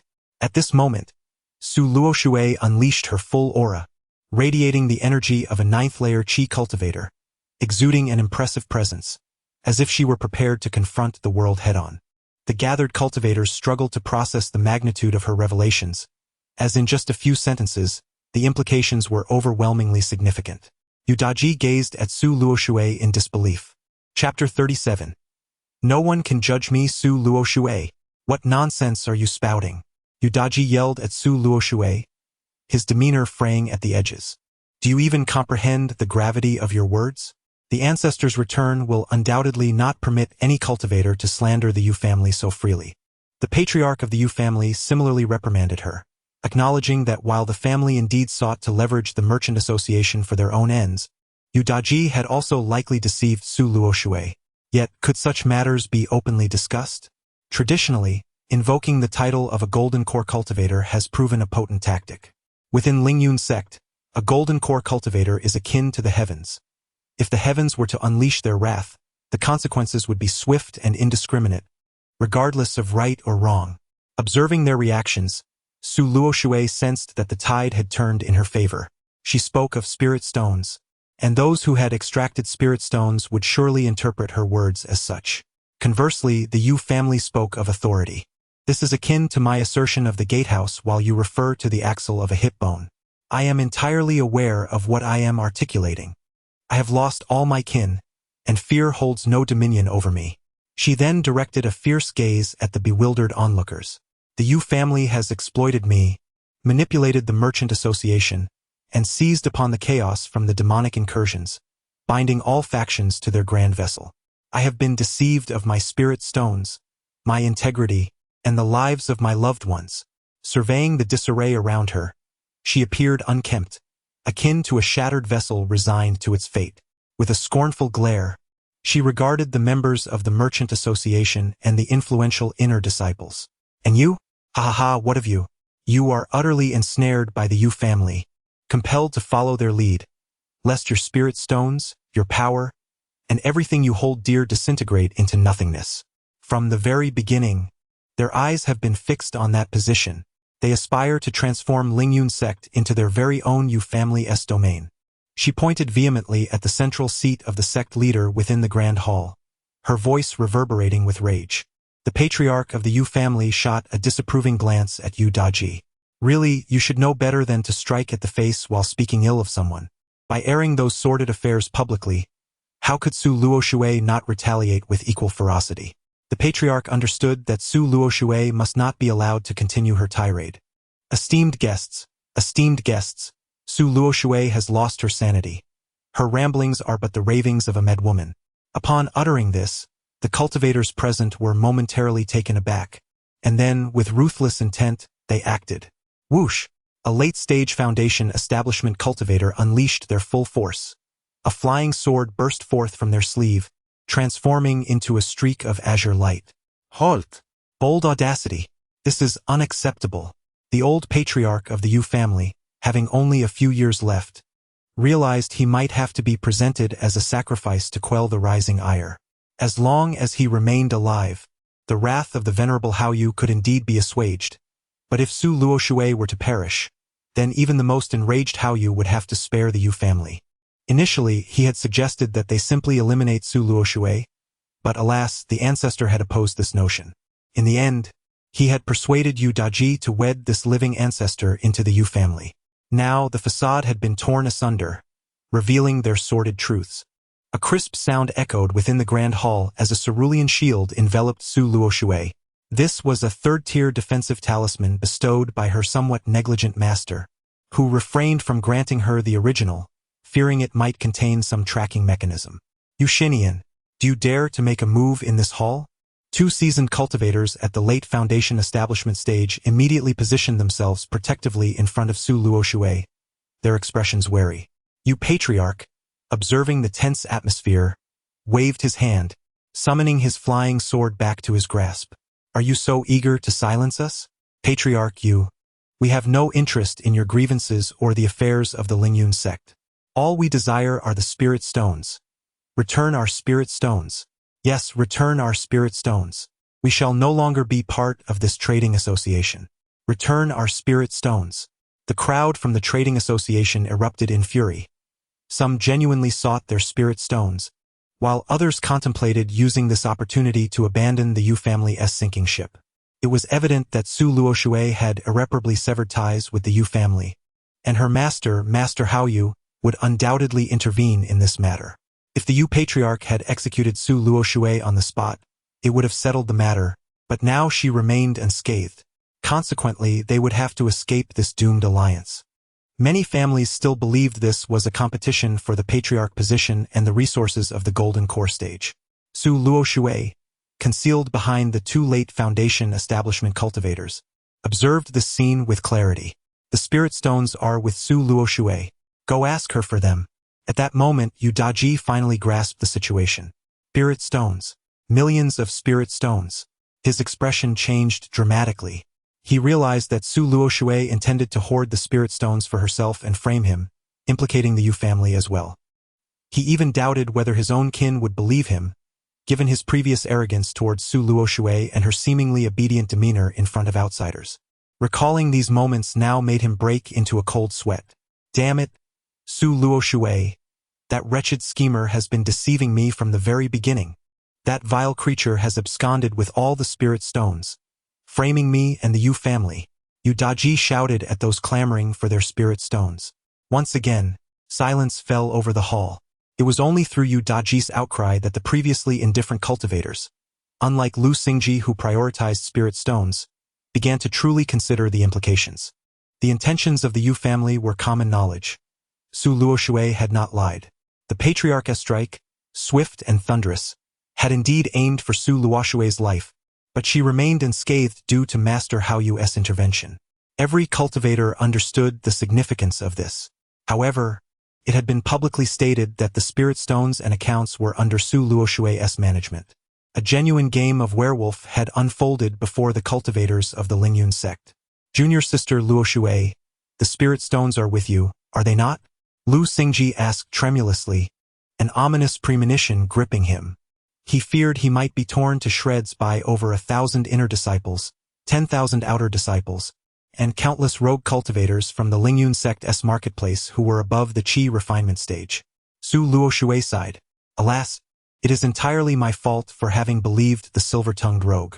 On the eve of the distribution of profits, Yu Daji withdrew a total of 914,650 taels, both in dividends and principal, claiming it was safer to deposit them in the family treasury. It was only upon witnessing my cousin's lifeless body that I suddenly realized Yu Daji had been exploiting me all along. Here, I am left with not a single spirit stone. Su Luo Shui has added another layer to the Yu family's deception.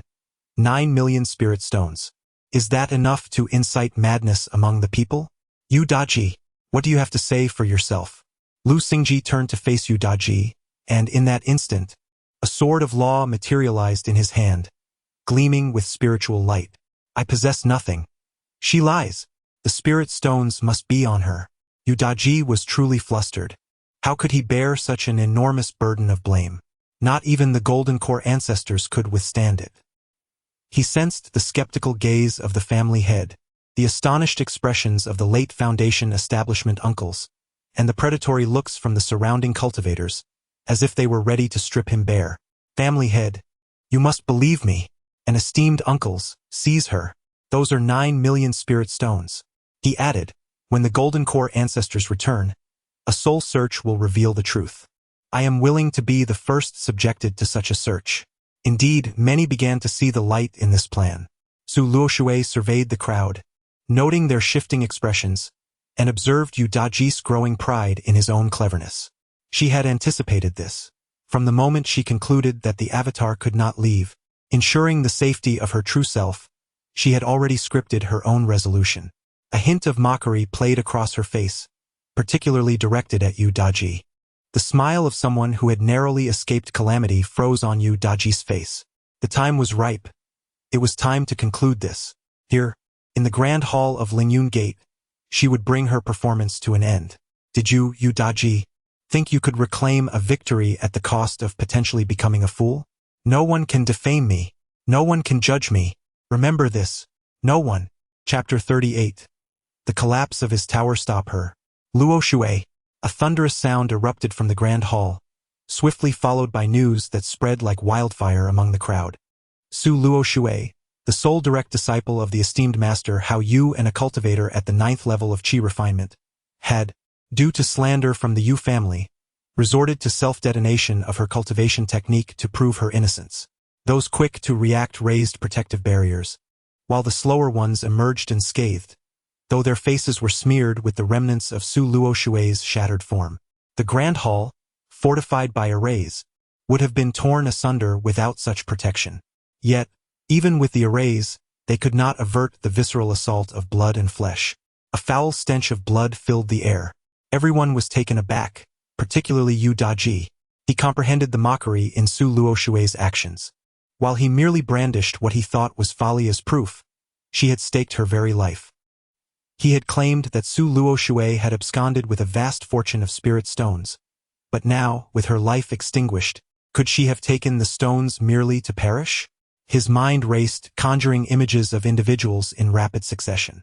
Finally, one name surfaced, the one who had never appeared before. It seemed as if his intellect had regained its footing. Ladies and gentlemen, lend me your ears. There is another lurking in the shadows of this affair. Master Hao Yu himself. He seeks a breakthrough and has orchestrated this grand scheme using Su Luo Shui as a pawn. Not only does he wish to ascend, but he also aims to eradicate our family's influence altogether. It must be thus, it must. Yet, no one responded to him, nor did anyone echo his sentiments. An oppressive silence enveloped the room. The expressions of the elder disciples in the later stages of Foundation establishment were grim. How had matters spiraled so drastically?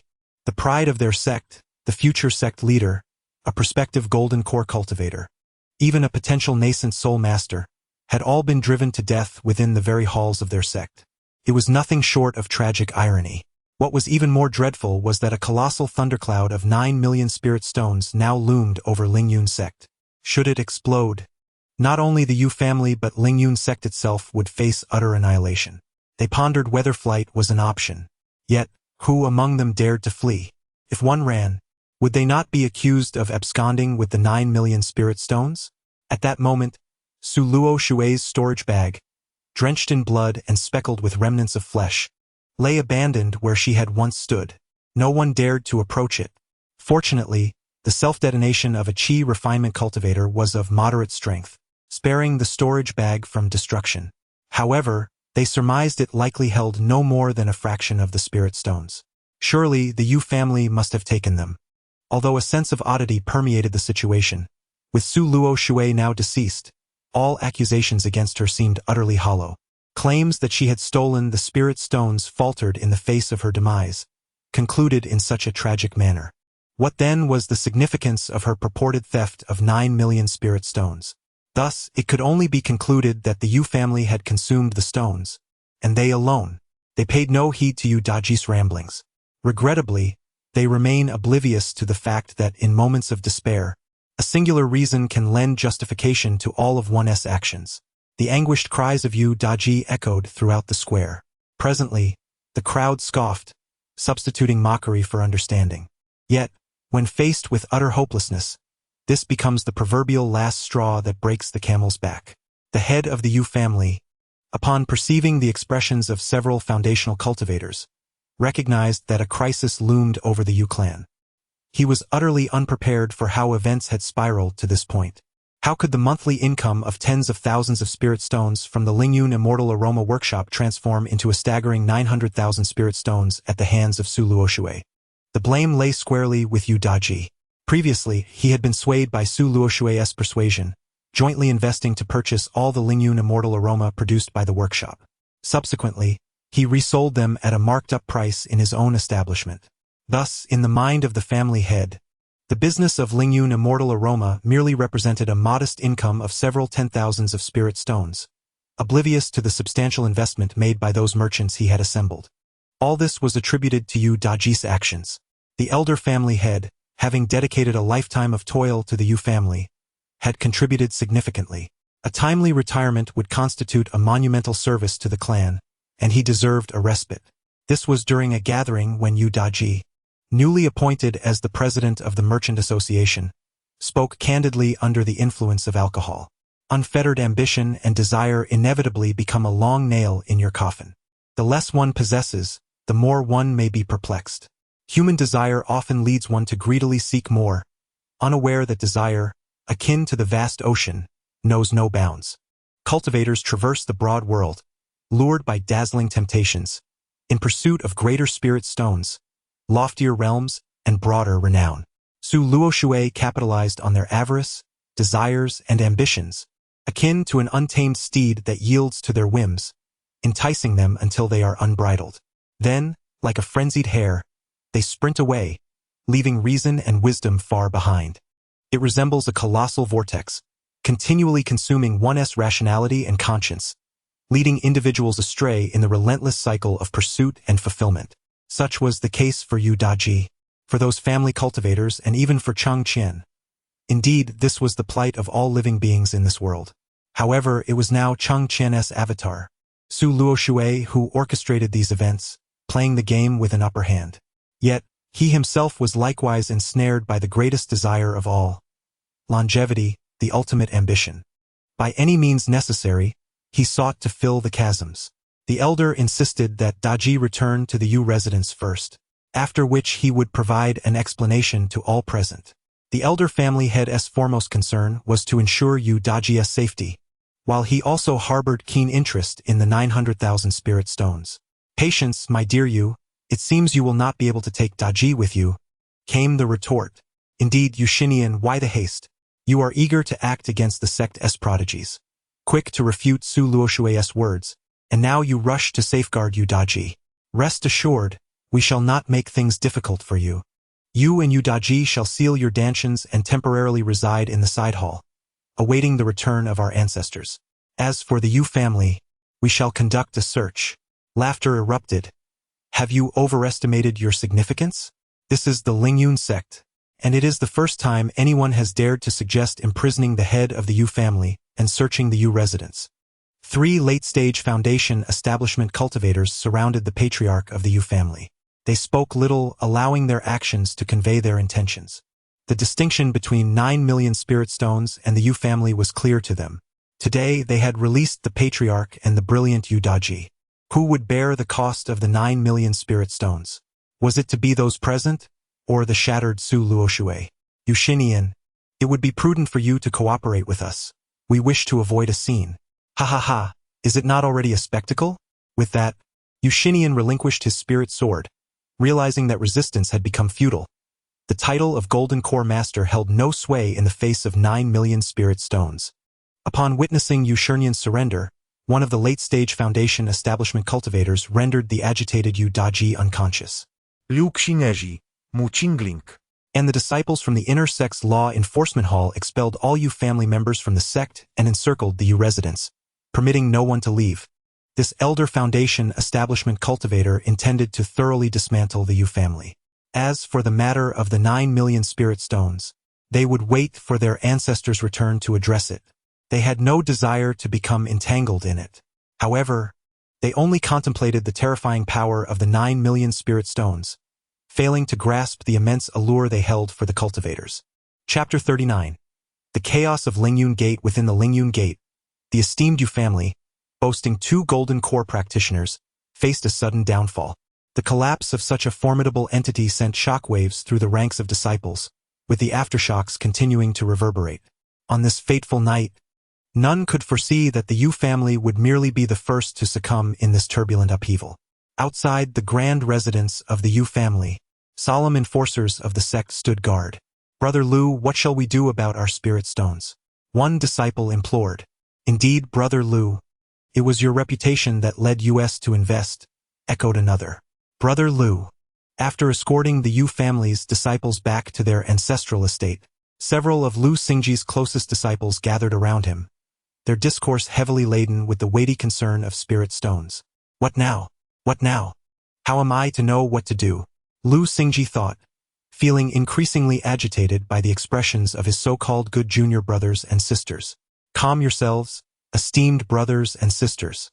The Yu family shall certainly provide us with an explanation, as will our sect. I too am a victim, perhaps the most affected one, he reassured them, attempting to soothe their anxieties.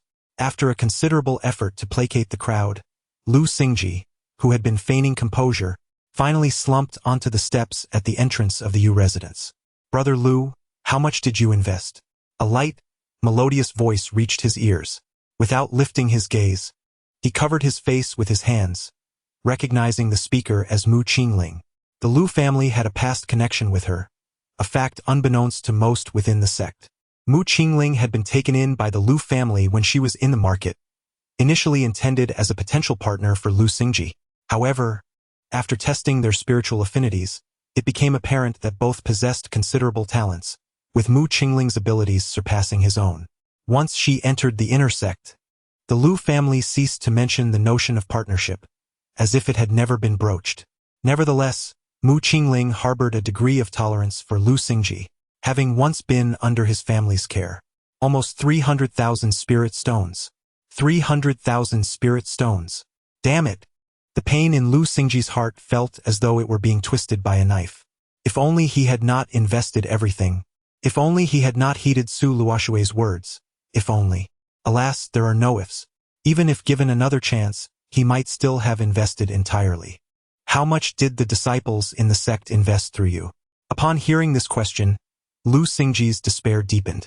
He had been deliberately avoiding the reckoning of that figure, unwilling to confront its weight. It was a burden too great to bear. The sheer volume of spirit stones felt as though it could crush him. With trembling lips, he uttered a number, 2 million. After speaking, he sensed Mu Qingling's gaze fixated upon him, and he imagined she must be looking at him with pity. Brother, that figure is staggering. Qingling can no longer assist you. I wonder if the 900,000 spirit stones still lie within the treasure vault of the back courtyard. Uncle Masters are still preoccupied with matters in the main hall, so they likely won't attend to us for some time. Take care of yourself, brother. Mu Qingling sighed, her words laden with unspoken implications. In the world of cultivators, who among them remains untainted? Among the inner disciples of this generation, Su Luoshui was exceptionally gifted, unmatched by any. However, he has perished in a self-detonation within the grand hall of the sect. Both Yu Daji and Xiao Wenchuan are similarly implicated with Su Luoshui. Initially, once they established their foundations, the sect's resources were to be allocated to them, leading to the selection of a sect leader. Yet now, all three have been eliminated from contention. Lu Xingji bears the heavy burden of blame, while Mu Qingling, upon establishing her foundation, will undoubtedly receive focused cultivation, potentially receiving all the resources previously designated for several individuals. This, of course, hinges on the downfall of the Yu family and Lu's complete loss of competitiveness. After a profound teaching from the senior uncle, Mu Qingling experienced a moment of clarity. Lu Xingji, sensing her departure, raised his head, his face twisted with rage, bloodshot eyes glaring. I shall assist you one last time, he thought, understanding her intentions and recognizing this might be his final path. Remaining in the sect would result in certain death. Escaping might offer a glimmer of hope, especially if the Yu family truly possessed 900,000 spirit stones. Even without them, the Yu family's resources could provide him with a means to hide for a while. With a fierce glare directed at the prominently displayed plaque, he summoned a few trusted disciples to his side. Brothers, I know that the spirit stones you entrusted to me are not solely your own. You must have faced pressure as well. To speak candidly, even with the return of the golden core, neither I nor any of the inner disciples involved in this matter will meet a favorable end. Even if the sect recovers the 900,000 spirit stones, they will never be returned to us. Within this vast courtyard behind us lies the Yu family's treasury. Brothers, I, Lu Xingji, am prepared to take a gamble. How will you choose? Brother, what if there are no 900,000 spirit stones? One disciple questioned. Without them, we would be betraying the sect. Lu replied, Fellows, like you, I see no path of retreat. Consider those disciples who provided you with spirit stones and the cultivators in the market. When word reaches them, can we expect to survive? The sect will surely cast us aside. Brother, I stand with you. Even without the 900,000 spirit stones, the Yu family's treasury is sufficient for us to cultivate to the foundation establishment. I need to think it over, another disciple hesitated. Our time is limited. Once the station's senior uncles arrange matters within the grand hall, someone will inevitably come here. Lu urged, let us proceed. Brother, I will also follow. If worst comes to worst, we can become wandering cultivators. Rest assured, regardless of how many spirit stones we acquire, we shall divide them equally. If the 900,000 spirit stones are indeed real, we might even reach the golden core. Go and inform your trusted ones, declaring that the sect has ordered a search of the Yu family. Those who resist shall be executed. Yes. Lu Xingji adjusted his attire and stood before the entrance of the Yu family. Brother, taking this step means there will be no turning back, his most trusted disciple whispered. There is no turning back. With Su Luoshui's demise, all participating inner disciples have crossed the point of no return. Let us proceed. He led his companions into the inner courtyard of the Yu family. Mu Qingling stood upon a mountain, gazing distantly at the fiery blaze engulfing the Yu family estate. The mountain echoed with various cries, and at that moment, the Yu family resembled an oil lamp flickering in the dark. Yet she noticed several groups of masked cultivators infiltrating the estate. Neither Lu Xingji nor she anticipated that, in the face of 9 million spirit stones, the regulations of any sect and the authority of law enforcement cultivators would seem but child's play. For the first time, Mu Qingling felt the formidable power of spirit stones. Before the treasury of the Yu family, Master Uncle, we have arrived. There is no need to conceal our identities any longer. We must still maintain some semblance of disguise. Now, only the three of us remain. I never imagined you could disregard the sect's rules. Ha ha ha, Brother Lu. Let us not cast stones at one another. You two are no different. At this moment, three factions of cultivators confronted each other. One was a masked late Foundation establishment cultivator, his identity unknown. Another was a group of masked Foundation establishment cultivators led by a 9th-layer Qi refinement practitioner, likely a coalition from one or several families. The largest faction was the law enforcement team led by Lu Xingji. Shall we proceed together? Together? Very well, together. Mu Qingling was oblivious to the chaos unfolding within the Yu family estate. She witnessed the flames rising high, followed by a tremendous explosion. The crowd scattered, and a subsequent chase and slaughter ensued. The entire Lingyun sect descended into turmoil. Someone breached the Yu family treasury. The 9 million spirit stones were snatched away by an unknown thief. This news spread through the darkness, reverberating throughout the Lingyun sect. Many disciples emerged from their caves, forming alliances and rushing toward the epicenter of the Yu family.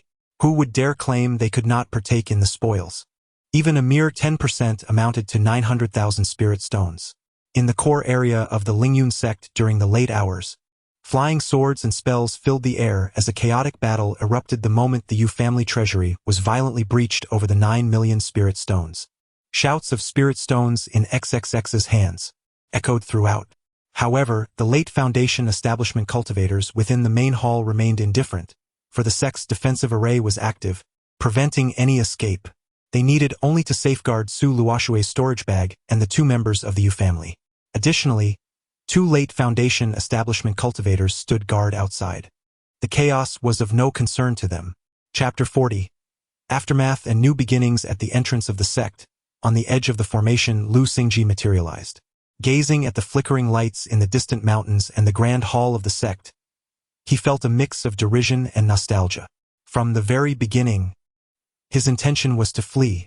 Thus, when he breached the formation, he deliberately triggered its self-destruction. Amidst the ensuing chaos, he managed to escape to this location. When the incident occurred in the Grand Hall, the sect activated the Great Formation, rendering it impossible for anyone to leave unless they possessed the sect's formation token. Fortunately, he had one, as he was the temporary chief. Just as he was about to present the token to part the formation, a voice emerged from behind him. "Brother, are you truly leaving? Qingling, this place will soon belong to you. As for me, I have no place here. Then I wish you safe travels, brother." "Thank you." Lu Xingji understood that she was providing him a way out, subtly aiding his escape. "By the way, brother, did you truly not find 9 million spirit stones in the Yu family treasury?"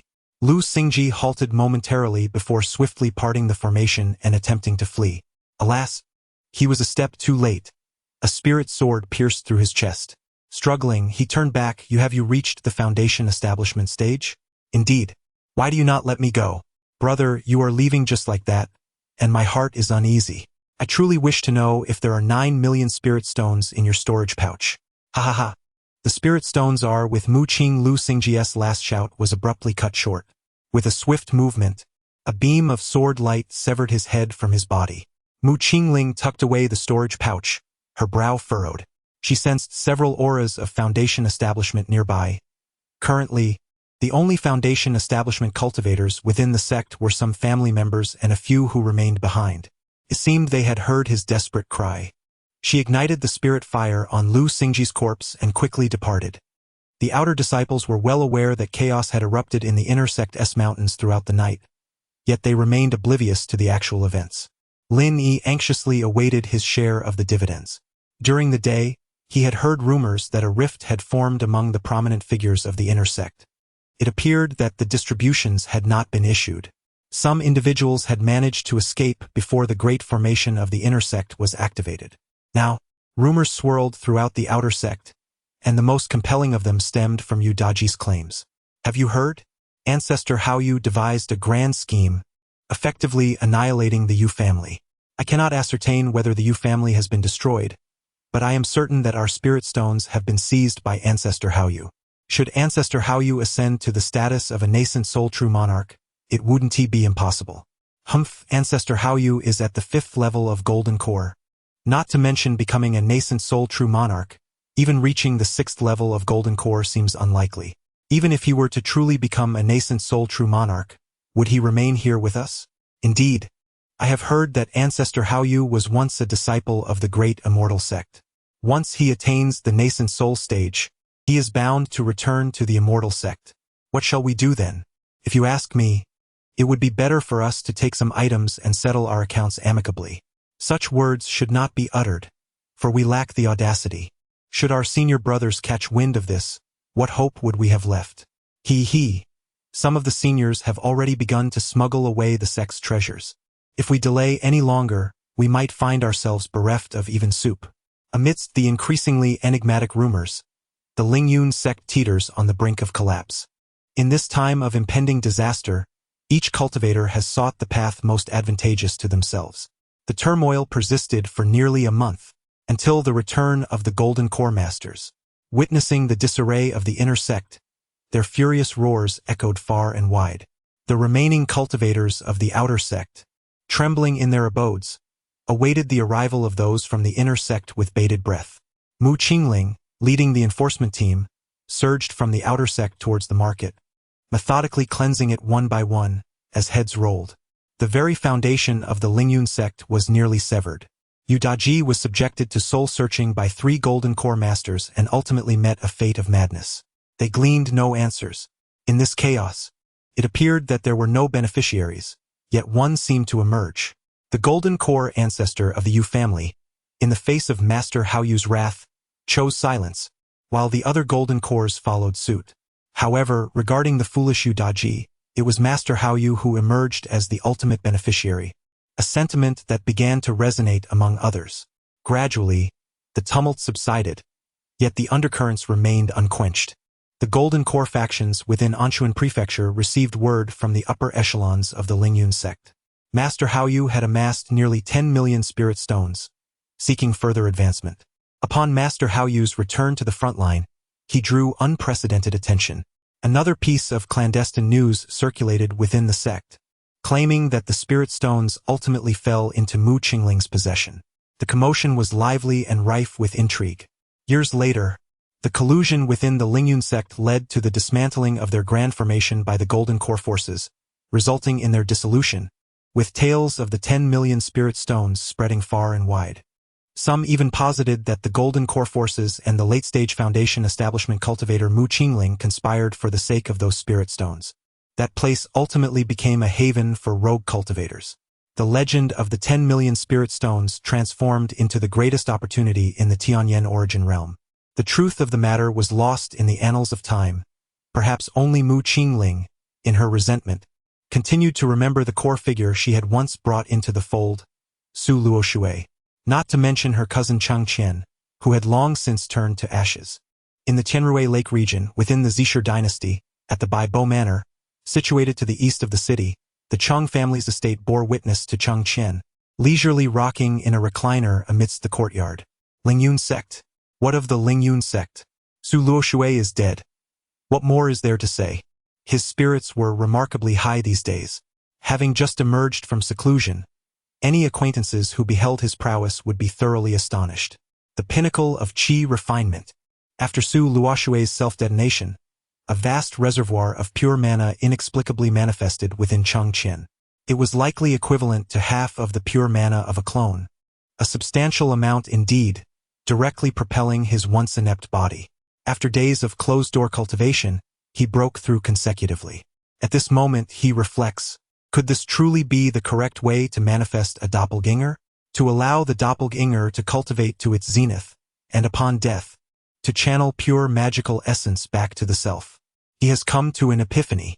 How long has he been consuming elixirs to reach the foundation establishment stage? Here, within the verdant waves of the estate, he had thought it would take him a decade or more to attain foundation establishment, yet now it is within his grasp. Henceforth, his focus shall be on spirit stones and the replenishment of his primordial essence with rare materials. This is the path to prosperity. Consuming elixirs? Even a dog would scoff at such extravagance. In due time, if his true self remains safe, he can simply utilize spirit stones to elevate his cultivation to its peak, devise a means to reap substantial benefits, and then self-destruct to return the essence to his true form. Once his primordial essence is replenished, he can attempt the feat anew. It merely requires an expenditure of spirit stones. Of course, this is but his fantasy. He understands that the cost-effectiveness of such an approach is exceedingly low. Yet, still, he must consume elixirs. One finds joy in favorable circumstances. After indulging in fanciful musings, he begins to contemplate the path of the Purple Lion dynasty. Here, there exists an imperial city, a provincial city, a prefectural city, and a county city. It bears a striking resemblance to the feudal dynasties of his past life. While it is far from the realm of cultivation, Chang Qian finds it quite appealing. For it is only through such an organizational structure that the allure of spirit stones can be maximally realized. Particularly as he has heard tales of the current holy emperor, indulgent and licentious, with a court rife with decadence, and the peril of 9 sons vying for succession.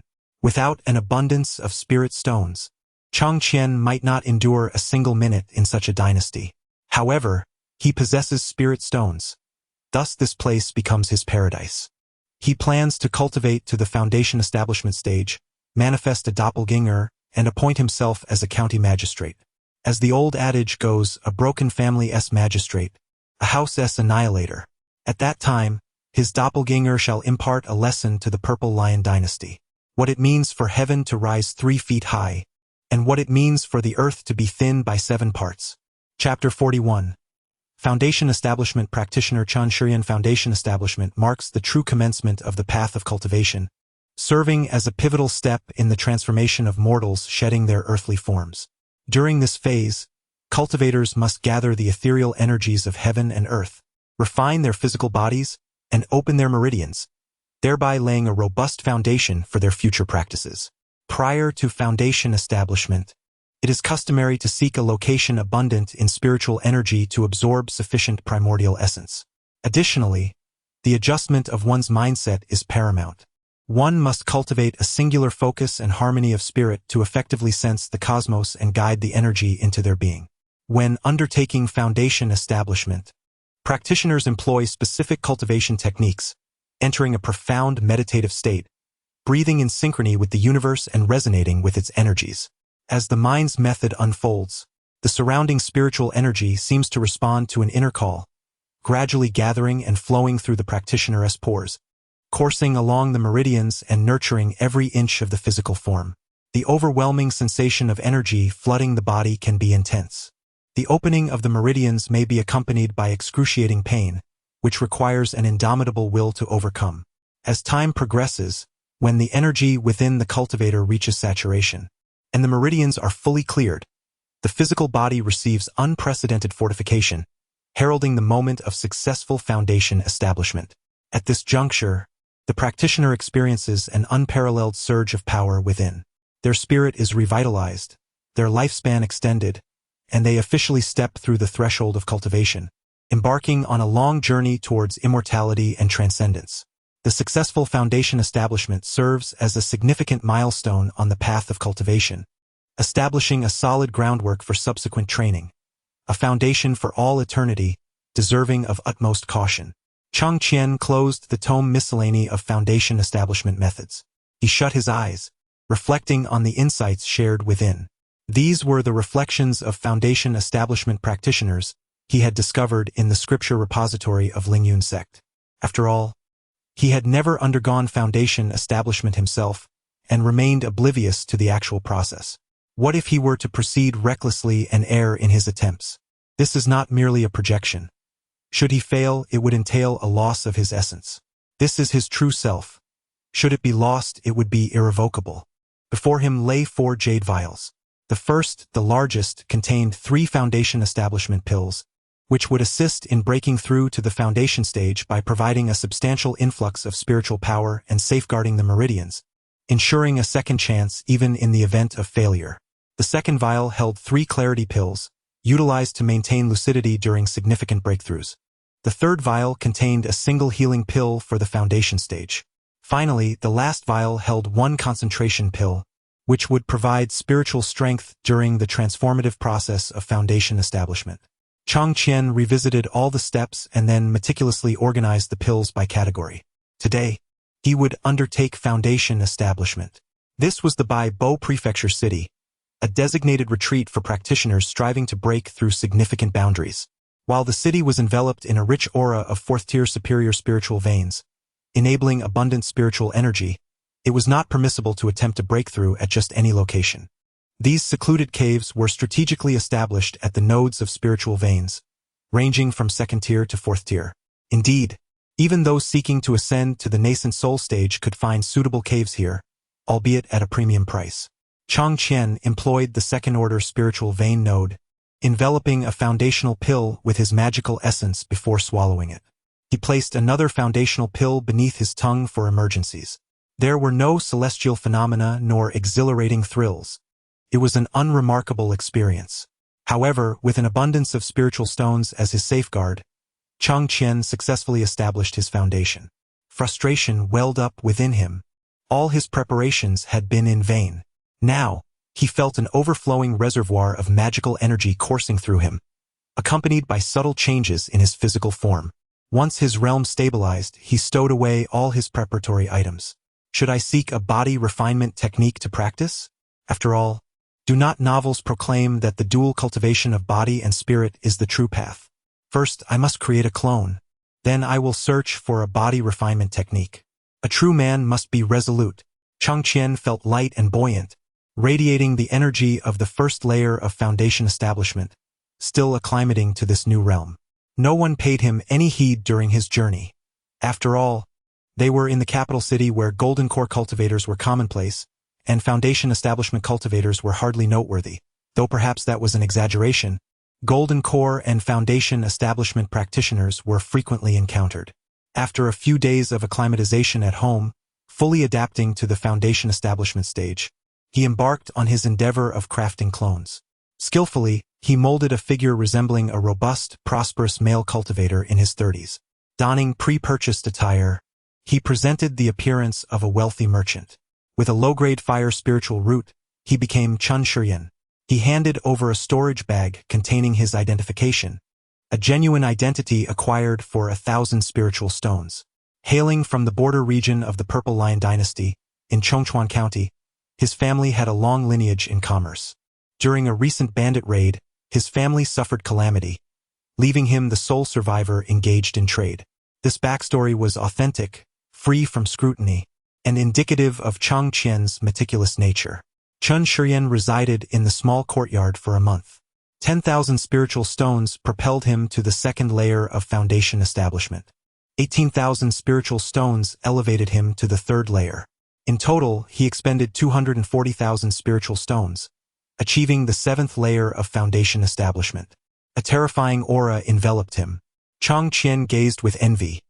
Indeed, the higher the realm, the more pronounced the effects. Once his spiritual root values were elevated, the prospect of crafting a heavenly grade or even superior spiritual root clone became a tantalizing thought.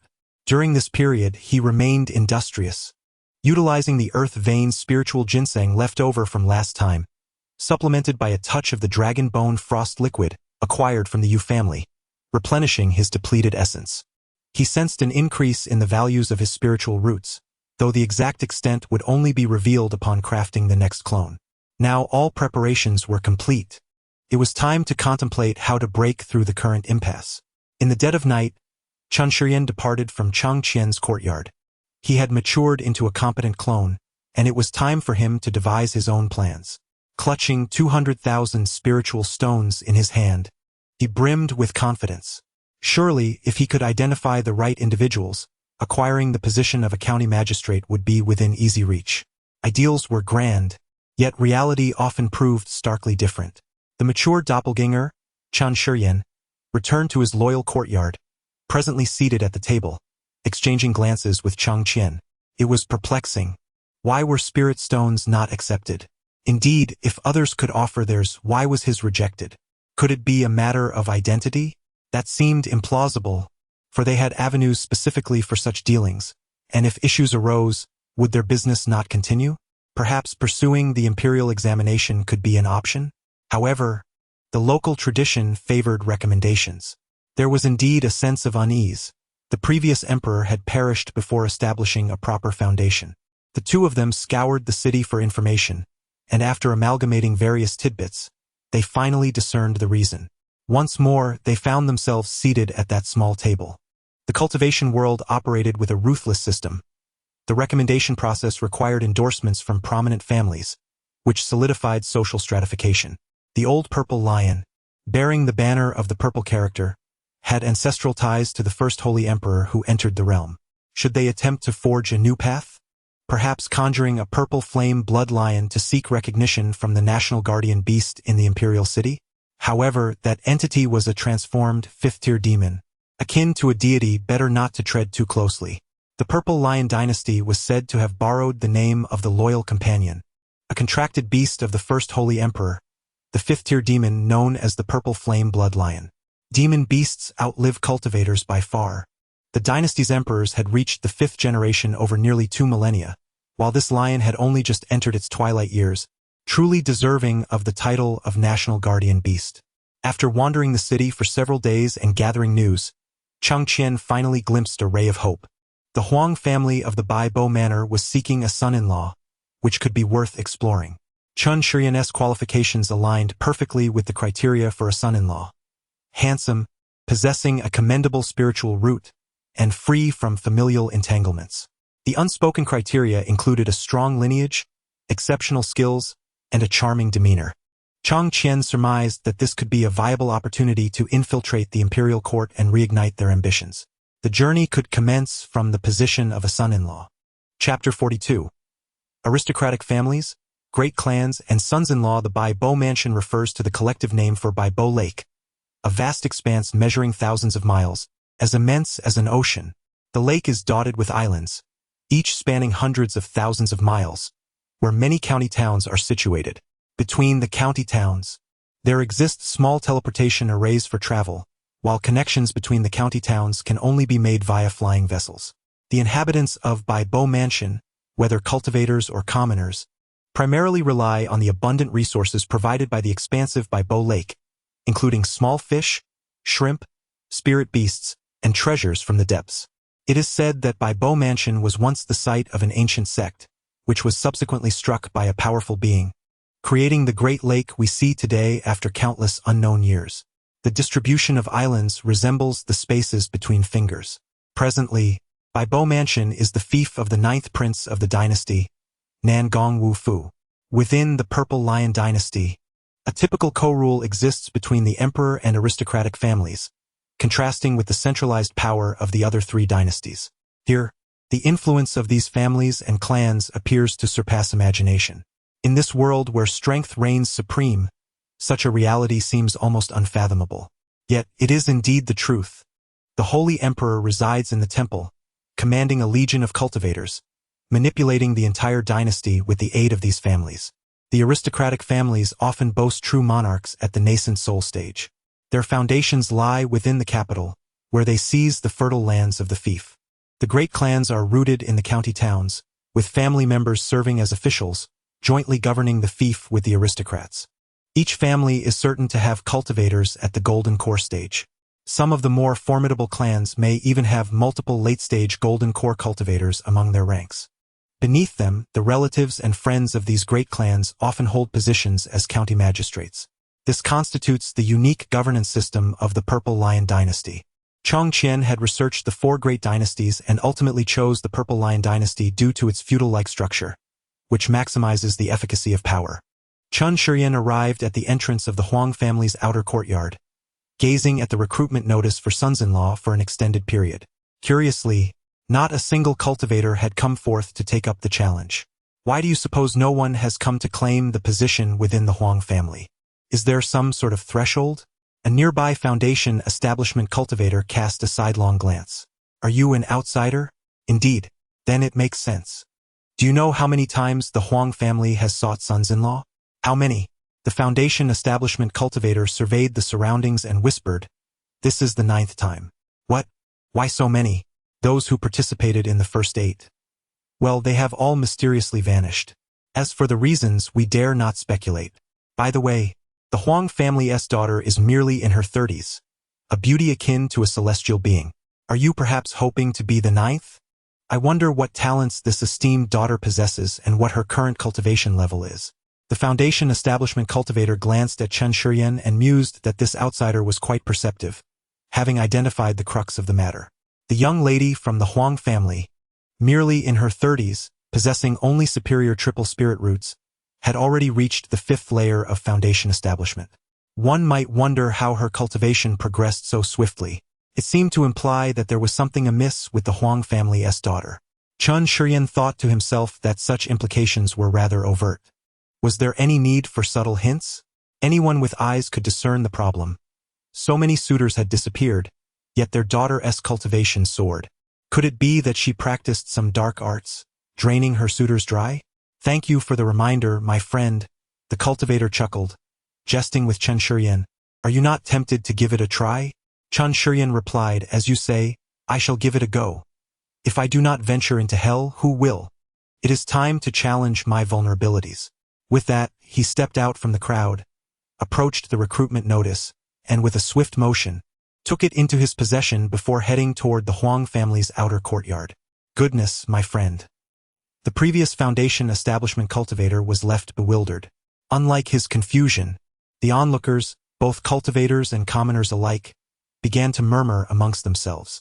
Whose subordinate is this displaying such valor? Surely he is an outsider, right? How long do you suppose this friend can endure? Sensing the earlier aura, one noted that with a late-stage Foundation establishment cultivation, he should be fine for at least a year. Alas, what a waste of cultivation! Yet one cannot say so definitively. Perhaps he possesses some hidden techniques. In this world, extraordinary individuals and strange occurrences abound. And who knows, perhaps the young lady from the Huang family has indeed been subdued? Laughter erupted. Let us wait and see. Chun Shiryan had no choice but to proceed as such. Whether it was a den of demons or a mere misunderstanding, he must traverse it. The worst outcome would be the loss of some spirit stones from his storage bag and this avatar. His true self still held opportunities for manipulation. Alongside the Dragonbone Frost liquid obtained from the Yu family and the source-replenishing pills exchanged by Su Luoxue from the sect. Thus, he did not need to expend spirit stones and had 2 chances to err. It was worth a try. The Huang family's inner courtyard served as their main residence within the capital, situated atop a small mountain, boasting a second-tier superior spirit vein, a tributary of the city's main pulse. Master, master, a cultivator has registered, exclaimed a servant, Earth-grade fire spirit root, a 7th-layer Foundation establishment cultivator. The head of the Huang family, Huang Shangshan, who was contemplating recent matters within the government, brightened at this news. Oh, it must be an outsider cultivator, he mused. Master, you are truly insightful, lamented a recently arrived noblewoman, who overheard Huang Shangshan's mutterings. Humph, what other method could possibly elevate our daughter to the golden core stage? A woman not at the golden core level cannot attract the attention of the 9th prince. One must have higher standards. Otherwise, seek suitors elsewhere. If we align with the 9th prince, the Huang family could very well ascend to prominence. Fan Qishou interjected, countering and emphasizing the significance of the matter. This is Huang Yunling's biological mother. The reason she can converse so freely with the head of the Huang family can only be attributed to her fortunate birth. In noble families, it is common for direct descendants, particularly females with lesser spiritual roots and talents, to be treated in such a manner. Alas, I cannot fathom the peculiar inclinations of the 9th prince. Humph, should you not possess the keenest understanding of his psyche? I have always been quite earnest. Quite earnest? How can one be so earnest while taking 18 concubines? A faint unease flickered across Huang Shangshan's face. However, to speak of it, during my last visit, I overheard my elder brother mention that the 9th prince was dispatched to our impoverished and desolate land due to some scandalous conduct towards the heavenly consort of the Holy Emperor. Ah, the heavenly consort has been his guardian since his childhood. Secrets of the royal family, irrespective of the realm, invariably emerge with such sensational revelations. Fan Qishou cast a glance, acknowledging that within the royal circle, there is no shortage of scandal, not to mention a foster mother, even blood relatives. And then fell silent. Huang Shangshan nodded, recognizing the advantage of marrying a woman from a noble family. It invariably allows him to hear stories and news from the upper echelons. Who knows, some information could be a calamity for you or your family, or a ladder to ascend to greatness. Summon the one who made the announcement here to meet this worthy son-in-law. Huang Shangshan instructed his servant. Fan Qishou gracefully walked into the hall and seated herself elegantly in the main position. She contemplated that this individual possesses exceptional talent. If she could absorb all his cultivation, perhaps Linger could advance 2 levels this time. The golden core is not far off. With the 9th prince as her ally, She might have the opportunity to return to her clan and confront those sisters who looked down upon her for marrying into this remote and impoverished place. It would be a chance to vent the grievances accumulated over decades. Chapter 43. That woman. Chen Shiyan followed the servant into the hall. The first sight that met his eyes was a woman gracefully seated at the head of the table. She wore a long gown that shimmered with myriad hues, its hem cascading naturally on either side of the stool, exuding an ethereal charm while retaining a gentleness befitting the earthly realm. Her hair was elegantly styled in an intricate updo, with a few strands casually cascading over her smooth forehead, adding an unintentional touch of softness. Adorning her hair was an ancient yet exquisite jade hairpin, its lustrous quality subtly shimmering, harmonizing beautifully with her refined elegance. Her deep-set eyes resembled two tranquil pools of autumn water. Her visage had shed the innocence of youth, now imbued with a serene sophistication born of time's passage. A gentle smile graced her lips, and with every gesture, she epitomized the poise of a noblewoman while retaining the detachment of a cultivator. She was draped in a wide-sleeved robe interwoven with golden threads. Chen Shiyan mused to himself, the daughter of the Huang family indeed bore the marks of rich experience. She was seasoned, yet he felt confident in his ability to engage with her. As for the elder Huang beside her, he was of little concern, for they were not in close association.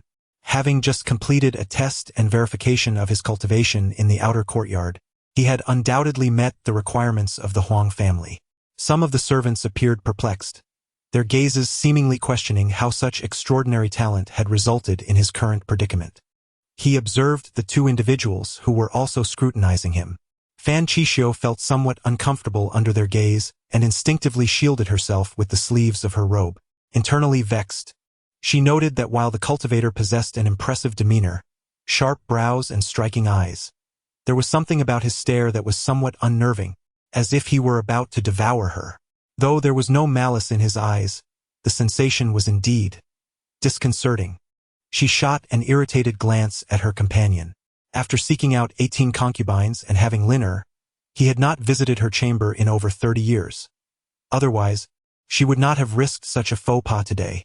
As the legitimate daughter of a prominent family, her innate worth was derived from her lineage, and she had never regarded herself merely as the matriarch of the Huang family. She adhered to a strict set of decorum, intent on showcasing her distinction. Still staring, were they? Surely he could not be a demonic or rogue cultivator. Huang Shangshan sensed his companion's gaze and interpreted it as a prompt to speak. Marrying into a family of such status had its merits and demerits. The downside was the plethora of constraints. Everything was bound by regulation, leaving one uncertain whether it pertained solely to him or encompassed all aspects of their lives. In a union of this nature, how much affection could truly exist? It often felt like mere formality, a familial obligation. "Friend, please take a seat. I pay my respects to the family head."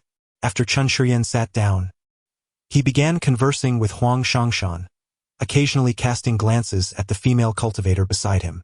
He wondered why his friend had come to this Bibo manor. Had his family encountered misfortune?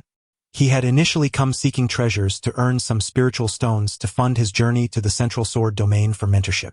Alas, fortune had not favored him. His ventures had resulted in losses, extinguishing his aspirations to travel to Zhongzhou. Huang Shangshan and Fan Qixio regarded him with solemn respect. "Are you seeking mentorship in the Central Sword domain, perhaps at the Lingshao sword sect?" "Indeed, in my youth, I encountered a master swordsman who, recognizing my innate talent, insisted on imparting a few sword techniques to me. He mentioned that should I come to a deeper understanding in the future, I could seek him out at the Lingshao sword sect and request to become his disciple." Huang Shangshan, with a kind demeanor, inquired about this connection, expressing his respect. "Those days are behind me. In my youth, I was overly proud and combative. Now I wish to focus solely on nurturing my modest resources to elevate my being and leave a legacy." This narrative was just woven by Chen Shiyan, who remained uncertain of the true nature of the Huang family young lady he had encountered. He endeavored to preserve his own life and maintain a semblance of freedom. The opportunity presented by the Lingshao sword sect should suffice to capture their attention. "My friend, this is a tremendous opportunity. Have you truly given it enough consideration? If necessary, my Huang family can offer some assistance." Enough, I have placed my hopes upon the younger generation. After all these years of stagnation, what is lost is lost. However, the younger ones still hold potential. As long as their aptitude is akin to mine, I could pass on the sword techniques. Even if they do not enter the sword sect, they could remain in the central continent, within the sword domain. Haha, indeed. Your esteemed nephew could very well join our Huang family, and when he has descendants, they may naturally inherit this opportunity. That is precisely my intention. Come. Allow me to introduce you. This is my partner. Chun Shiryan promptly averted his gaze. Young son-in-law pays his respects to Lord Taishui. Yet inwardly he chuckled bitterly, realizing he had mistakenly regarded Taishui as a future partner, which led to this awkward moment. Fan Qishio, embodying grace, stood and returned the courtesy without uttering a word. Please, sit down, esteemed son-in-law. Henceforth, we shall be one family, Huang Shangshan declared. Esteemed father-in-law. Very well. Now you should accompany the servants to rest for a while. I will send a message to the family to summon Yunling so that you may meet. Of course, I will heed your arrangements, esteemed father-in-law. As Chen Shiryan was about to exit, a soft and melodious voice, delicate and enchanting, called out. It was Fan Qishio. Hold on. Might I request a glimpse of the sword techniques from the sword sect? I apologize for the abruptness, but my curiosity is piqued. How could that be? How could I impose upon my own son-in-law? The sword techniques are indeed a closely guarded secret. He playfully reprimanded Fan Qishio. Haha! Esteemed son-in-law, you grew up in a prominent family, greatly fascinated by those grand sections. He then turned to Chun Shiryan to clarify. He played both sides of the coin, yet it mattered little, for he truly possessed the skill. What difficulty is there in this? Since Lord Taishui wishes to see, I shall gladly demonstrate. With that, he strode toward the expansive courtyard outside the hall. Extending his right hand, he summoned a long sword that shimmered with ethereal light. Esteemed father-in-law, may I activate the formation? Naturally. As the words fell, a translucent barrier enveloped the Huang family's main residence, resembling a great bowl perched above. Chun Shiryan felt the suppression of the forbidden air array in the city dissipate. He transformed into a streak of purple lightning, darting erratically within the formation. In a mere breath, he returned to his original position, sheathing his sword. What a display! My skills are lacking, he remarked. What was that? Fan Qishio inquired. That was a technique from the sword classic, known as Purple Lightning and Thunder. It is relatively simpler than other sword forms, truly worthy of the techniques from the immortal sect. After a round of mutual flattery, Chun Shiryan took his leave. Observing the remarkable speed of the technique, Fan Qishio realized it must be a highly enhanced skill, one that even lesser sects could not possess, even if it was not from the Lingxiao sword sect. Could it be a trick learned elsewhere to deceive us? He pondered. Not likely. This technique can be easily investigated and is quite distinctive.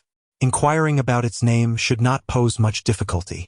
Well, if that is the case, I shall take his word for now. As for Linger, I will advise him to wait for the right opportunity to absorb his cultivation later. In the meantime, I shall seek others. Indeed, regarding the sword technique, we must conduct thorough inquiries.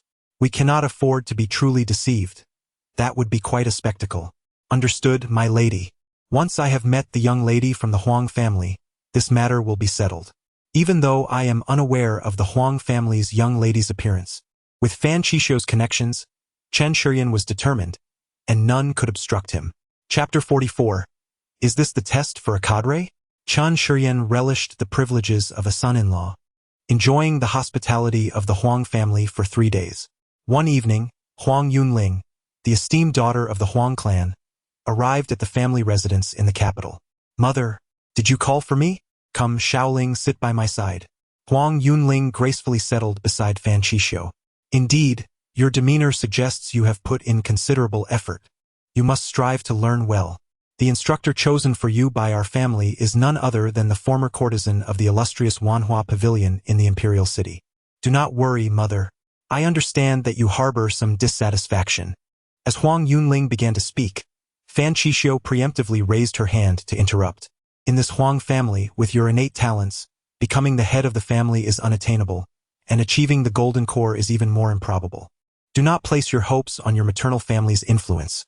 While you may occasionally leverage your identity, true assistance is out of the question. As a woman of a prominent family in the dynasty, what prospects could you possibly have? Hence, I have chosen this path for you. Although it may be fraught with peril, it could lead you to become a golden core practitioner. At the very least, after my passing, you could secure your position within the Huang family. If you were to catch the attention of the ninth prince, setting aside the lofty aspirations of becoming a primary consort or secondary wife, you could establish your own faction within the Bibo mansion, and perhaps even carve out a niche in the imperial city. Mother, I understand, yet there remains a lingering uncertainty. You have already encountered 8 practitioners. It is time for your mindset to evolve. This is not a moment for guilt, but rather to cultivate benevolence. Once you become a Golden Core Master and a Yuan Ing True Monarch, you will have the freedom to pursue your desires. Yes, I comprehend. I shall personally resolve this matter with my Dao companion. Your willingness is commendable, but this situation is different. A trace of confusion crossed Huang Yunling's face. The Dao companion we have found for you possesses extraordinary talent and holds significant opportunities. Should you bear offspring, it would greatly benefit your future.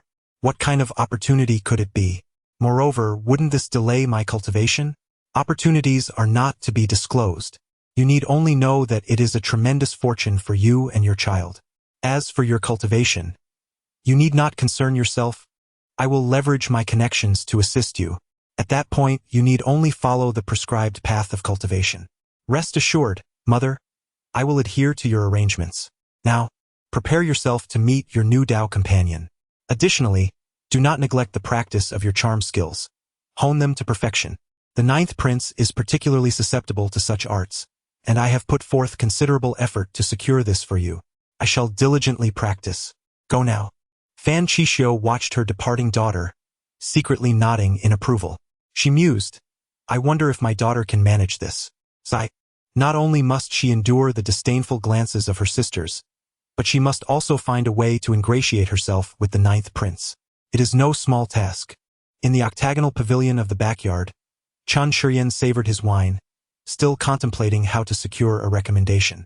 Suddenly, a soft, alluring voice floated from behind him. Chen Shiyan sensed the arrival of the main character and turned to face the newcomer.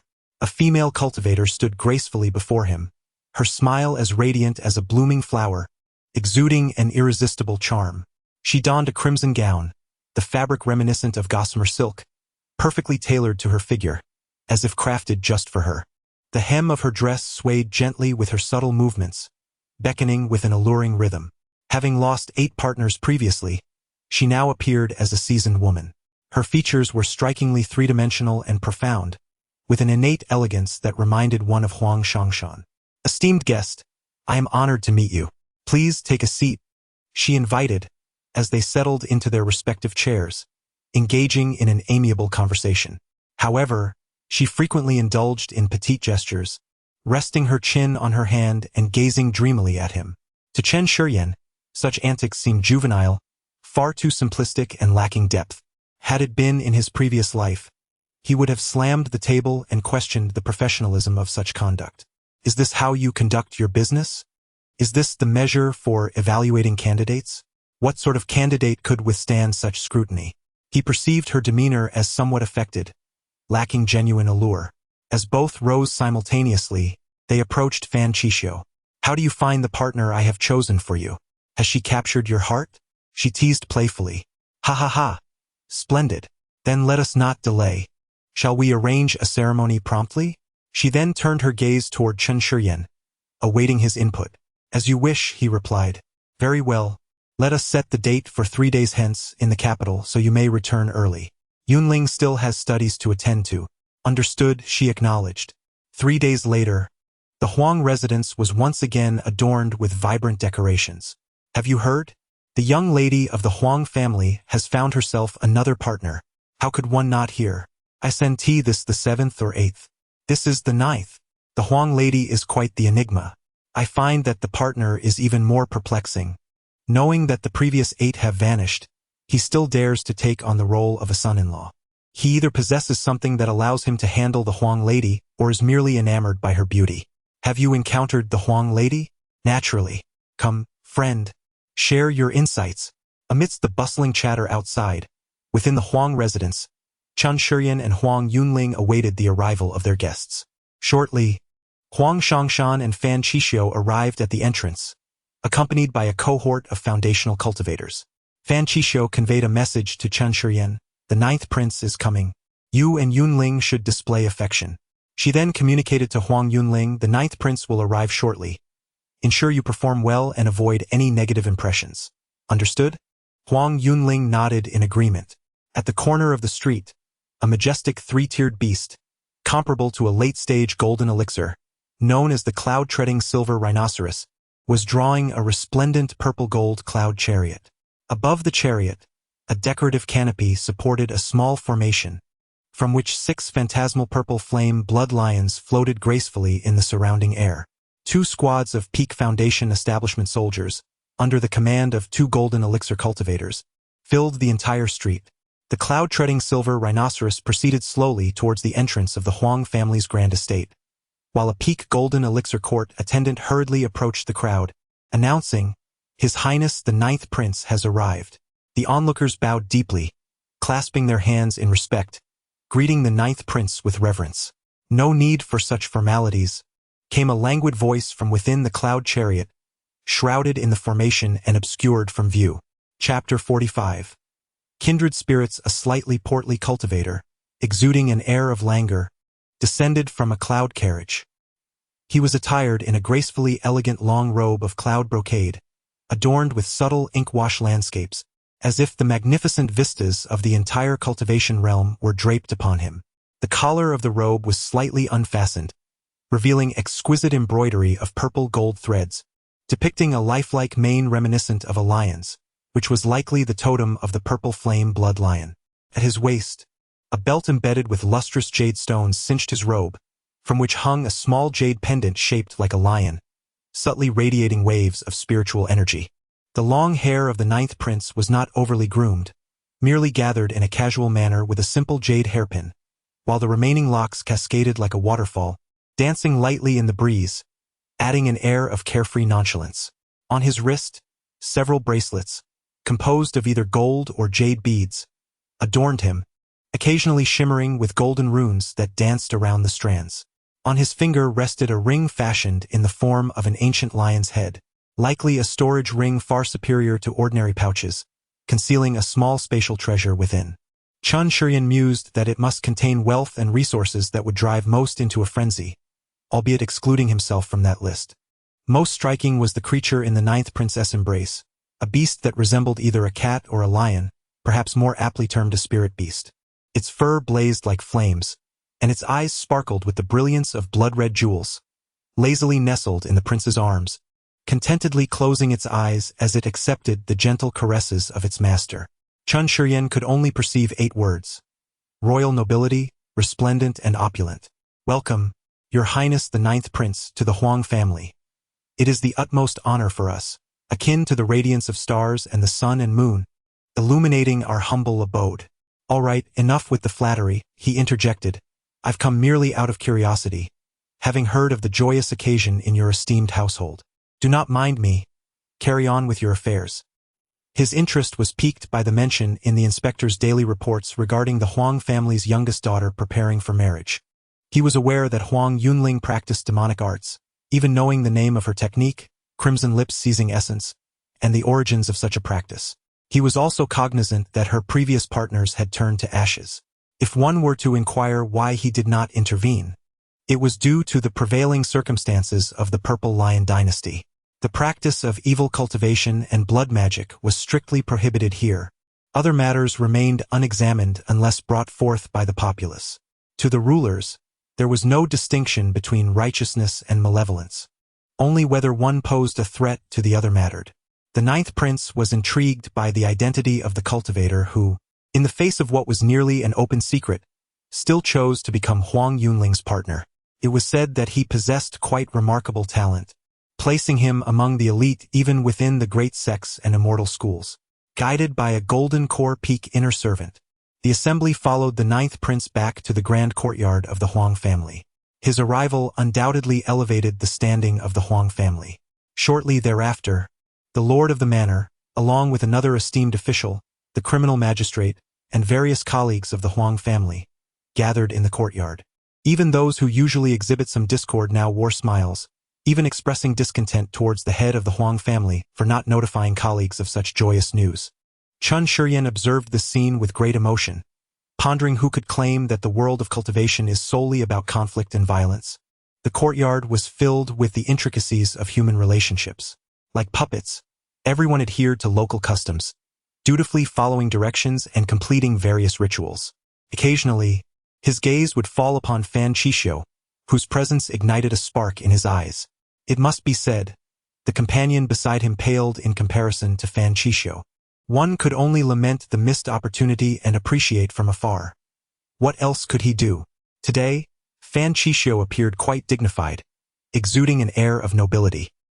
His only regret lay in her attire, which lacked a certain flair. Had it been him, a qipao ensemble would have undoubtedly captivated the entire gathering. After a series of formalities, the newlyweds, adorned in wedding garments, approached the main table to toast the 9th prince. The first to raise a glass were the head of the Huang family and Fan Qishou. Fan Qishou lifted the spirit wine, tilting her head back to drain the cup. In that instant, a droplet of the elixir slipped from the corner of her mouth. Once finished, Chun Shiryan withdrew his gaze, only to lock eyes with the 9th prince. The prince, tilting his head, returned his gaze, their eyes intertwining momentarily in the air. Chun Shiryan smiled, fully comprehending the look exchanged.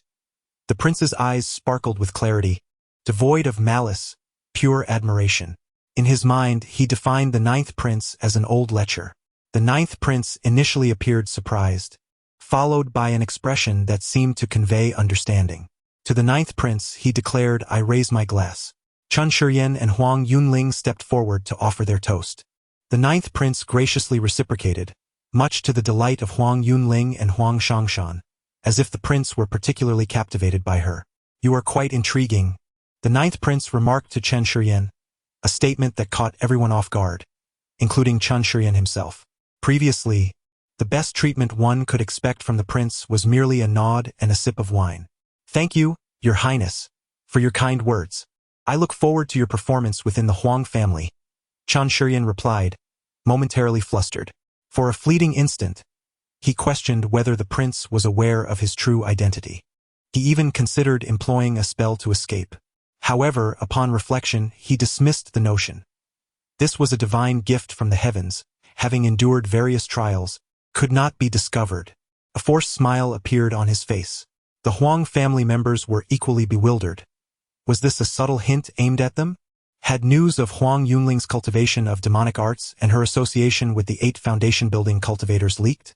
Or was there some connection between the 9th prince and this son-in-law? Why had the first 8 not made an appearance, yet he chose to engage with Chun Shiryan?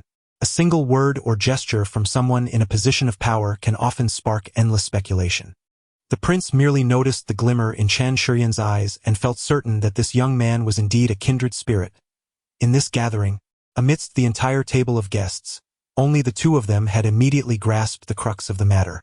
Reflecting upon my personal experiences, I perceive that the Huang family may soon encounter considerable amusement. Thus, I jestingly remarked, "Let us await Your Highness's observation." Chun Shiryan provided a universally applicable response. The 9th prince, momentarily taken aback, nodded in agreement, rising with a smile, finding the situation intriguing. He departed the banquet with the company. As for the esteemed son-in-law, the 9th prince seems to believe that I possess the potential to showcase my talents within the Huang family. The head of the Huang family wore an expression of skepticism. Upon returning to his fief, the 9th prince stood atop a high platform, dismissing the guards surrounding him, gazing toward the imperial city. "I wonder how you fare in the cold palace of the royal city. Today I encountered an intriguing individual. Might you ultimately share a fate akin to mine?" His resolute demeanor suggests that the transgressions he commits will far outweigh those of my past. He patted the side of his fiery red lion. "Do you think my father sent me here merely because I gazed too long at the heavenly consort? Is there a deeper significance to it?" The lion responded with a howl, seemingly in agreement. "Ha! I share your sentiment." However, his expression abruptly shifted, turning cold and filled with rage. But why must it be me?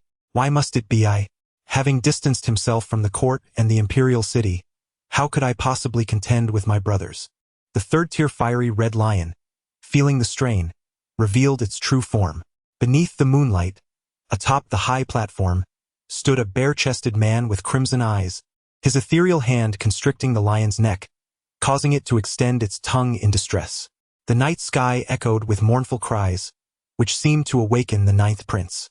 His eyes regained clarity, and the fiery red lion shrank back, trembling in his embrace. My apologies, dear Qi Yen, for my earlier outburst. Chapter 46. Let us make a deal. Nightfall. Within the Huang family's inner residence, Chen Shiyan and Huang Yunling sit facing each other. My lady, the night is far advanced. A moment of spring night is worth 1,000 gold, he remarks. In all honesty, Huang Yunling's demeanor is somewhat awkward. Having endured 8 partners, what could she possibly have not seen? Why is she so bashful on this wedding night? Unbeknownst to him, despite having had 8 partners, Miss Huang has never truly experienced intimacy, a consequence of her cultivation method, the Jiangchun Duo Yuan Gong. This technique, a pure and orthodox demonic art from the Wanhua Pavilion, can elevate one's cultivation to the nascent soul stage. It does not involve dual cultivation. Rather, it ensnares male practitioners within an illusion through a mere kiss, enhancing their power after refinement. Thus, her experience is limited to this. In essence, she has never truly gone through such encounters. Moreover, the future is meant for the ninth prince's delight. But who would have anticipated the emergence of Chen Shiyan, who must also bear children with her? Noticing the deepening confusion on Chen Shiyan's face, Huang Yunling's cheeks flushed lightly as she steeled herself to speak. Husband, to be frank, although I have had several partners, they were all rather lacking, thus Chen Shiyan was taken aback. After 8 husbands, you tell me you remain untouched? All 8 predecessors were inadequate? Huang Yunling bit her silver teeth, thinking that Chen Shiyan was rather too blunt. Inadequate? My lady, you are somewhat misleading me. Chen Shiyan stood up, interrupting her words. 8 foundational cultivators, I find it quite hard to accept. Perhaps you could enlighten me on the reasons? Seeing the seriousness in Chen Shiyan's expression, she realized she needed a suitable justification.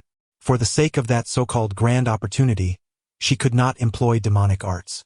Previously, her allure seemed ineffective on him. I had once aspired to ascend to the ninth princess favor specifically. Those 8 predecessors have all turned to dust, sent away by my mother. Why the ninth prince? How can you be so certain he would? He would. Chen Shiyan did not complete his sentence but exchanged a knowing glance with her. Sometimes the truth can be too hurtful.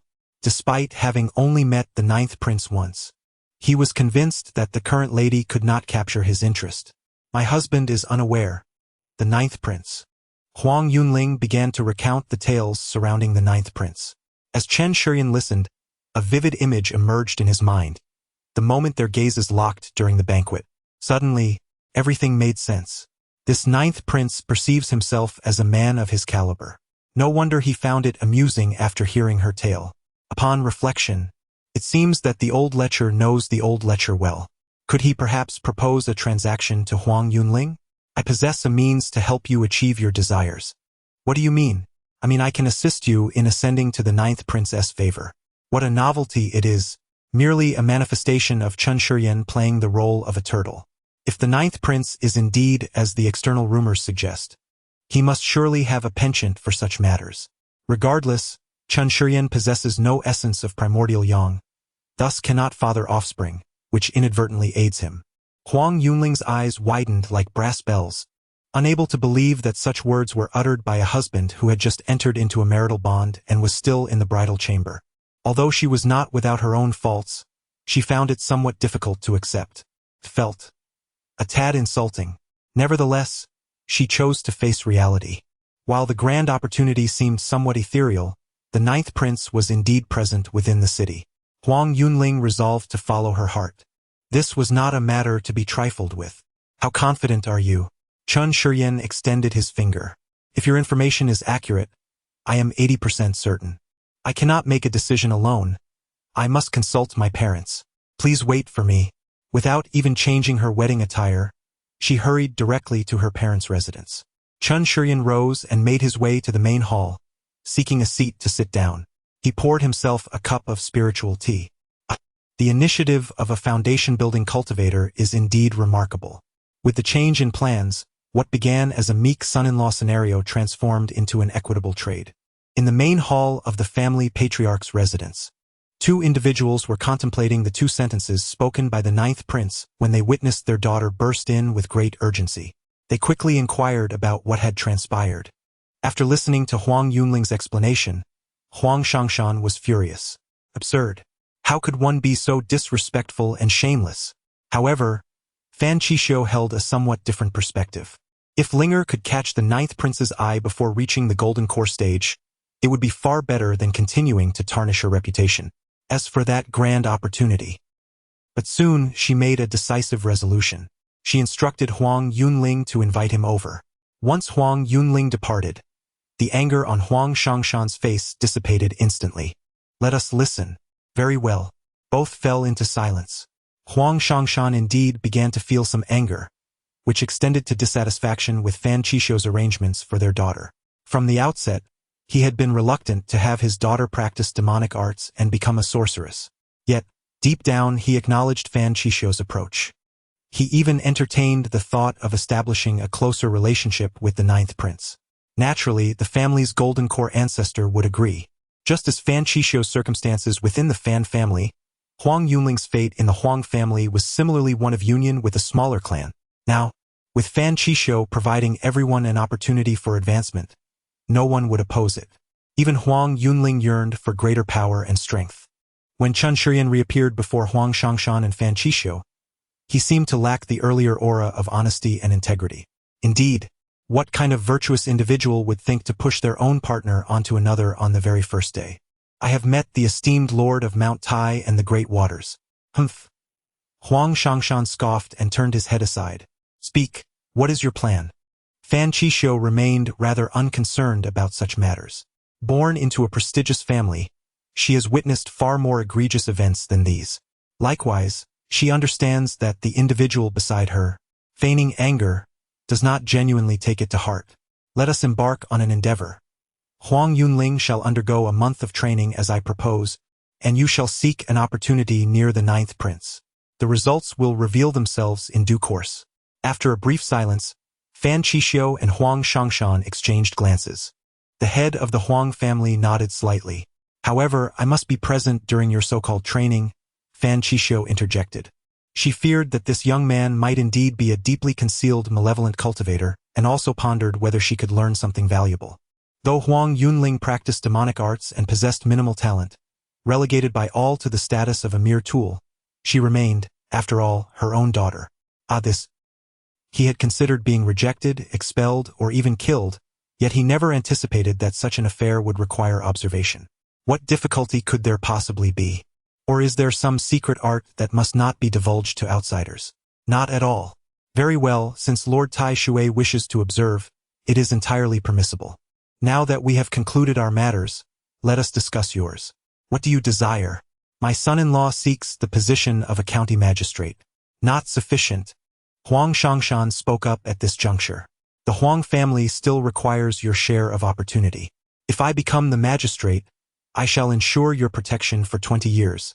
Once the term concludes, the opportunity shall be yours in full. Huang Shangshan pondered for a moment and nodded. It is agreed. I shall not go back on my word.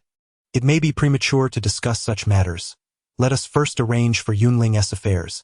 Indeed, as Lord Tai Shui suggests, we shall commence tomorrow in Yunling's little courtyard.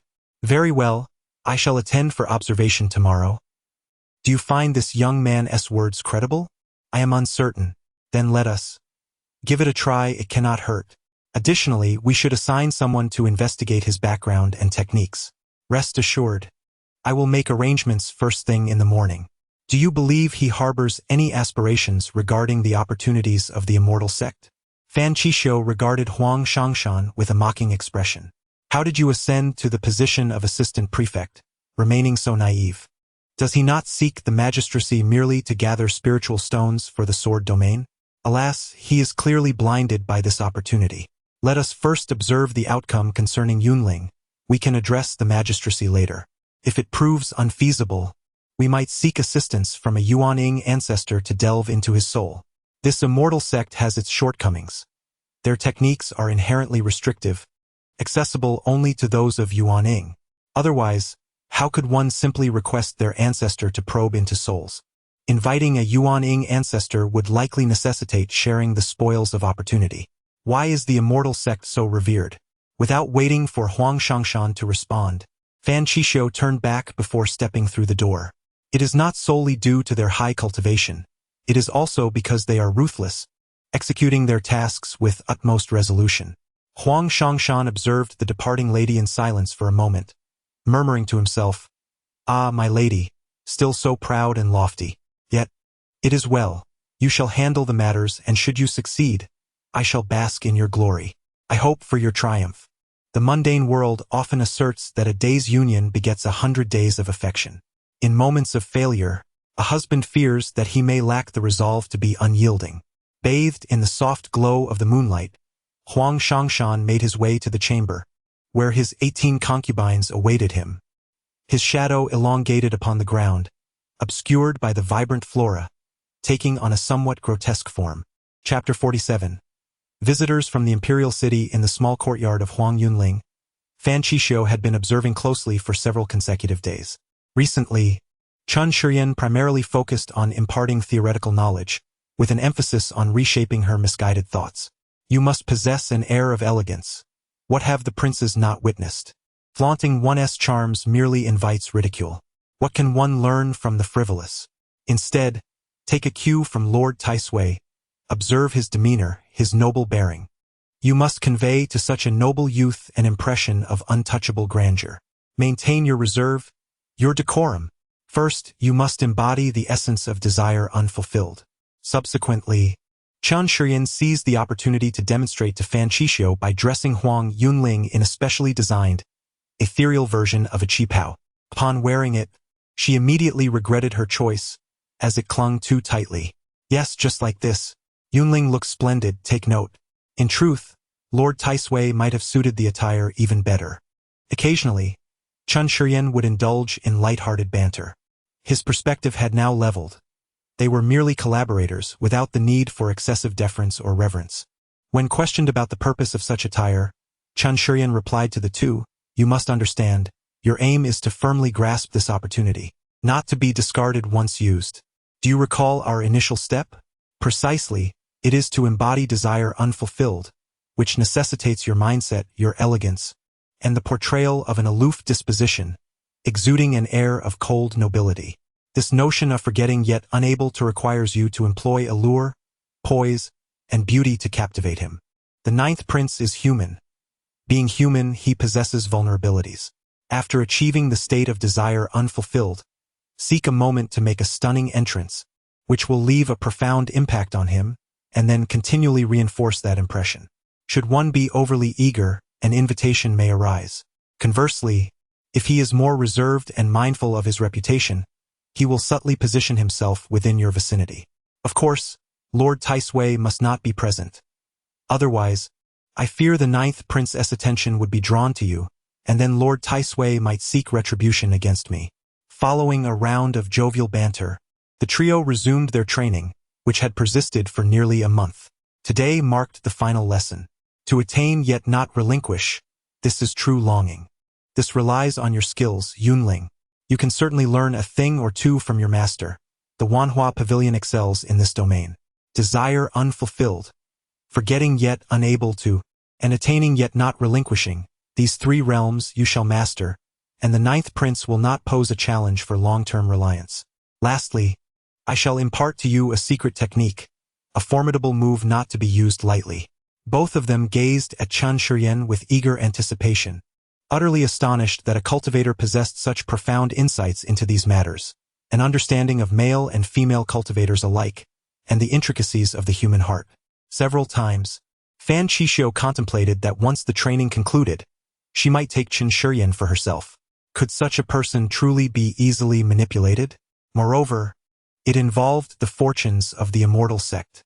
If one day, the ninth prince were to marry the princess consort, she would undoubtedly leverage your identities to her advantage.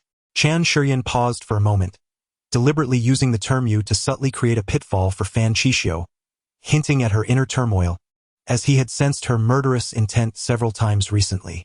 He was curious to observe the dynamics between the two when they served him, akin to how the ninth prince tested his mindset regarding the pleasures of the Huang family.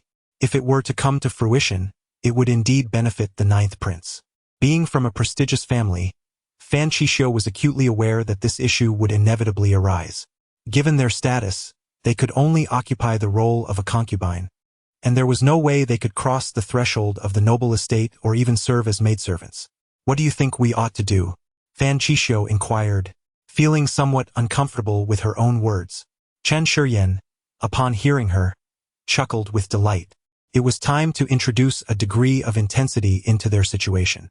Drawing from concepts of a past life and correlating them with the realities of this world, he aimed to deliver a form of ideological baptism, stamping their thoughts with a steel seal.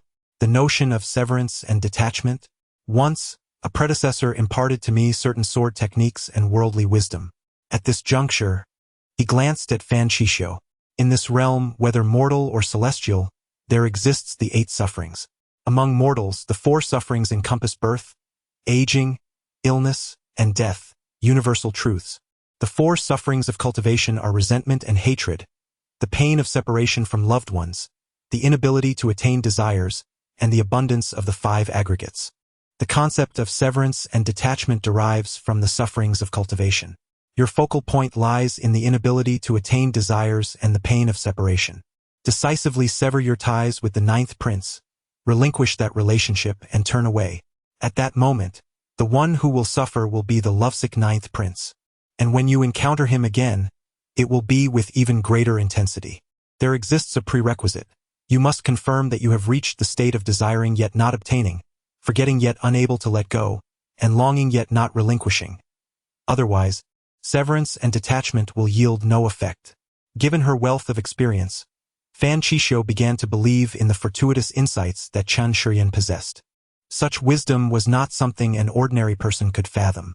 If Chan Shuryan were aware of her thoughts, he would undoubtedly perceive that Fan Qixio indeed possessed depth. Although his interpretation might be misguided, the 8 sufferings encapsulate profound philosophical truths, as recorded in the Great Nirvana Sutra. At this moment, Huang Yunling gazed at Chan Shuryan with newfound admiration. She was genuinely able to sense her own transformation. Previously, she had merely listened to his teachings. However, upon the emergence of the 8 sufferings, she experienced a moment of enlightenment. Sometimes, seemingly thoughtless actions can give rise to unforeseeable complications. Just as the two were lost in contemplation, the head of the Huang family entered. Approaching Fan Qixio, he whispered, "Your second brother has come." Fan Qixio's expression turned to one of surprise. The second brother referred to by Huang Shangshan was her own brother from the Fan family, the wayward second son among their generation, now at the pinnacle of foundation establishment, Fan Yundu. "Please continue. I have matters to attend to," Fan Qixio said, before making her way towards the main residence, with Huang Shangshan trailing behind her. "Dear second brother, how fares the family?" He chuckled. "Well, recently, elder brother is set to achieve his golden core. I shall invite you to witness the ceremony, and you must bring along your sister's husband." "Thank you, second brother." "What is there to thank for?" After a brief exchange of pleasantries, the trio engaged in casual conversation. Huang Shangshan rose. "Second brother, I have matters to attend to in my residence. I must take my leave." "Do attend to your affairs. Matters of the dynasty are paramount. I merely stopped by to visit my younger sister." Once Huang Shangshan had departed, Fan Yundu inquired, "Has there been any disturbance at the Bai Bo residence?" "None at all." Fan Qixio refilled his cup with second-tier superior spirit tea. "That is reassuring." With a wave of his hand, an array emerged from his storage ring, enveloping the hall. "Second brother, what is this?" "This is of great significance. We must proceed with caution. Beneath the Bai Bo residence lies Chen Yuan County, where an unborn secret realm awaits. You must arrange for individuals to be dispatched there, and when the secret realm manifests, lead the ninth prince to it." Fan Yundu's expression turned grave. "I am unaware of the specifics.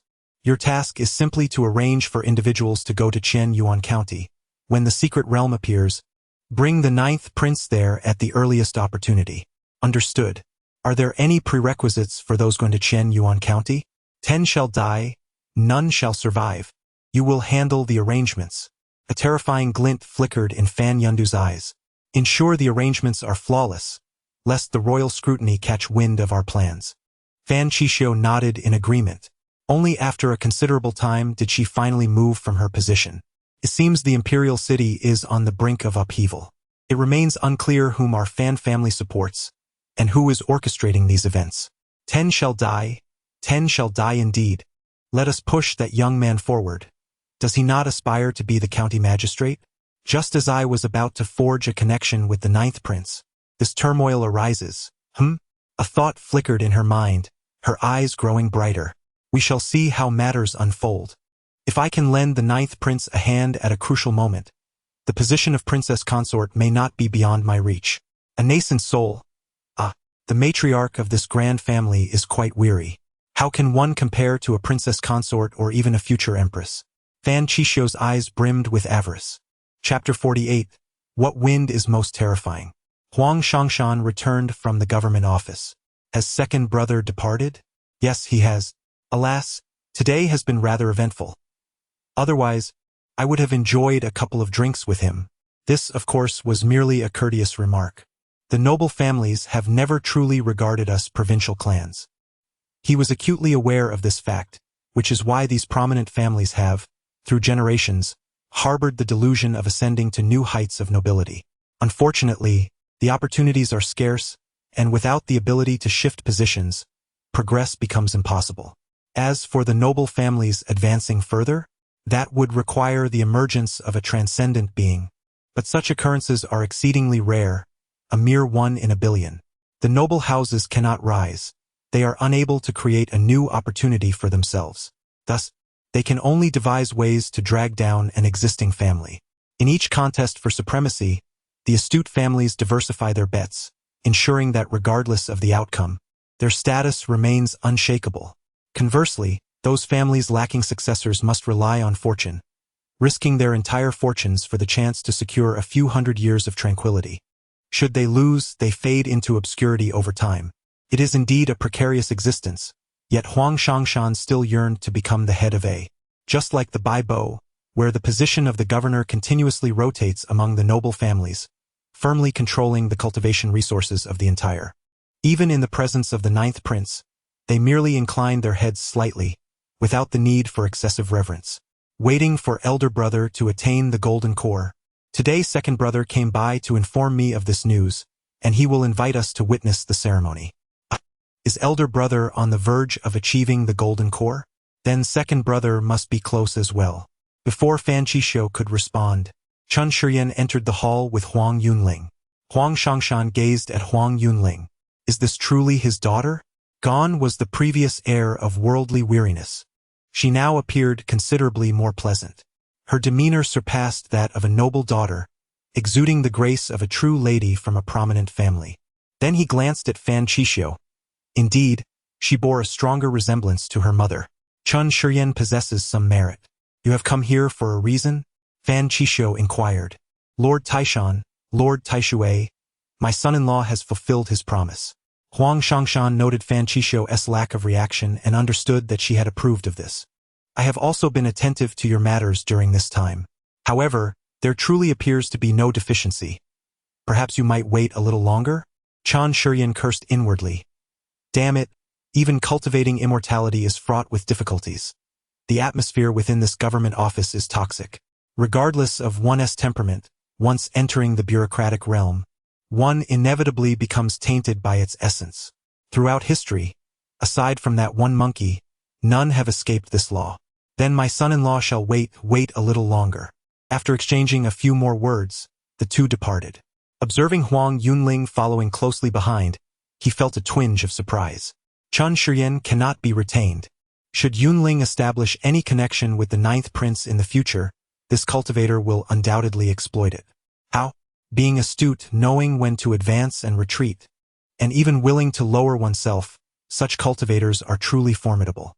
Coupled with his talent, he may very well harbor resentment against the Huang family in the future. He began to contemplate the opportunities presented by the celestial sect. However, reflecting on the control exerted by the noble families over the lower ranks and the influence of the Nangong clan over the imperial court, could the celestial sect truly be easily manipulated? What is not yours ultimately belongs to no one. The methods of the celestial sect are beyond mere imagination. Assigning him a position as a county magistrate would not be a burden. After his second brother departed, Fan Chisho had already investigated the vacancies within the government. Quite fortuitously, the magistrate of Chenyuan County had recently been slain by passing water bandits. She even speculated whether it was the work of her second brother. Otherwise, what were the odds that a Foundation Establishment Level 8 magistrate would be easily killed by mere bandits in the back hall of the government office? With such prowess, why not plunder the entire county? Even if they feared the imperial decree, which forbids harming commoners, those Foundation Establishment families would surely resort to plundering. Huang Shangshan was somewhat taken aback. His wife had conspired with him multiple times to eliminate Chen Shuryen, even deliberating on whom to use for soul-searching. Why had her stance changed today? I fear this young man. Are the methods of the celestial sect something we can fathom? Even advanced nascent soul practitioners would hesitate to take such risks. Let us adhere to our agreement and maintain a thread of goodwill. The lady's reasoning was sound. Thus, let him be appointed as a county magistrate, and from henceforth, let bridges be bridges and roads be roads. When he assumes office, we shall arrange for a concubine to accompany him as a maid. If he truly does not wish to leave behind any opportunities, he will not sire offspring, thus extinguishing our aspirations for his fortune. Should he, however, falter and leave behind a son or daughter, Yunling could then approach him. We must devise a plan regarding the ninth prince. This opportunity must not be easily forfeited. All must be contended for. This was the first time Huang Shangshan witnessed such softness and benevolence in his wife. She was indeed thoughtful. Let me consider where to assign him, as there are numerous county magistrate vacancies recently. Selecting a remote and impoverished location would yield fewer spiritual stones, prolonging his stay, thereby increasing our chances of seizing significant opportunities. Let it be Chenyuan County, where the water bandits are rampant. It is perfectly suited. Chenyuan County? Might this not be perilous? What if he were to lose his life? Then all our scheming would be in vain. Given his strength, the concern for his life is unwarranted. Yet, in his heart he mused, "Dear wife, you do not comprehend male cultivators. This young man will undoubtedly not grant us any fortune. It would be best if he were killed by those bandits. Then hasten your arrangements. I shall assist him in selecting a concubine." Huang Shangshan shook his head. The daughters of noble families are indeed troublesome, their intentions shifting like the wind. It is she who wishes to eliminate him and yet also desires to appoint him as magistrate. Alas, the whispers in the bedroom must be heeded, for the winds are strong. A day later, what? The magistrate position is secured? He is to assume office promptly? Cheng Qian, enjoying roasted meat in a small courtyard within the city, was somewhat bewildered. He had made his decision. If the Huang family continues to keep their divisions nearby, who knows what underhanded tricks they might employ. When the time comes, a powerful figure may attempt to probe the soul, unaware of what secrets this avatar might reveal. Talk of celestial sects and opportunities is mere nonsense. This technique is not foundational to any celestial sect. It is merely one of the many practices in his possession, lacking any capability to prevent exposure. Therefore, he plans to consume spirit stones to elevate his cultivation, and then let the dust settle. He intends to self-detonate right within the Huang family estate. The power unleashed at the peak of Foundation establishment is no trivial matter. At the very least, he would receive feedback on his cultivation. As for the rest, he would relocate and create another avatar. However, unexpectedly, circumstances took a turn. Within the residence of the Huang patriarch, Chen Shuryen expressed his gratitude with a respectful gesture. Then, to his astonishment, Fan Chisho presented him with a storage bag and an attendant.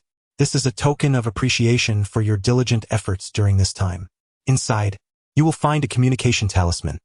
Feel free to contact me regarding any matters, and I can assist you thrice within the city. Though the name communication talisman may sound ordinary, it is anything but. Initially, in Lingyun sect, he thought such items would be commonplace. It was only later that he learned these talismans could only be crafted by those at the golden core stage.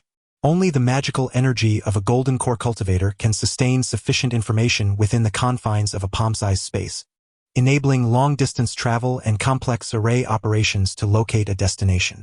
Had Fan Qishou truly been brainwashed into treating him so benevolently? Huang Shangshan cast a lingering glance. Chun Shiyan accepted the storage bag and the so-called attendant, who was essentially there to monitor him. He was too weary to ponder further and merely wished to assume his official duties. Chenyu County, with me, shall be your fortune. Chun Bapi was about to make his entrance. My lady, why opt for a concubine when you could choose an attendant? A concubine poses risks. Should fortune smile upon her, she may bear a remarkably gifted offspring, complicating matters. An attendant I have trained is much more reliable. Huang Shangshan, noticing her intent to leave, hastily inquired, by the way, what gifts should we bring to the ceremony? Choose as you see fit. We cannot afford what my brother favors, so anything else will suffice, replied Fan Qishou before departing the main residence. Huang Shangshan fell into deep contemplation. Second brother, the Fan family, the ceremony, the communication talisman, the personal attendant. These were the incongruities that struck him. When had the Fan family ever invited him? Despite being the patriarch of a prominent clan, he was not part of their circle, unable to engage in their discussions of imperial affairs and court intrigues. He was merely a country bumpkin. He had only visited the Fan family once, playing the role of a mere subordinate.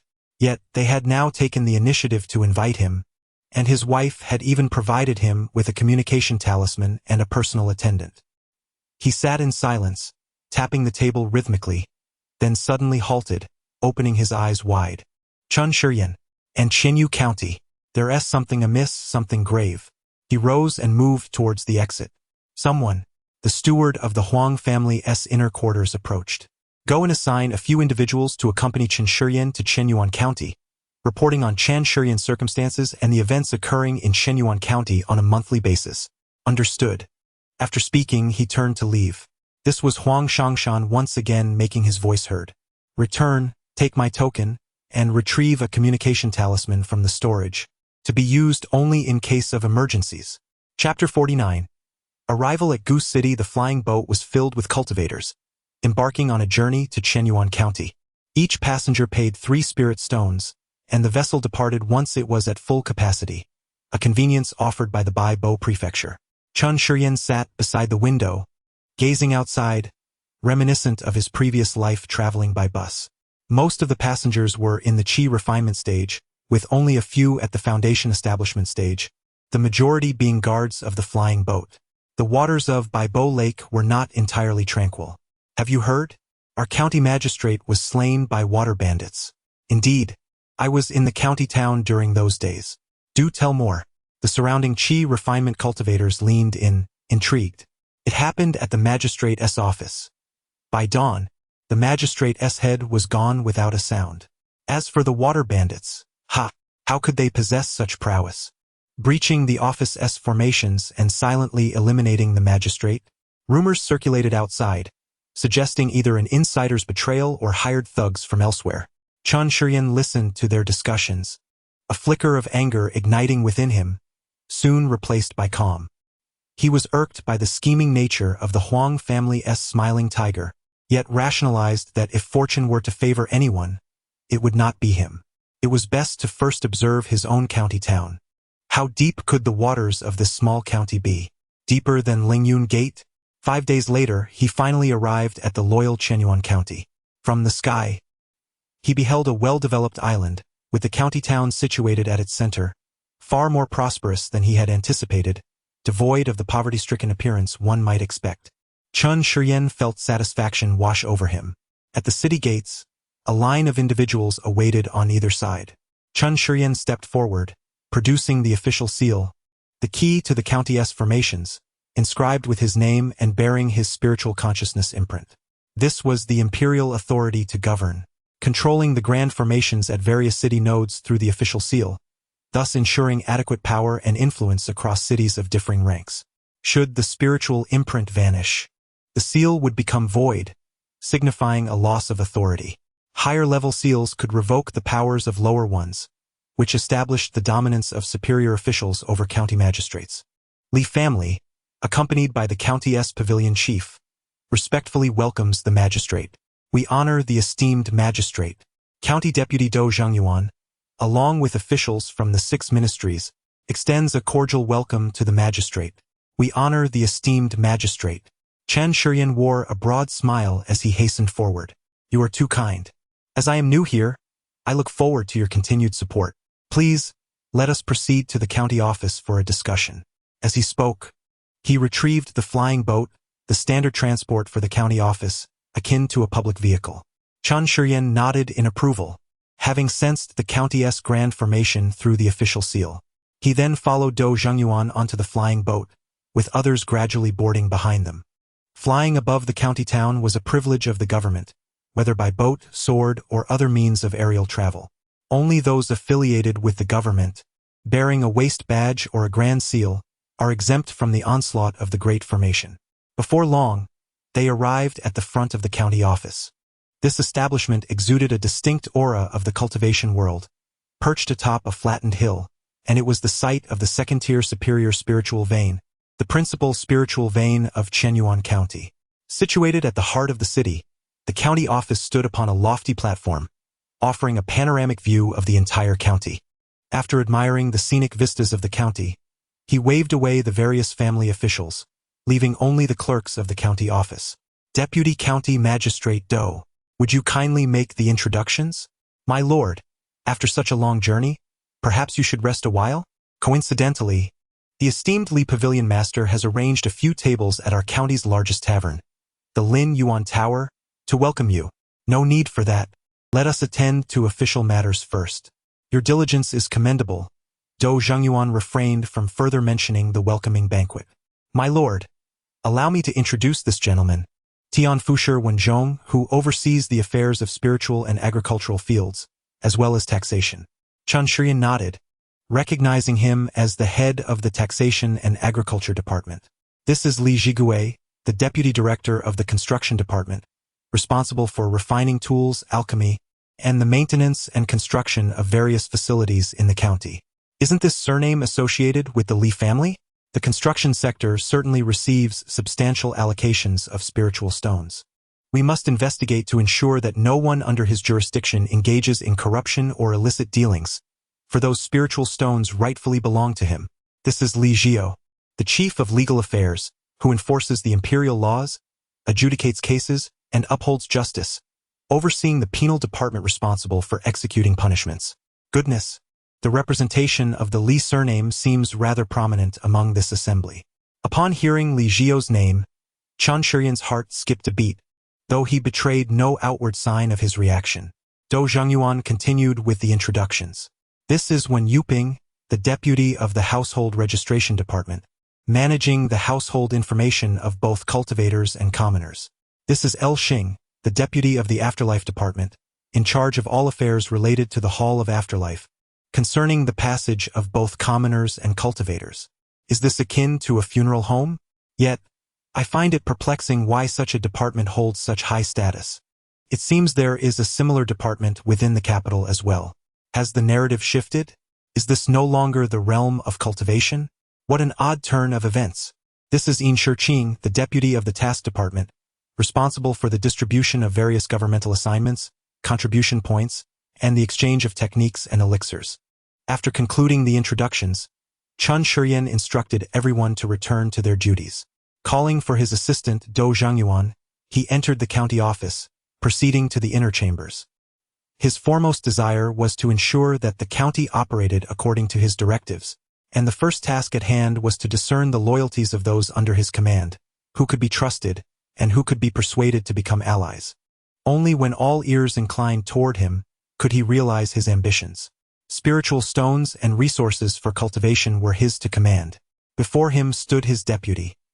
He pondered, Zhengyuan. It is said that the previous county magistrate met his demise here? Unaware that this was the new magistrate's first inquiry, Do Zhengyuan replied, Indeed, my lord. However, what has been uncovered? I have heard that there were cases involving water bandits and robbers. Your Excellency, my subordinates and I have proven inept in uncovering any useful clues. As for the notion of water bandits, it remains a possibility. Nevertheless, this case will undoubtedly attract the attention of the imperial court. It is only fitting that the perpetrator be somewhat cautious. I appreciate your understanding, Your Excellency. By the way, do you think this could have been the work of an acquaintance, perhaps yourself or the Li family? Chen Shiyan jested. Dou Zhengyuan was taken aback. The county magistrate, appearing jovial, spoke with a sinister undertone, suggesting he was no benign figure. He pondered the magistrate's intentions. Was he concerned for his safety? No, if that were the case, he would not have come here. Was he probing to see if I was the culprit? Or perhaps, he recalled that, during the introduction, the magistrate had stiffened slightly at the mention of Li Jiao. Could it be that he harbored reservations about the Li family? Your Excellency, I would never dare to engage in such an affair, and as for the Li family, I know not of their involvement. Upon noticing Chen Shiyan's expression darken, he quickly added, yet we cannot entirely dismiss the suspicion. Indeed, it would be prudent to exercise caution. A meticulous approach ensures longevity. I must trouble you, County Minister Dou, to conduct a discreet investigation. A cold sweat broke out on Dou Zhengyuan's brow as he grasped the implications of the magistrate's words. This was a new official making his mark, and the focus had fallen upon either him or the Li family. That prior remark had been a subtle choice laid before him. Truly, one could discern the iron resolve of someone from the capital. I grant you a month to yield results. This matter must reach a conclusion, either you or him. I understand, sir. After gauging the strength and methodology of the grand formation, Chen Shiyan felt an urgency to act swiftly. There was no need for internal divisions. Those who heed my directives are allies, while those who do not are clearly not. He was not here to genuinely govern. That night, within the Li residence in the county town, Li Yunyun inquired, "How do you perceive our newly appointed county magistrate?" "I cannot discern anything," Li Jigui replied. "He does not seem like an easy person to engage." Li Jiao remarked, "There is a saying in the mundane world, a new emperor brings forth new ministers. You too ought to exercise caution lest the new magistrate's fervor inadvertently scorches our household. What if he is insensitive to the nuances?" The speaker was none other than Wen Yuping from the Household Registration Office. "Brother-in-law, I believe this magistrate should be amenable. After all, he hails from the capital and should understand our customs. Yet, do not let your guard down. He may very well be an inexperienced hothead. The patriarch must not be disturbed at such a critical juncture. In time, we could ascend to the status of a prominent clan in the prefecture. Rest assured, I shall keep a watchful eye on the county magistrate and ensure he does not jeopardize our significant undertakings. We must endure. Should our patriarch truly succeed, the significance of Chenyuan County would diminish, merely a fleeting gain or loss." Chapter 50. Let us review the accounts that evening. Chen Shiyan ascended to the terrace of his dwelling in the rear courtyard. Below, a myriad of lights twinkled like stars. "Xiaoya, go to the tavern in the county town and order a few signature dishes. Join me here shortly for a drink," he instructed. Xiaoya, a maid assigned by Fan Qixio, possessed modest abilities, being at the 8th level of qi refinement. He relished the experience of being attended to. As he retrieved some spiritual wine from his storage ring, he gazed at the scene before him, feeling a surge of ambition. It was no wonder that those in power often exhibited grand aspirations. Although he had yet to fully grasp the affairs of this small county, merely occupying this position instilled in him a sense of pride.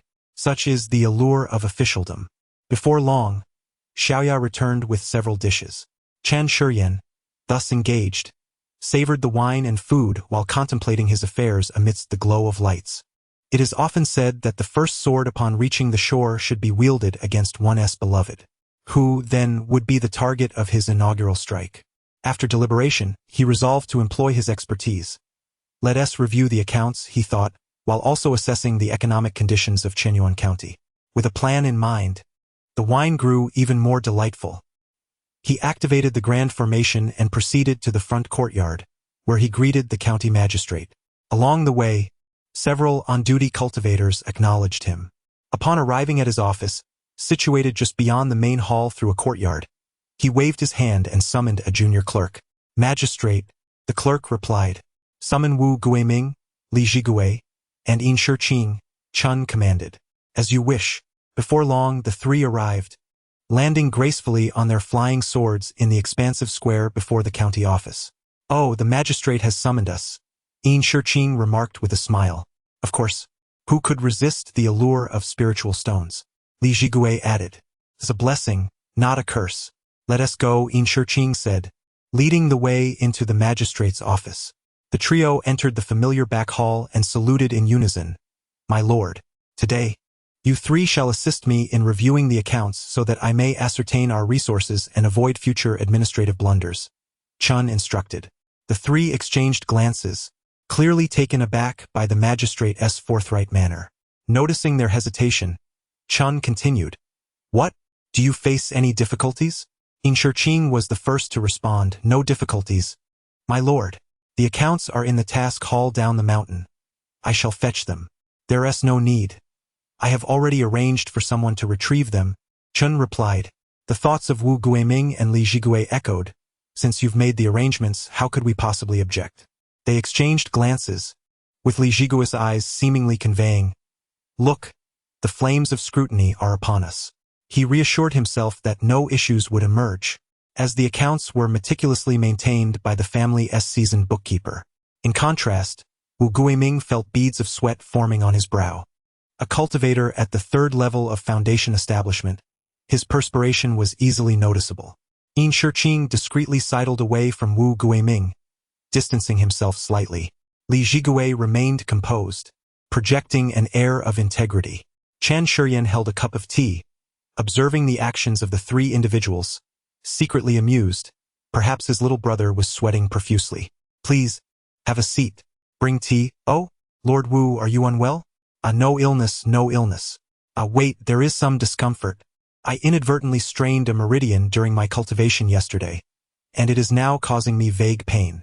Cultivation, after all, cannot be rushed. When circulating one's qi, one must be neither hasty nor sluggish, much like walking on the radiant path. One must not stray. "Indeed. Thank you for your guidance, my lord." Before long, several constables escorted a few clerks into the courtyard. "Reporting to you, my lord, the accounts from the Construction Supervision, Land Tax Division, and Task Department have been brought forth." "Very well, present them. You may return to your duties." "Yes, my lord." Chun Shiyan was the first to examine the accounts from the Task Department. He posed several questions, each hitting the mark. Wu Guiming grew increasingly anxious, while Li Jigui found it hard to remain still. It seemed the county magistrate truly understood the accounts. He was aware that the accounts of Yin Shiqing from the Task Department were likely flawless. The clandestine income of the Task Department did not rely on any form of embezzlement. Their method involved holding on to tasks that were either simple or offered rewards in the form of rare materials, which the prominent families in the county would bid on privately. On the surface, there appeared to be no issues. Yet, even so, this county magistrate had pinpointed some minor discrepancies. He harbored a glimmer of hope, wondering if he might be able to do the same. "All right, Yin Shiqing, the issues I just raised need to be clearly indicated upon your return. A minor discrepancy here or there may be inconsequential for us, but for those wandering cultivators, it could mean the difference between heaven and earth. As officials, we must be benevolent. I shall heed your teachings, my lord. You may return to your tasks." After bidding farewell, Yin Shiqing clutched the accounts and walked out. As he passed by the two seated individuals, he shot them a glance, as if to say, "May you fare well." Chen Shiyan took a sip of tea and reached for the accounts from the construction department. He first examined the overall account recorded on a jade tablet, before promptly taking up a paper ledger. As he perused, he audibly expressed his discontent with a series of clicks of his tongue. "TSK, TSK, the sound echoed repeatedly, his face etched with disdain. "Li Shiqing, who prepared these accounts?" "Reporting to you, my lord, it was recorded by the accounts clerk within the department. Dispose of it upon your return. It is nonsensical, riddled with flaws. Even I cannot pass it. If the prefecture conducts an inspection, we would all be left eating melon seeds in embarrassment. Lord, revise the accounts and present them to me once more. Should I find any further flaws, you shall reimburse me the equivalent of the spirit stones you have consumed. Do you understand?"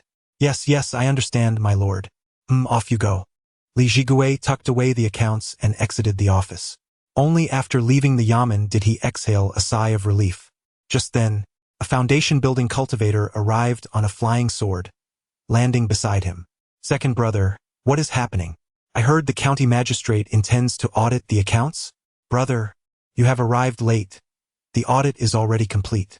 Observing his younger brother's somewhat relaxed demeanor, it appeared that no issues had been uncovered, and he would return to reward the accountants generously. No problems? There are indeed problems. Return with personnel to remove the accountants from my construction division. They must be dismissed. Dismissed? Indeed, dismissed. What of our family members? Humph, let them stay, we still need to reconcile the accounts. At this moment, Li Jiao began to grasp the gravity of the situation. Is it truly over? I assumed it was something significant. The audit is not merely a trifling matter. What else could it be? Spirit stones? Spiritual objects? Rare treasures? Hurry along and attend to your tasks. Li Jiao muttered to himself, spirit stones, we need spirit stones. At this juncture, Wu Guiming was filled with both hope and despair. He was hopeful because he understood the reprimand directed at Li Jigui. This county magistrate Chun was an astute individual, benevolent towards others. Yet, he was also despondent because his financial deficit had widened ever so slightly. After watching Li Jigui depart, Chun Shiyan shook his head. Let us secure some funds for now, utilizing their spirit stones to elevate my cultivation level. Once I reach the pinnacle of foundation establishment, I shall confront these families. For now, let us exploit the situation sustainably. He casually picked up the records from the taxation department. The more he examined them, the darker his expression became. In that moment, he resonated with a phrase from Bullet Rain. Damn it, the taxes have already been collected for the year 2024. Wu Guiming, observing the magistrate's countenance, realized that if he did not take action soon, he might face dire consequences. My lord, my heart is heavy with sorrow. With a grim expression, Chen Shiyan suddenly smiled. Sorrow? I dare say you have yet to experience true suffering. With a flourish, he produced the official seal. My lord, please wait. Please wait. I can explain. Explain? Indeed. Then do tell. Chapter 51. Esteemed sir, this is for you. He stepped forward, gesturing towards several items. The wood tax, tea tax, fishing tax, restaurant tax, and spiritual offerings were all imposed by the previous county magistrate. The contract tax, door tax, ship tax, departure tax, and the spring and autumn planting taxes were levied by the magistrate before him. In short, it has nothing to do with you, does it? That is not the case, sir. I must bear some responsibility. Wu Guiming, do you take me for a fool? Do you think I cannot comprehend the accounts? The spring and autumn planting tax and door tax have only been enacted for a few days, and you shift the blame onto the deceased, do you? Sir, please allow me to explain. Listen to my words. Wu Guiming, according to the imperial laws, fabricating accounts and deceiving superiors warrants execution. Sir, grant me a chance. I beseech you. Chen Shiyan found himself in a quandary. Should he execute an example to compel compliance, or spare him and avoid alarming the snakes? The families within the county were immensely tempting, especially given that the taxes had already been collected. As the saying goes, how much do scattered cultivators possess? After a moment of silence, he spoke, let him off but not entirely. Yesterday, I heard from County Clerk Doe that the previous county magistrate's death was rather suspicious.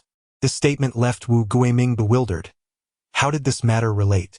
It was possible that a family within the county was involved, and the clerk was willing to share the burden, assisting in uncovering which family was responsible. As a newcomer, Chun Shiyan could not fully trust him either. Here's the plan, Chun Shiyan declared, rising and leaning over the table. His face darkened with anger due to the lack of tax revenue, looming over the kneeling Wu Guiming. Assist me with a small task. Investigate which families in the county might be suspects and identify a few. What? Wu Guiming retracted his earlier thought. This county magistrate was not benevolent. He was exceedingly ruthless. What? Do you hesitate to help me with my troubles? Of course. I am willing. I shall exert every effort to serve you, sir. Very well. If you accomplish this task, I shall ensure your peace during my tenure. If you fail, you may find yourself feeding the fish in the lake. With that, he rose and departed. He returned once more to the terrace of the main residence. Reclining on a rocking chair, his eyes devoid of light. Unable to collect taxes? Was this journey in vain? After all, the family's spiritual stones and spiritual objects merely provided a momentary feast. It was the various tax revenues that promised a sustained abundance. Alas, he could only indulge in the family's spiritual stones for now, to quell his cravings. The family residence. Second brother, is this truly what the county magistrate said? Indeed, those were his exact words. Humph, a glutton from the capital. Gather some spiritual stones, 80,000, no. Let it be 50,000. It would be best to settle this quickly. Shall I deliver it now? Yes, go tonight.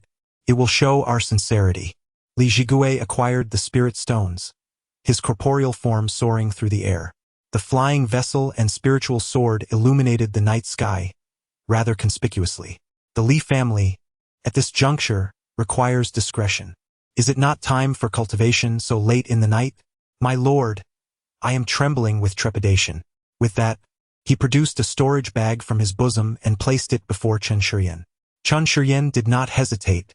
He took it into his hands and began to inspect its contents. He was astonished.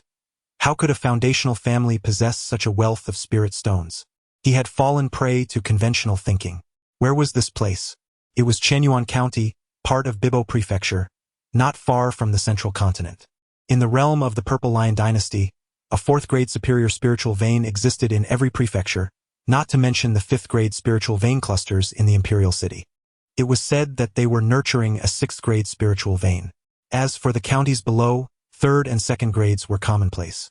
Naturally, this led to a greater yield of spiritual materials and abundant mineral resources. Unlike the border regions he had previously inhabited, where only a single fourth-grade spiritual vein could be found within one city, and of varying quality. I am a person of principles. I shun what is not mine. My lord, this is rightfully yours. Is it truly mine? Indeed, it is yours. Ha ha ha, well, since it is mine, I shall accept it. However, you must still attend to your accounts. Additionally, I have heard whispers that the demise of the former county magistrate may be linked to your Li family? Ah, my lord, who has been gossiping here? The Li family remains steadfastly loyal to the dynasty. How could we be implicated in such matters? That is reassuring, indeed.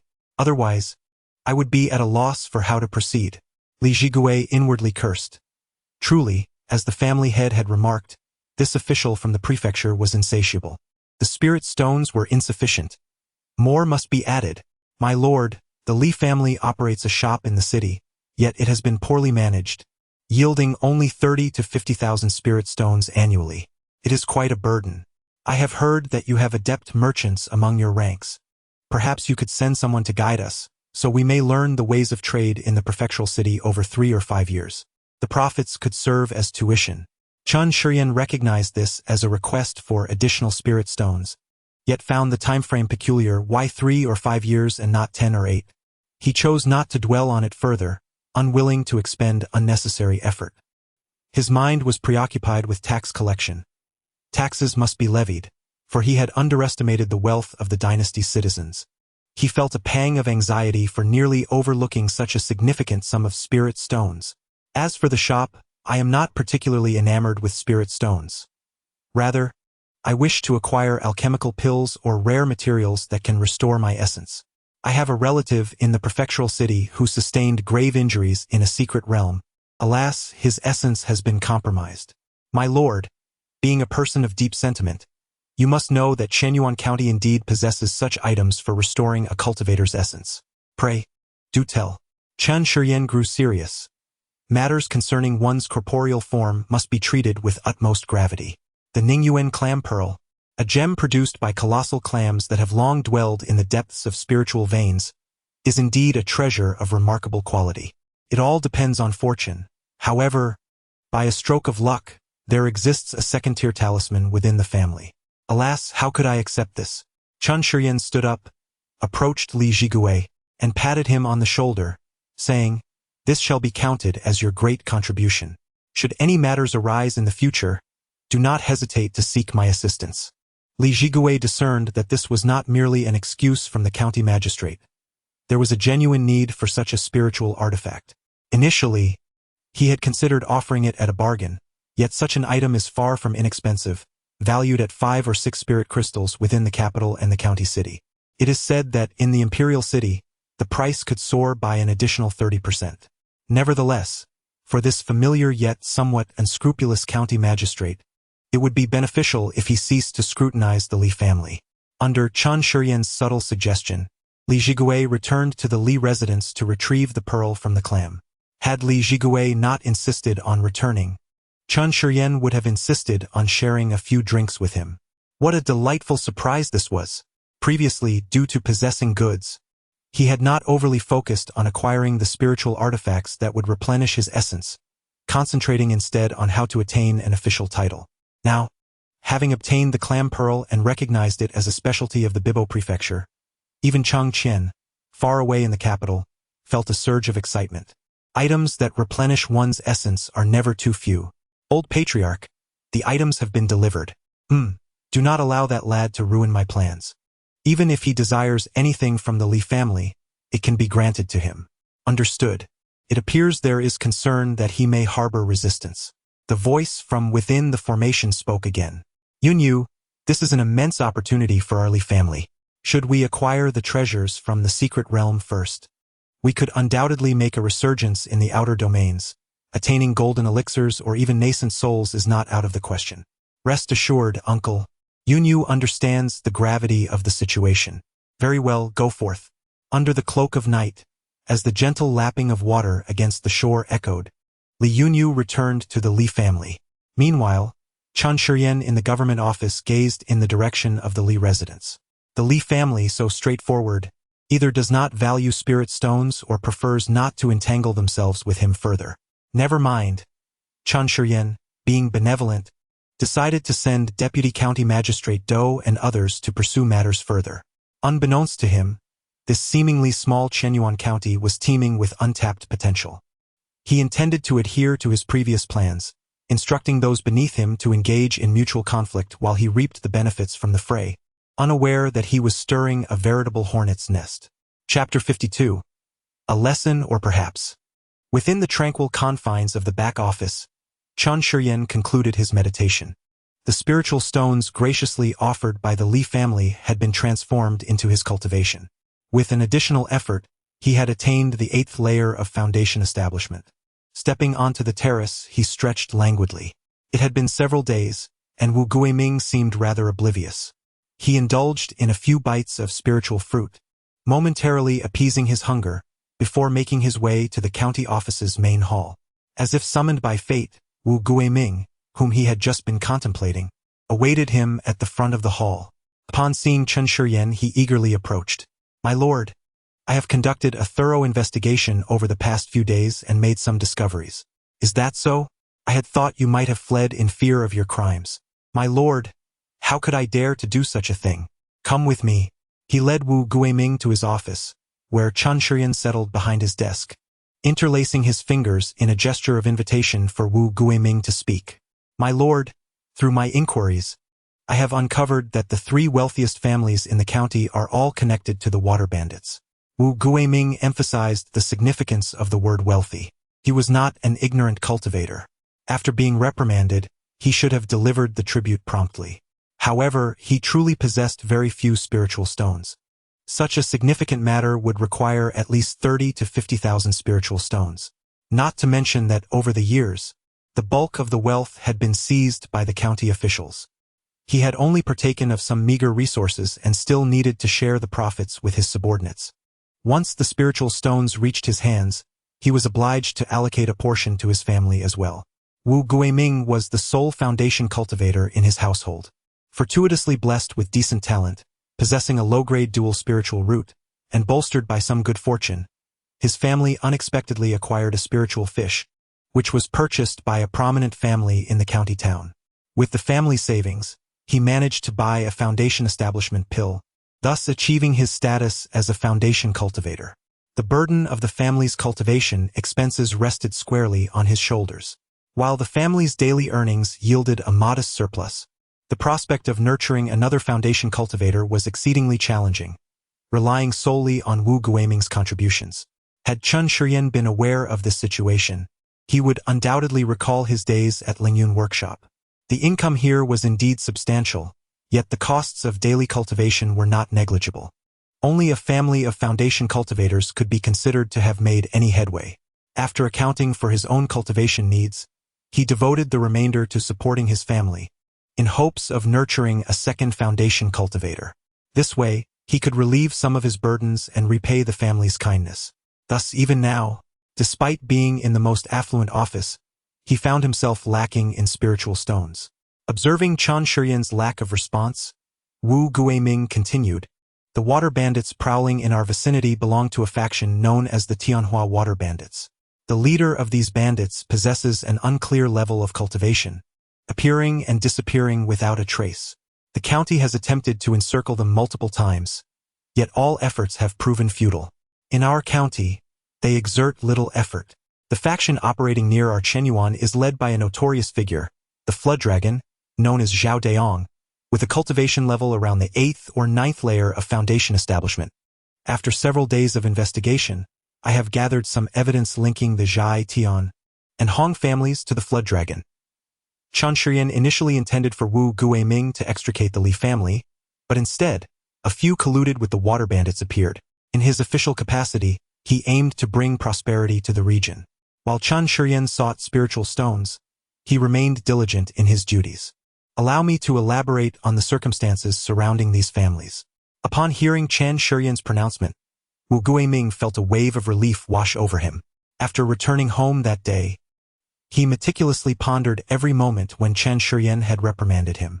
He surmised that this county magistrate intended to take action against the Li family. However, the Li family was not a target for someone like him, lacking roots or connections. The Li family was a local power in Chenyuan County, deeply entrenched in the area for generations. They were regarded as the closest to a prominent Golden Core family. Speaking of the present, there were 8 foundational cultivators within the family, along with an elderly patriarch at the pinnacle of foundational cultivation, who was said to be missing on a long journey. Whispers circulated that he might be secluded, striving for the Golden Core. Moreover, the Li family held 3 key positions within the county office. One overseeing city construction, another managing criminal adjudication, and the last handling household registration. It could be said that in Chenyuan County, the highest authority was the county magistrate, followed closely by the Li family. At times, the Li family proved to be even more effective than the magistrate himself, as the officials came and went like transient soldiers. The Li family was the steadfast bastion of Chenyuan County. Although there had been attempts by previous magistrates to challenge the Li family, all had ended in failure, often resulting in their reassignment. The Li family had established some influence within the prefectural city. Only someone like County Prefect Do could dare to provoke the Li family, as he too hailed from the prefectural city as a cultivator. As for Chen Shiyan, he would not even dare to approach them, fearing dire consequences. The Zhai family controlled several docks and had provided intelligence to the water bandits on multiple occasions. The Tian family owned several shops, frequently aiding the bandits in disposing of stolen goods. The Hong family, on the other hand, was a prominent agricultural family within the county, specializing in spiritual rice, using this rice to exchange with the water bandits for foundational cultivators to tend their spiritual fields. Chen Shiyan nodded. "How should this matter be addressed? Your Excellency, these 3 families have wielded power in the county for many years, assisting the water bandits in their numerous heinous acts. According to imperial law, they should be apprehended and dealt with severely. In the world of cultivation, it is rare to see only the principal offenders punished. For instance, if one plunders a precious treasure and ascends to the Golden Core stage, those behind them, though not directly benefiting from the treasure, nonetheless gain advantages through their families or sect's strengthened position. Thus, it is not surprising that cultivators can be ruthless. It is a matter of cause and effect, preventing future troubles. Then, send people to detain the 3 families entirely, bringing their heads to the front hall for trial. After issuing the order, he inscribed a command talisman, affixed it with the official seal, and handed it to Wu Guiming. Upon receiving the order, Li Jiao cast a deep glance at Wu Guiming, who responded with an awkward smile. The command talisman bearing the official seal was not to be disregarded. Failure to act would be insubordination with dire consequences. Summoning the cultivators, he set off. During their departure, utilizing the command talisman and his own token, he enveloped the residences of the three families within the county's grand formation. The county town is temporarily sealed off, and a thorough search has been conducted for the prominent figures of the three families. With their escape, the responsibility weighs heavily. The only recourse is to ensure that some roots remain in the ancestral homes of the three families outside the county. Whether in the county town, the prefectural city, or even the imperial capital, these families, both grand and modest, harbor a disdain for the protective formations. Regrettably, there is no alternative. The sacred dynasty has forcefully propelled this initiative, consolidating the dispersal of spiritual energy through the great array. These families are left with two choices: to cultivate in the inferior spiritual veins of the first or second tier, or to enter the city. Moreover, the law of the dynasty explicitly mandates that families must enter the city, with no room for defiance. However, over the years they have devised various coping strategies. For instance, in the prefectural city, those prestigious families strive to secure the position of the governor, thereby ensuring a measure of peace. In the counties, if they cannot seize the positions of the county magistrate or the district chief, they will infiltrate the offices with their own people, allowing them to delay or signal in case of emergencies, thus adding a touch of vitality. The three families, resigned to their fate, offered no resistance and were entirely subdued by Legio. He bound the three family heads, escorting them back to the county office. When Yuping hurriedly returned to the Li family. As a son-in-law, originally a wandering practitioner, he had ascended to the position of household registration officer through the support of the Li family. Although he was a son-in-law, the Li family's daughter was quite reasonable, and coupled with his strength, his life was quite comfortable. Who could have anticipated that today Legio would suddenly arrive with an edict to apprehend the Zhai, Tian, and Hong families? Upon encountering Legio outside the county office, he conveyed the situation through a private message and promptly returned to the Li residence to seek out the family head. This suggests that the county magistrate intends to take action against the families within the county. The three families are in peril.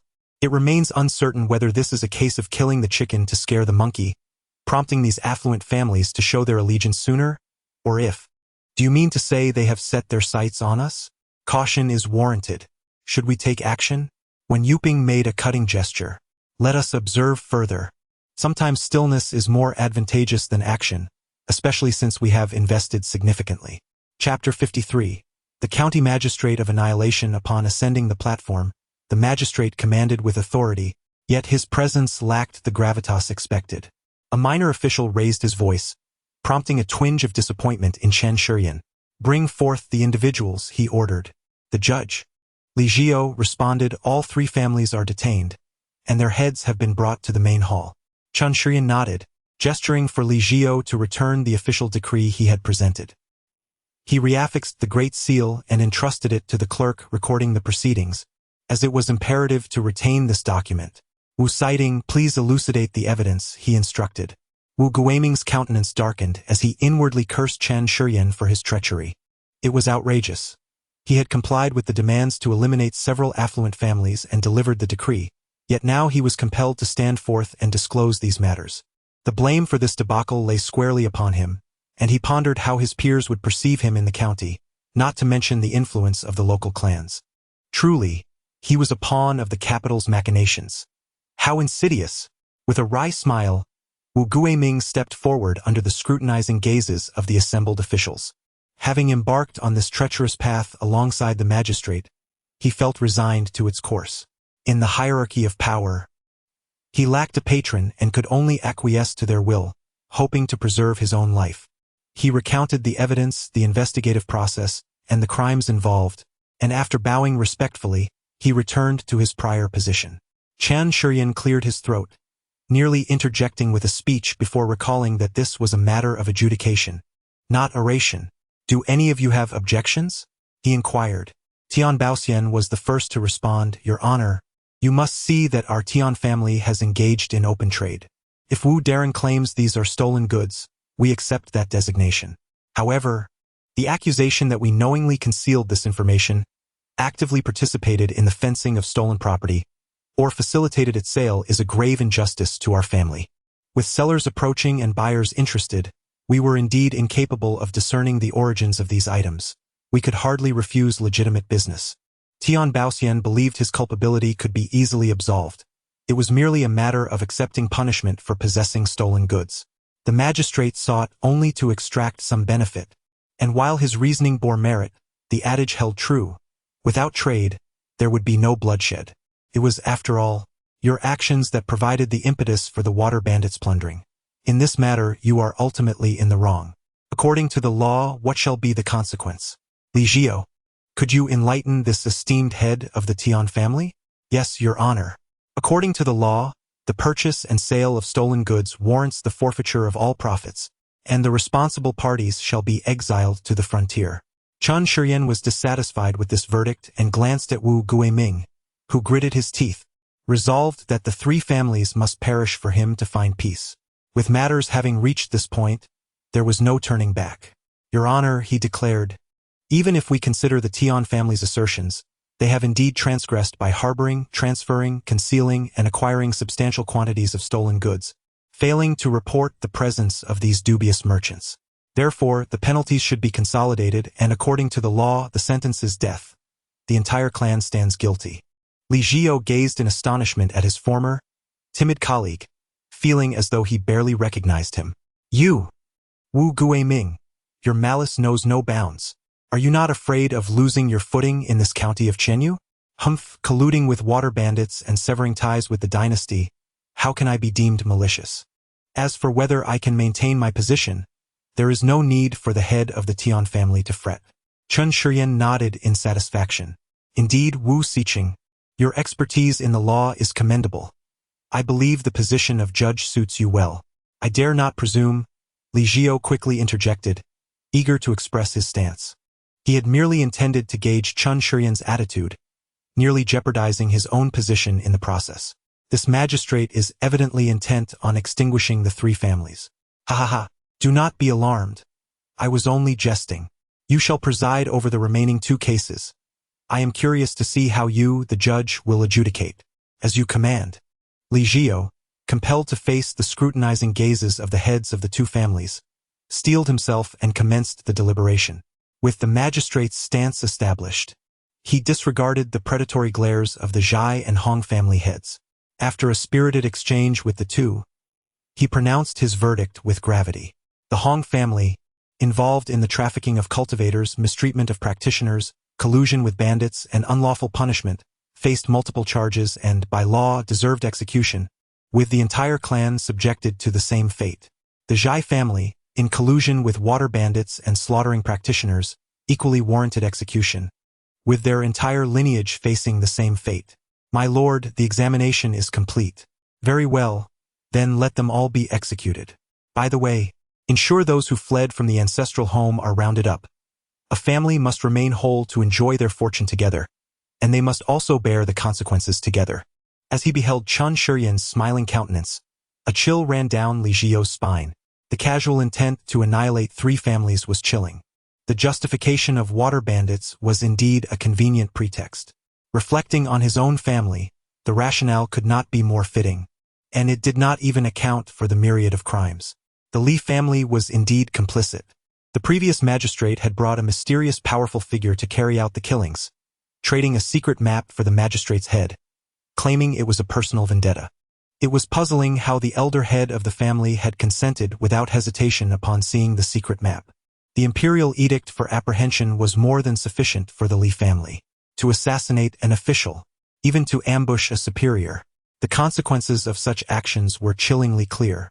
Li Jiao silently prayed, "O ancestor, hasten your efforts. This county magistrate is no trifling matter, and the dynasty cannot be trifled with." At that moment, three voices rose from the assembly. The heads of the families, realizing that this magistrate was not merely bluffing but genuinely sought their destruction, were thrown into a state of panic. They hastily invoked their connections. "Lord Wang in the county town is my uncle. My lord, spare us. Our family has long-standing ties with the Yu family and has been on good terms for generations. Chen Shiyan, if you dare to move against me, the county magistrate will not let you off. His concubine is my younger sister." Li Jiao, though aware of their backgrounds, was struck by the newfound depth of their connections. Meanwhile, Wu Guiming's heart screamed in despair. This is a calamity indeed. Who could have known that these wealthy families harbored such backgrounds? This time we are finished. The adults would surely let them off the hook, and he would merely be the jester in this grim tale, caught between two worlds, ultimately facing an inexplicable demise in some forgotten corner. Wu Guiming was on the verge of tears. The tragedy was overwhelming. Chen Shiyan observed the shifting expressions of each individual present. How could Lord Wang, the county magistrate, and the Yu clan conspire with you? Do not make baseless accusations. Outsiders might mistakenly believe that these esteemed figures have incited your actions. Do not struggle, your fate is sealed. I assure you no one can alter the outcome. Li Ziyo. Here, Your Excellency. Seize these individuals and escort them to the execution ground for immediate execution without delay. Understood. He received the decree, freshly stamped by Chen Shiyan, and shouted to the officers to take the prisoners away, sealing their senses as they departed. This was the last assistance Li Ziyo could offer them. As they left, he urged them to endure their suffering with dignity. Chen Shiyan, accompanied by Wu Guiming, soon heard the approaching commotion of numerous officials and followed it to the execution site. The executioner raised his large blade, severing heads with precision. Nearby, several other practitioners swiftly gathered the corpses belonging to the officers of the Rebirth Bureau. The ground was soaked with spiritual blood. Once a certain quantity was amassed, a faint spiritual light flickered, causing the blood to vanish without a trace. Chen Shiyan remarked, "This formation possesses a self-cleaning feature. Quite impressive." He sensed a subtle disturbance in the array, unaware that beyond the reach of the Grand Seal, streams of blood energy were converging, the most substantial emanating from the Hall of Rebirth. Utilizing the Grand Formation, it was transported through the void to far-off destinations. Chapter 54. Taking matters into one's own hands following a massacre, an eerie silence enveloped the execution ground. Chen Shiyan maintained his characteristic smile. "Dismissed. Return to your respective duties," he declared, turning to depart. The officials present bowed respectfully as they bid farewell to their superior. In their minds, the gruesome images of severed heads rising and falling replayed incessantly, vivid splashes of crimson blood painting the ground. A series of red marks appeared and vanished, creating a haunting tableau. Dou Zhengyuan accompanied Chen Shiyan to the inner court. "Please take a seat. Xiaoya, prepare a pot of spirit tea." This maid had been impeccably trained by Fan Qixio, never appearing when she should not, yet always present at the moment of need. She spoke little, neither listened nor looked beyond her duties. For a fleeting moment, Dou Zhengyuan wondered if Fan Qixio had truly been swayed by Chen Shiyan's rhetoric, only to dismiss the thought. This esteemed official was a man of profound complexity. Once the spirit tea was brewed, Xiaoya quietly withdrew. "My lord, I have something to say, though I am uncertain if it is appropriate." Chen Shiyan shot him a glance. "If you are uncertain, it is best to remain silent. You always delight in wordplay. Speak your mind." "My lord, as you commence your tenure in Shenyuan County, the bloodshed seems excessive. The subordinates may grow fearful. Zhengyuan, do you truly comprehend who we are?" Dou Zhengyuan appeared puzzled, unsure how to respond. "The county magistrate of Shenyuan?" Chen Shiyan shook his head, extending a finger to point at Dou Zhengyuan, then at himself. "You and I, even those who were just beheaded, are practitioners of the Tao." Chen Shiyan rose and approached the door, his back turned to Dou Zhengyuan. "Moreover, we are officials. Practitioners contend with fate and humanity, yet you remain soft and ineffectual. This dynasty has ensconced us within a vast vessel, gradually causing us to forget our identities and our fervor. This identity merely facilitates our ascension." Dou Zhengyuan felt as though he had been struck by a heavy blow. Chen Shiyan's words were shockingly audacious yet undeniably insightful, pulling him from the labyrinth of governance, power, and intrigue. "My lord, thus, recognize our true identities and contemplate our desires. Among the masses, why do only a few ascend to the pinnacle? They possess unwavering faith in their objectives, rendering everything a resource for their ambitions." Chen Shiyan was not merely attempting to persuade Dou Zhengyuan. He spoke from genuine conviction, sensing a clarity within his own heart. "Your words have awakened me, my lord. I am deeply grateful." "Ha ha ha, It's merely a moment of inspiration. We are colleagues, so there is no need for thanks. What of the Li family's investigation? Reporting to you, my lord, the Li family has recently adopted a more restrained demeanor, and prior incidents have been thoroughly cleansed. No incriminating evidence has been uncovered. Indeed, you continue your inquiries. Such an influential family in this county. Amidst the county office, I find myself unable to eat or sleep peacefully. My subordinate understands. The two engaged in conversation until evening, during which Chan Shirian also gleaned insights into various aspects of Chenyuan County. The Li family, a residence imbued with magical formations. As you have mentioned, the county magistrate exhibits excessive ruthlessness. Indeed, master of the house, it is wise to prepare in advance. Li Jiyu remarked. Could it be? They have already seized our spirit stones and resources. Can they truly turn against us? Are there no principles left? Li Jigui retorted. After all, everything passed through his hands. If it proves of no use, would that not render him foolish? I suspect that by tomorrow, or even tonight, someone will surely present tributes to our esteemed magistrate. When Yupei's focus differed from the rest. What concerns me is that this county magistrate Chun may have an insatiable appetite. Li Jiyu felt a genuine tremor within. He had taken lives before. The previous magistrate's assassination was a significant affair in which he was involved. Beheadings were a frequent sight. Yet, today's events marked a first for him. Amidst idle chatter, heads fell. Such brutality starkly contrasted with previous magistrates. Let us wait and observe the reactions of the affluent families, and see if anyone from the prefectural city arrives. Li Yunyu preferred a more cautious approach, advocating for further observation. Will someone truly come from the prefectural city? Li Jiyu inquired.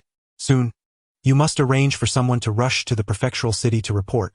They will undoubtedly come, for those noble families value their reputation above all else. After further deliberation, the group dispersed. Under the cover of night, Li Yunyu made his way outside the city. Exiting the city and traveling a considerable distance, he summoned a flying vessel, transforming into a streak of light. He eventually halted near a lakeside, entering a valley where he activated a formation and proceeded within. What troubles you? A voice emanated from a cavern. It concerns the county magistrate. Li Yunyu recounted the day's occurrences. Alas, time is insufficient. Had we but 3 or 5 more years, we could have remained hidden beneath the surface of Chenyuan County. There are too many young ones in the family within the court. It is only natural that this magistrate harbors apprehensions. Prepare yourselves. This magistrate has set his sights on the Li family. Li Yunyu proposed, why not eliminate him? Whether undertaken once or twice, it is still the same endeavor. The voice within the cavern fell silent for a moment. No, we cannot risk significant loss for minor gains. I exerted considerable effort to suppress the previous incident, allowing my good brother to take the blame.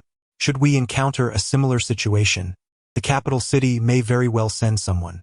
Then, let us select some capable younger members from the family and send them away initially to the capital. Li Yunyu understood the elder's intent. After acknowledging, he departed, circling the lakeshore and returning to the Li family estate just as dawn approached. Upon his return, he entered the ancestral hall and retrieved the family genealogy. Uncle, is the matter inscribed here truly authentic? I of the Li family am indeed a descendant of a late-stage nascent soul cultivator from the ancient celestial sect. That esteemed ancestor served as the overseer of the secret treasury of the Yunfang Immortal Mountain within the Luyun sect. Is the map genuinely the one passed down from that ancestor, or have our forebears embellished its location through chance? Moreover, how could that formidable individual who visited the other day so effortlessly discern the depths of the Li lineage and produce the other half of the secret map? I sit despondently in the ancestral hall. Alas, dear uncle, have you been entranced by that grand opportunity, or dazzled by the allure of the golden core? It feels as though if you continue down this path, a significant event may be imminent. The Li family must not falter under my stewardship. Li Yunyu ignited a piece of the ancestral record, crafted from brocade, with spiritual fire, reducing it to ashes. With a flick of his wrist, he presented a new family record. Uncle, you see, this is how easily it can be replaced. Therefore, it is wise to remain skeptical of ephemeral matters. Is it not preferable to develop gradually? This time, Yunyu intends to take matters into his own hands. Chapter 55. The primordial unity cauldron. As the sun gently emerged from the horizon, the entire capital city seemed to awaken with vibrant life. The Avatar had commenced the collection of tributes from various sources, gradually establishing a semblance of order. As for the annihilation of several families, Chang Qian remained indifferent. He held no regard for the connections or backing from the local counties. This was not born of arrogance, but rather a willingness to resort to self-destruction if necessary. Most critically, they had been entrusted for safekeeping in a quaint courtyard in Shenyuan County. In due time, he intended to summon the Avatar back to retrieve it. Within the capital, he had also rented a modest courtyard with a shop in the front and living quarters in the back. Today, as was his custom, Chang Qian opened the doors of his establishment early in the morning. This was a bookstore, not one that sold martial arts techniques, spells, or secret skills, but rather a collection of travelogues, miscellaneous writings, various legends, and regional chronicles. In this capital, it stood as a unique treasure. Alongside sales, he also acquired similar works. Has Manager Chung opened for business? Oh, Manager Zhua, what brings you here? Weren't you busy preparing for the grand feast these past few days? Chang Qian glanced up to see the proprietor of a local tavern, a fellow cultivator with whom he shared common interests. He was a practitioner at the 8th level of foundation building and also a skilled spiritual chef. Their camaraderie stemmed from an ancient text dedicated to the culinary delights of yore. Since the inception of his little shop, it had attracted a handful of cultivators with an affinity for ancient tomes, and Manager Zhua was one of them, though he sought inspiration for crafting spiritual dishes. There was a particular book he had admired, willing to exchange spirit stones for it. Chang Qian had jested that if Zhua could replicate a spiritual dish, the book would be his gift. From that moment, a bond was forged, and Zhua would occasionally visit, bringing along new creative culinary ideas. Chang Qian, a connoisseur of food in 2 lifetimes, may not have excelled in cooking, but his discerning palate was unmatched. Coupled with his recent literary explorations, his evaluations were always rich with references, earning him Zhua's esteem as a confidant. Ah, that esteemed guest must have experienced the grandeur of the world. My humble dishes surely pale in comparison. I seek inspiration from your establishment. Then do take a look. I recently acquired a notebook, seemingly a spiritual chef's manuscript, although rather rudimentary. I shall have a look. Any thoughts you can offer would be beneficial. Chang Qian returned to his relaxed posture in the chair, continuing to peruse the ancient tome at hand. Such is the nature of cultivators, quick-witted and possessing remarkable memories. He was thoroughly enamored with learning at this moment. Before long, Manager Zhua emerged with a sigh. I was not mistaken. The notes were far too crude. Manager Chang, you are well-versed. Assist me in conceptualizing a dish.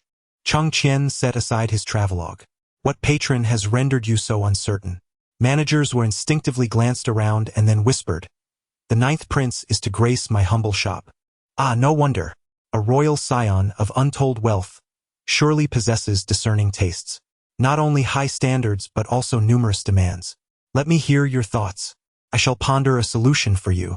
He wishes to host a gathering yet still convey an air of nobility. What? Does the 9th prince require such superficial displays? Initially, I was taken aback, but upon further inquiry, you won't believe what I discovered. What is it? This time, the 9th prince is inviting 2 women. At once, Chang Qian's mind conjured the image of Fan Qixio and her daughter. Has he succeeded or has he not? It is said that their backgrounds are rather distinguished, exuding an aura of nobility. At a recent banquet for high officials, these 2 ladies captivated the entire assembly. Since then, the 9th prince has taken a keen interest. However, the 2 remain somewhat aloof. Aloof indeed, as my source described. Despite employing various tactics, the 9th prince has found them to be rather indifferent, offering only superficial respect. Eventually, my source mentioned that in desperation, he seeks to flaunt his wealth, hoping to entice them into his embrace. Chang Qian nodded subtly in agreement. That which is unattainable is often perceived as the most desirable. It must be those 2. The 9th prince appears to be rather reserved or perhaps rather coy. He seems reluctant to resort to certain measures, seemingly relishing the chase. Otherwise, he would not engage in such childish antics, nor would he resort to foolish stratagems. Is he doubting his own allure? Or has he been psychologically overshadowed by Chen Shiyan's two women? Ponder this for me. How should the dishes be designed? I must clarify. I am merely offering suggestions. Whether you choose to implement them or the outcome is of no concern to me. Come now, dear brother, speak your mind. Is it the dishes the ninth prince desires? Certainly not. What he seeks is to cultivate an image of his own grandeur. Yet he finds himself at a disadvantage in the duel of wits with these two women. What he needs now is a way to regain his footing in their presence. Master Zhua, today I shall impart a lesson on the art of subtle yet impactful display. Rising, he activated the formations of the front shop and led Master Zhua to the rear courtyard. Sit, I will prepare a dish for you, one I have meticulously crafted after studying several travelogues. With that, he retrieved a large pot from his storage pouch. Recently, he had been practicing a body-refining technique, necessitating the consumption of beast blood to replenish his vitality. Bored with the monotony of his diet, he devised this method, a culinary rendition of a hot pot from the realm of cultivation. He had invested over 1,000 spirit stones and crafted it from second-tier spiritual materials, utilizing celestial fire star copper. Setting up the hot pot, he extracted the beast meat he consumed daily from his storage pouch. Masters were observed Chang Qian's actions until he ignited the spirit fire, and soon, the red and white pots began to bubble. Chang, what is this? Master Zhua, this pot is called the Primordial Unity Pot, inspired by the concept of yin and yang in harmony. Here, try this dipping sauce. With that, he picked up a slice of beast meat, swirled it 3 times in the bubbling red broth, then removed it, dipped it in the sauce and brought it to his lips. The culinary adept, like most who appreciate fine food, understood immediately. Imitating others, he engaged in a similar endeavor, and his eyes instantly sparkled with excitement. How is it? Not too shabby, I suppose. The ingredients I used are hardly of the finest quality. If you were to utilize some second or even third-tier beast meat, oh, the flavor. The proprietor, however, paid him little heed, meticulously savoring the components of the dipping sauce and the base in the pot. Your method of consumption is quite intriguing. The dipping sauce and base are indeed innovative. Yet, this beast meat, it lacks freshness, merely retaining some residual vitality. Did you acquire it from those wandering scattered cultivators? How did you know? It was sourced from a cousin of mine. Their meat is just like that. Darn it, those unscrupulous merchants. I mentioned that my progress with the body refinement technique has been exceedingly slow, all because I sought convenience and did not procure the ingredients myself. Ha ha ha. Every creature has its own way of survival. Once I return, I'll have him deliver you fresh supplies. I assure you, he won't deceive you. Come. Tell me about this primordial harmony pot.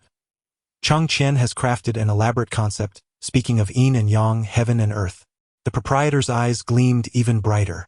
Good brother, I desire both the pot and the recipe. Name your price. To mention spirit stones feels too mundane. I would prefer that you gather some ancient texts or travelogues for me. You know how much I cherish those. Additionally, do drop by for a chat about happenings in the city when you have time.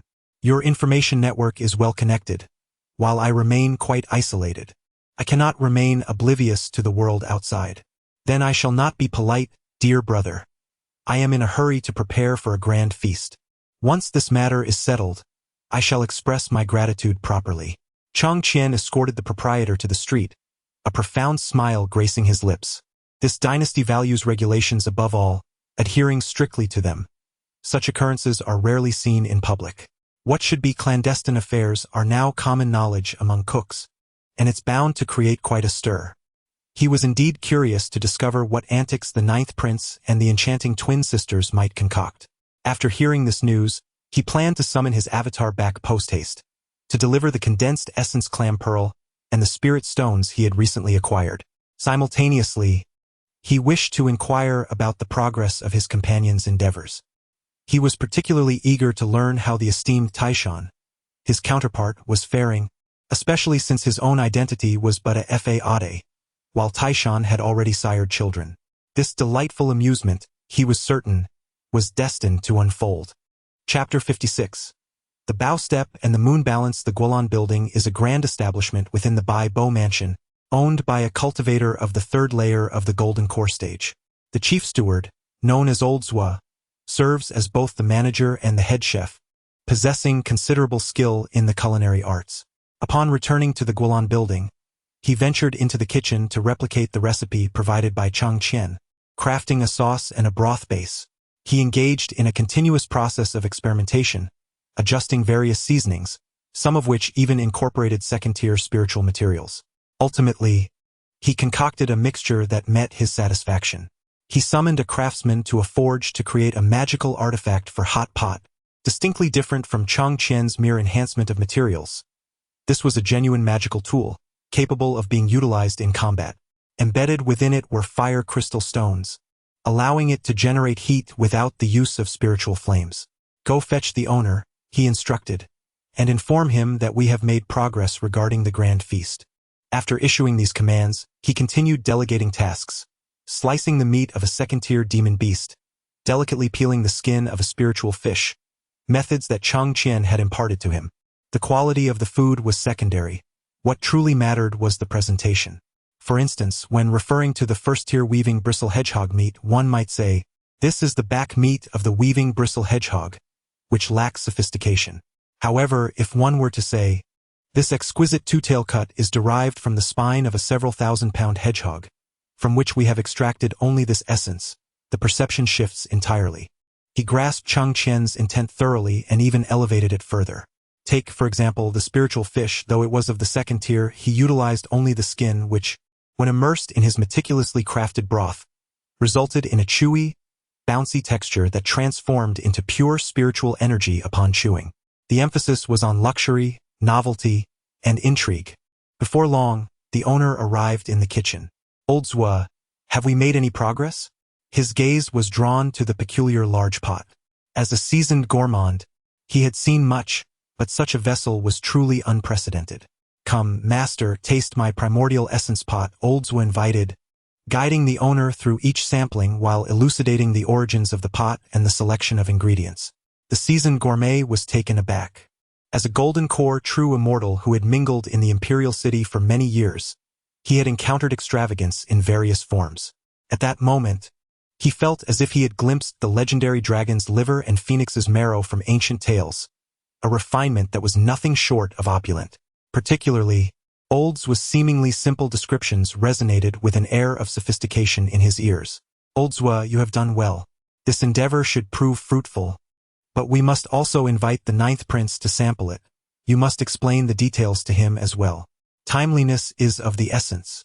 If the ninth prince is pleased, it will benefit both of us. I shall go fetch him, and you must prepare another portion using only the finest ingredients." With the owner's command, the kitchen fell into a tense atmosphere once more. As the lanterns began to glow, the mansion city remained lively and boisterous, embodying an unrestrained spirit as they sat at the table, indulging heartily. "Ah, this creation of yours is quite remarkable. The Guolan Tower has once again introduced an exquisite dish. The previous commentary was also commendable. Was this your intention?" Master Zwa, with a respectful gesture, humbly confessed, "This is the brainchild of a friend of mine, which I have further refined. Indeed, it would be wise for Guolan Tower to treat him fairly, as I perceive this to be a venture of longevity. That is only natural. However, my esteemed friend possesses a rather peculiar temperament, showing disdain for spiritual stones and resources, preferring instead ancient texts and travelogues. I too must embark on a quest for such treasures." "Oh, is there truly such a practitioner? Are you not jesting? Summon him, that I may meet him." The ninth prince was not merely acting on a whim. Prior to his arrival, he had already dispatched inspectors to conduct an inquiry. After all, this concerns matters of the stomach, and one can never be too cautious. Upon learning that Master Zwa had returned from a bookstore, his curiosity was piqued. Furthermore, this bookstore exuded an air of discretion, akin to a great talent hidden within the city. "News from the imperial city has reached us. The Holy Emperor intends to establish a successor. Throughout the dynasties, struggles for the throne have ensued, where the victor ascends to the pinnacle of the empire, while the defeated face obliteration. The peril and brutality of the imperial struggles in the realm of cultivation are indeed formidable. His father, it seems, has finally arrived at the juncture of appointing an heir. It is utterly unexpected that the emperor, possessing both innate talent and spiritual roots, has reigned for nearly 2 centuries without breaking through to the divine transformation stage, consumed by his infatuation with female cultivators, leading to much speculation within the imperial city. During the power struggle, he was ambitious and cunning. Upon ascending the throne, he initially devoted himself to governance and focused on cultivation, utilizing the resources of the dynasty to ascend from the 5th layer of the nascent soul stage to the peak realm in just over 150 years. Just as everyone anticipated his imminent breakthrough, he abruptly halted, succumbing to lethargy and indulgence in the beauty of the harem. Hence, the 9th prince contemplated that, since his father lacked ambition, he would take matters into his own hands, commencing preparations to gather various cultivators. Is the proprietor of this bookstore not a person of great talent? Regardless of that, he must not be overlooked. It is worth investigating further. Chang Qian was still savoring a drink when he was summoned to Guolan Tower by the 9th prince's entourage. He nearly wondered if there was an issue with the hot pot. Fortunately, masters were provided clarification, allowing him to relax, for this was a matter of utmost importance, and he genuinely feared for his life. The cultivator Chang Qian had previously encountered the 9th prince. From where did you acquire knowledge of this method? The 9th prince inquired, gesturing towards the hot pot on the table. Chang Qian reiterated his previous explanation, citing passages from ancient texts, and articulated his understanding of Taoist principles regarding yin and yang and the cosmos as personal insights. To possess such insights at the foundation-building stage is indeed remarkable. The 9th prince found himself somewhat bewildered by the theories, experiencing a sense of enlightenment, almost perceiving it to be a path that leads directly to the essence of existence. He would have been inclined to believe it was the doctrine of some celestial sect. Were Chang Qian aware of the 9th prince's thoughts, he would have perhaps praised him, then, with hands on his hips, remarked, "Do you comprehend the intrinsic value of the Tao Te Ching?" "I dare not claim such honor. I merely indulge in reading extensively," Chang Qian replied. The 9th prince pondered for a moment. "Might you assist me with an idea?" Without waiting for Chang Qian to speak, he waved his hand, signaling everyone to exit. Recently, this prince has been beset by troubles, uncertain how to penetrate her world. Chang Qian inwardly scorned him. Was he truly seeking to enter her realm? Bah, he was merely lusting after her form, a base endeavor. He then continued to listen to the 9th prince lament his recent predicaments. This served as a test of Chang Qian's mettle. If one cannot even navigate the affections of a female cultivator, they are merely a braggart. Should he succeed, Chang Qian would be rewarded with wealth and double the joy. My friend, how should one decipher this? As for matters of romance, the junior cultivator was not particularly knowledgeable, yet it seemed akin to crossing a rickety bridge. With each step forward she took, he would recede in kind. Now that she had advanced significantly, he found himself retreating correspondingly. Losing his steadfastness, confidence, and courage, he began to dwell on gains and losses. Perhaps it would be prudent to start with this grand banquet, approaching it with a sense of calm, without fixating on outcomes. The 9th prince appeared contemplative. Could this approach truly be effective? Being entrenched in the situation, he was naturally filled with doubt. However, if he could regain his former equanimity, he would surely reap rewards. Chang Qian was exceedingly assured. Then shall we give it a try?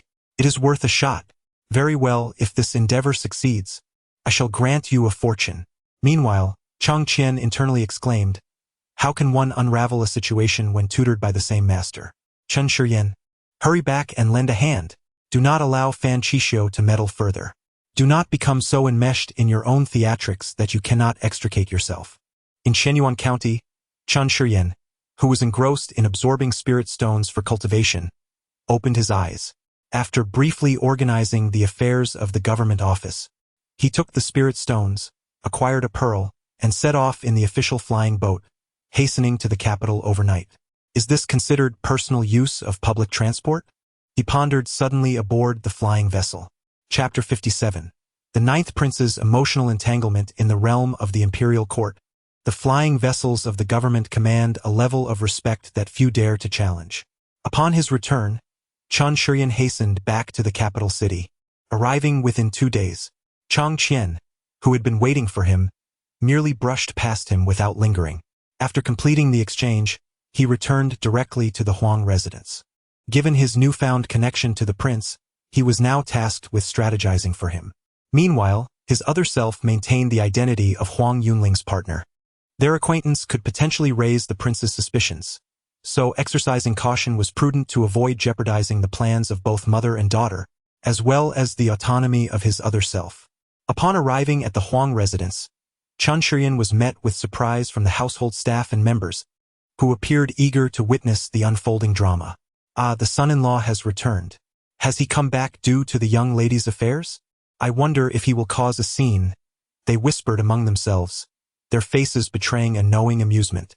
Entering Huang Yunling's courtyard, Chen Shiyan encountered two individuals engaged in tea drinking. "What brings you back? Why are you not in Shenyuan County?" Huang Yunling and Fan Qishou spoke in unison. A discerning ear could detect the nuances in their tones. Huang Yunling expressed astonishment at Chen Shiyan's return, while Fan Qishou seemed more concerned about Shenyuan County. Chen Shiyan dismissed any deeper thoughts on the matter, unaware that Fan Qishou, of all people, had remembered his previous post and appeared somewhat invested in it. "I have returned to seek Lord Tai Shui's assistance," he replied. "But first, do share your own matters. How far along are you?" As he posed his inquiry, Fan Qishou's face flushed crimson. Initially, it was her daughter who sought to capture the ninth prince's attention. However, amid the tumult of the struggle for the throne, her ambitions reignited, complicating her ability to explain matters to her daughter. Consequently, she accompanied her daughter to various social gatherings, gradually becoming somewhat lost in the flattery of the male cultivators. Ultimately, they succeeded in drawing the ninth prince's notice, but it was not solely her efforts that caught his eye. It was the combination of both herself and her daughter, rendering the situation rather awkward. Huang Yunling, too, seemed transformed, exuding an ethereal quality, as if untouched by the mundane world. Her demeanor had shifted dramatically from her previous self. Were it not for her noble lineage and the poise cultivated since childhood, along with the attire meticulously crafted by Chen Shiyan, she might have faltered in capturing the prince's interest. "Chen Shiyan, you possess remarkable talent," Huang Yunling remarked. "Have you heard the rumors? What does Lord Taishan have to say?" Chen Shiyan was now exceedingly curious about the reaction of the seemingly affable Lord Huang. "Humph, he has reaped all the benefits, and at most he has tarnished his reputation, yet it is uncertain whether he is truly content. Moreover, nothing significant has transpired as of now. Lord Tai Shui possesses a profound understanding of matters. My mother and I were just deliberating. A few days ago, the ninth prince once again sent an invitation, inquiring whether we would attend the banquet. Why not go? However, should we not wait a little longer?" Fan Qishou appeared somewhat indecisive, as she was beginning to relish the feeling of being pursued. Chen Shiyan thought to himself how fortunate it was that he had returned. Excess in any regard is detrimental. These royal scions hold their pride. Currently, your entanglement places you at an advantage, and knowing when to withdraw is indeed wise. Chen Shiyan leaned against the table, gazing down at the two almost identical faces. "This is the trial of the ninth prince. Do not allow the fleeting glances of admiration to cloud your vision and obscure your true purpose. Ultimately, it is you who seek something from the ninth prince, rather than the other way around. Yes, you evoke a unique sensation in him, yet if you remain aloof, maintaining an air of superiority, the ninth prince could easily find someone like Li Qishou or Gao Yunling, yielding the same effect. You must attend this banquet and adopt a more accommodating demeanor. When the prince invites you to his residence for a conversation, the matter will be resolved." Huang Yunling maintained her usual calm demeanor and nodded in agreement. Chen Shiyan noted that there was something slightly amiss with her spirit. Unbeknownst to him, her reflections on the eight sufferings and the gentle teachings of Buddhism had led Huang Yunling to some profound realizations, shaped by her own experiences. Who is born a villain? This young girl, from a tender age, was guided by her mother to seek the tutelage of the former courtesan of the Wanhua Pavilion. Initially somewhat introverted, she was compelled to exhibit a facade of frivolity. She longed for loyalty, yet due to her cultivation methods, she was obliged to engage in the consumption of her partners. With a naturally kind disposition, she had to witness her partners slaughtered before her eyes. The cumulative experiences, coupled with Chen Shiyan's words, made her feel as though she were enduring the eight sufferings of the world. As for the ninth prince, her mother, the royal family, the corporeal form, and the path of cultivation, these concerns had become inconsequential. She now sought only to understand how to transcend suffering and reach the other shore. Fan Qishou also nodded in agreement. Indeed, there was no longer a need to remain tense, as that could easily lead to futility. Chen Shiyan felt a weight lift from his heart upon seeing both women nod. That evening, in the main residence, as Fan Qishou approached the door, Huang Shongshan's voice resonated from the hall. "Madam, has that rascal Chen Shiyan returned?" "Yes, it is said he has stirred up trouble in the county." "Oh, I thought news of Yunling's affairs had reached his ears." Huang Shongshan fixed his gaze upon Fan Qishou. The disparity between Chen Shiyan's status and that of the ninth prince was immense. Setting aside what had not occurred, even if it had, what of it? Fan Qishou was well aware of Huang Shongshan's implications. Where is the mention of Huang Yunling? It is indeed about her. Chen Shiyan, despite being a county magistrate, still has his reputation to uphold. Will it not appear rather unseemly, my lady? How will his colleagues perceive him, and what will his family think? What truly matters? What Chen Shiyan ought to do is seize this opportunity to elevate himself. In a few centuries, those who judge him, whether positively or negatively, will ultimately be mere bones in the grave. Fan Qishou pondered and decided to share some news. Otherwise, should Huang Shongshan stir up trouble, it would jeopardize her plans. The battle for succession is about to commence, and this time it is the 9 princes contending for the throne, with the 9th prince being the most favored son of the Holy Emperor. After a moment of silence, Huang Shongshan gently spoke. "I understand. Let Yunling take great care and act wisely. I trust Chen Shiyan can discern his own position. You must also take care of your health, the 18th concubine. Do not jeopardize your well-being." This was Fan Qishou's expression of dissatisfaction towards Huang Shongshan. As the night deepened, long after Fan Qishou had departed, Huang Shongshan sighed and spoke to herself. "Alas, this turtle. I hope you and the Fan family have placed the right bet." She believed that the Fan family had wagered on the 9th prince.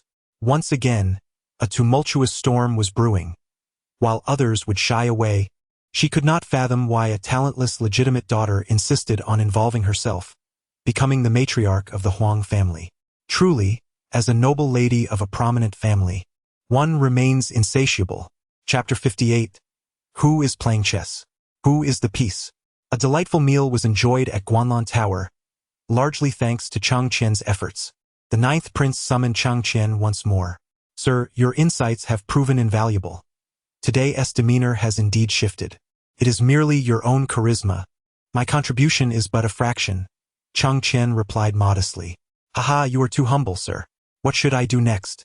"Extend an invitation to your estate. Should he attend, your desires will surely be fulfilled. And if he does not come, then it is simply fate's design, and there is no need to fret further." "Very well.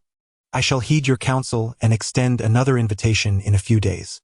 On his way back, Chang Qian reflected on their conversation. He sensed, though uncomfortably, that the prince might be somewhat foolish. Yet, it struck him as odd that a royal heir could be so lacking in intellect, stirring up such a commotion over trivial matters. Regrettably, he lacked sufficient information to determine the best course of action, so he resolved to maintain their relationship for now, as his future plans might rely on this connection. Chen Shiyan was also present in the courtyard, listening to the account. He nodded in agreement. Now we must simply wait. If the 9th prince still harbors ambitions, an opportunity will arise. If not, the matter may become precarious. Upon hearing Chen Shiyan's words, Fan Qishou exhibited a strong reaction, her face revealing her anxiety. In contrast, Huang Yunling remained indifferent, seemingly unaffected, embodying a sense of calm amidst the turmoil. Chen Shiyan remained silent, feeling that something was amiss. There was an oddity about the 9th prince and an unsettling quality about Fan Qishou. Since his appointment in Shenyuan County, he had sensed the warmth from Lord Tai Shui. Today, he had deliberately mentioned a potentially futile endeavor, which had evidently caused distress. Was Chang Qian contemplating withdrawing entirely? Establishing a positive rapport with the 9th prince only to depart? Sure enough, 3 to 5 days later, the steward of the 9th prince's household delivered an invitation, requesting a meeting at the estate. Chen Shiyan reiterated, "Do not be reserved. Upon entering the 9th prince's luxurious carriage, he remarked, "Lord Taishan, we have garnered quite a reputation in this city. It is merely a meal. There is no cause for concern. We are both in similar predicaments. Why feign otherwise? Perhaps you are overthinking, Lord Taishan. Fan Qishou desires too much. I cannot provide it. I wonder if she can obtain it from the 9th prince. Should you ever feel overwhelmed by rumors, do seek me out for a drink." With that, he dismissed Chen Shuryan and exited through the main gate. Upon returning to the main hall, he summoned the steward. "Spread the word about the 9th prince's rumors. I want every county and district within the estate to be aware of this matter in the coming days." "My lord, is this truly wise?" "Proceed with it." "Yes, I shall take care of it at once." Huang Shangshan took a cup of spiritual liquor and sat cross-legged in the main hall. Before long, a golden core master entered, one of the family's esteemed ancestors. "What troubles you, Shangshan?" he inquired. "Fan Qishou has gone to the prince's residence." Wait a moment. You and that son-in-law should submit a memorial." "Ancestor, is it truly appropriate for us to meddle in this matter?" "Alas, as a person of the officialdom, you ought to know the constraints. One cannot progress without becoming a mere pawn." "I understand. Rest assured. Ancestor, I have made arrangements." "Shangshan, your schemes, the capital is not the terminus. That esteemed official has stated that as long as your memorial reaches the imperial city, you may advance further and fill a vacancy in the royal court." Within the noble residence, after a pleasant meal, he came to understand his father and the Holy Emperor. Previously, he had often pondered how his Holy Emperor father could be so lethargic. Little did he know the depths of his father's joy, which he could not fathom. The dawn arrived. The 9th prince stepped outside to the hot springs, soaking away the remnants of fatigue in the dim light just before sunrise. "Your Highness, the pupil of the Huang family's Minister of Personnel has just appeared at the Huang residence. No need to concern ourselves with him. The Huang family is spreading some unfavorable rumors about you in the capital. You should also disseminate more detailed information. It must reach the imperial city." "Understood. Purchase a residence outside and arrange for it there. It shall serve as a retreat for leisure." "Yes." The once shadowed face was illuminated by the rising sun.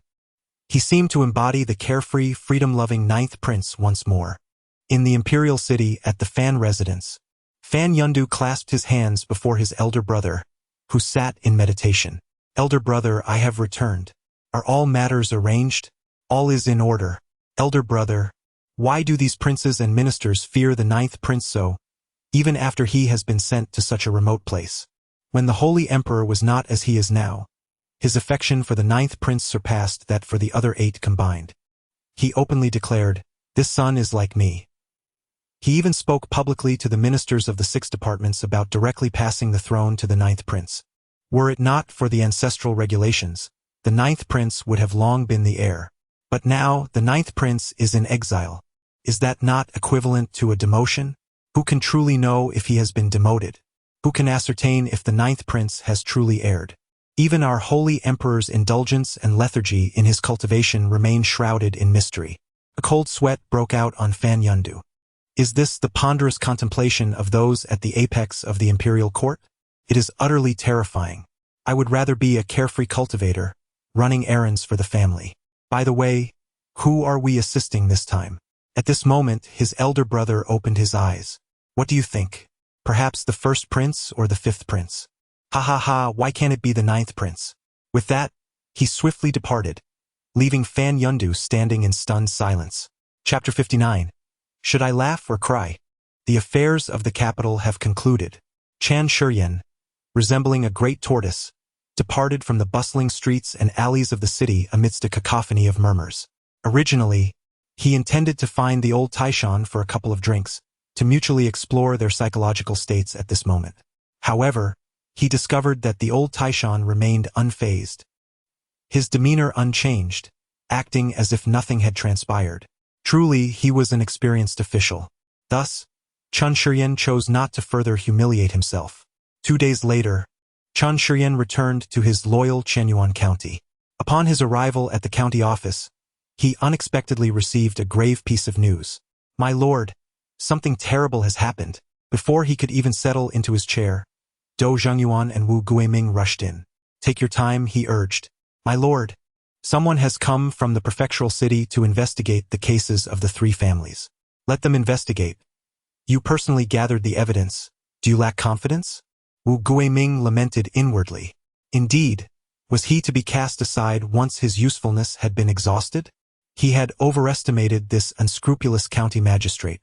Seeing Wu Guiming's despondency, Chun Shiyan quickly replied, Do not worry, I was merely jesting. Do you think I returned from the capital for nothing? A glimmer of hope sparked in Wu Guiming's eyes. My lord, he values me. My lord, this time the situation is quite significant. It involves the Yu family and the younger brother of the county's deputy, Do Zhengyuan remarked. That is of no concern. I have the Huang family backing me. But is that the Huang family of Prefect Huang from Chishui County? Indeed. How do you think the Huang family can contend with them? This county official is not as formidable as the current magistrate, my lord. Though, they still must afford some respect to Lord Huang, he continued. Wu Guiming seemed a bit discontented. Can our Tianhua County compare to Chishui County? Lord Huang holds a position just below 2, above 10,000. Do Zhengyuan cast a sidelong glance at Wu Guiming. You misunderstand. It's not merely about position. What you do not know is that the Huang family and the Yu family have long-standing grievances. Previously, in their bid for the position of deputy, they nearly engaged in a serious conflict, only to be mediated by Lord Huang's partner. I understand now. I am weary today. Let us rest and meet with them tomorrow. My lord, upon your return, the county must already be aware of your presence. Is it wise to? See, you have forgotten what I told you earlier. They are here to provoke. Should I greet them with a cold demeanor? Let them wait. In this Chenyuan County, the dragon must coil, and the tiger must lie low. With that, Chun Shiyan turned and walked into the inner office, leaving the two men exchanging glances, astonished. Such imposing authority.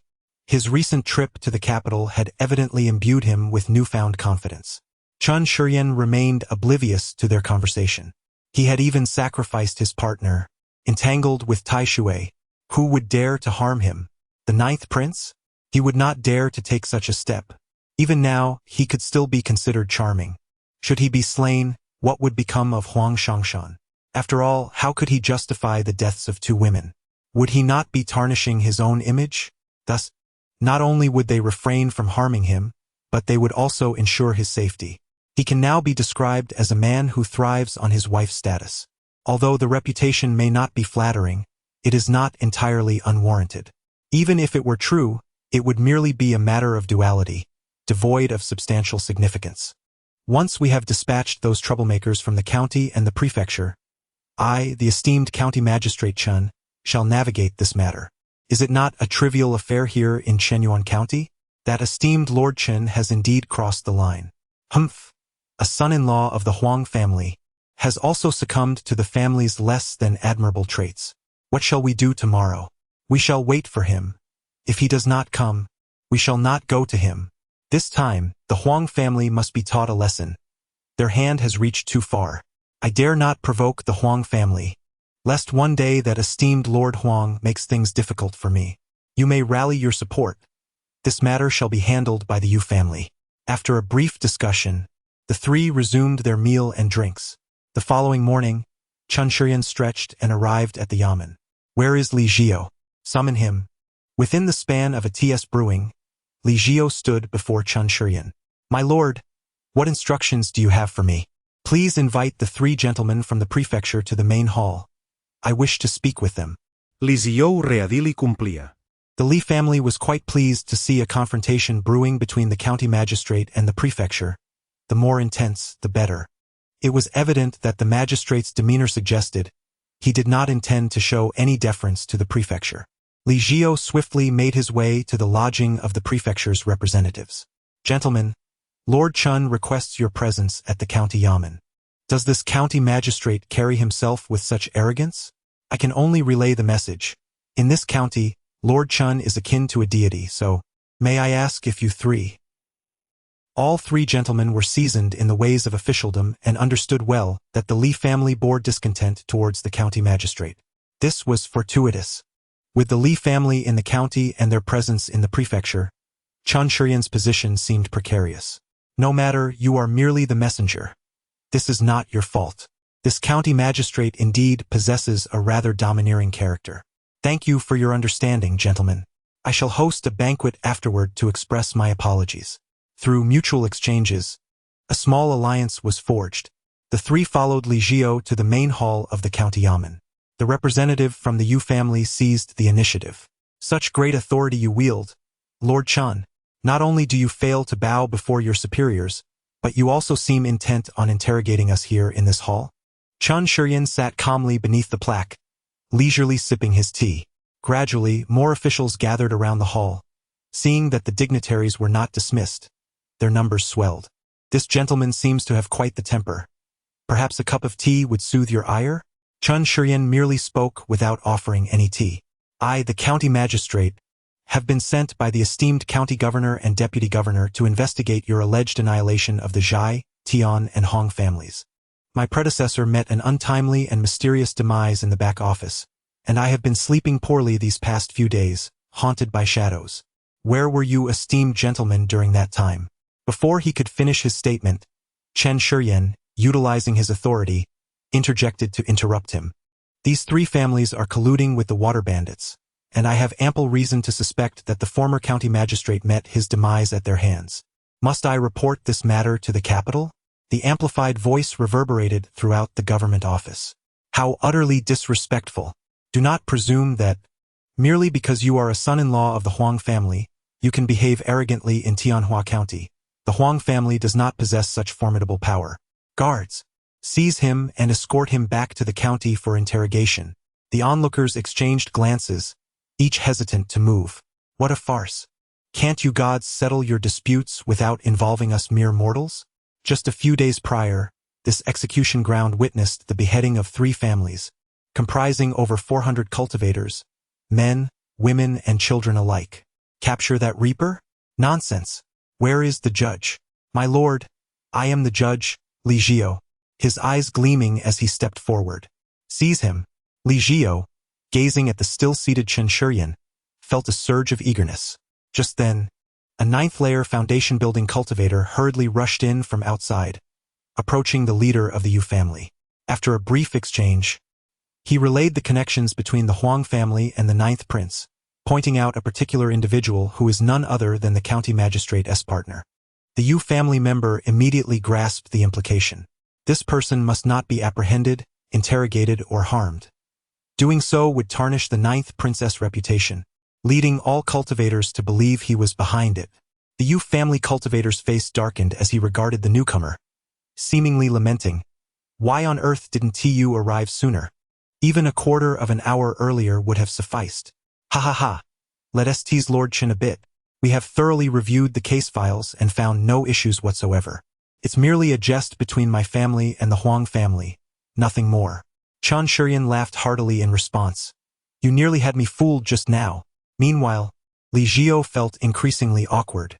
Surely, Lord Chun did not notice his eager demeanor, did he? Surely he did not. The officials from the county are also ridiculous, jesting about such matters. While you all are laughing, what of me? Should I be weeping now? Chapter 60. This tax, I have decided to collect. An event that ought to have stirred up significant turmoil in Shenyuan County concluded abruptly with the hasty departure of three officials, leaving behind only a faint echo of its potential impact.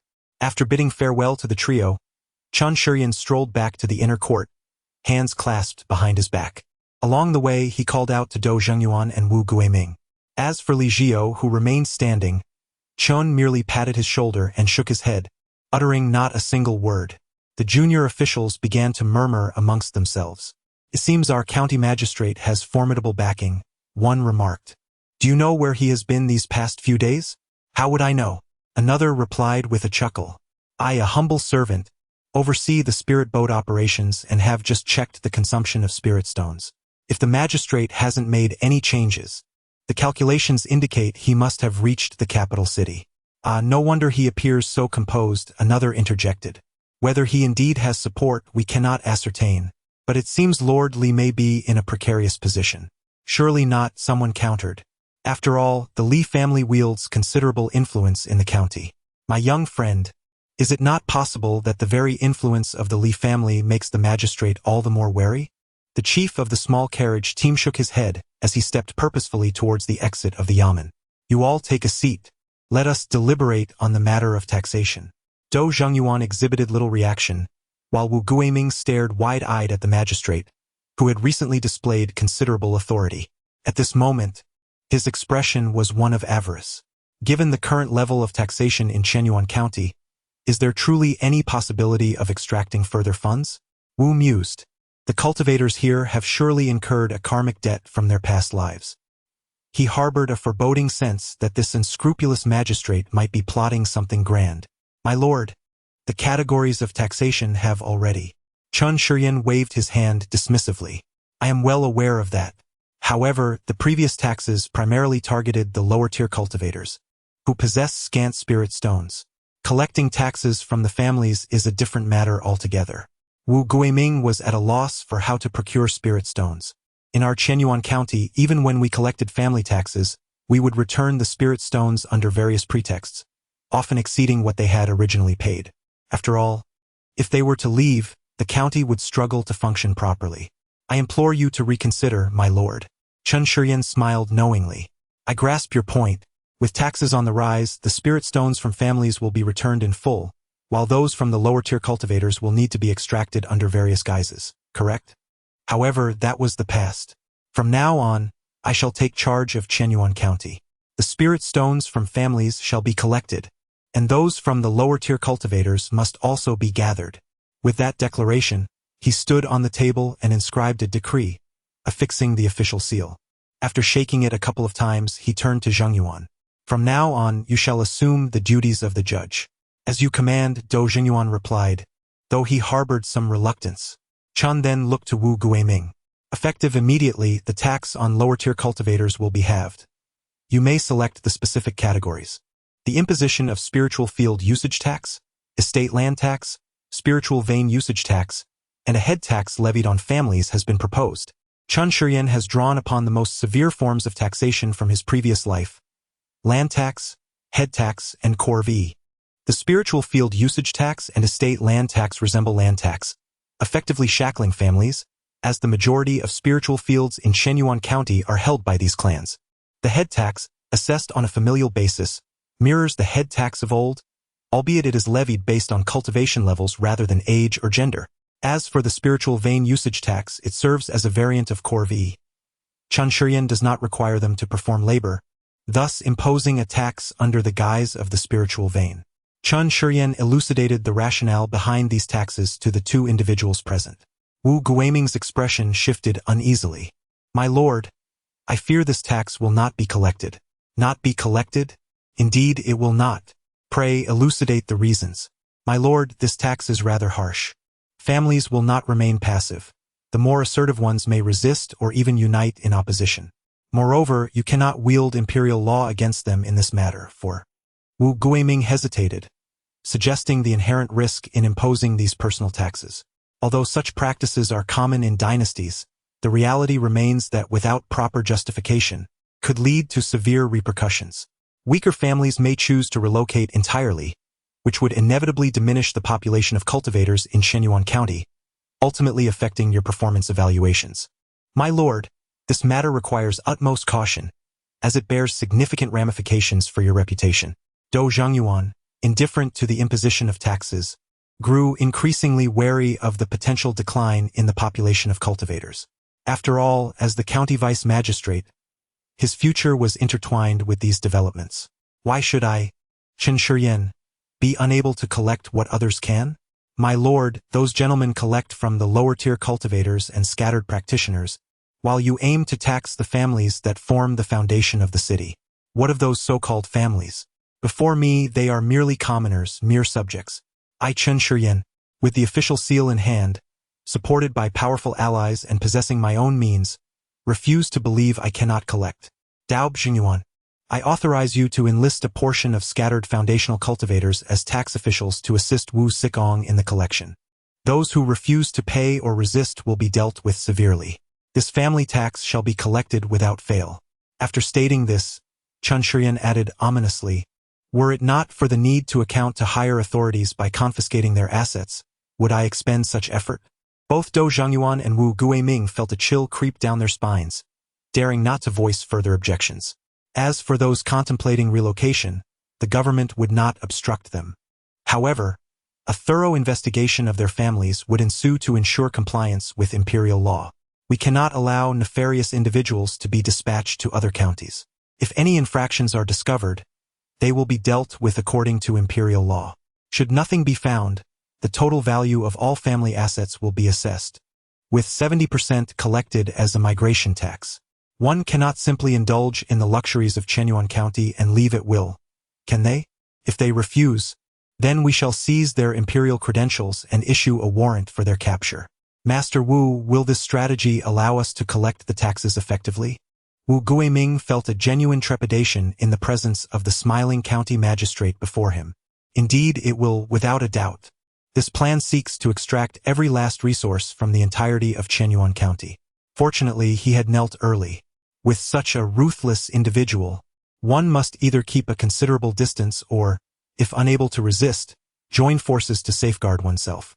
Dou Zhongyuan pondered why the master was so unyielding toward the familial powers. After Wu Guiming departed, he voiced his curiosity. Master, why do you impose such stringent demands on these influential families? Chun Shiyan glanced at him. It would not be prudent to admit that it was due to the meager resources of the lower-tier cultivators. Initially, he had no intention of sparing these lowly practitioners, but upon reflection, he realized they, too, had suffered under the oppression of the families. Therefore, he decided to primarily target the family clans, based on the spirit stones they had contributed in recent times, believing there was still potential to exploit. Adopting a sorrowful expression, Chun Shiyan prepared to impart a lesson. Do you know who constitutes this realm of cultivation? Is it these families or the lower-tier cultivators? The familial forces in the dynasty resemble a vast web, ensnaring ordinary practitioners within. To transcend the constraints, one must break through numerous layers of this web. Whose side should we take? The formidable family powers, or the foundational low-tier cultivators? The dynasty belongs to the Nangong family, yet it is also ours, and more importantly, it is the realm of those low-tier practitioners who create wealth and continuously earn spirit stones. Meanwhile, the families thrive by leeching off the dynasty, growing ever stronger. If left unchecked, the dynasty may face unforeseen dangers in the future. Each time I reflect upon this, my heart is weighed down with sorrow. Though I am part of a family force, I still aspire to contribute to the dynasty and the low-tier cultivators. Chun Shiyan then delved into further discussions regarding struggle, leaving Dou Zhongyuan, who stood in a daze, to attend to his own affairs. Chun Shiyan had been gone for quite some time when Dou Zhongyuan remained rooted in place, his mind swirling with tumultuous thoughts. It dawned on him that these families were indeed the most malevolent of all, thus opening the door to a new realm of understanding. Should Chun Shiyan discern his thoughts, he would likely find it an entirely reasonable reaction, an inherent response to class and class struggle. This principle is applicable in any era and location, as he adeptly aligns the royal family to his cause. The logic of this rhetoric is impenetrable by any cultivator. Chapter 61. The ruthless strike of the Li family. The announcement of Chun Shiyan's 2 tax laws in the county town elicited a tremendous response, sharply dividing opinions. On one side, the lower-tier cultivators rejoiced with exuberance, while on the other, numerous families expressed their anger and feelings of betrayal. Once apathetic, the lower-class cultivators now gleamed with newfound hope, envisioning a future where they could take a few more steps forward. The reduction of nearly half their taxes was a transformative boon for them, a potential turning point in their destinies, and they were profoundly grateful to Chun Shiyan, the county magistrate.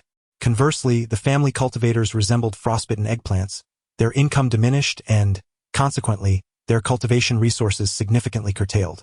They lamented their plight, feeling as though their lives had taken a turn for the worse. 2 months into the implementation of the tax laws, there were instances of tax resistance, swiftly suppressed by Dou Zhongyuan and his assembled tax officials, delivering a righteous blow. As the county deputy, he also held the position of judge, swiftly attributing several charges to the dissenters, resulting in the loss of around 80 to 90 lives. By the time Chun Shiyan became aware of the situation, The execution grounds had been thoroughly cleaned up by the Afterlife Bureau. When Dou Zhengyuan came to report, he spoke fervently of the struggle. It is said, once the thought of collaboration arises, the world suddenly feels vast. It seems this nascent enlightenment had also reached Dou, who meticulously transcribed some of his recalled insights and solemnly presented them to Dou Zhengyuan. Words of a formidable being, fragments of wisdom that, if comprehended, could elevate one to celestial heights. When Dou Zhengyuan inquired about the name of this wisdom, Chen Shiyan earnestly replied, "It is called the Red Bible." He did not leave empty-handed. What could compare to the power of direct thought in transforming their circumstances? In the days that followed, the families dutifully paid their taxes, though their frustration simmered beneath the surface. Until one day, 6 months later, the prominent clan leaders gathered at the Li residence to discuss the machinations of the so-called thief, Chen Shiyan. Esteemed colleagues, began Li Yunin. Initially, the Li family had no intention of involving ourselves in this matter. However, witnessing the hardships you all endure weighs heavily on my heart. Upon activating the family S formation, he set the tone for the assembly. It is not that the cultivators of our county are unwilling to comply with the magistrate S tax demands. It is simply that they are excessive. We are like frogs in boiling water, and should the magistrate cover the pot, we shall all descend into the underworld together. The clan heads nodded in agreement, each adding their voice to the condemnation of Chen Shiyan. Esteemed colleagues, here lies a petition.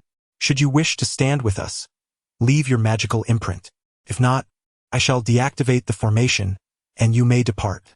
The Li family's foundation cultivators scrutinized the assembled leaders, who were just then realizing the implications of the Li family's proposition. It became clear that without leaving a magical imprint, there would be no exit from this gathering. The Li family intends to coerce them into opposing the county magistrate. The Li family and the county magistrate are all nefarious individuals. I shall be the first to sign. I shall also add my name. One by one, all present inscribed their magical seals, endorsing this petition. Li Yunue felt a sense of satisfaction. We shall deliver it to the city, presenting it to the esteemed governor, so that these lofty officials may become aware of the hardships faced by the common people. Recently, rumors have circulated that this county magistrate Chen has some connection with the 9th prince. I was intending to share this with you as well. The gossip that has reached our remote corner has taken on a different hue. Our esteemed Chen, once an esteemed companion in the provincial capital, now resides in the 9th prince's outer chamber, reportedly held in high regard by him. Yet your observation holds merit. Indeed, the 9th prince shares some ties with our county magistrate. Kindred spirits? The heads of families were initially taken aback, followed by a chorus of laughter. Everything suddenly made sense. No wonder Magistrate Chen's disposition has become so lethal. He is merely protecting his companion and cannot voice his grievances. Some of the more extravagant heads of families even speculated that perhaps Magistrate Chen might lend a hand, and once done, would surely offer praise. These individuals harbor genuine animosity towards Chen Shiyan. To obstruct the flow of spiritual stones is akin to slaying one's parents. To hinder the path of greatness is unforgivable. Chen Shiyan embodies both transgressions. This Magistrate Chen, alas, there are those who wish to see him perish. Upon uttering this, Li Yunue gestured towards the heavens. A knowing expression spread across the faces of all present. Who else could it be but the 9th prince? My friends, I have personally arranged for someone to go to the city and gather information. The whispers suggest that the 9th prince holds considerable dissatisfaction with Magistrate Chen. Such small families cannot fathom the thoughts of those exalted. It is akin to how spiritual farmers believe that the Holy Emperor uses magical tools to till the earth, unaware that the Holy Emperor requires no such implements. If they were in his shoes, they would surely contemplate disposing of the original consort, allowing for exclusive enjoyment of the favor. The more the clan leaders pondered, the more they found justification in their thoughts. With each contemplation, the gleam in their eyes intensified. A sinister light. Li Jiao glanced at Li Yunue, sensing that the moment had arrived. Esteemed clan leaders, you are aware that I, Li Jiao, am merely slightly less formidable than that bandit Chen. Hence, my position as a secretary was relinquished. Now, I seek to demand an explanation, even if it results in bloodshed. I wonder which families would be willing to accompany me. Should we succeed in eliminating a potential threat to the 9th prince, the possibilities would be vast. However, all present remained rational. The Li family is not without the power to dispose of the county magistrate. Indeed, during the previous incident, some present even suspected the Li family's involvement. Such an event, capable of capturing the ninth prince's attention, how could the Li family act out of benevolence? I understand the thoughts swirling in your minds, and I, Li Yunhue, will speak candidly. It is not that my family desires to monopolize this fortune, but rather that we cannot afford to do so. Together with the previous memorials, we have undoubtedly stirred public discontent, facing a collective outcry. Ultimately, the ninth prince will surely advocate for us, for it is said that one cannot hold the multitude accountable. However, when it comes to our own involvement, the nature of the situation shifts entirely. Even if we assist the ninth prince in fulfilling his aspirations, we shall likely be pursued and our entire clan eradicated. Observing the earnest tone of the head of the Li family, coupled with an unmistakable sense of resentment, some family heads were genuinely moved. If they were to seize this pretext to eliminate that county magistrate, could they truly extinguish our kind within this prefecture and district? After all, once the deed is done, who would speak for the deceased? This matter is indeed feasible. Soon, the family heads began to inquire about the particulars. Witnessing this unfolding scene, Li Yunhue felt a sense of certainty that this plan would succeed. Chen Shiyan, atop the terrace of the main residence within the inner court, halted his cultivation. He had reached the 9th level of foundation establishment, the pinnacle of this stage. It remains true that peak performance is a state of mind, rather than merely an advancement in magical prowess. Perhaps it is a sense of completeness in one's heart, or a more refined operation of one's techniques, that renders his strength somewhat superior to that of the 9th level. The necessity for this state of being in his avatars is rather negligible. After all, there is no further breakthrough to be had. Why squander spirit stones? Transitioning from the 8th to the 9th level had already cost him 66,000 spirit stones. His urgency stemmed from an unsettling awareness of the unusual, much like the weather itself. A dark cloud loomed ominously over the lake, rolling towards Chenyuan County, rumbling like the inevitable struggle and resistance beneath the oppressive weight of those familial powers. Chapter 62. The murderous intent of a rainy night. Chen Shiyan gazed at the heavens, sensing the impending storm as fierce winds began to howl. After activating the array, he retreated indoors, contemplating summoning a young maid for a massage. Suddenly, he felt the tremors of the internal array. Upon stepping outside, he encountered a constable. "My lord, Li Jiao has appeared at the square with a group of individuals, demanding an explanation from you." What sort of explanation is warranted in such inclement weather? He shook his head and proceeded outside. Upon reaching the gate of the government office, his eyes narrowed. The newcomers bore ill intentions, all cultivators of at least the 5th layer of foundation establishment, including 2 at the 9th layer. "Li Jiao, are you truly here for an explanation?" "My lord, I indeed seek clarity." "Ha ha ha, the previous county magistrate was also a victim of your machinations, was he not?" "Do not cast unfounded accusations, my lord." Chen Shiyan chose silence, producing a large seal in his hand. "You are quite audacious. Withdraw now, and I shall pretend today's events never transpired. Otherwise, do not blame me for the consequences." He was perplexed. Despite possessing the seal, these individuals remained reckless. "My lord, allow me one last address as my lord." At that moment, distant sounds of battle echoed from several locations on the mountainside, likely emanating from Do Jingyuan's estate.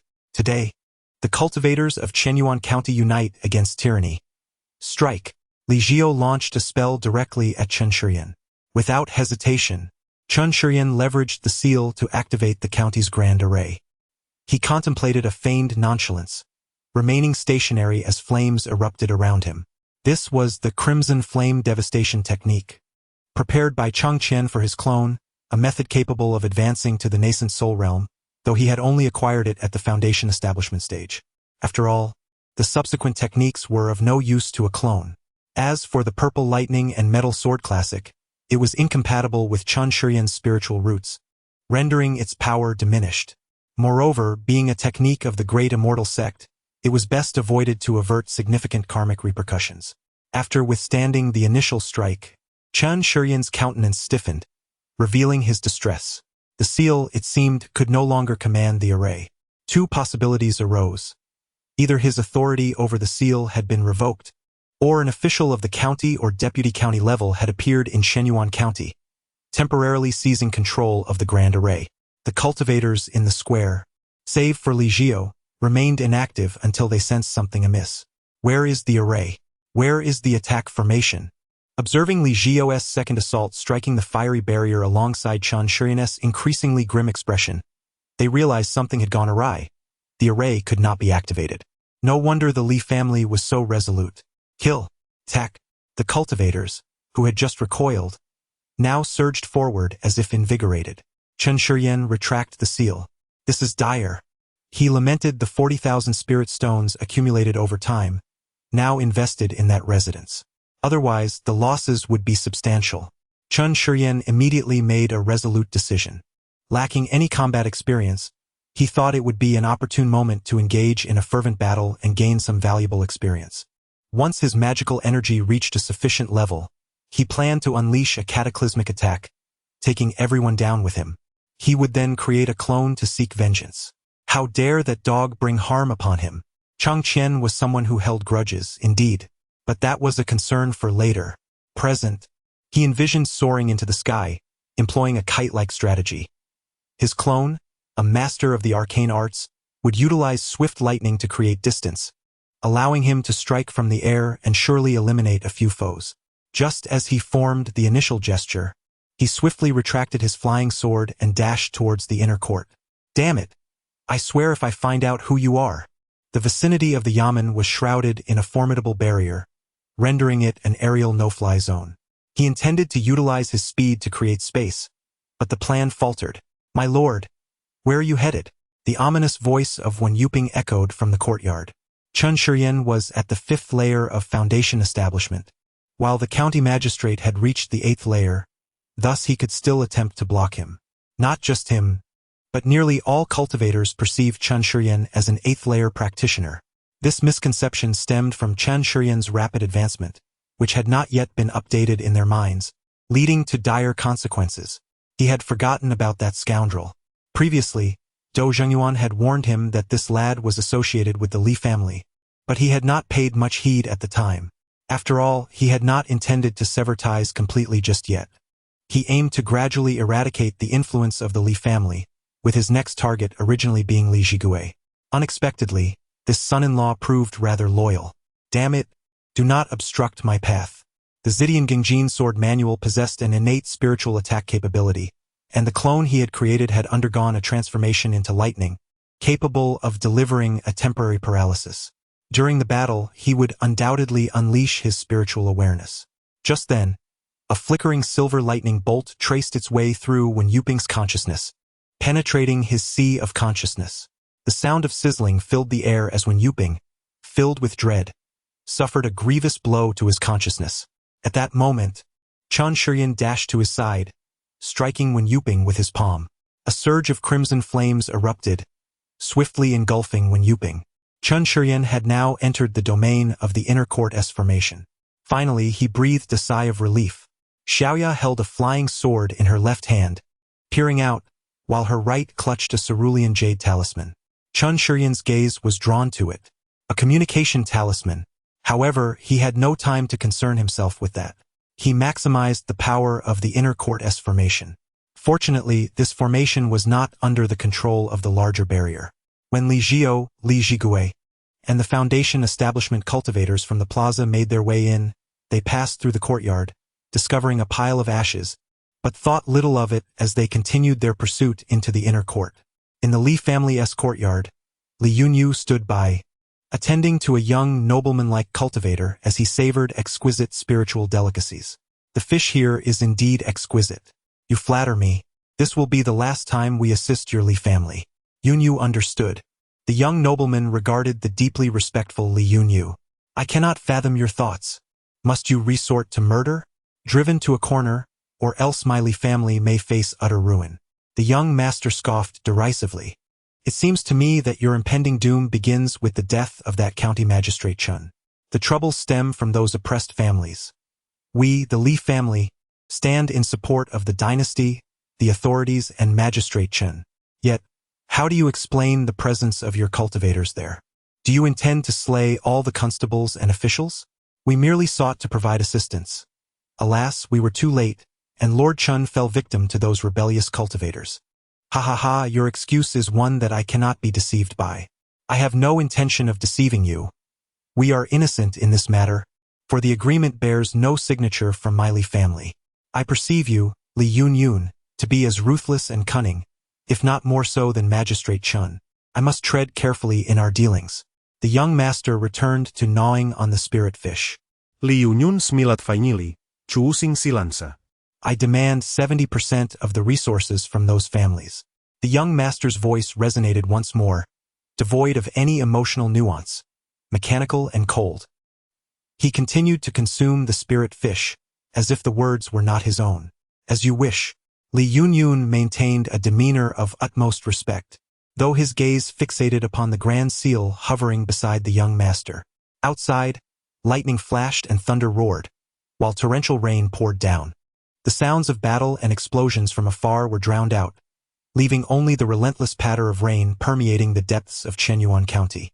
Streams of blood flowed from the county office, mingling with the rainwater. Gradually, it transformed into a sanguine aura, merging into the formation. Even amidst the downpour, the grand array diligently fulfilled its duty, cleansing every trace of blood. Chapter 63. Are you not capable when given the opportunity? Chan Shuryen, from behind the grand formation, relentlessly unleashed various fire spells. The sensation was astonishingly exhilarating. He soon realized that the cultivators in the foundation establishment stage seemed rather inadequate. It was not that they were incapable. Rather, Chan Shuryen was somewhat bending the rules. Not only did his cultivation level surpass that of the majority of the practitioners assaulting the inner formation, but he also possessed a unique earth-grade single spiritual root, complemented by a technique at the nascent soul level. Additionally, the refinement of his magical power was beyond what these cultivators could compare to. This discrepancy created the current predicament. Those cultivators struck by his spells, if equipped with one or two protective spiritual artifacts, might fare somewhat better. Otherwise, a moment's hesitation could lead to severe injuries or worse, a fate akin to that of Wen Yupei, who had been swept away into oblivion. Remarkably, this was occurring on a rainy day, which somewhat mitigated the potency of Chen Shuryen's fire spells. Moreover, he had yet to employ his mental attacks. At this moment, Chen Shuryen felt an exhilarating surge of confidence. He took a moment to assess the vast reservoir of magical energy within him. Utilizing the formation, he believed he could easily vanquish this group of novices. Li Jigui, observing the stalemate, approached Li Jiao. Brother, this cannot continue. I see some are beginning to waver. Waver? Where can they retreat to? Nevertheless, we cannot afford to drag this out any longer. You go find the clan leader. Li Jigui turned and rushed out. Meanwhile, Li Jiao began directing everyone to collectively attack a single point, constantly cautioning them to remain vigilant against Chan Shuryen's spells. Upon exiting the county office's small hills, Li Jigui swiftly mounted his flying sword, transforming into a streak of light en route to the Li family estate. Why have you returned? Clan leader, Chan Shuryen has taken refuge within the inner formation. For the time being, we cannot overcome him. Delay could lead to unforeseen changes. Li Yunyu contemplated retrieving a third-tier attack talisman but reconsidered, opting not to do so. It was prudent to retain some measures. Such items were not easily obtainable, typically reserved for golden core cultivators to nurture over the years and bestow upon their family members as trump cards. They were significantly superior to those third-tier talismans. Li Yunyu glanced at the young gentleman who was wiping his hands. Young master, do you think we should activate the grand formation to shatter that scoundrel's shell? It was previously stated that this would be the last instance of assistance provided to you. Young master, an increase of 10% in the offerings from your Li family. While these families had ample spirit stones and various materials, they lacked sustainability. None could compare to the offerings from the Li family, consistent and enduring. Very well, please proceed, young master. The young gentleman produced a jade tablet, inscribed with a trace of spiritual consciousness.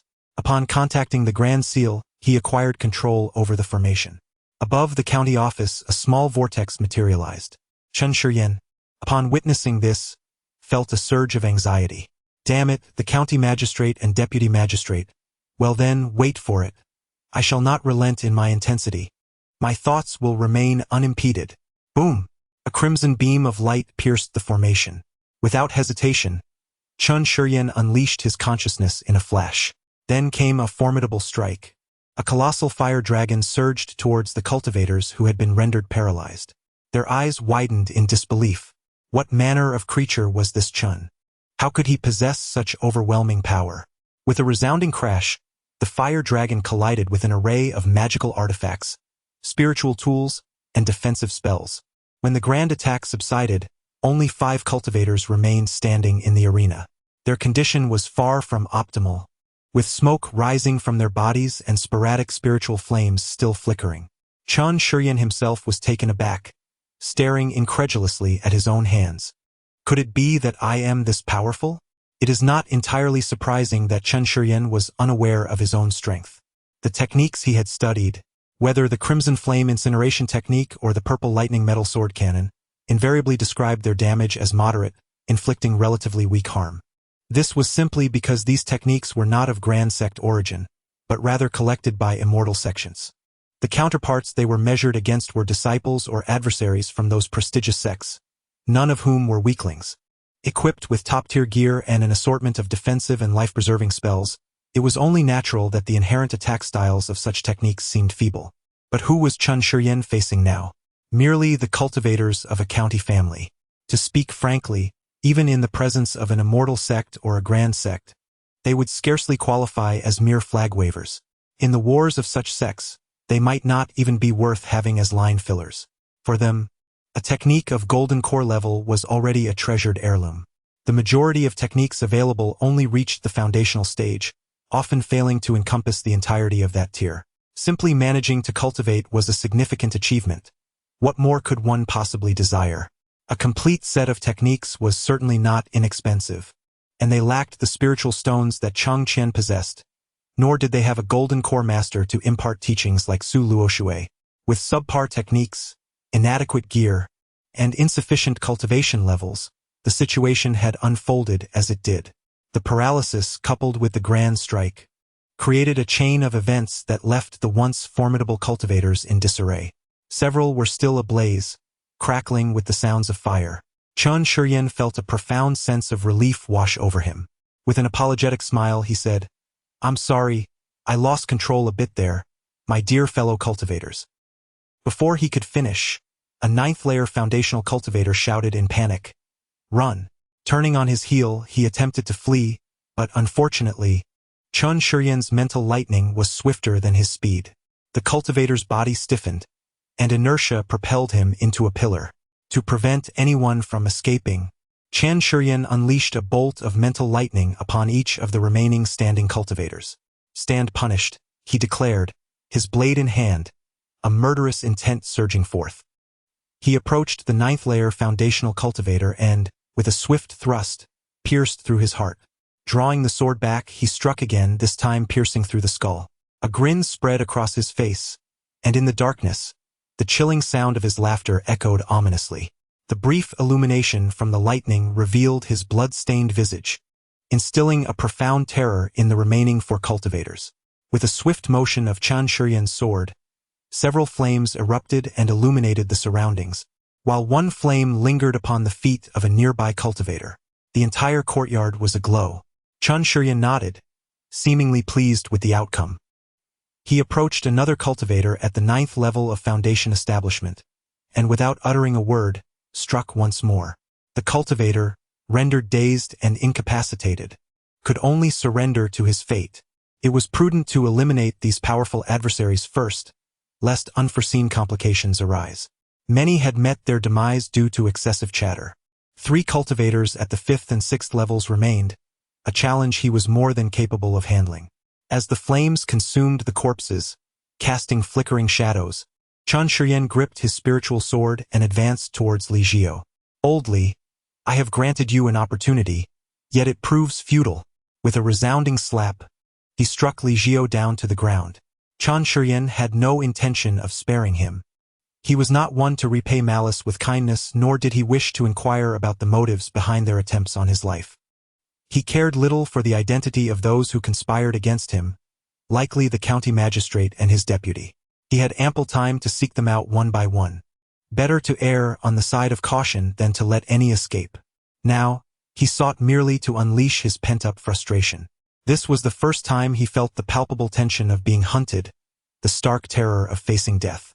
Previous encounters, such as Su Luoshue's avatar's self-detonation, had not prepared him for this sudden treachery. When had Chun Shuryan ever endured such humiliation? Fear gripped him, overwhelming fear. Thus, he seized Li Jiao by the hair, dragging him closer to a family cultivator. With a swift thrust, he struck once, then twice and thrice. Streams of spiritual blood splattered onto Li Jiao's face, saturating his vision in crimson. He was terrified, truly terrified. This was no mere county magistrate. This was a fiendish cultivator. Cease this torment, he internally pleaded, as the intermittent strikes to his consciousness left him speechless. Please, spare me the agony, and do not use me as an example to intimidate others. I know I cannot survive, but if you could allow my death to be swift, I would answer any question you pose. At that moment he longed to cry out, Master Chun, what do you wish to know? Please, just ask. Chapter 64. The night of carnage. Chun Shuryan grasped Li Jiao's hair, his mouth twisting into a cruel grin. Did you ever anticipate such dire consequences? Li Jiao wearily shook his head. The once formidable Li family in the county town now faced the inevitable outcome upon encountering Chun Shuryan. Generations of accumulation had dissipated in a single day. Chun Shuryan crouched down, locking eyes with Li Jiao. I was quite curious about your thoughts. To defy the heavens and brazenly assassinate an official, your audacity surpasses even mine. My lord. Chun Shuryan thrust the spirit sword into Li Jiao's mouth. No need to speak. I understand. Initially, I merely desired to acquire some spirit stones. If you had cooperated, it would have been a mutual benefit. Alas, you privileged ones have grown too accustomed to comfort, unwilling to endure hardships. In this dynasty, the great fish devours the small, and the small fish consumes the shrimp. It turns out you were once the great fish, but with my arrival, you have become the small fry. Why can't you see your true selves? With a swift motion, he pierced through Li Jiao's skull. Even in death, Li Jiao could not fathom why you do not wish to know why we sought your demise, why your grand seal is rendered useless. Do you not wish to understand how our scheme unfolded?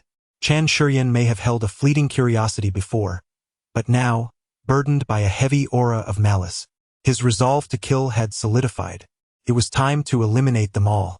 Rising, he withdrew the spirit sword. At that moment, a piercing voice echoed through the air. Brother. Li Jigui floated in leisurely, believing that with the formation shattered, Chun Shuryan was surely doomed. Upon reaching the county office, silence enveloped the interior. No need to inquire. It is over. He walked forth with a deliberate pace, traversing the grand shadow wall and crossing the courtyard with an air of nonchalance, as if the weight of a dark cloud had finally lifted from his heart. However, upon arriving at the inner office's entrance, he was utterly unprepared to witness Chun Shuryan withdrawing the spirit sword from his brother Li Jiao's head. He could not comprehend the scene before him. Chun Shuryan turned, a smile gracing his lips. Back already? Li Jigui's first instinct was to flee. He pivoted and dashed for the exit. Chun Shuryan promptly pursued him. A flash of consciousness struck, and Li Jigui collapsed at the county office's entrance, a mere step away from the plaza. Chun Shuryan clutched his head, feeling a haze clouding his mind. The mental assault employed tonight had been excessive. Stifling the pain, he staggered before Li Jigui. At that moment, Li Jigui resembled a fish floundering on shore, mouth agape, eyes bulging with bloodshot urgency. My apologies. I overexerted myself today and miscalibrated my strength just now. Li Jigui's consciousness teetered on the brink of shattering. Chun Shuryan sat beside him, one hand gently massaging his own head, while the other prodded Li Jigui with the sword. Hello? Li Jigui? Can you still speak? Li Jigui found himself unable to articulate, numb to the pain coursing through his body. Yet, he could still perceive the unfolding reality. Speak plainly if you must, but what is the meaning of stabbing me twice? Is this how you address others? Just stab them upon sight.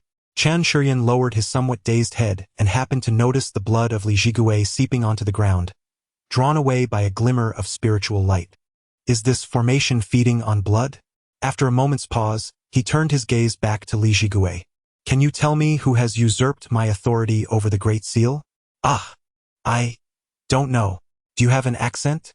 Chan Shuryan chuckled, and then with a swift stroke, severed Li Jigui's head from his body. If you know nothing, what use are you? The adrenaline-fueled tension within Chan Shuryan had yet to dissipate. It was akin to the childhood brawls, where one would first shout and then engage in combat, trembling all over, unable to contain one's emotions. Even after besting an opponent, there remained a certain exhilaration, one's voice quaking, on the verge of tears. Though he was not shaking or overtly emotional, there was an undeniable urge to kill upon seeing others, leaving no room for idle chatter. Only the dead cultivators are worthy of being called good cultivators. Of course, this was also due to the overexertion of his spiritual energy, leading to a certain nervousness. Even far away in the capital, behind the bookstore, Chang Qian wore a fierce expression upon his closed eyes. Chan Shuryan retrieved the Great Seal once more, attempting to reclaim his authority.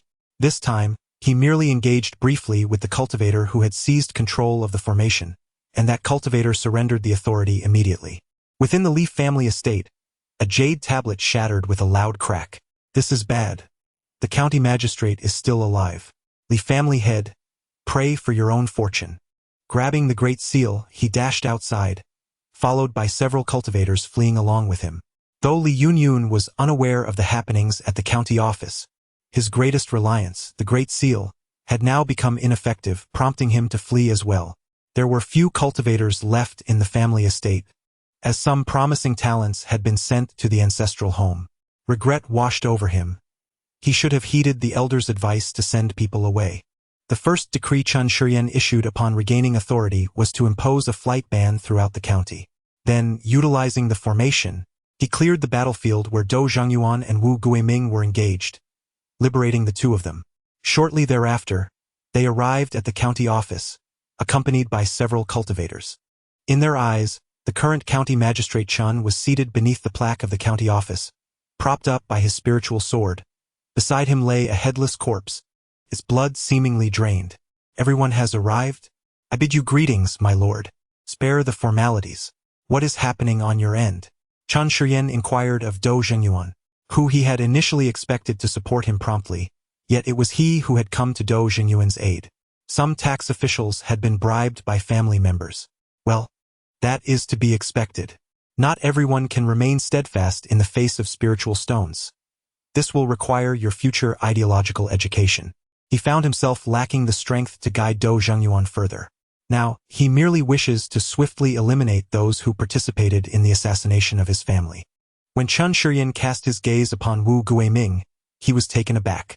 The seasoned schemer, who typically navigates through life with cleverness, had unexpectedly found himself included on the family's list of targets for extermination. The remaining officials, on the other hand, had neither been attacked nor offered assistance, choosing instead to adopt a stance of detachment while others engaged in mutual destruction.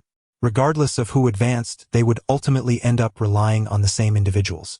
As long as they did not succumb to greed and desire for more, death would not pursue them. Take your people and eradicate those families. I demand no survivors.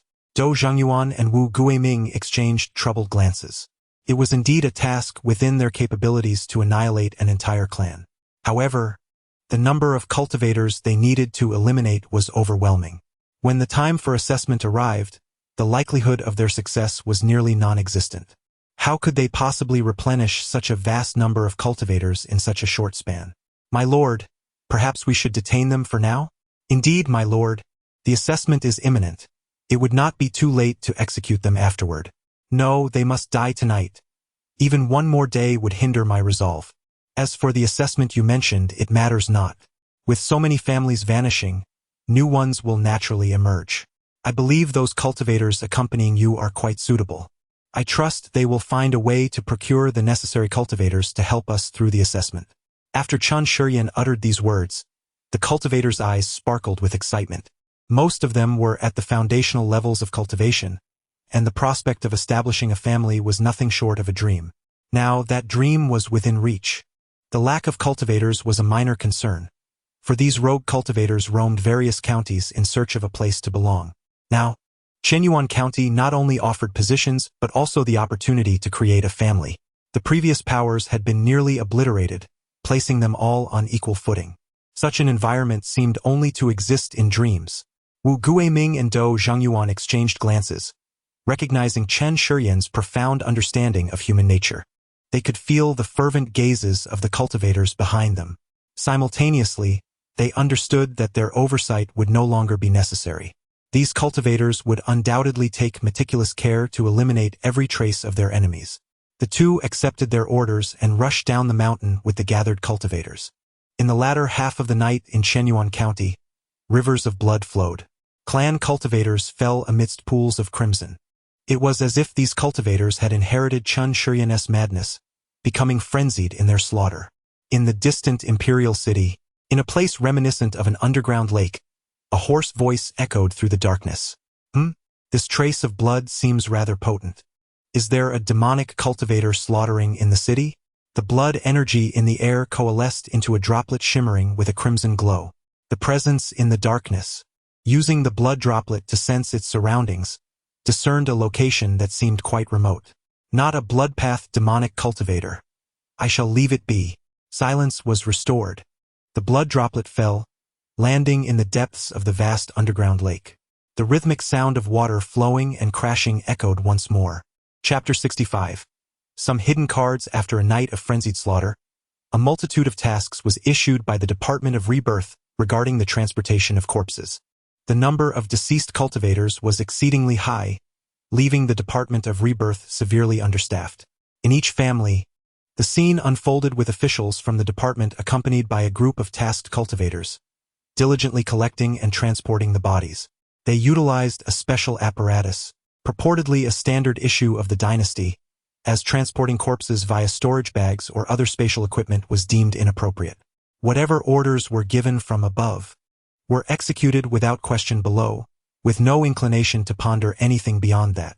In addition to the bustling cultivators engaged in this grim task, the tax officials from the Department of Land Tax busily assessed the assets of these families. There was no cacophony. The scattered spirit stones and corpses lay upon the bloodless ground in an eerily harmonious tableau. That day, a public notice was posted, outlining the crimes of these families and characterizing the events of the previous night's battle. The Li family of Chenyuan County was identified as the instigator of the assault on the county office, declaring rebellion. Several policies were announced, the most significant being the establishment of a household registration system for families and the allocation of spirit fields, along with the pricing of goods sold in the county's shops. This marked a new cycle and opportunity for the rise of new families. On the terrace of the inner courtyard, Chen Shiyan reclined in a lounge chair with his eyes closed, while Xiaoya gently massaged his temples. After several days, he still had not recovered from the depletion of his spiritual power.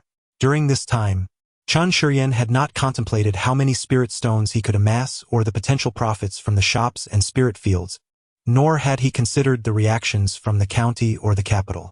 Instead, he was engrossed in reviewing and reassessing his own strength. For him, battle experience was immensely valuable. Now, nestled within the protective embrace of the sect and the dynasty, he could develop in peace. However, the future would ultimately depend on his own capabilities, rendering this battle experience exceedingly precious. Each encounter was a step towards growth. He was also reflecting on his own imprudence. He could not afford to be careless simply because he was utilizing a clone. He was acutely aware that his tax policies might drive certain families to desperation, yet he had not prepared adequately for the potential fallout. His caution had waned. If this continued, it would lead to a dangerous inertia, affecting his true self as well. Could spiral into an irretrievable situation. Simultaneously, in the capital, Chang Qian pondered whether his recent actions had been somewhat ostentatious, and if there were any lurking dangers. In the midst of his contemplation, he found himself entering a shop named Yunfu Pavilion. This establishment, the largest in the capital, specialized in various talismans and was rumored to have a background beyond the realm, being affiliated with a prominent sect devoted to talisman cultivation. Upon entering, he was greeted by a cultivator. Chang Qian discerned a pattern. In shops specializing in the 4 arts of cultivation, those dealing with weapon refining and talismans had dedicated personnel to attend to each customer, while those focused on medicinal pills and formations received little to no attention. This distinction revealed much about the status of the 4 arts within the cultivation community. Esteemed fellow cultivator, I extend my greetings to you. May I inquire about the talismans you seek? And your esteemed shopkeeper? I wish to select some jade talismans. Please follow me. Leading Chang Xiao to a private chamber, he poured a cup of tea and requested him to wait momentarily. Chang Xiao had come here with the intention of acquiring some third-tier jade talismans as a precautionary measure. His sole purpose was to ensure that in the face of danger, he could self-destruct along with the talismans, guaranteeing a collective escape for everyone. After all beings are equal. Should his clone perish, he could simply form another, albeit at the cost of some primordial essence. In contrast, for those cultivators, their loss would be irrevocable. Esteemed fellow, I am the proprietor of the Cloud Talisman Pavilion. Please, let me know what you require. I am in need of some jade talismans. What type and how many do you desire? I seek those with great power and extensive range, ideally infused with poison or similar effects. The shopkeeper scrutinized the cultivator before him. Is he preparing for battle or perhaps seeking to extinguish a lineage? However, he paid it no mind. Business is business. If you seek, I shall provide. With a wave of his hand, 3 jade talismans materialized before him, shimmering with spiritual light and exuding a terrifying aura. This one, the Earthly Fiend Explosive Talisman, delivers wide-ranging damage with the full force of a first-layer golden core cultivator, harboring the essence of the Earthly Fiend that can erode a cultivator's meridians. Next, he pointed to another.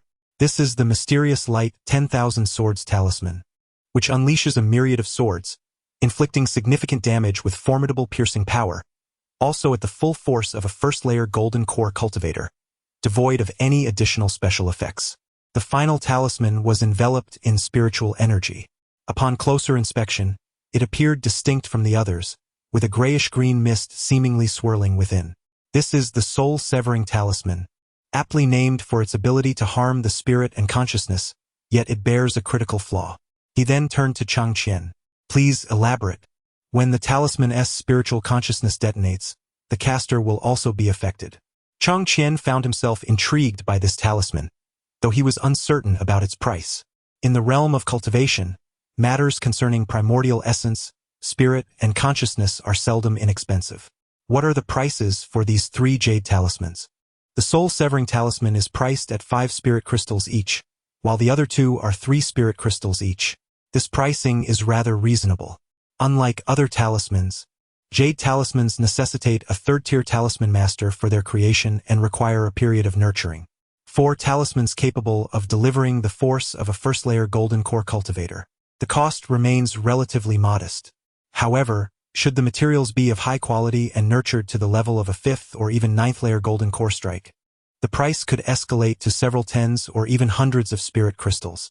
When converted according to official ratios, this amounts to hundreds of thousands of spirit stones. Nevertheless, families possessing spirit stones would be quite willing to invest in a talisman delivering the force of a 9th-layer golden core strike, albeit such jade talismans are rarely found in the market. They are generally held as trump cards by smaller families or carried by the scions of larger clans. I shall take 1 soul-severing talisman and 3 Earthly Fiend Explosive Talismans. Exiting the Cloud Talisman Pavilion, Chang Qian felt a sense of reflection. He marveled at the lucrative potential of the 4 arts of cultivation. Secondly, one perceives the distinction between cultivators. In remote areas, practitioners toil endlessly throughout their lives, yet scarcely accumulate a handful of spirit stones. Conversely, in the realm of the Azure Wave Mansion, the acquisition of spirit stones is considerably more attainable. This is still a place of moderate standing. One can only imagine the opulence of the cultivation civilization in the illustrious lands of the central continent. Among these jade talismans, he intends to retain a ground-shattering explosive talisman, while the other 3 shall be entrusted to his avatar. He holds particularly high expectations for the soul-shattering talisman. Should he find himself in dire straits, he plans to unleash a concentrated burst of divine consciousness targeting the sea of awareness, followed by igniting these jade talismans along with a self-detonation. It is conceivable that merely detonating the talismans could provide him with a chance of survival. He awaits the return of his avatar, Chun Shuryen, who will bring back the spoils of this endeavor. The avatar, while traversing the world, shall possess a small contingency plan. Meanwhile, Chenyuan County is diligently assessing the assets of various families. According to Wu Guiming's conservative estimates, nearly 3 million spirit stones are expected to be confiscated. With 12 families involved, this averages to over 200,000 spirit stones per family. Naturally, this figure includes the valuation of spiritual fields and shops. Chun Shuryen feels a twinge of regret, lamenting the escape of the Li family. He had no intention of sealing off the county town. However, his condition at the time did not permit him to engage in a contest for control of the county's grand formation once more. Thus, he reluctantly allowed the cultivator in possession of the governor's or county magistrate's seal to depart the city unscathed. As for why he does not suspect the officials of the mansion, he does not believe the Li family could have forged connections with figures of such stature. Chun Shuryen's thoughts linger on Li Yunyuan, who fled with the family's riches, yet he did not leave the island but instead entered the grand formation within the valley. At this moment, he kneels before the formation. Yunyuan, what can I say to you? Uncle, I was indeed arrogant, yet I hope you will emerge from seclusion to avenge the Li family's descendants. Sighing, he reassures, rest easy. I shall exact vengeance, but not at this moment. For now, focus on your cultivation here. This marks the 5th time Li Yunyuan has acknowledged his mistakes and implored the ancestral patriarch to join him in seeking retribution. He cannot forgive himself, for under his stewardship, the family has nearly been annihilated. Hatred truly blinds one's vision. He currently feels an intense sense of injustice, inwardly raging. Uncle, my dear uncle, are the countless lives of the Li family worth less to you than this secret realm? Why do you not take action? Why? With his head bowed, Li Yunyuan's eyes are ablaze with emotion. Chapter 66. Earning spirit stones while standing. Du Zichen arrived at the inner courtyard, on the terrace of his residence. During this period, he had been mentally exhausted, as Shyn had been working here. Sir, the matters concerning the rebels have been largely resolved. Have they been reported to the county city? According to your instructions, the report was submitted a month ago. Well, once W. Guiming provides the specific figures, we shall remit 20% of the spirit stones to the county city. This is derived from the confiscated assets, and it shall count towards our tax contributions over the past few years. Understood. We will allocate 10% of the remainder for everyone as a reward for their hard work. Please establish a set of regulations to prevent any conflicts. Certainly. What of the newly arrived cultivators? The development over the past few months has been satisfactory, with only minor conflicts which are manageable. Be vigilant regarding these matters. Rest assured, you shall oversee the transport of this tax revenue. It will allow you to return to the county city and rest for a few days. Thank you for your understanding, sir. While you are in the county city, please investigate whether Ly New York U has made an appearance. That old rascal still possesses some skills. After suffering such a significant loss, he may be hiding, waiting for us to lower our guard before striking. I will utilize my family's connections to conduct a thorough investigation. After conversing for a while, upon seeing W. Guiming approach, Du Zichen took his leave. Sir, here are the recent accounts. Tax revenues have declined somewhat. That is to be expected. The number of cultivators has decreased. It will gradually recover. What is the total amount of spirit stones this time? 3,800,000 in total. Good. I have just arranged the allocation for Du Zichen. Register 2,400,000 as the official amount. I shall take 100, while you and Du Zichen will each receive 20. Thank you, sir. You have earned it. This Q and UN county has finally come under the Chun surname. After a period of nurturing, we shall encourage these families and cultivators to thrive. After all, outsiders cannot arrive empty-handed. The meat must eventually reach the pot. By associating with CHNSHYN, one can at least partake in the broth, transforming Q and UN County into an impregnable fortress over 5 years. Then we shall exploit it to the fullest. Every decade, the county city allocates approximately 800,000 spirit stones to Q and UN County for basic expenses. Additionally, a special application every 5 years can yield another 150,000 spirit stones. In other words, through the imperial treasury, we could gather 110 million spirit stones in a decade. At least half of these spirit stones will find their way into my pockets, and any notions of construction should be dismissed. It suffices to maintain the basic expenses for the local officials. The tasks related to spirit stones from the task office will also diminish, replaced by contribution rewards. After all, when they exchange goods, it will be through the office. Should they run out, they can simply request more. As for future prospects, I am unconcerned. Next, we shall focus on taxation. My tax policies can generate over 400,000 spirit stones annually for the office, even with a reduced number of cultivators. With over 40,000 cultivators in the county, that averages to about 100 spirit stones per person each year. There remains considerable potential to be explored, yet there is no need for haste. Let the people take their time over the next decade. In the following 10 years, or even within the next 5 or 3, we can exert our efforts anew. Overall, the county of Chenyuan over 20 years can generate a minimum revenue of 13 million spirit stones, a figure that is twice the lifetime earnings of cultivators accumulated over generations by the prestigious families of the Jindan sect. And this is merely the outcome of 2 decades. Of course, if calculated in terms of hard currency spirit crystals, it amounts to only 1,000 spirit crystals, and that is based on the most favorable exchange rate. Alas, spirit stones are arduous to acquire. Is my toil not in vain?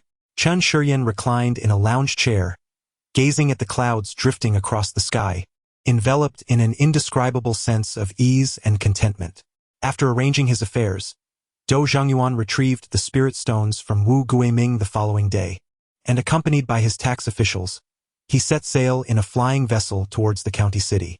Once the taxes were duly submitted, he returned to his home. The Dou family is regarded as a mid-tier clan among the prominent families in the county city. Their influence over the lower-level county towns is insufficient, and their reach does not extend to the provincial city. They belong to the category of families that, through a rare ascent of a Jindan cultivator, have transitioned from the county to the city in pursuit of greater opportunities and resources. A small pond cannot nurture a true dragon. My son, this Chenyuan county is perilous. Should I beseech our ancestor to find a way to extricate you? No need for that. I am quite well in Chenyuan county and have learned much during this time. I have heard in the county city that your superior is rather fearsome. Seeing is believing, hearing is deceiving. Very well, you have always possessed a strong will. Once this tribulation passes, remaining there may be advantageous. Your superior likely will not hold his position for long. At that time, your family can give you a push to elevate you. Dou Zhongyuan paused while serving the dishes. What do you mean he won't hold his position for long? Recently, rumors have surfaced that the second son of the county magistrate is quite displeased with that Chun county magistrate, claiming he has disrupted the established order within the officialdom of Tianhua County. Could such matters truly affect the county magistrate? He has powerful backing in the provincial city. Ha ha ha. What backing? Just a green turtle. Several prominent families have already expressed their dissatisfaction, and it is likely that actions will soon be taken. Understood. After the meal, Dou Zhongyuan contemplated his father's words, then scoffed softly. Is Master Chun truly someone whom the major families of the county city could topple? He found it unlikely and dismissed the matter from his mind. His primary focus remained on uncovering any traces of Li Yunyuan. As he had anticipated, on the day of his departure, Dou Zhengyuan's father sought him out once more. My son, you must cling tightly to Master Chen's support. What? Just a few days ago, you urged me to prepare to succeed as county magistrate? Pa, do not speak nonsense. Master Chun is as steadfast as a rock. What has transpired? It is said that a prominent figure from the provincial city has intervened. The 9th Prince's entourage is determined to protect Master Chun, and has even sent someone to reprimand the county magistrate. What is this? Under this dynasty, a rebellion has surprisingly erupted in Tianhua County, with high-ranking officials in the county writing letters to absolve the insurgents. Orders have been issued for a thorough investigation, and several have already been apprehended. Dou Zhongyuan observed his father's fervor, who was rubbing his hands in excitement. We have also benefited from the influence of Magistrate Chun. The ancestor exerted some effort, and a position at the county guard's residence has become available. Dou Zhongyuan felt somewhat speechless. His father, though possessing mediocre cultivation talent, had a pleasant disposition and no detrimental vices. Yet, his obsession with officialdom was the primary reason for his entry into the county office, a consequence of youthful reluctance to resist, leading him into this perilous predicament. You enjoy yourself. I must return. Yes, do hurry back and bring some spiritual tea and wine for Lord Chen to savor. Lord Chen prefers spirit stones. Ah well, who doesn't appreciate spirit stones? Do Zhengyuan chuckled, waving his hand as he departed, boarding the flying boat towards Chenyuan County. In the rear residence of the county guard's office, the county guard was reprimanding his second son. Father, I acknowledge my mistake. The young master, who had once calmly dined while fish was served before Li Yunin, was now kneeling respectfully before a middle-aged man sipping tea. Pray tell, where did you err? I should not have acted a second time for the sake of spirit stones. It appears you still do not comprehend your error. Rising, he set down his teacup and proceeded to exit. Upon reaching the door, he remarked, Your mistake lies in not exerting your utmost to eliminate Chen Shiyan after you had engaged. Since you faltered, you should have dealt with Li Yunin before departing. Returning to the county and being so conspicuous only makes you look foolish. Kneel there and reflect. I still have to clean up your mess. The county guard possessed the confidence that Chen Shiyan would not uncover any trace of the truth. Unfortunately, he underestimated Chen Shiyan's character. That evening, Do Zhengyuan paid a visit to Chen Shiyan, reporting all he had observed and heard in the county town. They had not anticipated that your backing was so formidable. It is not my backing that is strong. It is the ninth prince's strength. My own support is rather fragile.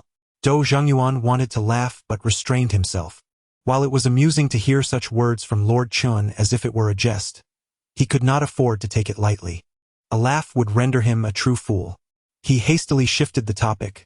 I also heard from my father that the county guard's second son, who was originally quite displeased with you, has now ceased his criticisms. The second son? Yes, he is somewhat of a dandy, yet adept at winning over cultivators. Chen Shiyan had no prior interactions with this second son. If it were a major clan with grievances against the Huang family, it could be understood. But what was the second son's motive?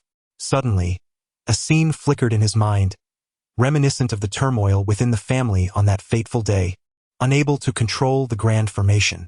Could it be? It is him. Enough. Doubt for him is sufficient. Chapter 67. The rise of resentment and the opening of barriers in the unnamed valley near the lakeside of Chenyuan County. Li Yunyuan gazed towards the county town. He perceived nothing yet felt as if he could see everything, especially the severed heads of the foundational cultivators from his family, brutally taken by Chen Shiyan, and the imagined flames that should have engulfed the grand Li residence. Generations of accumulation had been extinguished in a single day, leaving only a few stray cats, pitiful and disheveled, wandering outside. Why has it come to this? He murmured, his voice laden with bitterness and confusion. Each recollection of the once joyous courtyard, now presumably in ruins or perhaps housing the raucous laughter of another clan of cultivators, pierced his heart like a sharpened blade. He could not let go of this matter. He believed himself more pragmatic than the previous heads of the family. Surely he could lead the clan to the county city, or even the capital city. At the very least, he should dominate Chenyuan County, demanding respect even from the county magistrate. Yet, a voice whispered quietly within him, the most uncomfortable truth he wished to confront. It is because of me. All of this is due to me. Though faint, this voice echoed in his mind like thunder. Gazing into the void, he envisioned the Li residence, recalling the foundational cultivators of his clan bowing to him. A fleeting smile of confusion appeared on his face, only to be swiftly drowned by anguish. No, this cannot be. How could I be wrong? It was my uncle who failed to assist us. He abandoned us, fixated only on that elusive treasure trove, consumed by the grand formation before him. He whispered, attempting to soothe himself with such justifications, yet the voice within him rebutted with unwavering resolve.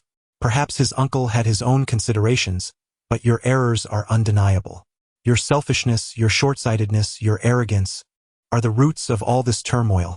Li Yunyuan's fists clenched tightly, his nails digging into his palms, the pain momentarily jolting him into clarity. He began to meticulously reflect on every decision, every choice from the past. Those moments that once seemed shrewd now felt like sharp shards, slicing through the facade he had built around his heart. Indeed, if only I had heeded my uncle's advice, if I had acted with greater caution, if I could have his words were suffused with self-reproach and regret. Yet a hint of relief began to emerge. I can no longer evade. I must confront my own mistakes.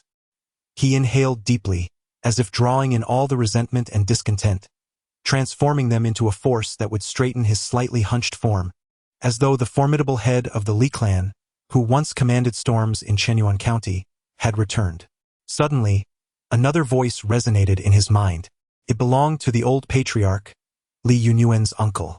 Do not worry, once I decipher this formation and achieve the golden core, I will exact vengeance.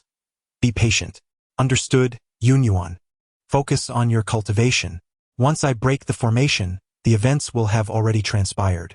Do not rush. This way, we can diligently unravel the secrets of the diagrams and formations here. Enough, Yunyu. How many times must I remind you that revenge will surely come, though not at this moment? Despite the insistent voice of reason within urging him to confront his own missteps, Li Yunyu's thoughts roared like a caged beast, resistant to taming. He was acutely aware that his actions were pivotal in leading to the family's decline, yet the weight of his guilt was an unbearable burden. The elder's impatience, manifested in repeated delays and dismissive gestures, presented him with an alternative. No, I am not at fault. Even if I am, it is not a grave error. I am the head of the Li family. How could I be so inept? It is my uncle's fault, his peak foundation strength, yet he continuously opts for appeasement. Unwilling to confront Qin Shiyan directly, entranced by that so-called treasure trove, if I were to join him, could Qin Shiyan truly stand a chance? Could the Li family have fallen to such depths? Li Yunyu's inner turmoil erupted in a fervent outcry, his gaze twisting into a frenzied fervor, as if all his resentment and fury found a magnificent outlet. Uncle, why are you so heartless? You are the elder of our clan. Your silence is the greatest betrayal to us. His eyes, bloodshot, seemed to conjure the elder's presence, as if he could hear the accusations resonating in his heart. Yet, all that greeted him was the silence of the valley and the intensifying solitude and despair within. As time passed, Li Yunyu sank deeper into the abyss of self-deception. He began to weave elaborate justifications to prove his innocence and blame the elder. He incessantly convinced himself that the elder's reluctance to act stemmed from being bewitched by the secret diagram, or perhaps a desperate yearning for the golden core, leading to an aversion to further conflict. These delusions, like a venomous poison, corroded his soul. Anger, a fire within the heart, can consume the realm of virtue. Li Yunyu found himself engulfed by this wrathful blaze. The world around him warped into darkness, with reason and compassion obscured by the shadows of hatred. He frequently sought the elder in the cave, but each visit was not a genuine plea for assistance nor a sincere reflection. Instead, it was a near-cursed inquiry, a lamentation, using the elder's responses to validate that the Li family's downfall was not solely his doing, but rather a consequence of the elder's negligence and unwillingness to act. People often shy away from acknowledging their own faults, preferring to seek redemption through the failings of others. This is the easiest path to inner peace. Li Yunyu returned to the cave once more. Alas, Yunyu, your presence makes it difficult for me to concentrate on studying the secret diagram and deciphering the formation. Uncle, I have come to a realization. I wish to assist you in breaking through to the golden core as soon as possible. The elder believed Li Yunyu had indeed seen the light. He had watched this young man grow, with commendable talent, a mid-grade dual spirit root, and profound depths of character. He had always sensed a hint of the head of the family in him. Over the years, in the position of family head, he had performed admirably. He felt his guidance had been well-placed and his judgment sound. Seeing him emerge from the labyrinth of his own mind, a flicker of joy ignited within him. A family is defined by its members, and with them, the future held the promise of cultivating Li Yunyu into a golden core. A family of dual golden cores would undoubtedly achieve greatness. The resurgence of the Li family was merely a matter of time. His laughter echoed, revealing a depth of understanding, inviting him closer to learn, suggesting that once familiar, they could delve into deeper studies together. However, the sound of that laughter pierced Li Yunyu's ears, a cacophony that felt both mocking and liberating, as if it signaled an end to the pursuit of his own aspirations. A small aperture appeared in the formation, and Li Yunyu stepped through. The cave was profound, and after traversing a considerable distance, he encountered a vast fissure pulsating with a cerulean glow. As he approached, he discerned the ever-emerging and fading runes, their luminous intricacies cycling in an infinite loop. The end of the rift was enveloped in a chaotic luminescence. Surely, this must be the formation of the treasury, he mused. What a shock it must be. This was likely the outermost array of the treasury, the key to accessing its core. The elder patriarch, with his back towards him, raised a hand glowing with golden light, merging two ancient maps. At that moment, he did not regard Li Yunyu but rather stared intently at the flickering runes, occasionally gesturing with a finger. I have deciphered a portion of this, he proclaimed. Were it not for my knowledge of formations, we would be powerless against this outer array, left only to lament our inability to access the treasury. The elder appeared to have finally found an audience to whom he could express his thoughts, speaking with a sense of pride about his achievements. Li Yunyu stood not far behind, reflecting on his childhood, his youth, and the early days of his stewardship, where the figure of his uncle had always been present. Regret washed over him. Forgive me, uncle. Amidst the humming of the vanishing runes, the elder inquired something, but Li Yunyu felt compelled to interrupt his incantation. A formidable wave of magical energy surged from behind him.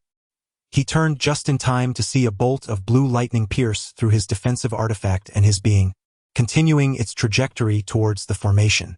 The elder's expression morphed into one of disbelief. He opened his mouth, yet no words emerged. Li Yunyu regarded him with a cold detachment. Uncle, this is all your fault, is it not? Had you not clung to this flawed array, the Li family would not have fallen to such depths. The elder, clearly at a loss for words, collapsed, his body thrown to the ground by the force of the attack from the Jade Talisman. A talisman he had acquired at great cost, once his trump card, an offensive artifact nurtured to the third layer of golden core. Even on that fateful night, he had hesitated to use it against Li Jigui to eliminate Chen Shuryan. Yet now, it was unleashed without hesitation upon his own elder, his uncle. Anger twisted within him, distorting his very essence. The grand formation trembled under the impact of the third-layer golden core power contained within the Jade Talisman, revealing a man-sized opening in the corner of the array that the elder had already partially unraveled. Li Yunyu beheld a series of breathtaking scenes within, complete with pavilions and towers that were nothing short of exquisite. As he passed by the lifeless body of his uncle, an overwhelming sorrow enveloped him. How could he move on when the weight of his uncle's last counsel lingered in his heart? Uncle, let this be your final assistance to me, he thought, as he tucked away the glimmering secret map, choosing to ignore the corpse that embodied all his pent-up rage, helplessness, and fury. He ventured toward the fissure, driven by a desire to uncover whether the treasure his uncle spoke of truly lay within. Upon glimpsing a corner of that hidden realm, a flicker of belief ignited within him, hinting that perhaps his uncle's words held truth. Yet, he remained reluctant to accept this possibility, whether out of fear or pride. Perhaps ascending to the golden core would prove to be the wiser path. At that moment in Chenyuan County, a tremor rippled through the earth as a corner of the great formation was breached. It began with a subtle quiver, escalating into a violent shake. Chen Shuryan soared into the sky, striving to stabilize the formation, his expression marred by worry. To his knowledge, since the establishment of the Purple Lion dynasty, such seismic disturbances had never occurred in the Baibo prefecture. This cannot be allowed to escalate, he thought. First, I must ensure the safe transport of the spirit stones. Remaining here fills me with unease. Chapter 68. Emergence. The tremors persisted for quite some time before finally ceasing, leaving many in a state of bewilderment. The might of heaven and earth rendered even the cultivators feeling insignificant. Chen Shuryan summoned his loyal subordinates, Dou Zhengyuan and Wu Guiming, instructing them to pacify the assembled cultivators. Meanwhile, he procured some spirit stones and took flight in the government's airship towards the city. In the city, Chang Qian was also hard at work, returning once more to the Yunfu Pavilion. The proprietor attended to him personally. Without unnecessary pleasantries, Chang Qian requested powerful third-tier talismans. At 5,000 spirit stones each, He purchased 20 in total, 10 explosive fire talismans and 10 gale blade talismans. As the owner of a bookstore, Chang Qian's first reading was the local annals of the Bibo Prefecture. Within those pages, it was noted that since Bibo Prefecture became part of the Ji Lion dynasty, such seismic disturbances had never occurred. Who knows what might transpire next? It is prudent to prepare for the unexpected. He then sought out a shop selling second-hand spiritual artifacts, spending nearly 10,000 spirit stones on a well-worn piece of armor. It was sufficient for his needs. If any danger arose, it could withstand a single blow, which he deemed a worthy investment. The quality was not paramount for this clone. In a serendipitous encounter, he exchanged a storage bag with another. Chang Qian's holdings swelled by nearly 3 million spirit stones, a result of various assets, recent tax revenues, and some tokens of respect from others. This county magistrate relished his position. However, such a windfall would not occur again. It would be a steady stream from now on. On his way back, he contemplated the prospect of venturing into the imperial city, where resources and spirit stones abounded. Perhaps he could acquire enough to replenish his original essence with spiritual materials and elixirs. Feeding spirit stones to his clone might even expedite his ascent to the nascent soul stage, albeit at the cost of losing a few clones. After the golden core stage, his innate talents would diminish significantly, likely necessitating reliance on the cultivation feedback from his clone. This notion had been forming since his interactions with the ninth prince. Yet, discussing it now felt somewhat premature. While Chang Qian was lost in thought, Chen Shiyan returned to the Huang residence. He hardly rested and had no time to lament the dilapidated state of Huang Yunling's courtyard, seemingly neglected out of sorrow by the old sage. He was soon invited to a grand estate near the city center. In this opulent and picturesque courtyard, Chen Shiyan encountered his lord Taisui, who radiated an air of springtime pride. It was evident that the ninth prince knew well how to cherish these female cultivators. "Lord Taisui, you seem to be thriving," he remarked, his words lacking restraint. If outsiders were to witness this scene, they would be utterly astonished, unable to fathom that the mastermind behind the schemes for Fan Qixio and Huang Yunling was none other than Chen Shiyan, the so-called old turtle in the eyes of the world. They would never expect that their interactions were devoid of hatred or resentment, characterized instead by an exchange of equals in a harmonious manner. "I called you here to have a word with you," Chen Shiyan said. "Please go ahead." In Shenyuan County, gathering spirit stones is considered a means of travel, and no one will intervene. However, one should not appear too out of place and must exercise a modicum of patience. "Rest assured, I comprehend your concerns. I dare not let such a situation arise again, for I would be unable to assist you then. I am grateful for Lord Taisui's protection. By the way, what brings you back to the capital this time?" "Oh, a few days ago, there was an inexplicable tremor in Shenyuan County, and fearing that something might occur, I returned to procure some talismans for protection." As I spoke, I produced a third-tier talisman and waved it slightly. Fan Qixio, however, keenly caught the mention of tremor. "Could it be?"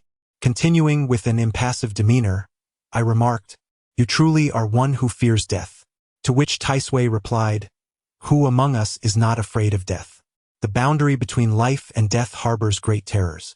You do possess a sharp tongue. It is difficult to contend with you.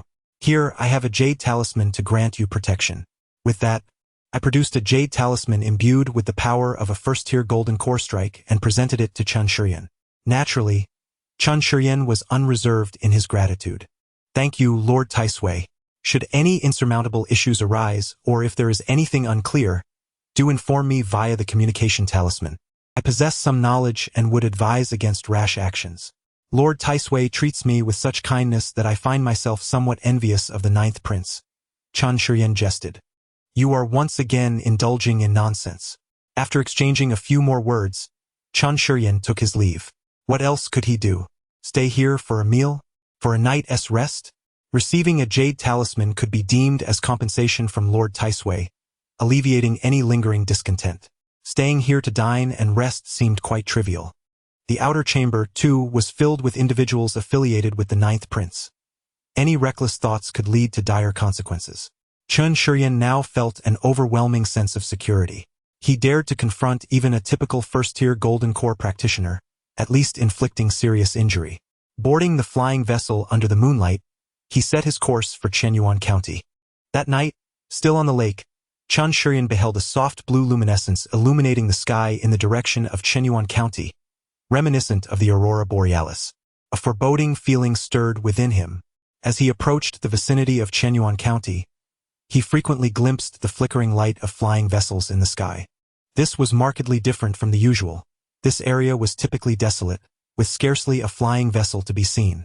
Yet now there were an abundance of them. Upon sighting the grand island of Chenyuan County, his heart sank. This was disastrous. The tax collection might be untenable. At the island's edge, near the lake, a transparent light curtain appeared within a small valley. Ethereal blue light swirled, various symbols flickering, though the contents within remained obscured. He surmised that this was likely the place often spoken of by practitioners, where one could transform a bicycle into a motorcycle. A relic, or perhaps a secret realm. If there were anyone who least desired to encounter a relic or secret realm at this moment, it was Chun Shuryan. He had barely managed to navigate the treacherous waters of Chenyuan County, and now he had successfully implemented the tax laws. It was akin to having repaired a fish pond and nurtured the fish, only to suddenly face a deluge. He was truly at a loss as to whether this flood would bring forth larger fish or wash away the pond entirely, sweeping the fry away with it. Damn it! I knew it. The sudden tremors in the realm of cultivation can only signal trouble. Alas, whether it is a blessing or a curse, one cannot evade fate when calamity looms. Deep down, I am acutely aware that such secret realms and ruins will inevitably draw a myriad of cultivators. Those with influence and connections, those endowed with skill and prowess, both virtuous and nefarious. Even the supporters of these powerful factions may emerge. It seems that Chenyuan County is on the verge of slipping from my grasp. My only remaining hope is that this secret realm or ruin is not of grand scale. However, as I draw closer, the overwhelming aura suggests otherwise. This formation appears significantly more formidable than the one in the county town. As I arrived at the edge of the valley, gazing at the intricate formation within, I could not help but cry out in my heart for spirit stones. My spirit stones! I ordered the officials and cultivators to cordon off the area as I retreated to the inner court. Passing through the courtyard, I caught sight of a cerulean streak of light soaring skyward from the inner chamber. Upon reaching the small yard within, I found Xiaoya standing there. "My lord, you have returned," she greeted. "Yes, prepare some food," I replied. Observing Xiaoya's figure, I recalled the cerulean communication talisman she had clutched that day. Noticing her attire, rather than her usual dress, she donned a fitted outfit, as if she had just returned from some endeavor. Reflecting on Lord Tai Shui's subtle emphasis on Chenyuan County during our previous conversations, I pondered, "My Lord Tai Shui, do you possess some insight into these matters?" I too retrieved a cerulean communication jade talisman. "My Lord Tai Shui, it seems a secret realm or ruin has manifested here. What should I do? Perhaps you could suggest an alternate location for me?" As the magical energy activated, it soared into the heavens. I gazed upward, contemplating the inevitable conflicts that arise within secret realms. It is only natural to feel apprehensive, is it not? Chenyuan County is undoubtedly on the brink of escaping my control. My grand scheme to acquire spirit stones is likely to encounter unforeseen complications. Chapter 69. Unable to collect taxes? Then let us change courses in the grand city. Fan Qixio was indulging in a sumptuous feast, the table laden with exquisite delicacies. Even within the confines of the Fan household, she had never experienced such opulence. This lavishness greatly gratified her vanity. As she savored a bowl of soup, she suddenly lifted her head. With a swift gesture, 2 communication talismans flew into her hands. Upon hearing the contents of the talismans, a smile graced her face. She finally had the opportunity to ascend to the imperial stage. With a wave of her hand, she dismissed her attendants. She sent a message to Chun Shuryan, advising him to remain at ease and to shield the anomaly with a formation. The remaining matters would be handled on her end, ensuring he would not be at a loss. Perhaps once this affair was resolved, he could pursue his sword path. With a whoosh, a cerulean arc swiftly vanished from view. Within the estate of the 9th prince, he was engrossed in various official duties when an inner court attendant approached. "Your Highness, the inspector has urgent matters to report. Allow him to enter." Soon, a armored cultivator arrived. "Your Highness, We have received news from Chenyuan County. An anomaly has appeared, suspected to be a relic or a secret realm. We should dispatch someone to investigate. Additionally, there are 2 communication talismans received from the outer residence. The 9th prince paused his work, lifting his head. Fan Chishio? Indeed, your highness. Very well, do not concern yourself with her. Understood. The 9th prince resumed his focus, appearing deeply engrossed in the matters at hand. Not far from the 9th prince's estate, at the government office of the Grand City, Huang Shangshan was engaged in conversation with his colleagues. Suddenly, sensing something, he chuckled and scolded lightly before stepping outside.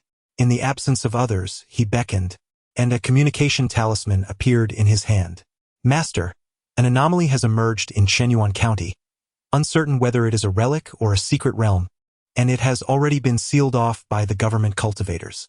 We will find a way to approach and report back in due time. Huang Shangshan, hands clasped behind him, stood beneath a tree, gazing skyward. So you were aware of the situation there all along, were you? I wonder what schemes you are concocting. And that fellow in Chenyuan County, with so much gossip swirling around, how can he remain unperturbed as the county magistrate? Must I truly intervene? Huang Shangshan felt a cloud of worry.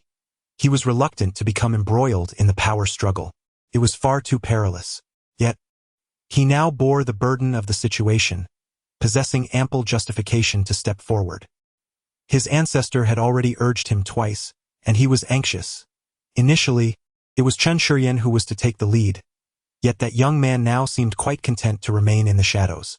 Alas, taking that step would mean the Huang family could never retreat. He resolved to find time to discuss this further with his ancestor. Chen Shuryan soon received the communication talisman from Fan Chishio and fell into contemplation within the inner court. He pondered whether to heed her request. As for the grand promises she painted, he found them impossible to digest. Relics and secret realms signified opportunity, yet such opportunities would inevitably breed conflict. Where there is conflict, there inevitably follows life and death. This is the whirlpool of right and wrong, and he, the magistrate of Chenyuan County, finds himself at the very center of this vortex. The secret realms and ancient relics are unattainable. His sole desire now is to collect taxes. Collect taxes? Lord Tai Shui speaks true. This phenomenon must indeed be concealed. However, there is no need for complete secrecy. It is likely that nearby cultivators are already aware. Yet, it is not enough. More cultivators are required. He envisions transforming Chenyuan County into a tourist attraction. Perhaps he could profit handsomely, and then quietly await the unveiling of the secret realms, allowing the great powers to contend for the treasures.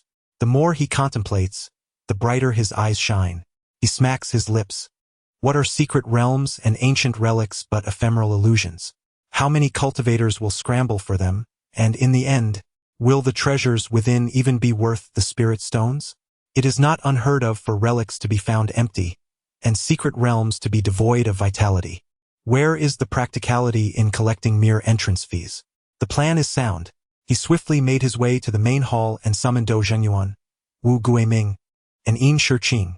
As for Lu Xing of the Afterlife Bureau, he was beyond his command, despite being nominally under his jurisdiction. The deputy of the Afterlife Bureau in the county was directly appointed by the Capital S Bureau, holding a unique status within the imperial administration, solely concerned with matters of deceased cultivators, showing no interest in other tasks. Sir, Dou Zhengyuan's voice broke through his reverie. Everyone is here. Let us be brief. Regarding the secret realm or the relic, sir, that area is indeed a relic. We have just had the formation master investigate it. Dou Zhengyuan interrupted, a rare event. Very well, then. Dou Zhengyuan, you are responsible for that relic area. Arrange a large formation to obscure the phenomenon. Sir, we may lack sufficient manpower. Wu Guiming offered him spirit stones. Find some third-tier formation masters from the county town. Do not hesitate to spend spirit stones. I have but one request. The obscuring formation should be adequate, but the focus must be on the defensive and illusionary formations. Understood. He was somewhat perplexed by the magistrate's orders. Shouldn't the obscuring formation be of utmost importance? Wu Guiming, effective immediately. All outsiders entering or leaving the county shall be charged a head tax of 500 spirit stones. The government will raise the rental prices of small courtyards and cultivation rooms, Let us double them for now. Inform all shops dealing in items related to combat, such as pills, spirit tools, formations, and talismans, to increase their prices. I will personally determine the specific increments, and you shall relay them when the time comes. Next, prepare a batch of identification tokens for the cultivators entering the city. Those bearing this token may remain in Shenyuan County for 1 month. In Shiqing, pay attention. You need to ensure that cultivators wishing to form teams have their contracts witnessed by the magistrate. Charge between 100 to 1,000 spirit stones. Arrange the specifics as you see fit. Additionally, issue some tasks, delineate patrol areas, and have them scour the island. Upon spotting any outsiders, notify the tax officials to collect the landing fee of 50 spirit stones per day, providing them with a one-time identification token. All of this applies only to cultivators below the Golden Core stage. Those of Golden Core level are beyond my capacity to contend with. Hasten to attend to the matter, Zhengyuan, and take note. My esteemed lord, the burdens of your tasks are heaviest. I shall grant you the authority to activate the grand array of the county town. Should any issues arise, you may utilize your seal to initiate the formation, and I shall be aware of your circumstances, ready to intervene. Remember, the illusion array and the defensive formation are of utmost significance. You must arrange them with diligence and inform me once they are completed. As you command, I shall immediately journey to the prefectural city to enlist assistance. There is also another matter. Instruct your clan to disseminate news regarding the discovery of relics in Shenyuan County, and let it be known far and wide. My lord, if we do this, an overwhelming number of cultivators may arrive, which might prove difficult to manage. The county magistrate is well aware of the intentions behind his commands. He seeks to profit from this relic discovery. However, such matters tend to incite public outrage. I have my own plans, so execute your duties well, and you shall not be deprived of your rewards. Understood. Chen Shiyan certainly comprehended the potential for public ire. He could only aim to amass wealth before the relics fully emerged. Whether the Golden Core and nascent soul cultivators would arrive remained contingent upon the relic's condition. It was unlikely they would come in the initial stages. When those esteemed figures finally arrive, he would merely remain hidden within the county town. Meanwhile, as Chen Shiyan took action, Chang Qian was not idle. Concealing his visage, he enlisted a few mundane individuals to spread the word of the relics found in Shenyuan County throughout the city. After a period of 10 days to half a month, it was anticipated that some cultivators would indeed venture forth to verify the claims, coinciding perfectly with their preparations.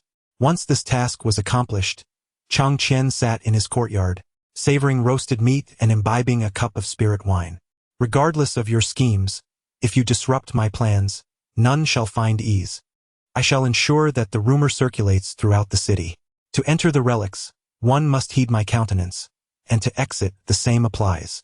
Prior to Chang Qian's return, he arranged a meeting with the proprietor of Yunfu Pavilion, for a significant business discussion awaited on the morrow. Chapter 70.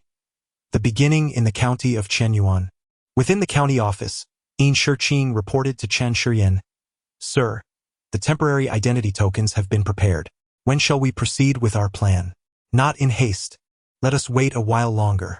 We must ensure that our preparations are thorough to avoid any disarray," Chen Shiyan replied.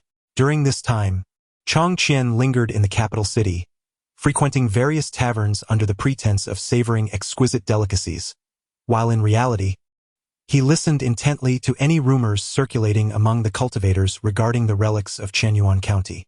Once the news became widespread, Chen Shiyan would be ready to act. Understood, sir. In Shiqing was somewhat enthusiastic about the task, as were the cultivators from the task division, motivated by the irresistible offer put forth by Chen Shiyan. For each temporary token, the county office charged 35 spirit stones, leaving an additional 15 spirit stones as their commission.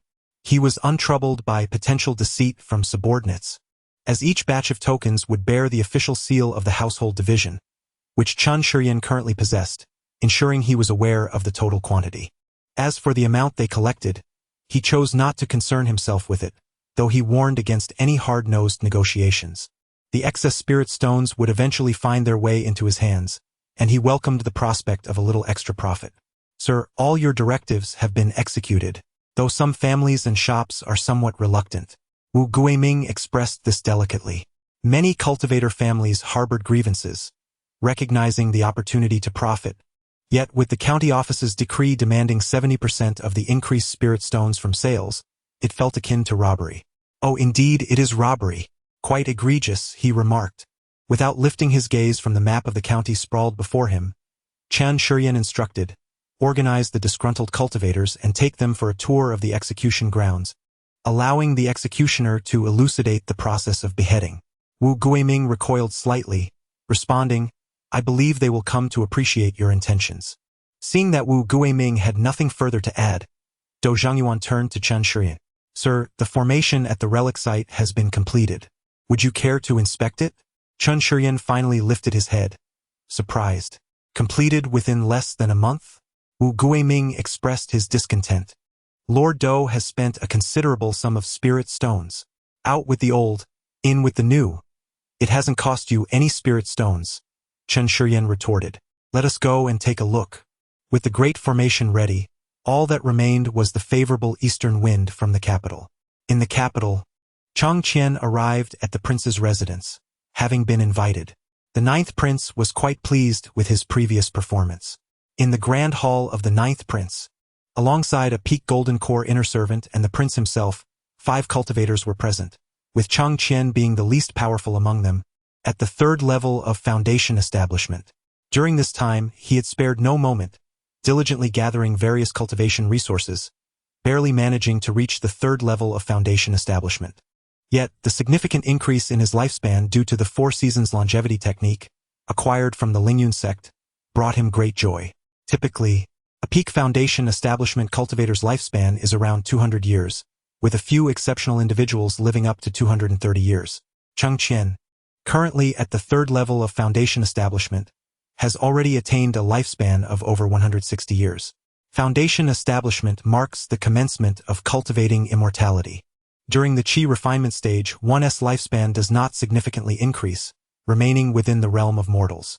Following his foundation establishment, his lifespan has greatly expanded, and he feels that at the peak of this stage, he might possess a longevity comparable to that of an initial golden core cultivator, exceeding 300 years. In the realm of cultivation, the gift of life is an immensely advantageous asset. Regrettably, the 4 seasons longevity art is limited to the foundation establishment stage. All cultivators present are undoubtedly talented individuals, and they now face a dilemma seeking your counsel. They wish to alleviate the prince's burdens. It is likely you have heard of the relic that has surfaced in Chenyuan County within my fief. How do you suggest I handle this matter?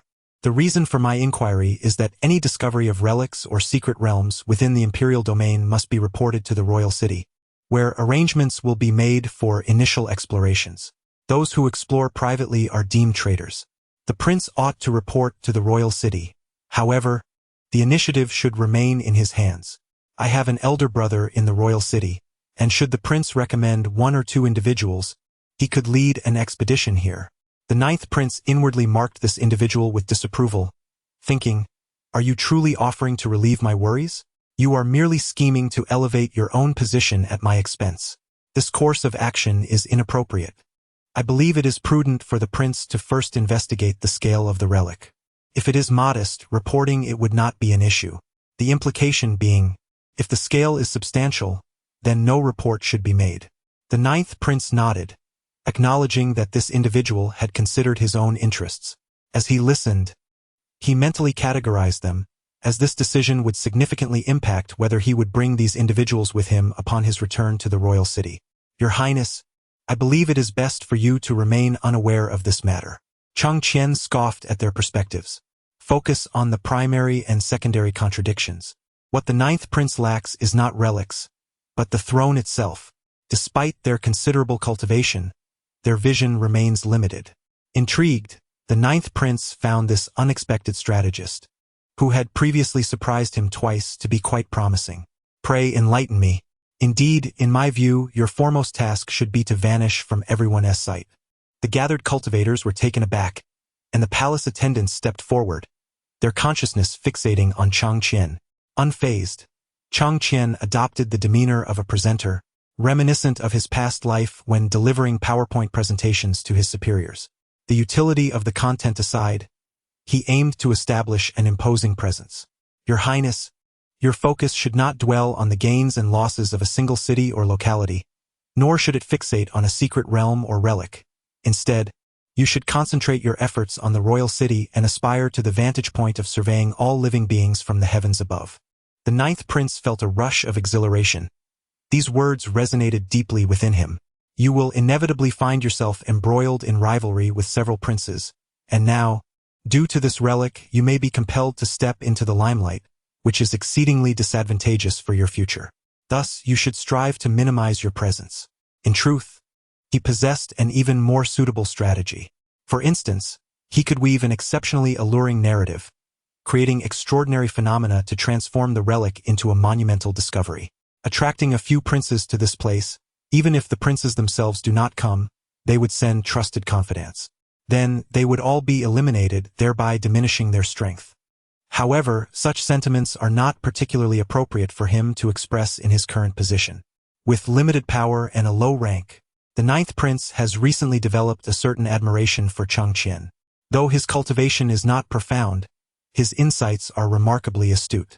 This is akin to the strategy he employs through Fan Qishou and Huang Yunling, deliberately diminishing his own stature. While personal preference plays a role, the essence lies in presenting oneself as somewhat inferior. Historically, among the competing princes, those who emerge first rarely survive to the latter stages. Although there are discrepancies in his plans, it is evident that he genuinely considers Chang Qian's well-being. I will contemplate this. Upon returning to his modest courtyard, Chang Qian suddenly found himself questioning the earlier incident involving Fan Qishou and the others. Is the ninth prince's affection genuine or merely a fade for public perception? His intentions are twofold. Firstly, to sincerely advise against the struggles for the throne, a matter he understands all too well, having consumed an abundance of dramas and novels on the subject. Secondly, to secure some time and support for his avatar, Chen Shurian. The later the reports are filed from this side, the greater the advantage for Chen Shurian. If the ninth prince remains aloof, Chen Shurian can act with greater audacity, perhaps even to the ninth prince's amusement as he witnesses Chen Shurian's antics. It is uncertain how much of this the ninth prince has absorbed. After they departed from the fief, he sat in contemplation for a while before instructing the eunuch, among these individuals, focus on assessing Guangli and Chang Qian. Yes. Furthermore, inform your associates that they may commence. Understood. With that, he rose and made his way towards the outer residence, burdened by significant pressure in his heart. Chapter 71. Qianyuan County. I am the arbiter Chen Shurian, after surveying the grand formation, felt immense satisfaction. He engaged in dialogue with the two third-tier formation masters at the Golden Core stage. From them, he ascertained that within the valley lay a corner of a formidable nascent soul-level formation, one they were powerless to dismantle. At best, they could open a temporary passage, but such an endeavor would come at a steep cost and carry significant risks. Lacking the corresponding formation map, they could not forcefully breach it, a task beyond their capabilities. Chen Shurian felt reassured. It was indeed fortuitous that the formation was not easily penetrable. Its longevity would attract more cultivators. After expressing his gratitude to the two third-tier formation masters, Chen Shurian activated the formation and returned to the county office with the formation disc. Considering the situation in the capital, he resolved to commence charging fees. He summoned several bailiffs to notify the various officials that operations could begin. Not long after, standing on the inner courtyard's terrace, Chen Shurian observed streams of light darting from the entrances of various offices. Using the Grand Seal, he connected to the county's formation, activating it so that the entire county was enveloped in a protective barrier resembling a half-closed bowl. On the streets of the county, a buzz of confusion arose. What is happening? Why has the protective formation been activated? Indeed, has something occurred? A group of late-stage qi refinement cultivators congregated, pondering the situation. When relics or secret realms emerged, it was often these cultivators at the 7th, 8th, or 9th layers of qi refinement who arrived first. This was due to the fact that certain relics or secret realms permitted only qi refinement cultivators to enter. Furthermore, the allure of instant elevation was overwhelmingly enticing. Countless legends in the cultivation world spoke of a certain cultivator attaining unparalleled fortune within a relic or secret realm, achieving the golden core, ascending to the nascent soul, or even transcending to the divine transformation stage. Even those reluctant to venture forth would find foundational cultivators arranging for them to scout ahead. Only with concrete information would foundational and even golden core cultivators mobilize. As for the nascent soul-true monarchs, there was no need for them to hurry. The relics and secret realms accessible to golden core cultivators held little value for them. However, those realms that were either inaccessible or perilous for golden core cultivators would undoubtedly attract their attention. Fellow Taoists, are you registered in Shenyuan County? One cultivator inquired of those engaged in discussion about the county's defensive formation. Fellow Taoist, we hail from Yunfeng County, replied the question Qi refinement cultivator, a smile illuminating his face. Fortune is surely on my side. Please, accompany me to the task office to register and exchange for identification tokens. The group of cultivators exchanged glances, assuming this was standard protocol in Shenyuan County. Thank you, fellow Taoist. They followed the task-bearing cultivator toward the task office. Upon arrival, they encountered a lengthy queue of cultivators. Fellow Taoist, are all these here to exchange for identification tokens? Naturally. May I inquire what significance these tokens hold? I'm not entirely sure. I suggest waiting for the officials to explain. He was well aware that the identification tokens were a means for the county magistrate to generate revenue, or rather, to manage these incoming cultivators. The local cultivators are able to receive tasks from the mission office, guiding individuals to this place without any need for conflict. The county town is quite simple in its operations, albeit the contributions offered are somewhat meager. However, small contributions accumulate over time. Once the influx of external cultivators diminishes, they can form teams to undertake tasks outside the city, perhaps seizing the opportunity to earn the contribution points required for foundational cultivation techniques. The county magistrate, with a kind heart, is also rather cunning. In Shiqing observed the long queue below from the second floor of the mission office, noticing the smiles on the faces of the local cultivators. This esteemed official is reluctant to part with even a single spirit stone. The contributions are entirely allocated, and he can already envision the scorn he will face during the performance evaluations as the deputy of the office. Whenever cultivators come to exchange items, they must travel to the prefectural city to do so. The imperial treasury is only accessible above the prefectural city. While they are not barred from exchanging various items, there are unspoken rules. Each year, 30 to 20% of the tasks are contribution-based to regulate the cultivators' exchanges with the treasury. After all, how could such a vast treasury withstand the demands of so many cultivators? This time, In Shiqing could only imagine the dark expression on the face of the treasury keeper at the mission office in the prefectural city.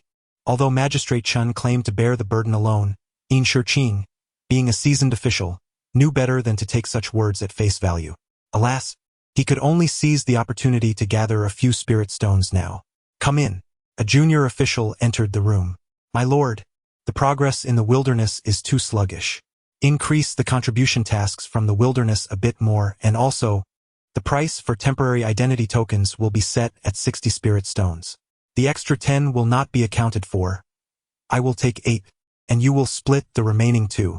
Upon noticing a flicker of disdain in the junior official's eyes, In Shiqing retorted, do not underestimate the amount. Of the 8 I take, only 3 are mine, the rest belong to the magistrate. In Shiqing felt a surge of irritation. The junior official suddenly enlightened, if it's the magistrates, then there's no issue at all. Privately, we all refer to Chun Shiyan as the Spirit Stone Magistrate, for his eyes are solely on spirit stones. At that moment, a commotion erupted outside. You cultivators from Shenyuan County, I thought you had kindly brought us to exchange for identity tokens, only to find out they cost 50 spirit stones each. Do you take us for spirit beast cubs? And how can Shenyuan County be so brazen? This is sheer robbery. The uproar continued, voices rising in protest. Indeed, we will not part with our spirit stones. Shenyuan County has gone mad for spirit stones. Friends, you may not know, but the identity tokens you exchanged cannot grant you entry into the county town. To enter, you must pay 500 spirit stones. Too exorbitant. Yes, first they entice us to part with 50 spirit stones for the identity tokens, then demand 500 for entry, effectively robbing us of our 50 spirit stones. My friends, we shall not pay these spirit stones. Let us see how they manage with so many of us. Amidst the uproar, Yin Shiqing shrugged at the junior official beside him. Summon the adults, for we are unable to handle this situation. Within, there are several Foundation establishment practitioners. By the way, inform the adults about the price increase. The young official swiftly exited through the back door, mounting his flying sword towards the county office. Upon learning this, Chen Shiyan felt a twinge of dissatisfaction towards Yin Shiqing, which only dissipated when the young official reported that Lord Yin had raised the price slightly. The young official internally scoffed, truly a befitting moniker. Chen Shiyan soon soared above the task office. Silence. Is this gathering a rebellion? The officials within the task office, the guards surrounding them, and the local cultivators all bowed in unison. We pay our respects to the county magistrate. Are you the magistrate of Chenyuan County? Does your identity token not conform to the imperial? A Foundation establishment practitioner of the 8th layer, confident in his cultivation, dared to speak. However, before he could finish, Chen Shiyan's flying sword pressed against his forehead. Anger surged among the practitioners nearby. Is there still imperial law? How dare the magistrate act in such a manner, treating the imperial decree with such contempt? A fiery blast struck the audacious Foundation establishment practitioner, causing him to spew a mouthful of old blood as flames flickered upon his body. Chen Shiyan's gaze remained cold as he surveyed the practitioners below, their previous fury dissipating in an instant.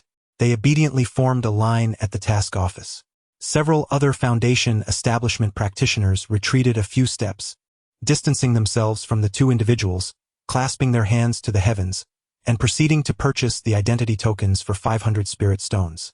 Yin Shiqing, my lord, I am here. You cannot even handle this minor matter, only 2 tokens for you. Yin Shiqing wore a wry smile. Thank you, my lord. Seal his meridians and display him in your task office hall for 3 days. This. As you command. He dared not say more, fearing a reduction in his spirit stone commission. How dare you? What justification do you have to humiliate us in such a way? The practitioner with the sword pressed to his forehead exclaimed. Justification? Ha ha ha, Yin Shiqing, find them a reason. Roaring in the court? Inappropriate. Inappropriate. How about storming the government office? Yin Shiqing inquired. You. Upon witnessing Yin Shiqing seal the practitioner's meridians, Chen Shiyan sheathed his sword. Addressing the prostrate figure, he spoke, not satisfied with that reason. In Chenyuan County, I am the magistrate. My word is law. Does that reason suffice? His tone turned chilling. Here you must abide by my rules. Otherwise, your head will roll. Those practitioners in line, listening intently, instinctively edged away, wishing to distance themselves from Chen Shiyan. The Foundation establishment practitioner dared not utter another word, acutely aware of the murderous intent that surrounded him. In that moment, he was reminded of his experiences during the Qi refinement stage, when he encountered those Foundation establishment practitioners, where life and death hung by a thread of their will. In Tianhua Prefecture, within the prefectural city, the second son of the prefect ascended a large flying vessel. You are to scout ahead this time. Do not provoke trouble, especially do not cross paths with Chen Shiyan. Do you understand? Rest assured, father, I shall hold your words close to my heart. That is reassuring. Standing upon the deck of the flying vessel, I bid farewell to my father, the county magistrate, below. Turning back, my countenance shifted instantaneously from a humble, warm smile to one of grim resolve. I then gazed towards the direction of Chenyuan County. Chenyuan County, Magistrate Chen, I have returned once more. Chapter 72. The more I think, the more frustrated I become in the county office. Chen Shiyan was engaged in his duties, meticulously reviewing the accounts from the past few days. He was assessing the number of identity tokens issued and adjusting the prices within the county accordingly. At that moment, Do Zhengyuan entered. My lord, someone has arrived from the prefectural city. Would you like to go and greet them? Initially, Chen Shiyan had no desire to acknowledge the cultivators from the prefectural city, considering the previous animosities that had created a rift between them. However, Do Zhengyuan's next statement prompted him to decide to welcome them personally. The second son of the county magistrate is leading the delegation. Let us proceed, we must observe the proper etiquette. Chen Shiyan and Do Zhengyuan made their way to the square outside the office, where a grand flying vessel hovered above. Observing the imposing craft, he couldn't help but scoff inwardly. Goodness, what an ostentatious display. As they arrived at the edge of the square, accompanied by several officials who took their positions, the flying vessel gradually descended to the ground. One by one, the cultivators disembarked. The leader, a cheerful figure exuding warmth, seemed to spot Chen Shuryan and hurriedly stepped forward. Greetings. You must be Lord Chen of Chenyuan County. Indeed, I am he. I, along with the officials of Chenyuan County, extend a warm welcome to the esteemed officials from the prefectural city. Following closely behind the second son, a cultivator emerged, his demeanor exuding arrogance. This is our county magistrate's advisor and the second son of the magistrate himself. He has come to oversee the deployment and securing of the relics. Lord Chen, please make the necessary arrangements swiftly. This had been prearranged on the flying vessel. Their intention was to intimidate. If successful, the relics would fall under the jurisdiction of the county's office, thereby granting the magistrate and the prominent families of the prefectural city a significant advantage. If intimidation failed, they would merely continue with their original plans, proceeding cautiously. Dou Zhengyuan sensed trouble upon hearing this. What kind of individual was Chen Shuryan? Ruthless and cunning, with a benevolent facade concealing a treacherous heart. How could they approach him so brazenly? The officials from the prefectural city clearly lacked discernment. Stepping back discreetly, Dou Zhengyuan mirrored the actions of the junior officials behind him, creating an unprecedented moment of silent understanding. The smile that Chen Shuryan had forced upon his face momentarily faltered. Seeking confirmation, he glanced at the second son, who remained unfazed, radiating warmth like a gentle spring breeze, silently standing there. It is indeed beneficial for the prefectural city to take charge. However, the esteemed officials may not be aware that I, as the county magistrate of Chenyuan, have been under considerable pressure of late. With that, he casually pointed to a junior official. Take the esteemed gentleman to oversee the relics. The young official's eyes widened, confusion evident on his face. My lord, where is my precious spirit stone? Who are you truly? Just days ago, you were the county magistrate issuing orders from the task office. Everything felt foreign, far too unfamiliar. Dou Zhengyuan gently nudged the young official, rousing him from his stupor. At your service. Having spoken, he proceeded to lead the dignitaries from the county town to depart. At that moment, a voice resonated from behind. It was the county magistrate. Before you leave, please ensure that the esteemed officials obtain their identity tokens. The long-term ones, of course. I trust that none of you will be reluctant to part with some spirit stones. Indeed, this is the proper way to conduct business. The magistrate has returned. I understand. Identity tokens? Spirit stones? The cultivator who had just spoken, still reveling in his recent achievement, quickly seized upon the crux of Chen Shuryan's words. Chen Shuryan remained silent, merely gesturing to Dou Zhengyuan. Esteemed sir, this is a new policy we have implemented in Chenyuan County to manage external cultivators. Each of you will need to acquire an identity token, costing 500 spirit stones apiece. The cultivators from the county town were taken aback. Is this a blatant robbery of spirit stones? It seems the rumors regarding the magistrate's avarice were indeed true. Chen, the county magistrate, is insatiably greedy, valuing wealth above all else. Just as one cultivator was about to voice his indignation, a hand restrained him. The second young master smiled and inquired of Chen Shuryan, pray tell, how long is this identity token valid? 3 months? 5 months? A year, perhaps? Who knows? Go and procure it. Upon arriving in Chenyuan County, one must abide by its regulations. We cannot disregard the rules simply because we hail from the county town. Kindly assist me in acquiring one as well. This. Young master. Go and procure it. Certainly. Chen Shuryan led the second young master and several guards into the county office. After serving spirit tea, both Chen Shuryan and the second young master fell into silence, awaiting the arrival of individuals from the ruins. The second young master, Guo Rue, was unconcerned by Chen Shuryan's meticulousness. The few spirit stones they might spend were trivial compared to the control of the ruins, merely a drop in the bucket.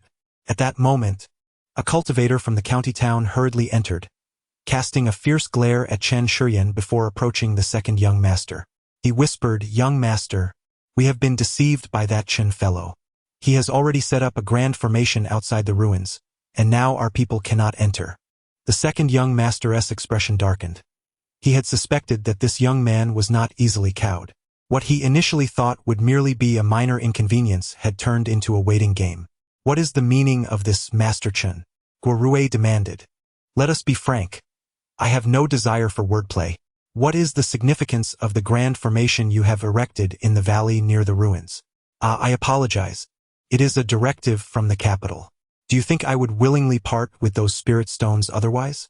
Chen Shurian replied, bowing slightly in the direction of the capital. Now where is the formation plate? Hand it over. Chen Shurian sat resolutely at the head of the hall. Young Master Gua, perhaps you are overestimating your importance. Should I find another place for you to sit? I have come bearing the orders of the county governor to take charge of the ruins. Will you defy me? He brandished a token, emblazoned with the governor's seal. Defiance is not the issue. I have already delivered it to you. Your inability to enter is of no concern to me. You can certainly dismantle that formation directly. Do not tempt fate by refusing to comply. With a resounding thud, Chen Shurian slammed his palm upon the table. I acted upon the orders of the city lord. Are you deaf? If you're displeased, go seek the city lord yourself. Enough of this pretense. At that moment, he recalled the rumors and his father's admonitions, suppressing the fury that simmered within him. Very well, we shall establish our defenses outside the great formation, and I hope, Lord Chen, that you can remain here for an extended period. There is no need for your concern. With that, he departed with his guards. Let us first settle in, then proceed to the ruins. Indeed, at that moment, Chen Shurian's voice reached him again. Shall I assist the second young master in finding a residence?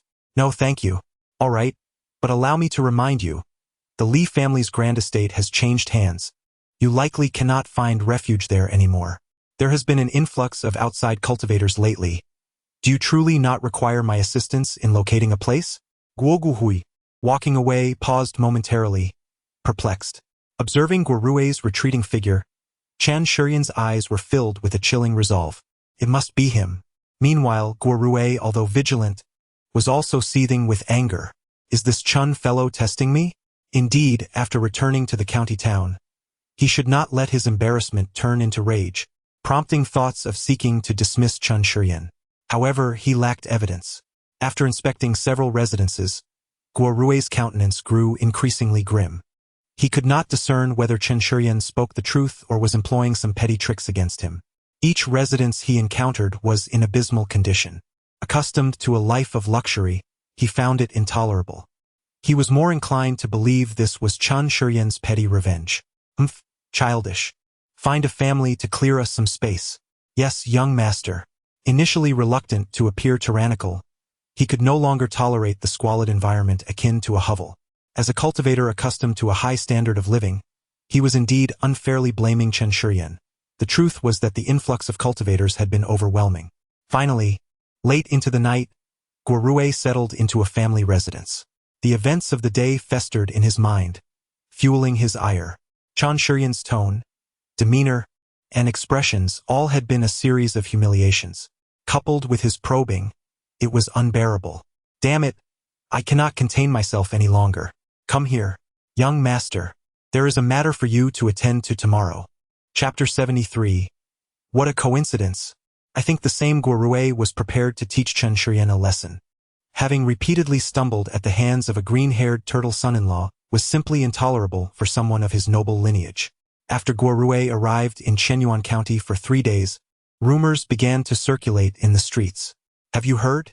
That ruin is the relic of an ancient sect, containing a wealth of techniques. Wait, that's not right. I heard it's actually the remains of a celestial city, overflowing with various elixirs and spiritual artifacts. Regardless, there must be treasures within. Of course, otherwise, how could that spiritual stone county magistrate spend lavish amounts of spiritual stones to arrange formations?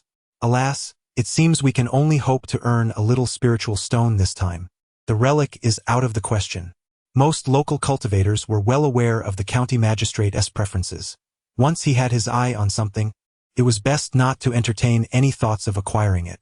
Provoking him would lead to ruin. As for the incoming cultivators, their situation was quite different. Among them were not only members of various clans or solitary cultivators but also water bandits, each more formidable than the last. It was unrealistic to expect their compliance, especially after Chenyuan County had forcibly extracted a sum of spiritual stones from them. "Brother, what is going on?" A few days ago, a significant figure approached them, instructing them to spread certain rumors and await further orders. This was precisely arranged by Guorue, the second son. The ease with which he contacted the bandits was due to the numerous water bandits in Tianhua Prefecture, many of whom operated under the influence of powerful clans. Without their backing, they would have long been eradicated. Assisting these noble families with their unsavory tasks was a means of survival for the bandits. While they appeared to roam freely, they were, in reality, mere pawns in the hands of the influential figures in the county city. A dual purpose, if not a triple one. Besides engaging in dirty work, the primary justification for the bandits' existence was the specialized funds allocated by the dynasty every 5 years to combat them. These spiritual stones were dispensed according to the extent of the bandits' destruction. Many debts were erased by their raids, which then allowed the authorities to seek further spiritual stones from the prefectural city to cover these losses. An endless cycle of profit. In addition, there was a 10-year allocation for military expenses specifically intended for the anti-bandit naval forces of Tianhua Prefecture. The naval forces were essentially non-existent, existing only on paper, and when manpower was needed, they would recruit some solitary cultivators in exchange for spiritual stones or contributions, a significant sum indeed.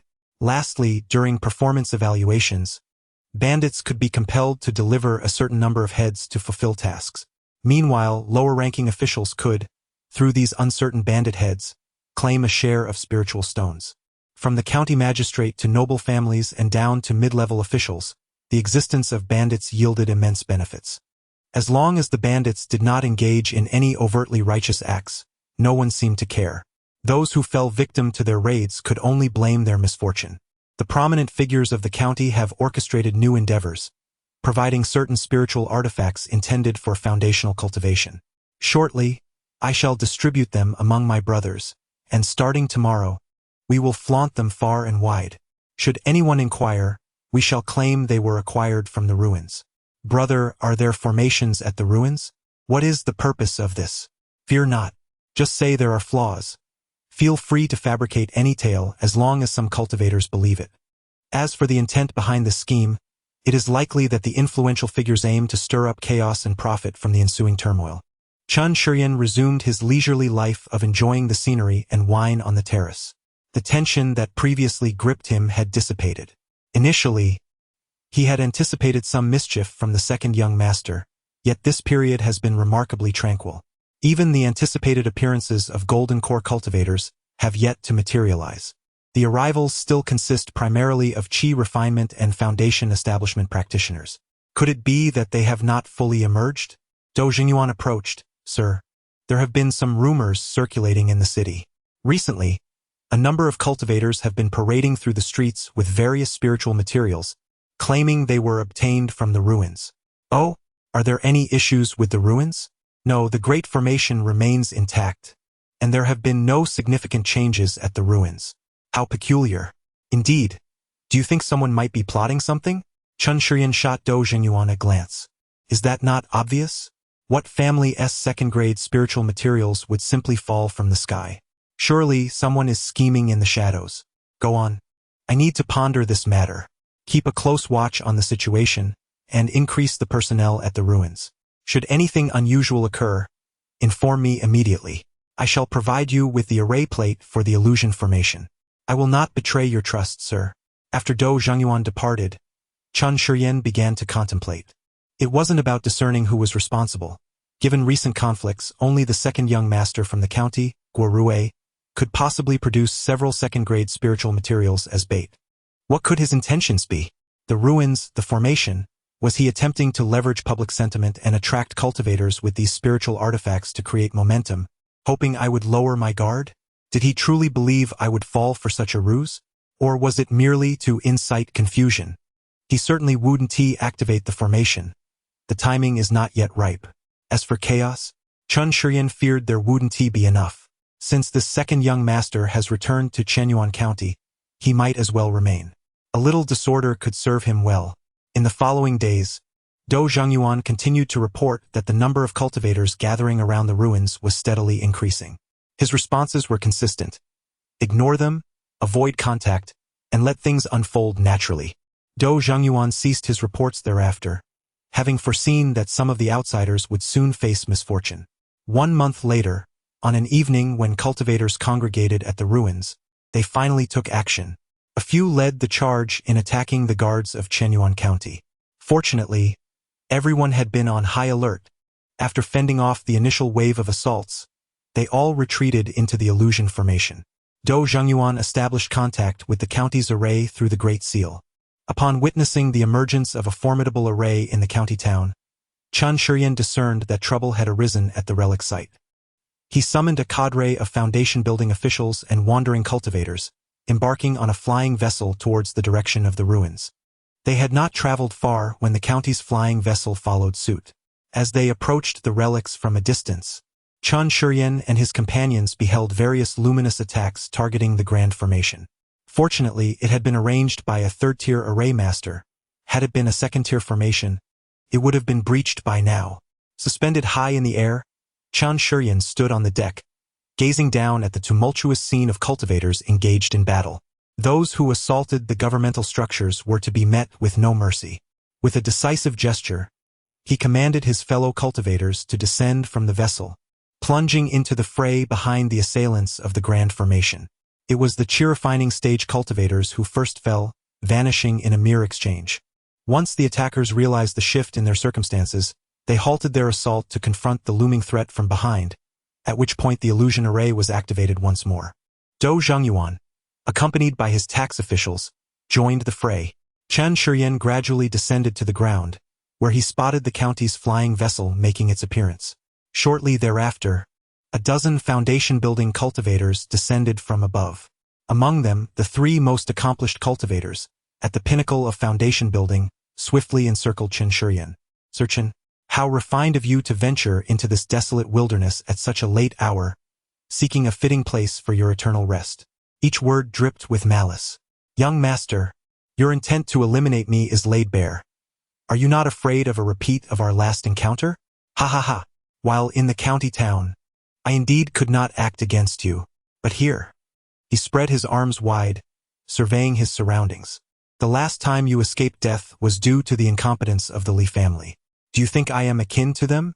His aura surged dramatically, revealing his cultivation at the 9th level of foundation building.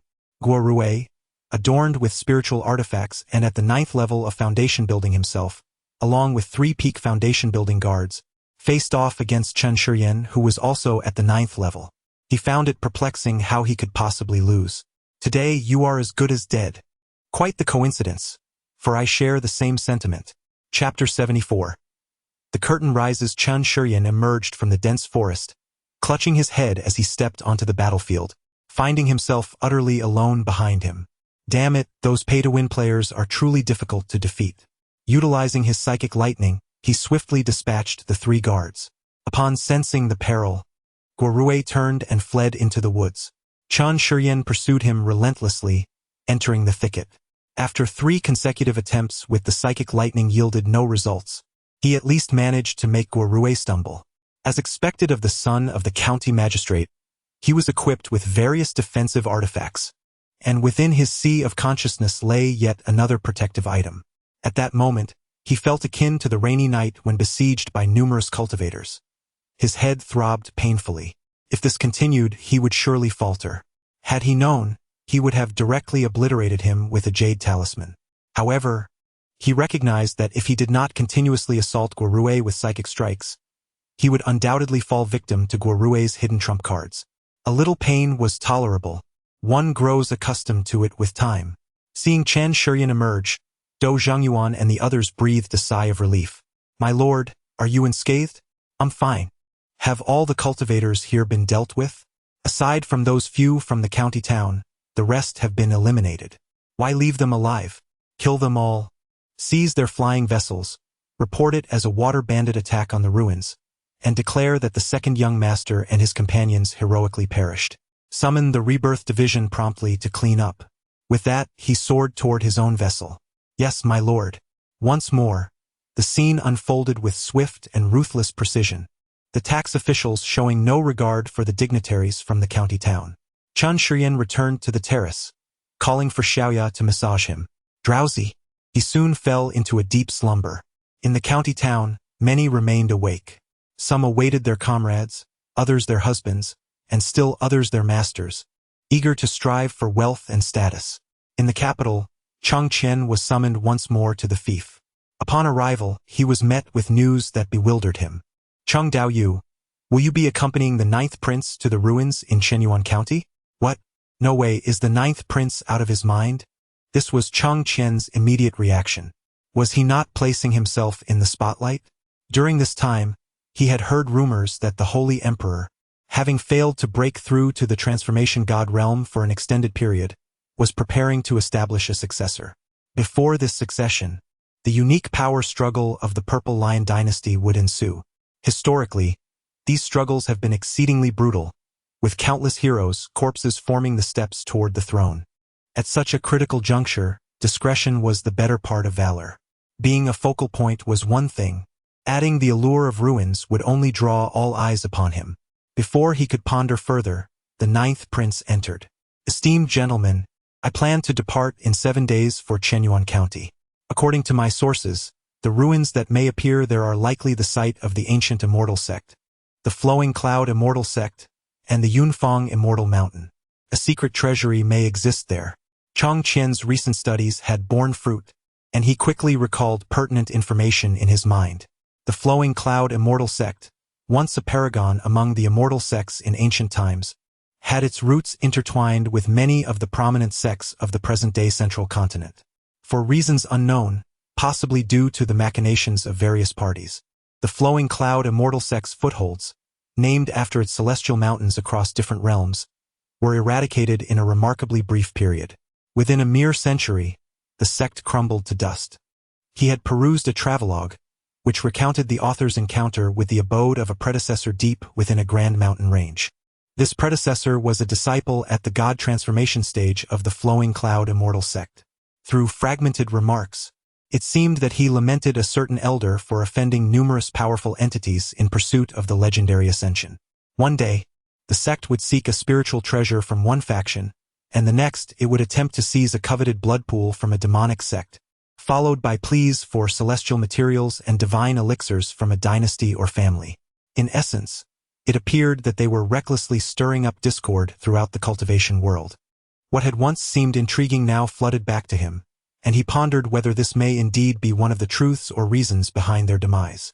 Without delving deeper into the causes of their downfall, it was evident that the sect's overwhelming power and reckless behavior had left a significant mark on the cultivation realm. This elucidated the reason the 9th prince sought to venture there.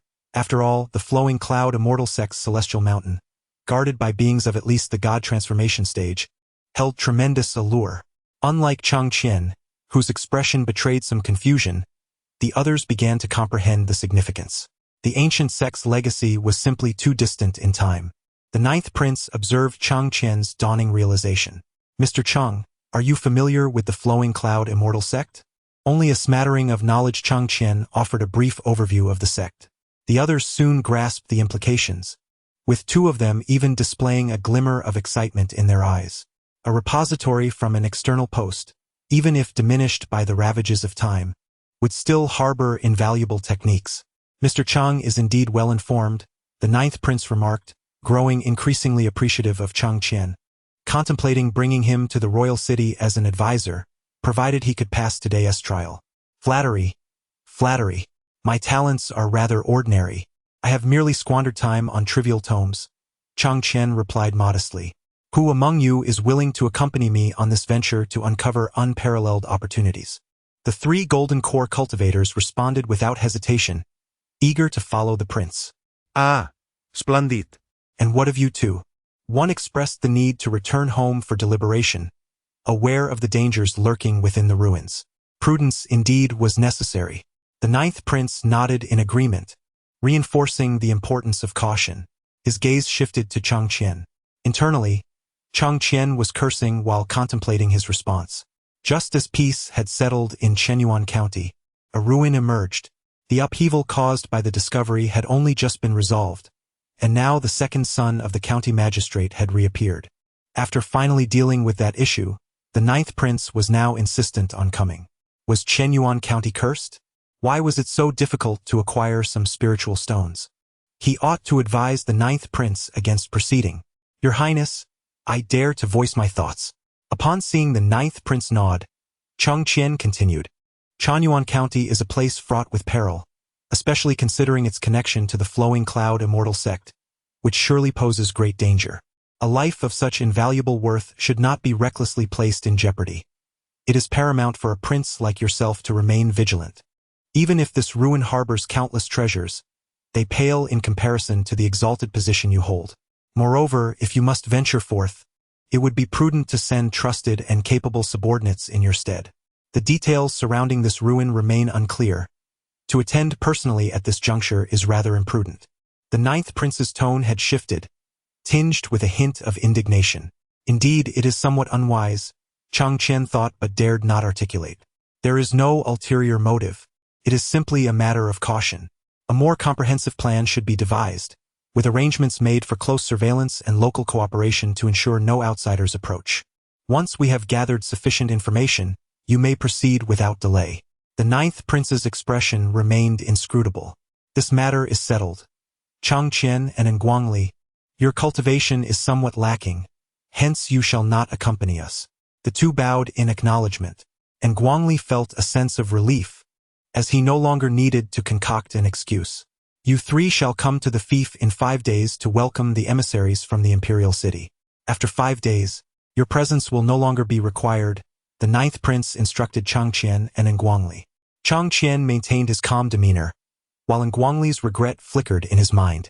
The three strategists of the Golden Core realm displayed expressions of delight, clearly indicating that the two competitors had been dismissed by the ninth prince, a sign of his favor.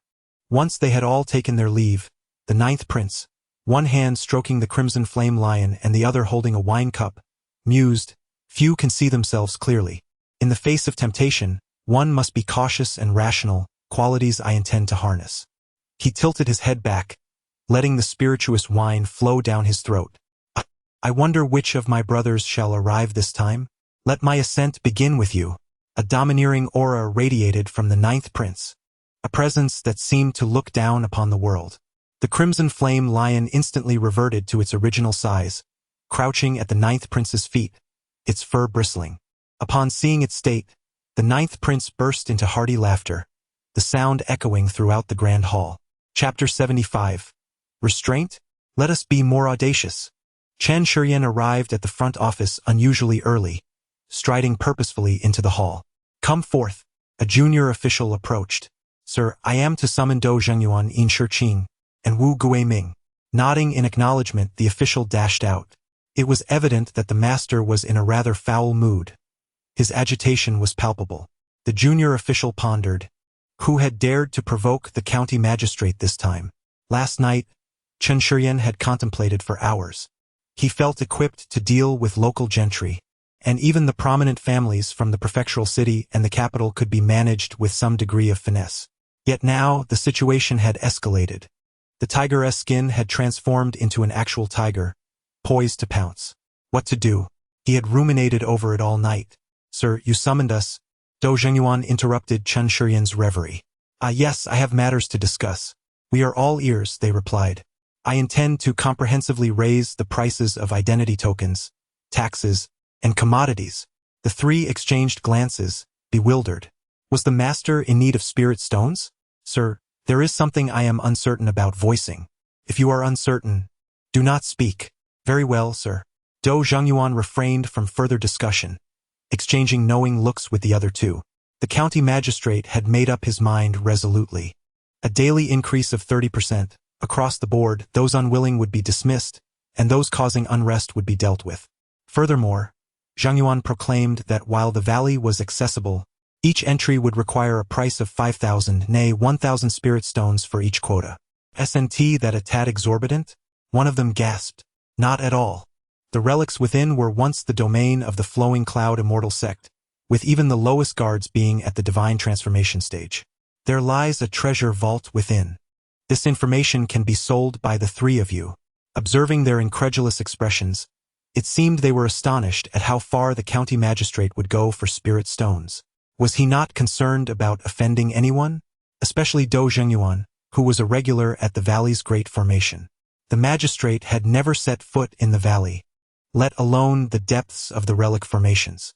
The last time he was close was during the construction of the third-tier protective and illusion formations. He was acutely aware of the exaggeration in the magistrate's claims. Was he contemplating fleeing? Chan Shuryan rose and approached the three from behind, his presence akin to a deity's whisper. You may set your own prices for the information you sell. 5,000? 10,000? 30,000? 50,000? It is entirely up to you. You have 7 days. For every spirit stone I desire 70%. The remaining 30% will be yours. Should you manage to sell 100,000 spirit stones, you will possess 30,000. Should you sell 500,000, you will have 150,000. A small family requires generations to accumulate such wealth, yet you have but 7 days to seize it. The three simultaneously swallowed hard. Undeniably, the allure of such a proposition was monumental. In their daily lives, after deducting routine expenditures and cultivation costs, it is quite commendable for them to save several thousand spirit stones over the course of a year, particularly given the numerous benefits provided by the government. Those loose cultivators and family practitioners, however, find it exceedingly challenging to amass spirit stones if they harbor ambitions for further advancement in their cultivation.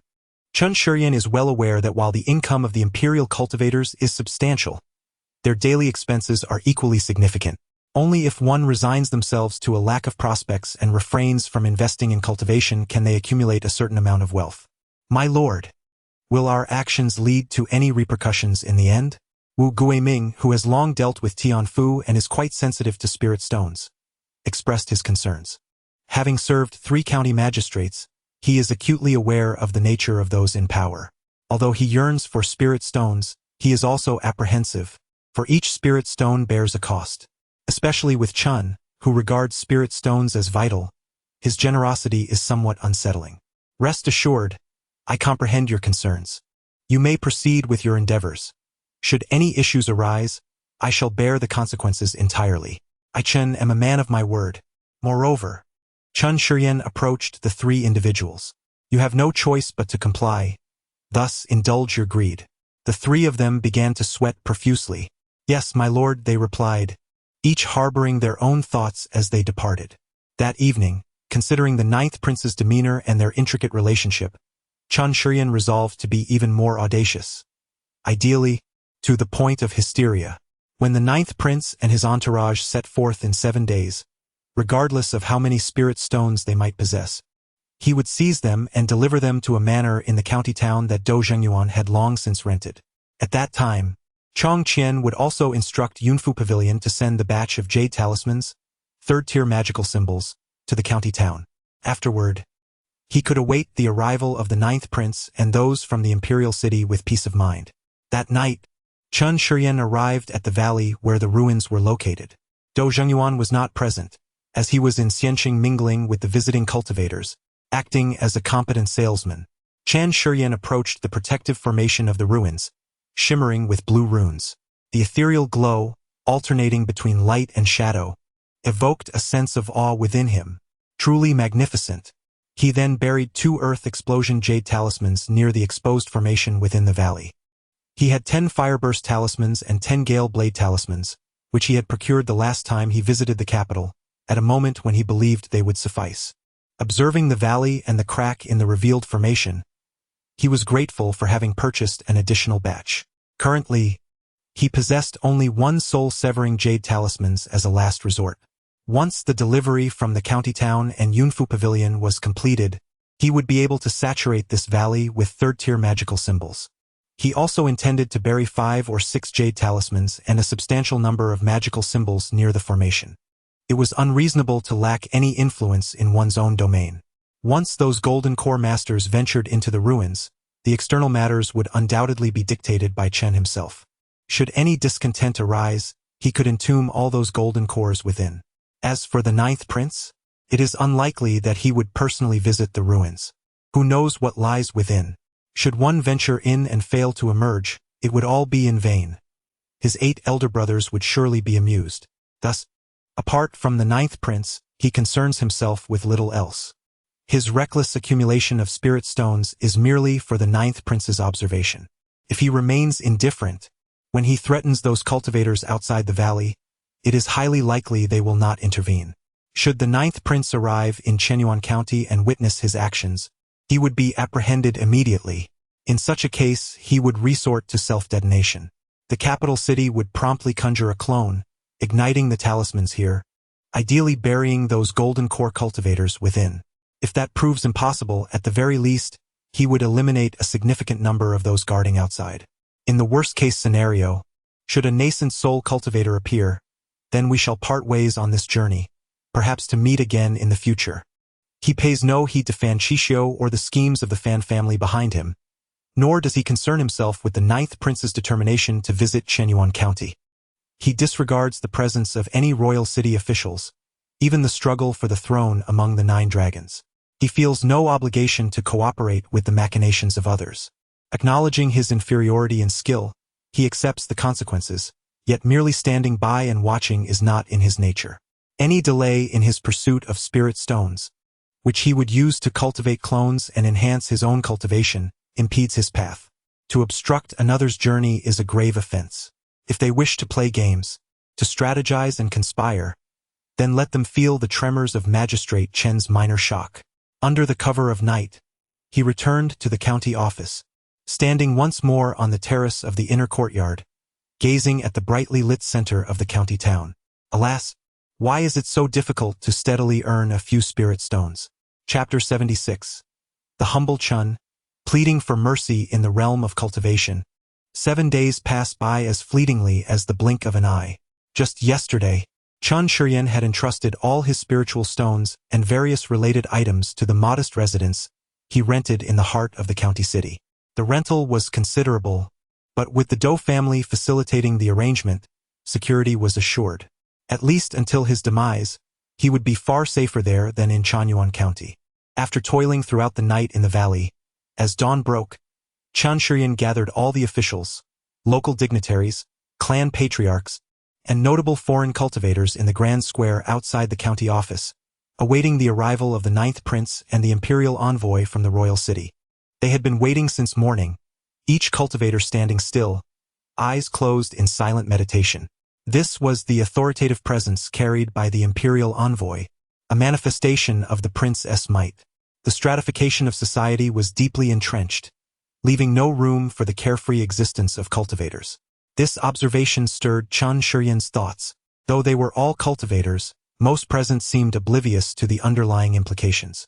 Only Do Zhengyuan lifted his gaze, a glimmer of insight in his eyes. As the sun began to set, a colossal vessel punctured the distant sea of clouds. A flying ship, even larger than the cloud-hidden vessel he had seen at Lingyun Gate, descended moments later, hovering above the island of Chenyuan County.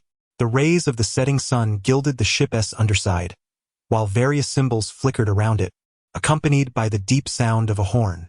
It hung there, like an ancient floating isle, timeless in its presence.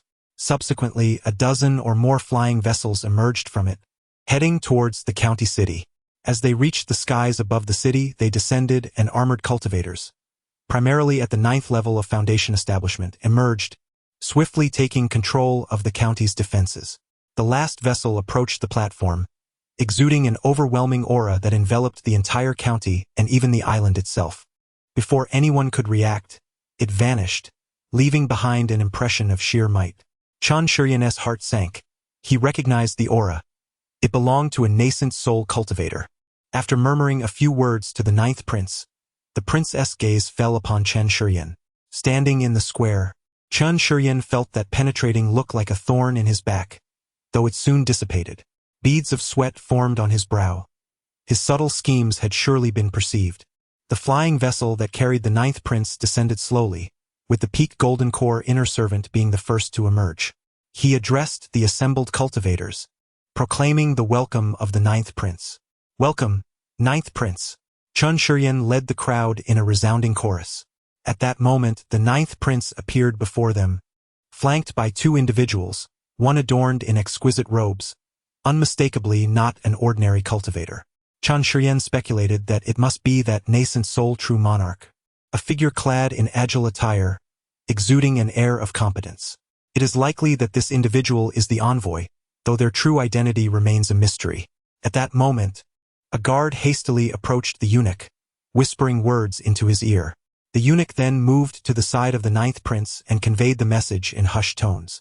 The ninth prince gracefully entered the grand hall of the county office, taking a seat at the center. "Where is the magistrate of Chenyuan County?"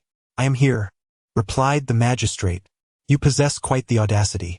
My subordinate has only just arrived, yet I have received numerous reports regarding your conduct." "Your Highness, I am wronged," protested Chen Shiyan. The ninth prince raised a hand, interrupting Chen's defense.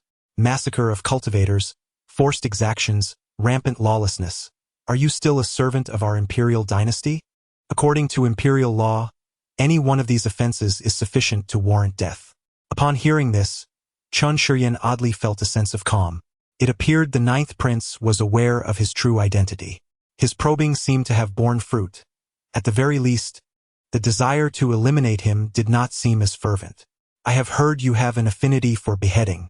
Perhaps it would be better to turn that blade upon yourself? Your Highness, I beseech you, spare my life." The officials and family cultivators trailing behind pondered the dire fate that awaited Chen. Who would have thought that the once mighty magistrate of Chenyuan County would now appear so feeble? With a quivering voice, Chen Shiyan implored the ninth prince. "I was merely a son-in-law of the Huang family in the capital, recently united with their noble daughter, only to find myself assigned here." He wiped away non-existent tears, casting a furtive glance at the ninth prince seated high above, and at the two emissaries from the imperial city, who were meditating with their eyes closed. He continued, "There are rumors circulating in the estate. I cannot return home. Only these spirit stones provide me with a semblance of security. I was momentarily blinded by folly. I beg your Highness to grant me clemency." This was the first time Do Zhengyuan witnessed such a magistrate, weeping on the ground, a display that seemed somewhat disingenuous, resembling thunder without rain. "Enough, rise. Considering this is your first offense, I shall let you go this time." Those privy to the circumstances suddenly grasped the situation. Now it is clear. This is a man caught in a predicament, willing to bow low and perform. After the ninth prince finished speaking, he rose and made his way toward the inner court. "I shall rest in your inner court during this time. It is my honor, your Highness." Chen Shiyan immediately stood, leading the way before the ninth prince, his face alight with sycophancy, devoid of any trace of panic. This further confirmed the thoughts of those present. As they passed through the courtyard, the ninth prince remarked with a hint of implication, "You wouldn't be displeased at my staying in your home, would you?" "You are most welcome. I am exceedingly satisfied," came the eager reply. "Ha ha ha, that is good to hear. I feared you might harbor resentment, having made some arrangements at that relic site." Chen Shiyan chuckled softly. That was merely precautionary due to recent activities by water bandits. The ninth prince glanced back at him. "It is best that it is so. Indeed, you shall proceed to the cloud vessel beyond the island to fetch Huang Yunling and Fan Qishio, allowing for a fortuitous meeting between you." "Yes, I shall attend to this matter immediately." Chen Shiyan exhaled in relief. It seemed the ninth prince was pleased to see him instigate events. There was no mention of halting the collection of spirit stones, nor any reference to retrieving the formations or jade talismans from the ruins. It appeared as though there existed a tacit understanding between them. Although the true intentions of the other remained shrouded in mystery, the outcome thus far was favorable. As previously stated, not only was it permissible to bring these individuals here, but assisting him in any capacity would also be welcomed. However, the formidable warrior accompanying the ninth prince furrowed his brow slightly. Was the situation truly that dire? Prior to his arrival, he had conducted inquiries and received certain admonishments. It could even be said that his visit was not solely for the sake of the ruins, but primarily to engage with the ninth prince. Observing the grand spectacle, the cloud vessel, exclusive to the prince, was typically reserved for travel to the imperial city or under royal decree. Yet, the ninth prince employed it merely for the sake of exploring the ruins, a testament to his accustomed extravagance. Furthermore, he witnessed the prince effortlessly dismissing a particularly inept county magistrate, allowing him to evade consequences. Most astonishingly, he had instructed this magistrate to fetch his romantic partner, which verged on the absurd and reflected a rather peculiar sense of humor. It was difficult to articulate. Moreover, this county magistrate was hardly a paragon of virtue. Even in such a predicament, he remained obsequious. It was evident he was a callous and self-serving individual. The ninth prince, deemed unworthy of significant responsibility, would ultimately receive this assessment from the Holy Emperor. Only after concluding that the ninth prince was indeed unfit for greatness could he resolve to act decisively. Had the prince proven to be a remarkable figure, he would have certainly sought to cultivate a beneficial relationship with him. However, the present circumstances were starkly opposed, prompting him to lend a hand without reservation. He was a cultivator with certain boundaries, albeit not many, and now he could wholly follow his instincts. After all, the prince had offered him far too much. Chapter 77. Come with me for several consecutive days. The ninth prince had not ventured outside the inner court. Chen Shuryen had gradually grown more audacious, becoming increasingly brazen in his collection of spirit stones.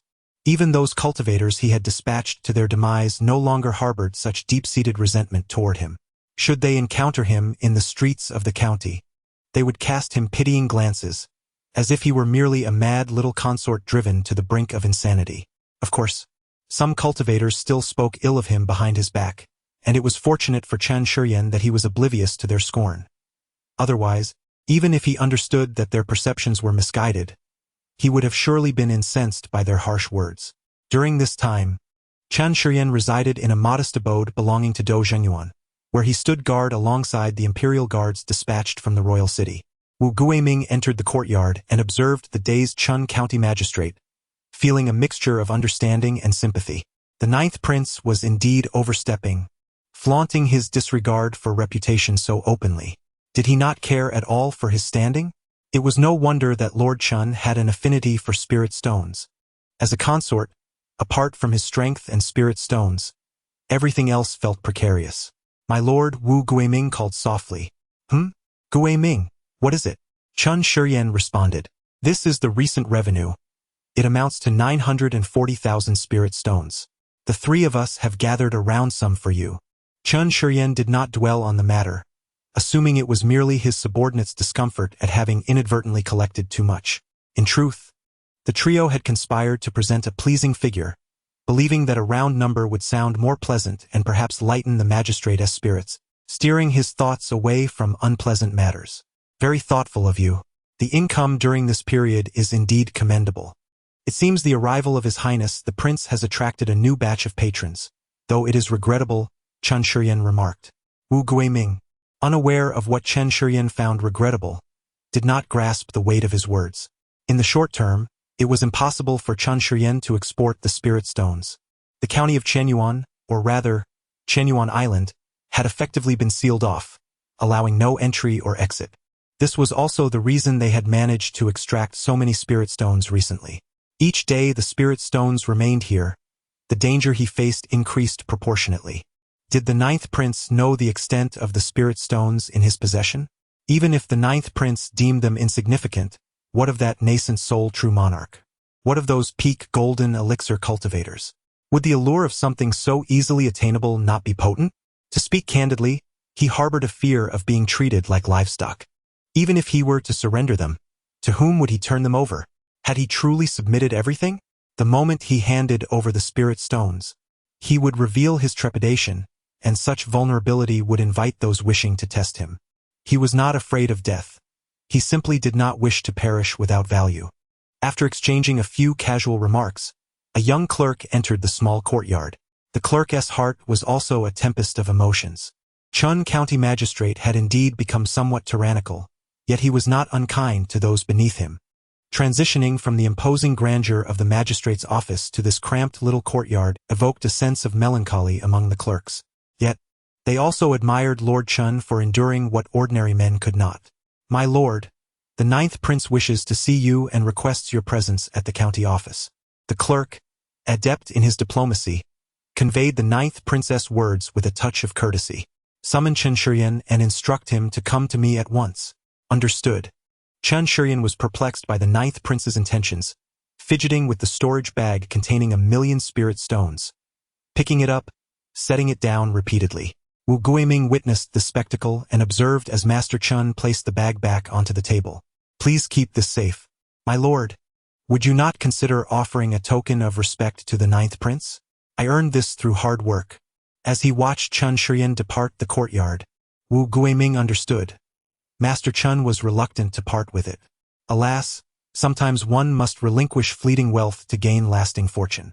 My lord, how misguided you are. Yet he refrained from voicing this counsel.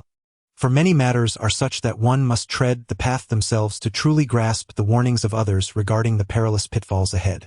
Only after emerging, battered and bruised from the depths of ignorance, does one regret not heeding advice. However, the price of such enlightenment can be steep. Is the spirit stone in hand? No. It is a death warrant. He sensed that Master Chen had indeed stepped into a deep quagmire that would prove difficult to escape. Chen Shiryan arrived at the familiar inner court, where only a palace attendant and the 9th prince were present. The 9th prince held a cup of wine, gazing towards the ruins. Have a drink. Thank you, your highness. Chen Shiryan accepted the wine cup from the attendant and downed it in one swift motion. Are you not afraid I might poison you? Your highness need not go to such lengths. Simply say the word, and I would gladly self-destruct for you. Ha ha ha. I find you somewhat admirable. You flatter me excessively. Yun Ling has spoken of you, and I find her assessment quite accurate. You are indeed more complex than you appear. Chen Shiryan remained silent, uncertain of the 9th prince's motives for summoning him. Silence may not always be the optimal choice, yet it is certainly not the worst. Over the past 2 years in Shenyuan County, I have come to understand you, ruthless, audacious, and cunning. Sipping the spirit wine, he continued, Oh, and you possess a remarkable ability to adapt and assess the situation. I did not summon you for any particular reason. I simply wished to converse. I am honored, Your Highness, by your regard. During our previous encounter at the Huang residence, I sensed that we share certain traits. However, it appears that we are alike in another regard. Your Highness means, leveraging the Huang family's identity, you intend to amass a fortune for your journey to the sword domain, correct? Your displayed demeanor is merely a fade to deceive them, like Fan Qixio or Huang Shangshan. Your esteemed Lord Taishan is likely awaiting the moment you can no longer endure the strain, to seek him out for counsel, thus prompting you to take the lead in dealing with me. I was unaware that Lord Taishan harbored such thoughts. Your intentions are clear.